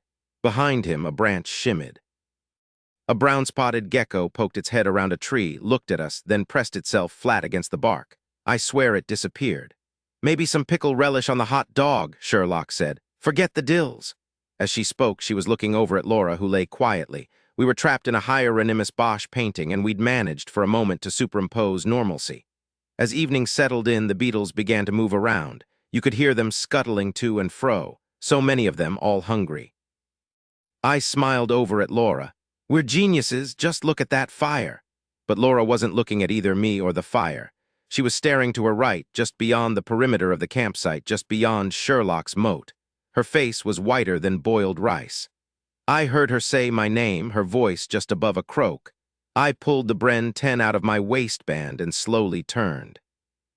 Chapter 30 there, reared up on its hind feet, its claws extended, claws so ragged and huge that one swipe could have taken off my face, was a golden-brown armadillo. Not one of those small guys you see as road kill on the West Texas highways, but a giant armadillo. I'd never even seen one in a zoo. I'd only seen pictures of them. It had a long snout and small eyes that never left us. The hoary flesh seemed to retract farther, showing more of its claws. "It doesn't eat people," Laura whispered. "It eats worms." "That's a happy thought," I said as I lowered the Bren 10. Who knew if men were out there to hear the noise? Savich tossed me a rock. I threw it, kicking up leaves and dirt not 6 inches from where the armadillo stood. It made a strange hissing noise and disappeared back into the undergrowth. I heard a collective sigh of relief. It was time to eat. Savich peeled mangoes with the first aid scissors. A great find, those scissors. Savich assigned me the task of peeling bananas. I eyed my slice for just an instant before eating it. I didn't think we could get food poisoning or diarrhea from something we had just peeled. We each ate only 2 mangoes, followed by 1 banana, and polished it off with one of the precious baby Ruths. "It's only 8 o'clock, Sherlock said. "Does anyone know what day it is?" "If it's Friday," Savich said. You and I would be putting Scan to bed and curling up downstairs with some of my French roast coffee. Sherlock grinned at the thought, then she scooted over to Laura. She lightly laid her palm on Laura's cheek, then her forehead. Mac, when did you give her aspirin? 2 hours ago. She's getting a fever. We've got to dump water down her throat and keep at it. That's what the doctor told me to do with Scan when he had a high fever. I'd endured long nights before, but this was the longest. At least 3 dozen different beetles kept up an endless, dissonant concert throughout the night. We heard things slithering all around us. I'd swear I heard at least a dozen winged things fluttering over my head. But the noise of those beetles, there was nothing like it. Savich kept the fire burning bright. No more giant armadillos came to visit. No snakes slithered in to get warm, just the 4 of us and the fever that was burning Laura up inside. I was sleeping lightly when I felt her trembling beside me. The shakes, I thought, from a breaking fever. I got all the water I could down her throat, then eased her tight against me, and perhaps it worked because she stopped moaning and eased into fitful sleep for several hours. We had to find civilization. With our luck, we'd probably go loping into another drug dealer's compound. The next morning, we drank a bottle of our precious water, ate 2 more mangoes, 3 more bananas, and savored the last of our baby Ruths. When we were ready to head out, Savich looked at me and held out his arms. I shook my head and pulled Laura closer to my chest. Give her to me. You're driving yourself into the ground, Mac. It hasn't been that long since Tunisia. You do the chopping for a while. I'll carry her until noon, then you can take over again. It was clear ahead, no need for the machete. It was an unlooked-for blessing. Laura's fever had fallen close to morning and hadn't come back as far as any of us could tell, but she was weak. The wound was red and swollen, but there wasn't any pus. I rubbed in the last of the antibiotic cream.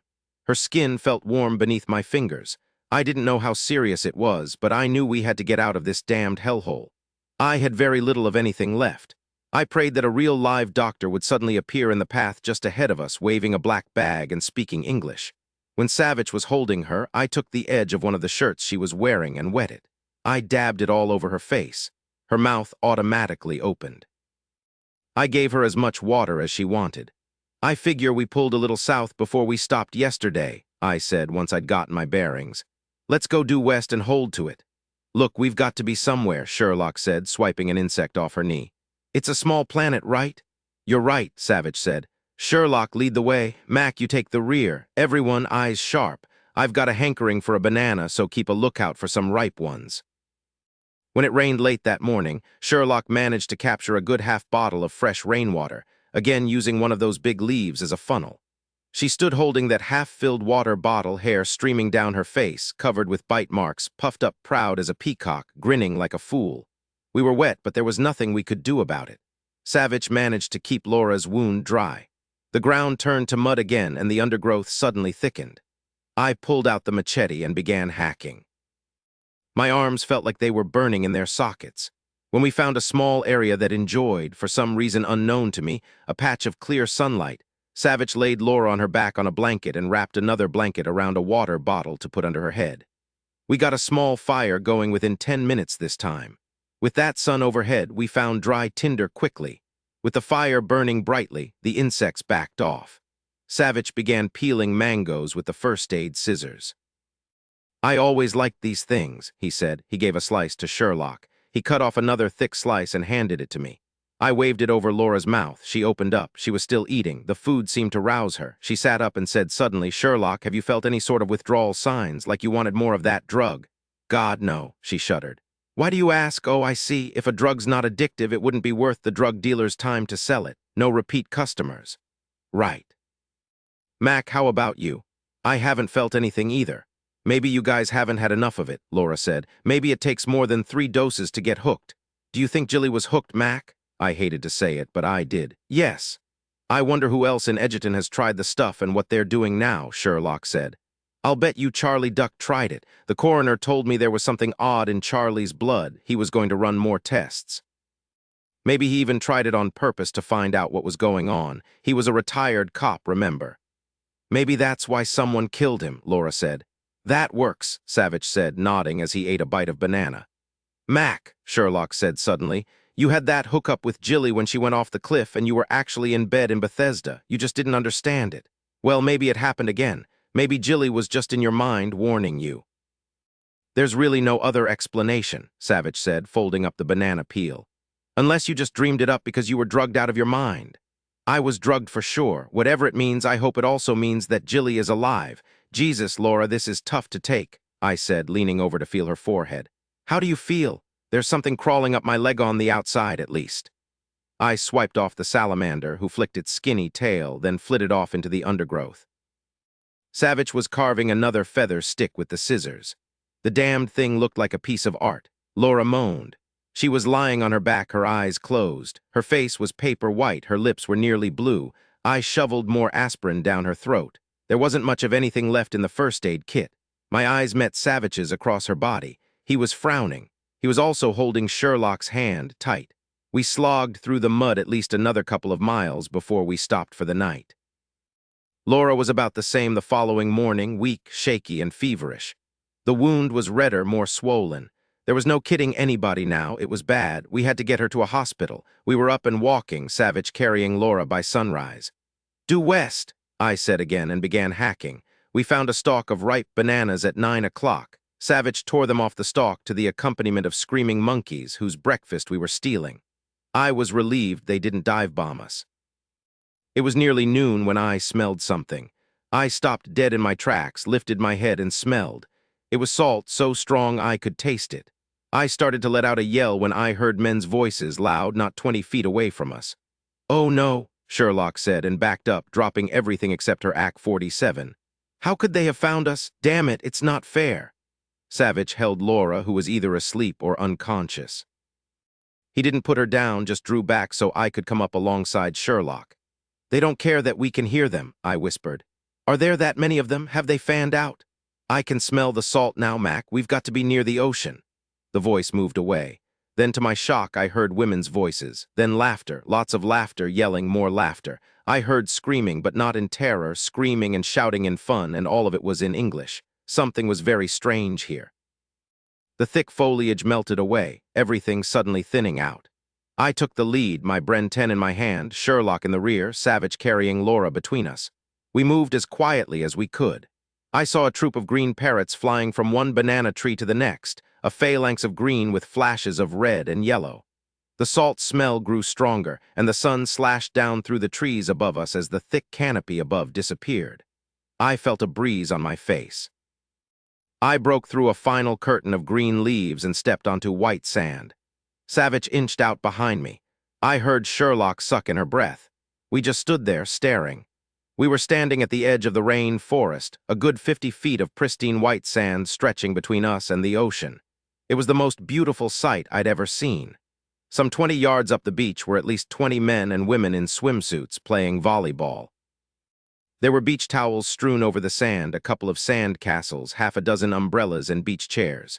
To top it off, there was a guy on a seat set up some 20 feet above the ground, an umbrella covering him. He was a lifeguard. Laura made a soft noise in her throat. She opened her eyes and looked at me. What's happening? I'd say we lucked out, sweetheart. Just hold on. You and I are going to be in that cold shower before you know it. The laughter slowly died away. The men and women were looking down the beach at us. Two of the men waved the others back and came walking toward us. I dropped the Bren 10 to my side. Sherlock eased down on the AK-47, trying to look a little less terrifying. I yelled, "We need some help. We've got a wounded person here." The women came trotting up behind the men. One of the guys sprinted toward us. Short and fiercely sunburned, he was wearing glasses and a slouchy green hat. "I'm a doctor," he said, panting when he stopped in front of us. "My God, what happened to you guys? Who's hurt?" "Over here," Savich said. He carefully laid Laura down on a blanket Sherlock quickly spread beneath a palm tree. She was barely responding. I unbuttoned the two shirts and bared the bandages. As he knelt down beside her, I said, "It's a gunshot wound through the shoulder, happened 2 days ago. I had a first aid kit, thank God. I didn't set any stitches for fear of infection. I changed the bandages every day and kept the wound as clean as possible, but it looks like it got infected anyway." In the next minute, at least a dozen men and women circled around us.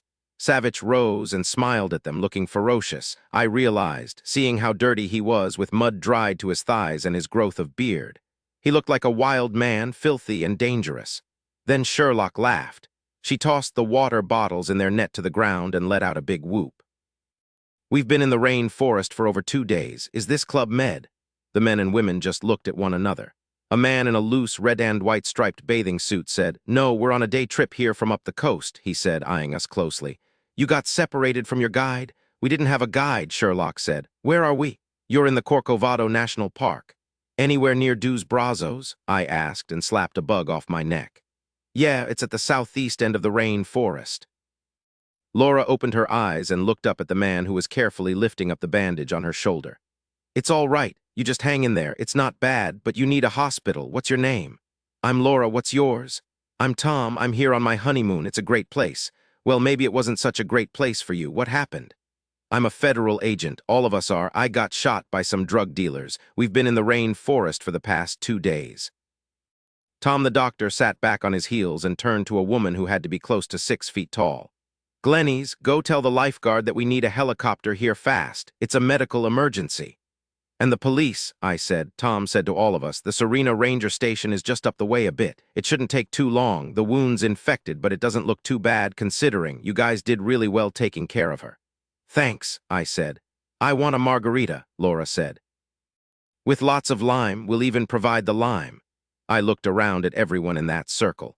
"I've heard of Corcovado," I said slowly. "Isn't it in Costa Rica?" One of the women who was wearing a bright red bikini nodded. "Where did you think you were?" "Maybe Colombia," I said. "Hey, I've always wanted to visit Costa Rica." "No wonder the animals were bored with us," Sherlock said. One of the men said, "Didn't you see anyone?" "Just the bad guys," Sherlock said. "And some footprints that led off into the undergrowth. We couldn't take a chance of getting more lost than we already were. We've just been making our way west." "You didn't see the tram overhead?" Tom asked. At our blank looks, he said, "Hey, we all took a ride through the rainforest on it yesterday. It was awesome." "Well, I guess you must have missed it." He stuck out his hand to me. "Welcome to Playa Blanca." Chapter 31. I was staring at the man when I heard Laura wheezing and choking.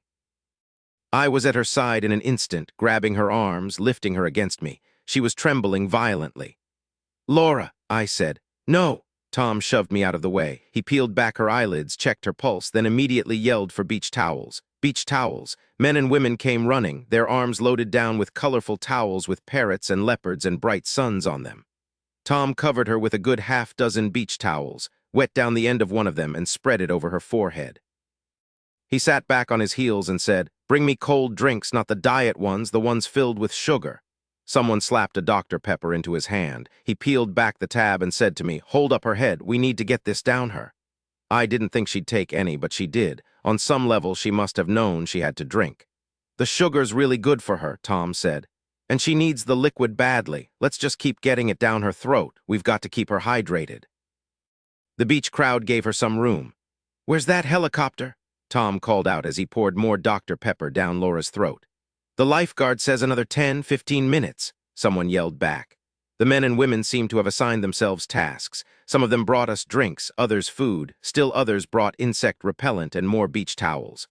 One woman wearing a thong bikini that was an eye-catcher dragged up a huge umbrella and positioned it so that Laura was well protected from the sun.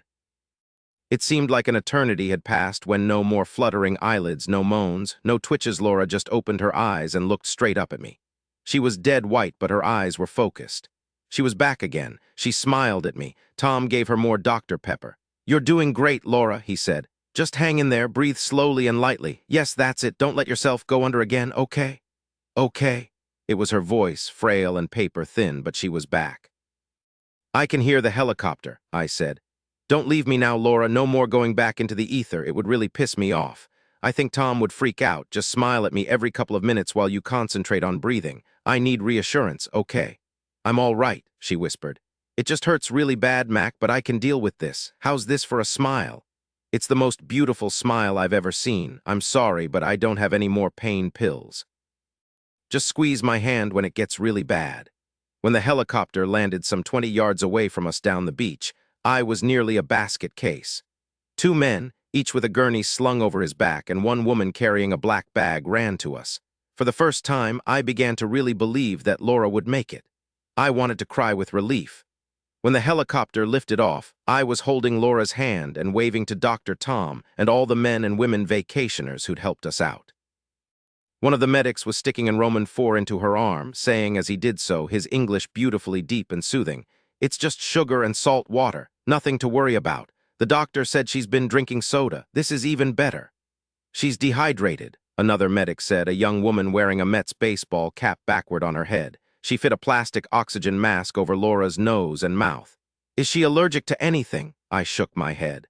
I don't know. The woman said nothing, just nodded. I'm going to give her an intravenous antibiotic called Cefotin. It's very rare that anyone's allergic to it, she added, slanting a look at me. She your wife? Not yet, I said. Another of the medics was checking Sherlock. The helicopter rose well above the treetops, and we got a panoramic view of the rain forest. Dense, forbidding, so green you felt like you were growing mold just looking at it. Low, thick fog was hanging over parts of it, like a wispy gray veil. It looked mysterious, otherworldly. It didn't look like a place where human beings belonged. Far off to the southeast must have been where we ran into it to escape the helicopters shooting at us. The town of Dos Brazos was over there, I guessed, somewhere, and a few miles southwest was the compound and Molina's, the bastard, and his men who had balls but no discipline. We'd survived. Odd to think that trams ran tourists through the rain forest, all snug and safe, hands holding cameras and soft drinks. It was too difficult to be heard over all the noise of the rotors, so we just sat there looking down at the huge stretch of rain forest that had been both prison and haven. The woman paramedic lightly touched her hand to my shoulder. I leaned close. We're going directly to San Jose, she said. The senorita needs the best facility. How much longer? She shrugged. Maybe an hour. I took Laura's hand. She was still mumbling, still out of it. It was a very long hour. I'd always wanted to visit Costa Rica, but not like this. Another 5 minutes and the helicopter set down in the parking lot of the hospital San Juan de Dios. There were medics with a gurney waiting. The last I saw of Laura was her long hair hanging off the side of the gurney, tangled and damp from the cold, wet towels they'd kept on her forehead. Beautiful hair, I thought. Hell, I was in love. She could have been bald, and I'd have admired the shine. The woman medic turned, smiled, and said, Go to the 3rd floor as soon as they've checked you all out. She'll be in surgery there. Sherlock took my arm and led me toward the emergency room. We made it, she whispered. Don't worry, Mac, Laura will be fine. An hour later, we'd been examined, cleaned up somewhat, but Savich and I still looked like wild men, with stubble on our faces, torn fatigues, and swollen insect bites covering our necks and the backs of our hands. As for Sherlock, she looked like little orphan Annie before she hit the big time, her red hair a wild nimbus around her head, her face pale, her clothes stiff with dried mud. I leaned down and kissed her cheek. She tasted like insect repellent. But at least we looked human again, barely, and that was a good start. I called Laura's boss, Richard Atherton of the DBA. Savich set up a conference call with his boss, Jimmy Maitland, and Carl Bardolino, my chief. We went over every detail of what had happened. It took at least an hour, some of it peppered with curses from Atherton. We agreed they would fill in our embassy and contact the local authorities to get us protection. They all wanted to come and bring agents with them. Bottom line, no one was going to take 4 federal agents and haul them off to another country and get away with it. They were arranging for an assault on the compound with the Costa Rican military. Edgerton was already covered with agents, searching for us, questioning everyone, turning the town upside down. I thought of my sister. I was worried and scared for her. I listened as Sherlock and Savich called his mom and talked baby talk to their son. Dr. Manuel Salinas came to us in the waiting room and said in only slightly accented English, You did very well. 2 days in the rain forest with a bullet through her shoulder. I will tell you that I am surprised Ms. Bellamy survived. You took very good care of her.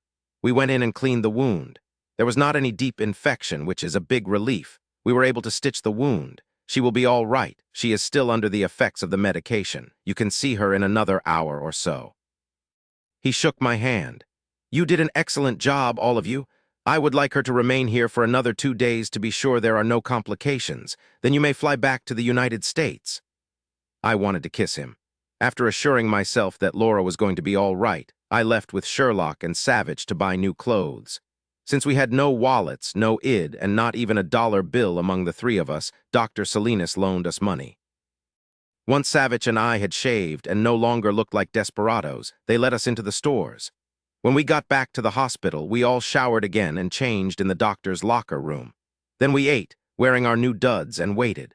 Local police authorities arrived to question us and to provide protection, which made us all feel better, given the tenacity of Molina's soldiers.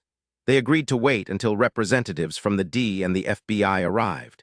They seemed concerned and cooperative. One police lieutenant told us that he'd heard about an old army compound near Dos Brazos. He was surprised someone would try to use it for the drug trade into his country. They wouldn't get away with anything like that in Costa Rica. The day seemed to last forever. Laura awoke briefly, but mostly slept. We all elected to stay at the hospital that night, at the urging of the 6 police officers there to protect us. The next morning we were seated in Laura's room, speaking quietly since she was sleeping. I heard a man's voice but didn't look up. Then the hospital room door opened and Savich roared to his feet. "Good God, sir, am I glad to see you?" Assistant Director Jimmy Maitland, Savich's boss, came into the hospital room like a tackle bursting through the line, grinning from ear to ear when he saw Sherlock and Savich. "S&S, good to see you guys on your feet. I don't mind telling you, though, that I'm glad this sort of thing is mostly behind me." He hugged Sherlock tightly and shook hands with Savich.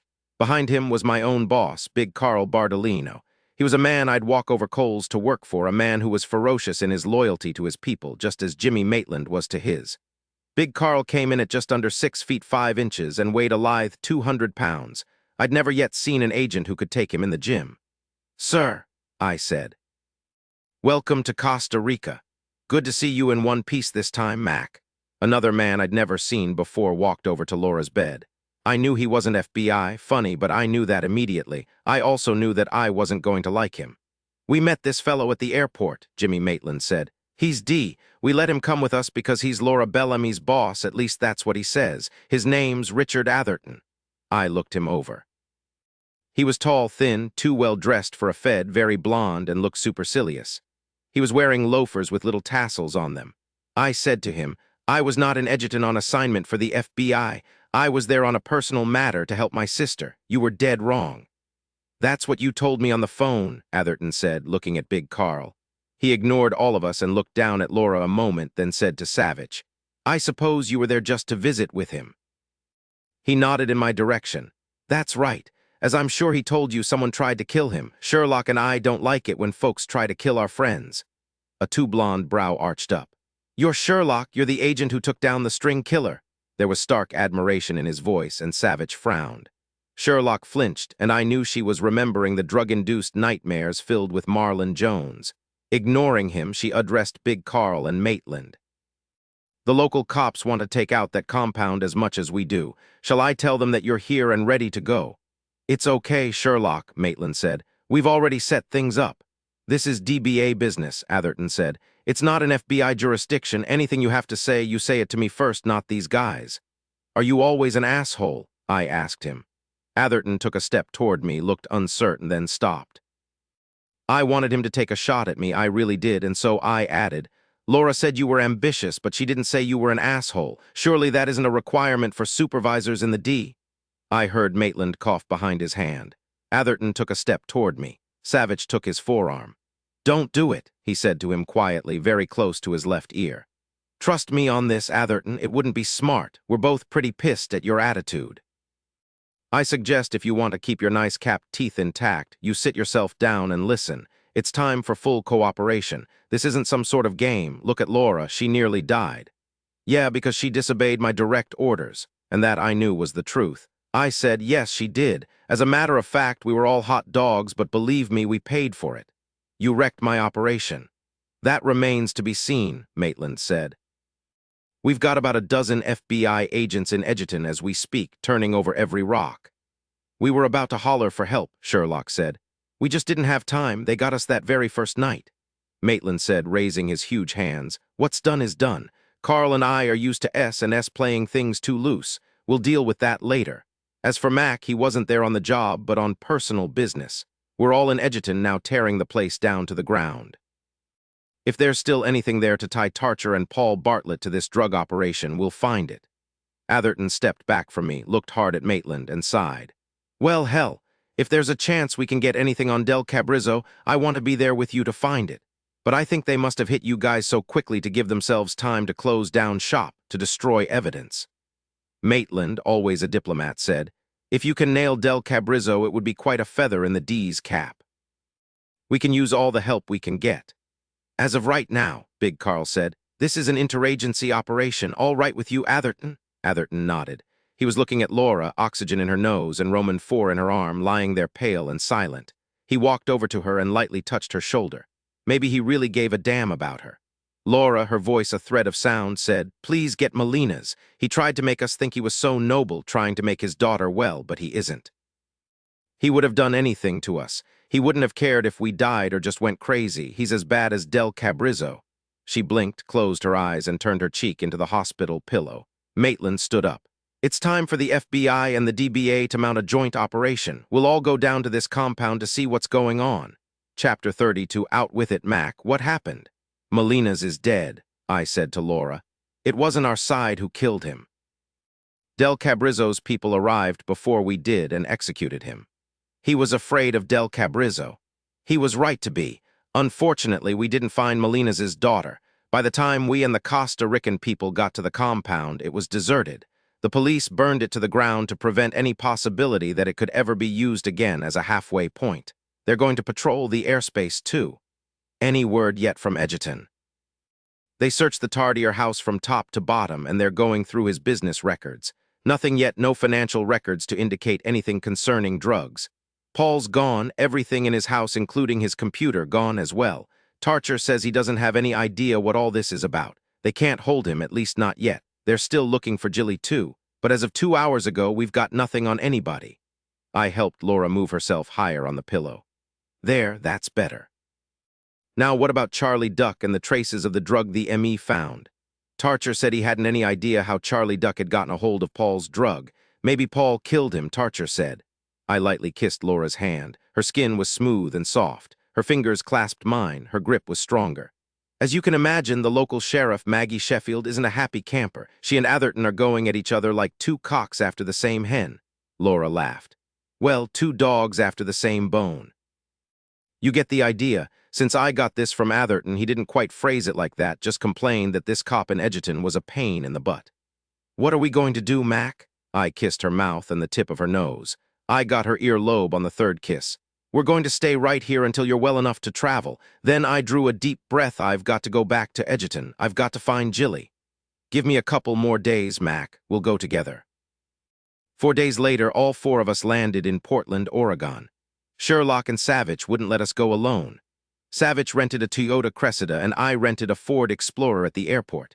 They remembered us from last time and gave us a distrustful look, but our original rental cars had been returned to the rental company, the repair bills paid, everything right and tight. I laid back behind Savich's car, bright red and in your face, on the road to Edgerton. We pulled into Paul's driveway on Liverpool Street a little over an hour later. It was 2 o'clock in the afternoon, a Thursday in early May. A thick, wet fog hung over the coastline. Since Paul and Jilly's house wasn't even 50 feet from the ocean, the fog was thick, so thick I could barely see Savich's red car right in front of me. I ached all over in the dampness, a lingering present from my injuries in Tunisia, I guessed. I wondered if this bone-deep damp made Laura's shoulder ache and pull. There was no one around to see me pop the lock on the front door. It's not really breaking and entering, Savich said, providing me some cover as I broke in. This is your sister's house after all. The house felt as cold and hollow as ever, and empty. If Paul had left any notes or journals or equipment, the cops had taken it. I imagined that he'd taken everything. We might as well look, Laura said beside my elbow. You never know. Sherlock, humming, went off to the back of the house. I stood there quietly in the living room, wondering just where Paul would have hidden something he hadn't taken. I turned slowly, taking in the modern art, the glass and furnishings, all cold whites and blacks that filled the long room. I still hated it. 30 minutes later, I joined Savich upstairs in Paul's laboratory. Savich was looking through an empty closet, singing a country and western song under his breath. I smiled as I carefully scanned the long, narrow room, looking, I suppose, for anything that might be out of place or something that wasn't quite in the right place, like a seam in the wall. Anything that felt even slightly unusual to me. Nothing. Savich was singing about Tommy breaking out of that hot, dark Mexican jail. He stuck his head out of the closet. I even tapped around the walls. Nothing. He rose, wiped his hands on his pants, and said, Well, I say we go over to the Tarcher house and see how glad they are to see us. I said, this is probably off the wall, but once Maggie told me that Jilly was sleeping with Rob Morrison. Let's just go see if he knows anything. Morrison's cottage was deserted, not even a car parked in front. No fresh tire tracks. The place looked like it had been empty for a good number of days. Savich tried the front door. It was locked. Savich looked at me and said, "This is personal, Mac." He pulled out his small pick set and went to work. He couldn't get it open. "Interesting," he said. "It is," Sherlock said, crowding in on him. "Why would you have a Fort Knox lock on a shack? Good question." I walked around the cottage to the large glass window behind the sink in the kitchen. I whistled as I gently broke the glass. Now this was breaking and entering for sure. I managed not to cut myself as I pulled myself in over the sink and jumped to the linoleum floor. The lock on the front door was elaborate, state-of-the-art. It took a minute to figure out. Finally, I flipped 3 switches and opened the door for Savich and Sherlock. "A guy lives here," Sherlock said, looking around. "Alone. This place is as neat as ours, Dylan, just after Julie, our housekeeper's been there. Morrison's got a housekeeper, too, a retired Alaskan fisherman named Mr. Thorne. I've never met him, but he sure does good work." We got to it. 20 minutes later, we gathered in the living room, not a whit wiser than 20 minutes before. We'd found a file drawer that held his insurance papers, medical records, car repairs from 3 different mechanics, and a few odd letters from relatives, nothing interesting or informative. There were a few framed photos around, but the only one that made me stop cold was one of Jilly, set in a gold frame, face down on the bedside table. She was standing on a cliff, smiling big, wearing a sundress and big sunglasses. "The shed beside the house," Savich said. "I want to take a look in there." The shed looked as old as the dirt it sat on, the wood rotting and smelling of damp, the door rickety. It was locked. Savich gave it a solid thump with his fist. The door shuddered off its hinges and fell inward. An ungodly odor slammed out at us. "What is it, Dylan?" Sherlock was crowding him. "Jesus," Savich said, turning slowly and taking her arms. "Stay back." We hadn't found Jilly. We'd found Rob Morrison. Chapter 33. I looked on as Maggie watched them put her lover into a body bag. 2 men heaved the body bag up into the coroner's van and slammed the doors. She just stood there, watching the van disappear around a curve about half a mile away from Rob Morrison's cottage. She'd looked only once at his body, her hand covering her nose and mouth, then walked away and said nothing to any of us for at least 10 minutes. Then we'd waited for nearly an hour before the Salem coroner's office and forensic guy showed up, Detective Minton Castanga in charge. Until now, he'd said nothing at all to Maggie, done nothing more than greeted us. It had started raining just as the coroner's van pulled away. Castanga motioned all of us into the house. "Talk to me," he said, and sat down on Rob Morrison's sofa. We told him everything, except we told him we broke into the house after finding the body. Castanga scratched his chin with his pen and said, "Now, let me get this exactly straight. You federal people have been all over this town for nearly a week now, then you 4 came here expecting to find Mac's sister, Jilly. Or because Morrison might know where she is." "That's right," I said. Laura sat beside me, listing slightly to the left against my shoulder. "Do you have any idea who killed Rob Morrison?" He lifted a beautifully polished red apple from the full bowl on top of the coffee table, rubbed it on his jacket arm, and took a big bite. "None of us know who killed Rob Morrison," I said. "None of us know anything about this. His murder must somehow be connected to the drug operation that's being investigated, but we have no direct knowledge of that. We were just looking around, saw the shed door hanging open, and checked it out. There was Morrison dead, so the door hadn't been exactly open. I didn't think Castanga needed to know we were searching Morrison's property. 2 gunshots in the middle of the back," Castanga said. "Someone wanted him gone and took care of it efficiently. It appears he's been dead for at least 4 days. Castanga put down the apple core on the polished coffee table, frowned, then gently set it atop the other apples. "Don't want to stain the wood," he said. "You never cared about staining wood when we were married," Maggie Sheffield said. "I was young and foolish then." "Yeah, no more than 35, Maggie stood. Castanga said gently, "Maggie, I understand that you were seeing Rob Morrison. Hadn't you wondered where he was?" She shrugged. The pain in her eyes was there for all to see. "He's not known for fidelity. When he didn't call me, I tried to get him a couple of times, then I just stopped." "We're really sorry, Maggie," Sherlock said. "I am too," I said. "He saved Jilly's life." Maggie's chin went up. "Thanks, now I'm going to start interviewing to see what I can find out." Castanga looked as if he'd object, then he just shrugged. Go easy, Maggie, and be careful. I'm not being overprotective. People are in the habit of dying around here. Maggie said, Shit, I should have stayed in Eugene. Castanga turned to Laura, who was still leaning against my shoulder. Take care of her, he said to all of us. She should be in bed. Castanga closed his small notebook and shoved it inside his jacket. He rose, wiping his hands on his slacks. Oh yeah, not a clue as to who drugged you too. As you probably know, the D also slammed the lid down on our investigation. It wasn't going anywhere anyway. We had lunch at Grace's Deli on 5th Avenue. I think Grace was the only person in Edgerton who was actually pleased to see us. She took one look at Laura, started patting her, and led her to a chair. While she made us sandwiches, she talked non-stop about all the trouble. Must have been 30 federal officers. They blanketed Edgerton, even tucked in the corners. No one could get in or out. They were everywhere, talking to everyone. You know what? She handed Laura her tuna salad sandwich and answered her own question. No, of course you don't know anything. You poor people were down in a drug dealer's camp being tortured. How did you know about that? I asked, and unable to wait, took a big bite of my corned beef sandwich on rye. Everybody knows everything. There was a meeting of the BITAS and we all talked about it. Isn't it something about that drug that Dr. Bartlett invented, and Rob Morrison murdered because he knew about it and was going to turn those dealers in, whoever they are? Poor boy. Of course, Coulter Tarcher was telling everybody it was all ridiculous, that the drug just gave you great sex, and what was wrong with that? Great sex, I said, shaking my head.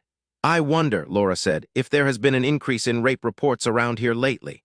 When we pulled into the Tarcher driveway, it was like an alarm went off. Laura straightened up, blinked, and insisted she felt wonderful and renewed after her tuna sandwich and nap. A 5-minute nap. I'm a woman. I can do more on less. Sherlock and Savich pulled up behind us in the driveway. My knock brought an immediate response. Jesus, not you clowns again, what do you want? I smiled at Coulter Tarcher, who was blocking the front door, dressed like a thug in black jeans and a white t-shirt. He was even wearing black boots. He looked as dark as a night in hell, spoiling for a fight. Hi, Coulter, I said. You remember Savich and Sherlock, don't you, and Miss Scott? Sure you do. Savich and you caused a little ruckus. He stepped back to slam the front door in my face. I don't think so, I said. I slammed the door open, sending him onto his back, skidding across the black and white Italian marble floor. Control yourself, Coulter. We're here to speak to your parents. It's time for you to show some manners. I walked into the house with Laura, Savich, and Sherlock right behind me. You've really got to change that bad boy image. He started to get to his feet so he could come at me, but a woman's voice stopped him. No, Coulter, don't waste your energy on the federal agents. There are 4 of them and just one of you, although the women probably aren't that tough. I'm sure you could deal with the one wearing the sling. Don't forget, too, that they can always arrest you. She turned to us. I see you've come into my house without invitation. Since I do have some manners, quite good manners, you may stay for a while. You said that you wanted to speak to me? At my nod, she waved her hand. I suppose you will come into the living room. Goodness knows we've had more federal agents trooping through the house, tearing everything apart, making huge messes, and not bothering to clean them up. Elaine Tarcher looked elegant in a pair of tight white jeans and a loose pale peach cashmere sweater. Her rich brown hair was tousled around her face, and she wore cream-colored ballet slippers on her feet. She led the way, not looking back to see whether or not we followed her. Poor Maggie, she said as she gracefully displayed herself on an elegant wing chair that looked at least 200 years old. Is she dreadfully distraught over Rob's death? How did you find out so fast? Sherlock asked, uncrossing her legs and sitting forward. Elaine shrugged elegantly. One hears things so quickly in Edgerton. Perhaps it was our postman who told our housekeeper who told me just minutes ago. I can't be expected to remember everything. He didn't just die, I said. Someone murdered him, 2 shots in the back. They threw him in the shed and left him there. We found him by accident. Yes, I know. Rob wasn't at all faithful to Maggie, you know. It wasn't Maggie's fault. Actually, I've never known Rob to be faithful to any woman for longer than perhaps 2.5 weeks maximum. I leaned back in my chair, a match to hers, my elbows resting on my thighs, hands clasped between my knees. He was only faithful to you that long, Elaine? I suppose there'll be an investigation, she said, giving me a sad smile. It was 2.5 weeks exactly. I'll tell you, I was very surprised when he patted my cheek one evening after we'd made love and told me he was moving on. He was speaking metaphorically, of course, since we were at his cottage, and so I was the one who had to leave. It was always so clean, that precious little house, what with Mr. Thorne taking such good care of it. I never even questioned if the sheets were fresh. I knew they were. She sighed and dabbed a very pretty swatch of white handkerchief to her eyes. Rob was such a lovely young man. I could be with him for hours not saying anything, content to touch his beautiful body. She actually sighed again. Such endurance he had, and he just got more and more devoted as time went on. She looked over at me through her lashes. In matters of the flesh, I mean. Who did he move on to? Savich asked. He'd remained standing behind Sherlock, who was sitting on a low blue brocade love seat, his hand lightly resting on her shoulder. To Maggie. I tried to tell her that he was a Teflon kind of guy, but she just laughed and said just because I was rich didn't mean Rob would stay with me. Mother, get rid of these creeps. Tell them to get out. They don't have a warrant. They have no power to make us do anything. Now, Coulter, there's no call to be rude, Elaine said. She looked at him like she really loved him, but she also let him see her parental disappointment. You did learn manners and good breeding when you were growing up, remember? I don't know what happened to them, though. You can take the boy out of the loony bin, Sherlock said, giving Coulter a small salute, but you can't take, well, the rest of it. I thought Coulter would leap on Sherlock, but then he saw Savich's face. I'm not crazy. No, of course you're not, dear. You're just high-strung like I was when I was your age. I want you to keep yourself calm. Our guests are nearly ready to leave. Do you know anything about Rob Morrison's murder? I asked him. Not a damned thing, Coulter said, his voice savage. But no big loss. The bastard's dead. No one wants the prick now. Savich said in that deep, calm voice of his, I'm tired of your foul mouth, Coulter. You're an undisciplined boy in a man's body. You're offending me. Coulter just stared at Savich for a long moment, then he took a step back. I can say whatever I want to you, fuckhead. That's quite enough, Elaine Tarcher said, rising gracefully to her feet to face the man who was her son and who was also certifiable. You're not off in the woods with them somewhere, Coulter. You're here in the living room of my house. To my wonder and relief, Coulter said in a calm, controlled voice, I'm sorry, Mother. I don't want to make a mess in the living room. You have so many nice things in here. He'd made the right choice. Yes, dear, it's kind of you to remember. Go find your father now. Coulter walked out through the elegant arch of the living room doorway. He turned and said, Rob Morrison was a fool. He only wanted you for 2.5 weeks, Mother. Was he blind? You're so beautiful the bastard should have been crawling to you. Rob was messed up crazy. Then he was gone. I apologize, Elaine said with a charming smile to all of us. Coulter gets overstimulated sometimes. My mother was exactly the same way. I believe it's drinking too much coffee. He doesn't mean any harm. Now are you all ready to leave? It's time, I do have a lot to accomplish this afternoon. Sherlock shuddered. Laura said, Mrs. Tarcher, your son is very seriously disturbed. He's a sociopath. He needs professional help before he hurts someone or himself. Surely you see that. She's right, Savich said. He's dangerous, ma'am, and one of these days he won't back down. I'll deal with it if and when that day comes, she said. He doesn't need a shrink. That's absurd. Actually, I believe he got himself involved with that terrible drug of Paul's. As soon as some time passes, I'm sure he will be all right again. I'd like you all to leave now. I've been very cooperative, but enough is enough. Why are you staring at me, Agent Savich? You said your son was taking Paul's drug, Savich said, his hand still on Sherlock's shoulder. Yes, I'm afraid so. I'm not sure what it was, but he seemed more aggressive, not always in control of himself. What we gave Coulter, my dear, was a simple tranquilizer that Paul recommended, nothing more. Alyssum Tarcher had entered the room speaking these words. He stood tall and imposing in tailored Italian slacks and a white shirt open at his throat. How much had he heard his wife spill? He continued, well, if it isn't more federal agents in my living room threatening my wife and bullying my son. Poor Coulter is in a state. Now I've had it with all of you. If you don't have a warrant, I want you out of here. Sir, I said to Alyssum Tarcher, we came to ask you about Jilly. She's still missing. I'm very worried about her. Have you seen her? Do you know where she is? We haven't seen Jilly since before her accident, he said. Do you think Jilly was taking Paul's drug? Savich asked. Do you think she was taking too much of it? That it made her mentally unstable and that's why she drove off the cliff? I don't know what you're talking about. You are upsetting my wife. Laura was hurting, I could tell, but she was controlling it well. She said, did you know that John Molinas was murdered in Costa Rica at a drug compound run by Del Cabrizzo? It was on the national news, Alyssum said slowly, one eye on his wife. She was sitting very still, her eyes on her ballet slippers. Neither Elaine nor I have seen John in a very long time. We were saddened to hear of his death. Unfortunately, your niece is missing, Sherlock said. My brother loved his daughter very much, Elaine said, rising slowly to stand by her husband. He wasn't a bad man. I want you to leave now, Alyssum Tarcher said. I am innocent of any drug trafficking charges, these horrible murders that you and your sister, Mr. MacDougal, seem to have brought to us. There is nothing for you here. I don't plan to fall apart and confess because there is nothing to confess. Get out now. We were nearly to the front door when he said from behind us, I'll be sending you a bill for the repairs I had to have done on Seagull Cottage. You left it in a mess. He had wonderful gall. That was a good touch, Savich said as we left. That man's something. I turned to look back at the house. I saw Coulter staring at us through one of the upstairs windows. When he saw me looking up at him, the curtain fell back over the window. I knew exactly what the drug had done to him, but he'd probably loved it.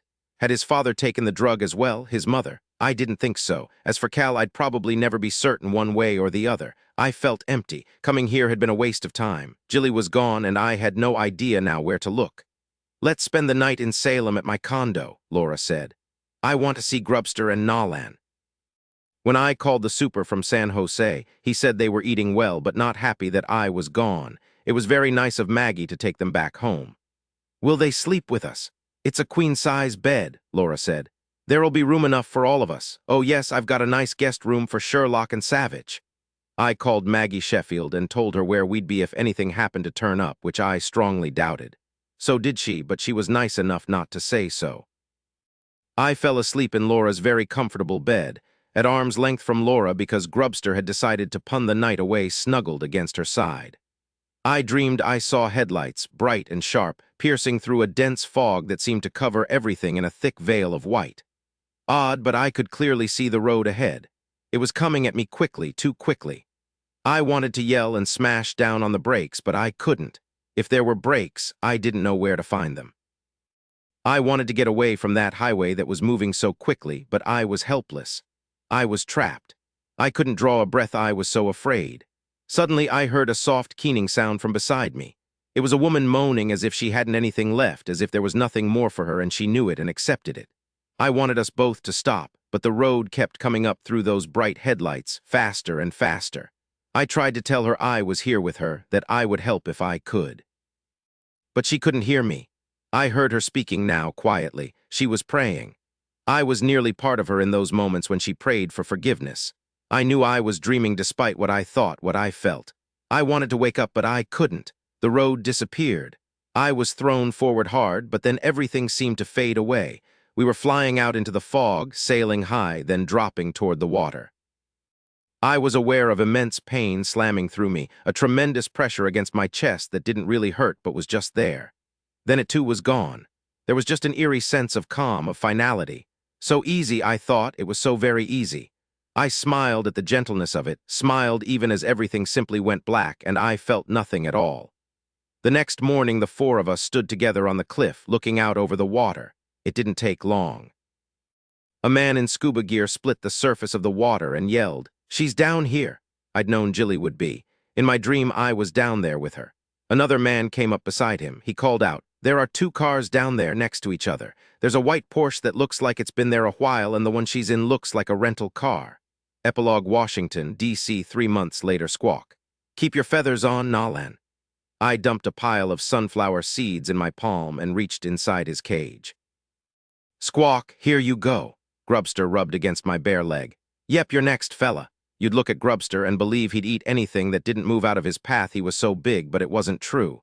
Grubster ate only gourmet cat food. That had started the day we'd all moved into a new townhouse in Georgetown. "He thinks he's upscale now," Laura had said. "It's his statement of self-worth." I put a slice of bread into the toaster and got out the can opener. I forked out an entire can of salmon and rice into Grubster's big white bowl, with a smiling cat face on the bottom, petted his back, rubbed his ears, and listened to him purr as he chowed down. Squawk! I waved a hot slice of toast until it cooled and broke off small pieces for Nolan. "Everyone happy now?" There was blessed silence. It was Saturday morning, already warm and promising to be hot by noon, and Laura was still asleep. I was about to go back to bed to kiss her awake when the doorbell rang. "Just a minute," I called out and went into the bedroom to pull on a pair of jeans. "A registered letter. Are you Mr. MacDougal?" I nodded. "Who is it from?" "It's from Oregon, that's all I know." I don't know what I expected, but this wasn't it. It was a short note from a lawyer in Salem, Oregon, telling me only that my sister wished this to be mailed to me exactly 3 months after her death had been confirmed. My hand shook as I smoothed out the pages. My dearest Ford, I wonder if you will be with me tonight. If so, you will know what it is I have done. I am so sorry to cause you this pain, but I will be grateful if you are there with me. How can I begin? At the beginning, I suppose. Paul and I had such great hopes for my brainchild. I managed to bond a neurotransmitter involved with memory to an opiate and was surprised when the compound proved stable. We thought we would accomplish so much with it when it seemed not to be toxic and had such profound effects in our laboratory. We thought we'd found a key to how memory works and maybe personal drive too. But no matter what we tried, we couldn't control it or predict its effects well enough, and the bastards at Viatech pulled the plug on us. Actually, Ford, they pulled the plug because both Paul and I had tried the drug ourselves, and they found out about it. It was the stupidest thing I've ever done. It was so wonderful at first. The connection was simply incredible. By the time we left Viatech, I was badly hooked. Paul was always afraid of it, even though he loved what it did to his motivation, and so he kept his doses in check, and it saved him. But we had to be able to make more of it by then, and I wanted to keep trying to alter the drug or control it better. We approached Coulter Tarcher in Edgerton. Paul knew the vicious little bully well enough to think he'd be interested. After Coulter tried the drug, he was willing to help talk his parents into supporting us. Coulter thought he would get rich beyond his dreams. We didn't know his uncle, John Molina's, was a drug distributor and that Coulter would tell him about us. Nor did we know that he'd bring that big drug lord in on it, Del Cabrizzo. We didn't make any progress and I got worse. The drug just took over. It still has control. I'm not proud of what I've done in the last 6 months, Ford, the men I've been with, including Del Cabrizzo. When Del Cabrizzo had Molina's tell us Laura was D, it turned me completely psychotic. She was inside my head, tormenting me, and I couldn't stand it. I tried to kill myself so that I would be killing her too. And then you arrived. You were such a comfort to me. I left the hospital because Coulter called to warn me that Del Cabrizzo knew that you'd found Laura, and he was threatening to kill both of you. I don't know how he found out, but he did. I was so afraid for you. There was nothing else I could do, so I left the hospital and went into hiding. I stayed with Rob Morrison for a little while. Another man I'm not proud to say was my companion. Because Rob crossed them by hiding me for just that first night, they killed him.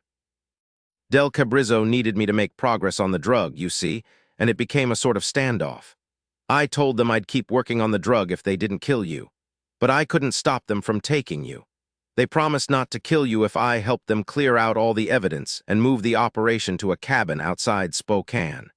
They wanted me to get back to work once we moved everything to Spokane out of sight. They also killed Charlie Duck, an old man who just dug and dug once he suspected what was going on.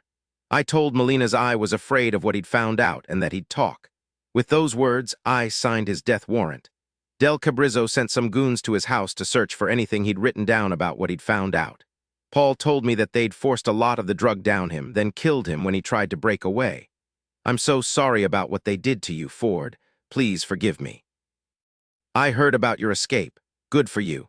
My brother the cop, you were always my hero. I've been responsible for so much death and pain. It's all my fault.